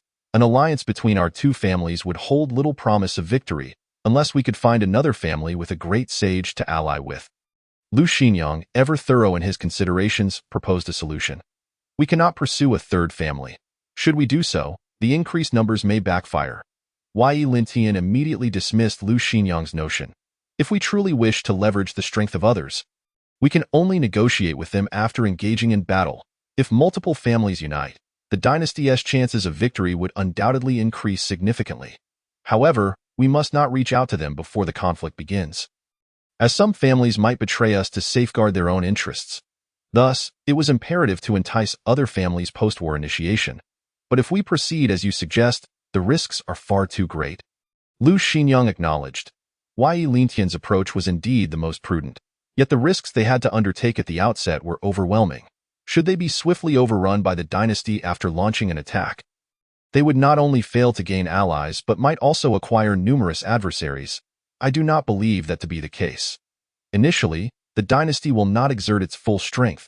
We shall first catch them off guard, then rally others to our cause. This did seem a viable strategy. After contemplating, Lu Xinyang considered Yi Lintian's proposal feasible, albeit fraught with risks that precluded any guarantee of success. To ensure absolute certainty, they would need to bolster their strength, which meant they must secure another great sage. By the way, why not return to the Lu family? After all, your elder brother is in the Yi family, and you cannot inherit the position of head of the Yi family. Should you join the Lu family, I can assure you that you will inherit the position of head there. The discussion, initially focused on serious matters, took an unexpected turn when the head of the Lu family shifted the topic.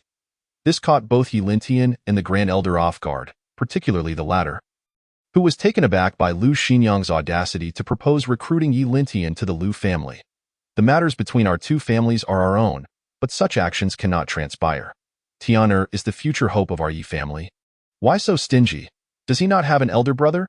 Let him inherit the position of head of the Yi family. Lu Xinyang began to haggle with the Grand Elder. That is unacceptable. Even if Tian'er has an elder brother, the position of head will ultimately be his. Yi Xiong, you have wronged me for so many years. Now, I wish for him to come and inherit the Lu family headship, and you stand in my way. What do you truly intend? Upon receiving the Grand Elder's outright refusal, Lu Xinyang grew anxious, standing up and placing her hands on her hips as she argued with him. One thing is one thing. My wrongs are my own. If need be, you may break my arms or legs, and I shall not utter a word. But Tian'er must remain in the Yi family. That is non-negotiable. The Grand Elder, like a stubborn bull, was equally resolute.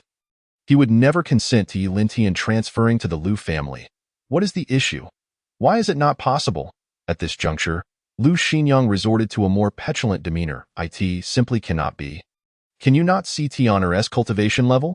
As she spoke, Lu Xinyang paused and began to sense Yi Lintian's power. At that moment, Yi Lintian made no effort to conceal his cultivation, fully projecting his aura outward. A saint? And at the mid-stage. What is the meaning of this? Seeing the spectacle unfold, Lu Xinyang was utterly taken aback. Is your Yi family practicing some sinister techniques? How could he possibly achieve mid-stage sainthood at the tender age of 3? The notion that a 3-year-old child could possess mid-stage saint powers was utterly unfathomable to Lu Xinyang, leading her to believe that the Yi family was undoubtedly up to something nefarious. Chapter 75. Preordained dual headships within the dominion of the Jiuzhou dynasty. While a great sage represented the pinnacle of combat strength, such beings were seldom seen. The highest powers typically encountered were saints, who, regardless of youth, were generally at least a century or two old. The notion of someone like Yi Lintian reaching mid-stage sainthood at the age of 3 was utterly unheard of. Our Yi family would certainly never resort to such dark arts. Tian'er's strength is entirely his own. I do not believe it. This is impossible. Lu Xinyang was resolute in her disbelief that Yi Lintian's abilities were cultivated independently. After all, even if a child were to train from the womb, it would be implausible to reach sainthood, particularly mid-stage sainthood, in a mere 3 years. Tian'er was born a saint. He is a natural-born saint. In just 3 years, he has ascended to the pinnacle of mid-stage sainthood. His future potential is limitless, and thus I cannot allow him to come to the Lu family to assume the headship. The Grand Elder was acutely aware that Yi Lintian's future achievements would indeed be boundless. In this context, if he were to hand Yi Lintian over to Lu Xinyang, it would be tantamount to betraying the Yi family, a notion he could never entertain. A natural-born saint? That is indeed remarkable. Hearing the Grand Elder's words, Lu Xinyang's gaze toward Yi Lintian shifted dramatically, causing the young boy to feel somewhat apprehensive. Grandma, please do not look at me like that. It frightens me. Do not be afraid. I am your grandmother, and I would never harm you. Tell your grandmother, would you be willing to become the head of the Lu family? At that moment, Lu Xinyang resembled a cunning wolf, and though Yi Lintian desired to refuse, he reconsidered. If he did, it was possible that his grandmother might resort to force. Could I perhaps be the head of both the Yi family and the Lu family? Upon uttering these words, both Lu Xinyang and the Grand Elder were momentarily stunned, exchanging glances before simultaneously nodding in agreement. I believe that is feasible. I too find no objection. In unison, they turned their attention back to Yi Lintian. Huh? Are you both serious? Indeed, quite serious. Very serious. Originally, Yi Lintian had intended this statement as mere jest, yet to his astonishment, both the Grand Elder and Lu Xinyang wholeheartedly agreed. Why Yi Lintian could hardly fathom that at the tender age of 3, he had effectively preordained the positions of head for both the Yi and Lu families. These were not trivial families. Both were powerful clans dominating their respective territories. Perhaps I should retract that. I was merely joking. Let my elder brother assume the headship of the Yi family, and as for the Lu family, I shall decline. Unacceptable. You have already agreed. The head of the Lu family must be you. But my surname is Yi, Grandma. I do not bear the surname Lu. Regardless of the circumstances, Yi Lintian's surname would undeniably remain Yi. Any suggestion to change it to Lu would be met with staunch opposition from the Grand Elder. What of being surnamed Yi? Does that preclude you from becoming the head of the Lu family? Initially, they said women could not hold the position of head. Yet, after all these years, have they not submitted to my authority? What I say goes. Within the Lu family, Lu Xinyang's influence was vastly superior to that of Yi Mo within the Yi family. While Yi Mo held the title of head, his power was insufficient to wield complete authority. In contrast, Lu Xinyang, being the strongest in the Lu family aside from the Grand Elder, wielded significant clout. Grandma, enough. This matter is settled. No further discussion is needed. Yi Lintian had intended to express further thoughts. However, he was unexpectedly interrupted by Lu Xinyang, while the Grand Elder remained silent, as he truly had little to contribute. In fact, having Yi Lintian serve concurrently as the head of the Yi family and the Lu family was quite advantageous. Let's refrain from digressing and return to the matter concerning the dynasty. Observing Lu Xinyang's determination, the Grand Elder steered the conversation back to the dynasty. Regarding the dynasty, I believe our Yi family should take the initiative. Tianer, what are your thoughts? Given the current situation between the Yi and Lu families, it was indeed feasible to act first. Previously, Yilin Tian had opposed taking the initiative, believing their strength to be insufficient. He felt that acting prematurely would only jeopardize their position. However, if the Yi and Lu families formed an alliance to confront the dynasty, the scenario would change entirely, granting them the resources to act decisively. As long as your Yi family is prepared, we Lu family are ready to proceed at any moment, for I have been preparing for years, she asserted. Very well, if that is the case, we shall return and commence preparations forthwith. At this moment, the Grand Elder's gaze became resolutely determined. Indeed, let us not dally. We shall directly confront them. Yilin Tian, too, felt a surge of fervor, acutely aware of the precarious state of the dynasty. Maintaining a delicate balance with them would prove exceedingly challenging. The longer they delayed, the deeper the dynasty's wariness towards the Yi family would grow, rendering their situation increasingly disadvantageous. There is no time to waste. We shall return now and inform you once we are ready. Take this. It contains a special means of communication from our Lu family. You may use it for future correspondence. The Grand Elder received a jade slip from Lu Xinyang, examined it briefly, and then handed it to Yilin Tian. Upon inspection, Yilin Tian recognized it as a unique technique that modified the ordinary method of sound transmission into a ciphered communication format. The creator of this technique was undoubtedly a genius. Dear grandson, you mustn't flatter me so. Such praise might lead me to pride, she jested. You devised this? Yilin Tian was genuinely astonished, never imagining that Lu Xinyang was the mind behind this technique. Indeed, it is something I have been pondering over these past few years. Why Yilin Tian silently gave Lu Xinyang a thumbs up. Enough of this. You must return now. Be cautious on your journey and avoid detection. Thank you for your concern, grandmother. You need not worry. Subsequently, Yilin Tian and the Grand Elder departed from the Lu family residence. After all these years, I am truly astonished at how smoothly this matter has unfolded. Had you arrived sooner, this situation would have been resolved long ago. It is truly not as complicated as you envision. This visit to the Lu family held profound significance for the Grand Elder. Chapter 76. Grim tidings. As it stands, the alliance of the Yi and Lu families against the dynasty has become inevitable. While there is no absolute certainty, the odds stand at approximately 50%. The risk is considerable, yet both families find it necessary to embrace this peril in our forthcoming confrontation with the dynasty. Securing victory would be ideal. However, if we fail, Tianer, do you understand what must be done? On their way back, the Grand Elder suddenly posed this question to Yilin Tian. Upon hearing this, Yilin Tian nodded without contemplation. I understand your meaning, Grand Elder. If the worst-case scenario unfolds, I shall lead my brother to safety. Correct? Precisely. I am glad you comprehend. The Grand Elder nodded with relief, recognizing the low probability of success and the high likelihood of complications. Thus it was essential to devise an escape plan. I believe we can still triumph. Let us hope so, Yilin Tian thought to himself, harboring some assurance, while the Grand Elder remained uncertain. Soon, they returned to the Yi family and conveyed the Lu family's decision to the three elders and Yimo. Wonderful. I never anticipated it would be resolved so effortlessly, brother. You are truly remarkable. Indeed, brother, the three elders expressed their admiration for the Grand Elder's adeptness. Let us refrain from idle chatter. The paramount issue is our joint efforts with the Lu family against the dynasty. You must all be prepared. Rest assured, brother. We are ready at all times. The elders affirmed their readiness, as did Yimo, assuring the Grand Elder not to worry. Satisfied with this response, the Grand Elder and Yilin Tian felt reassured. Thus, from that moment on, the Yi family commenced preparations for war against the dynasty. The Lu family mirrored this initiative, activating all prior arrangements. Yet soon, a grim message reached the Yi family. How are your preparations coming along? Lu Xinyang suddenly contacted the Grand Elder.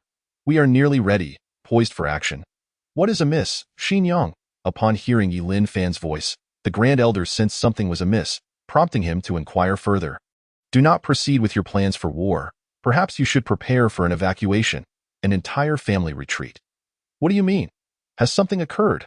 The Grand Elder's senses sharpened at Yilin Fan's words. As he grasped the gravity of the situation, I just received news today.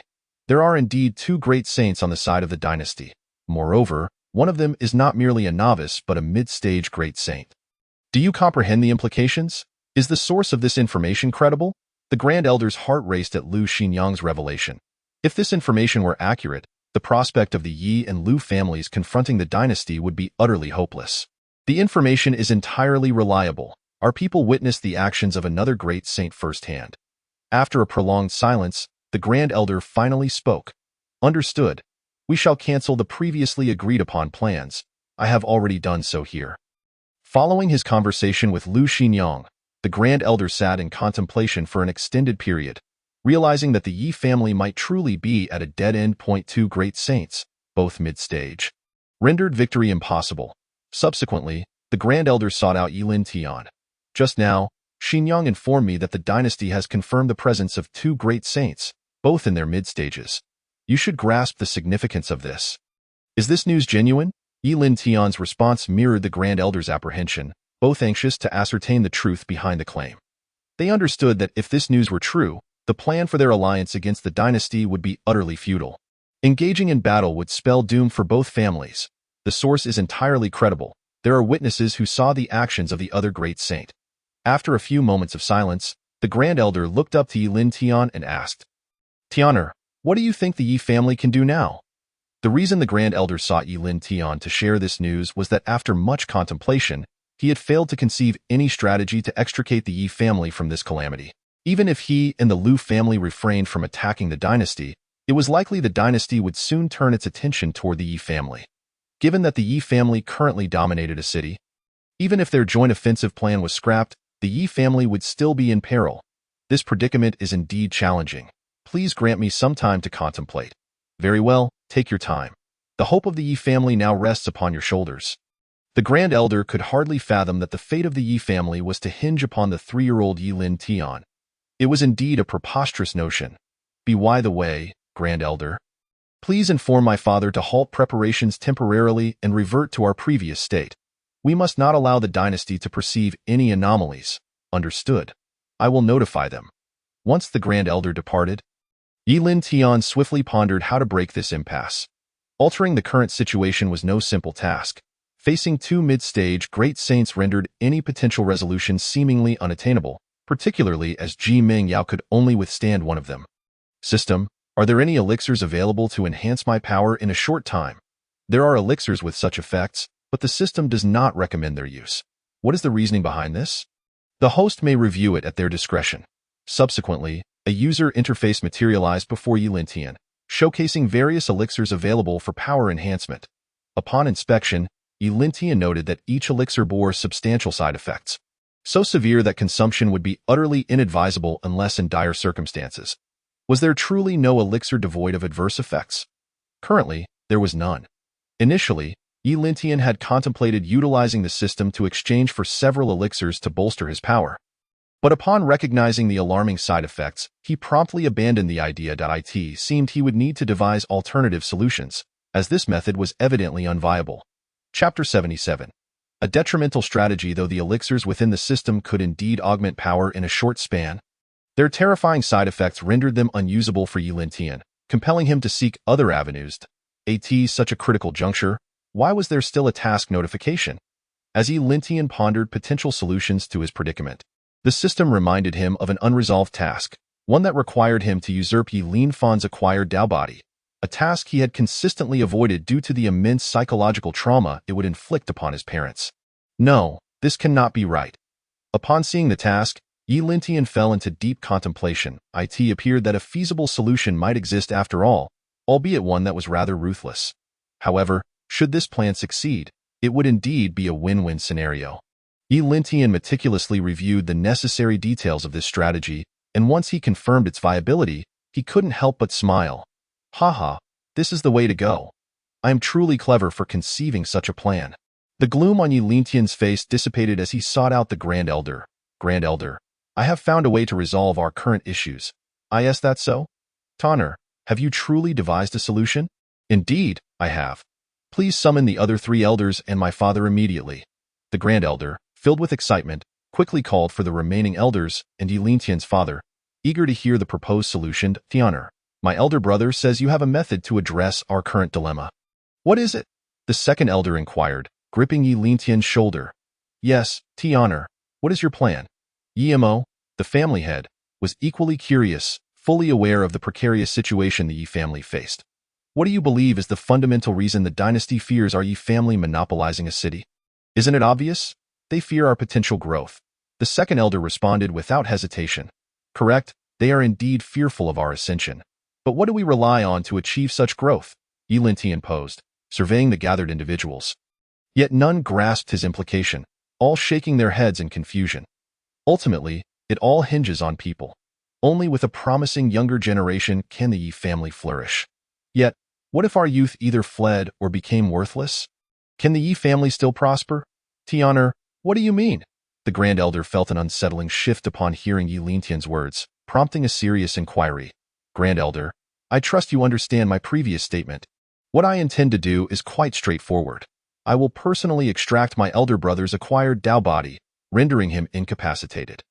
Then you can pursue me, thus ensuring our promising descendants become either fugitives or failures. Tian'er, what are you saying? How could you contemplate such an act? Are you willing to sacrifice your brother for the sake of the Yi family? Yi Mo was the first to express his disbelief. Unable to accept Yi Lintian's seemingly malicious plan, he could not fathom exchanging Yi Linfan's well-being for the family's safety. Why the haste? Let Tian'er finish his explanation.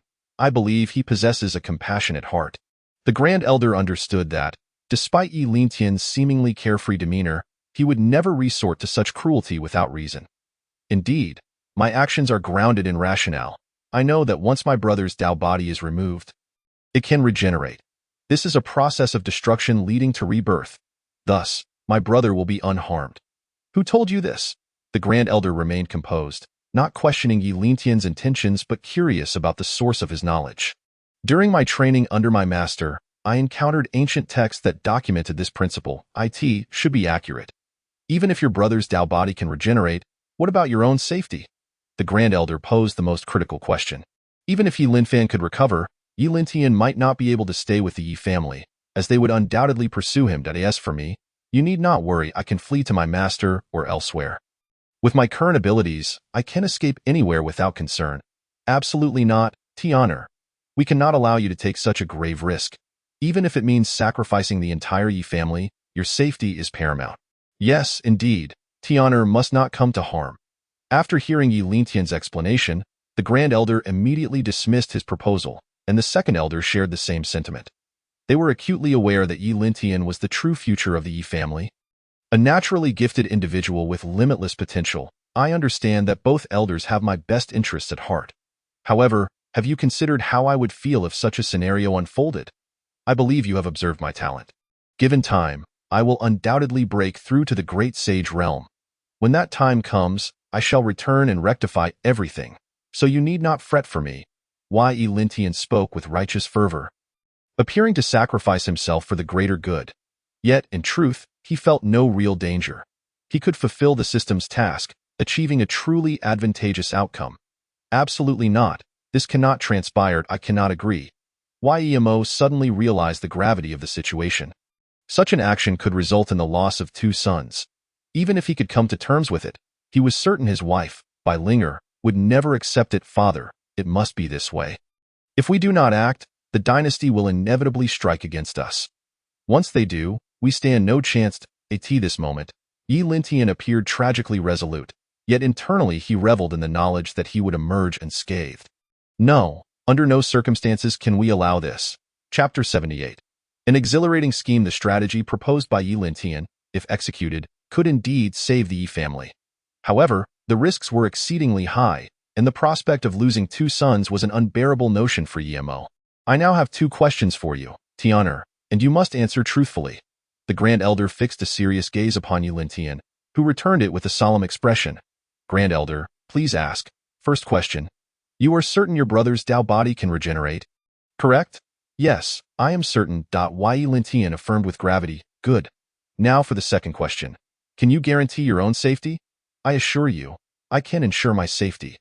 After Yi Lintian answered both questions, the Grand Elder straightened, taking a deep breath before exhaling slowly.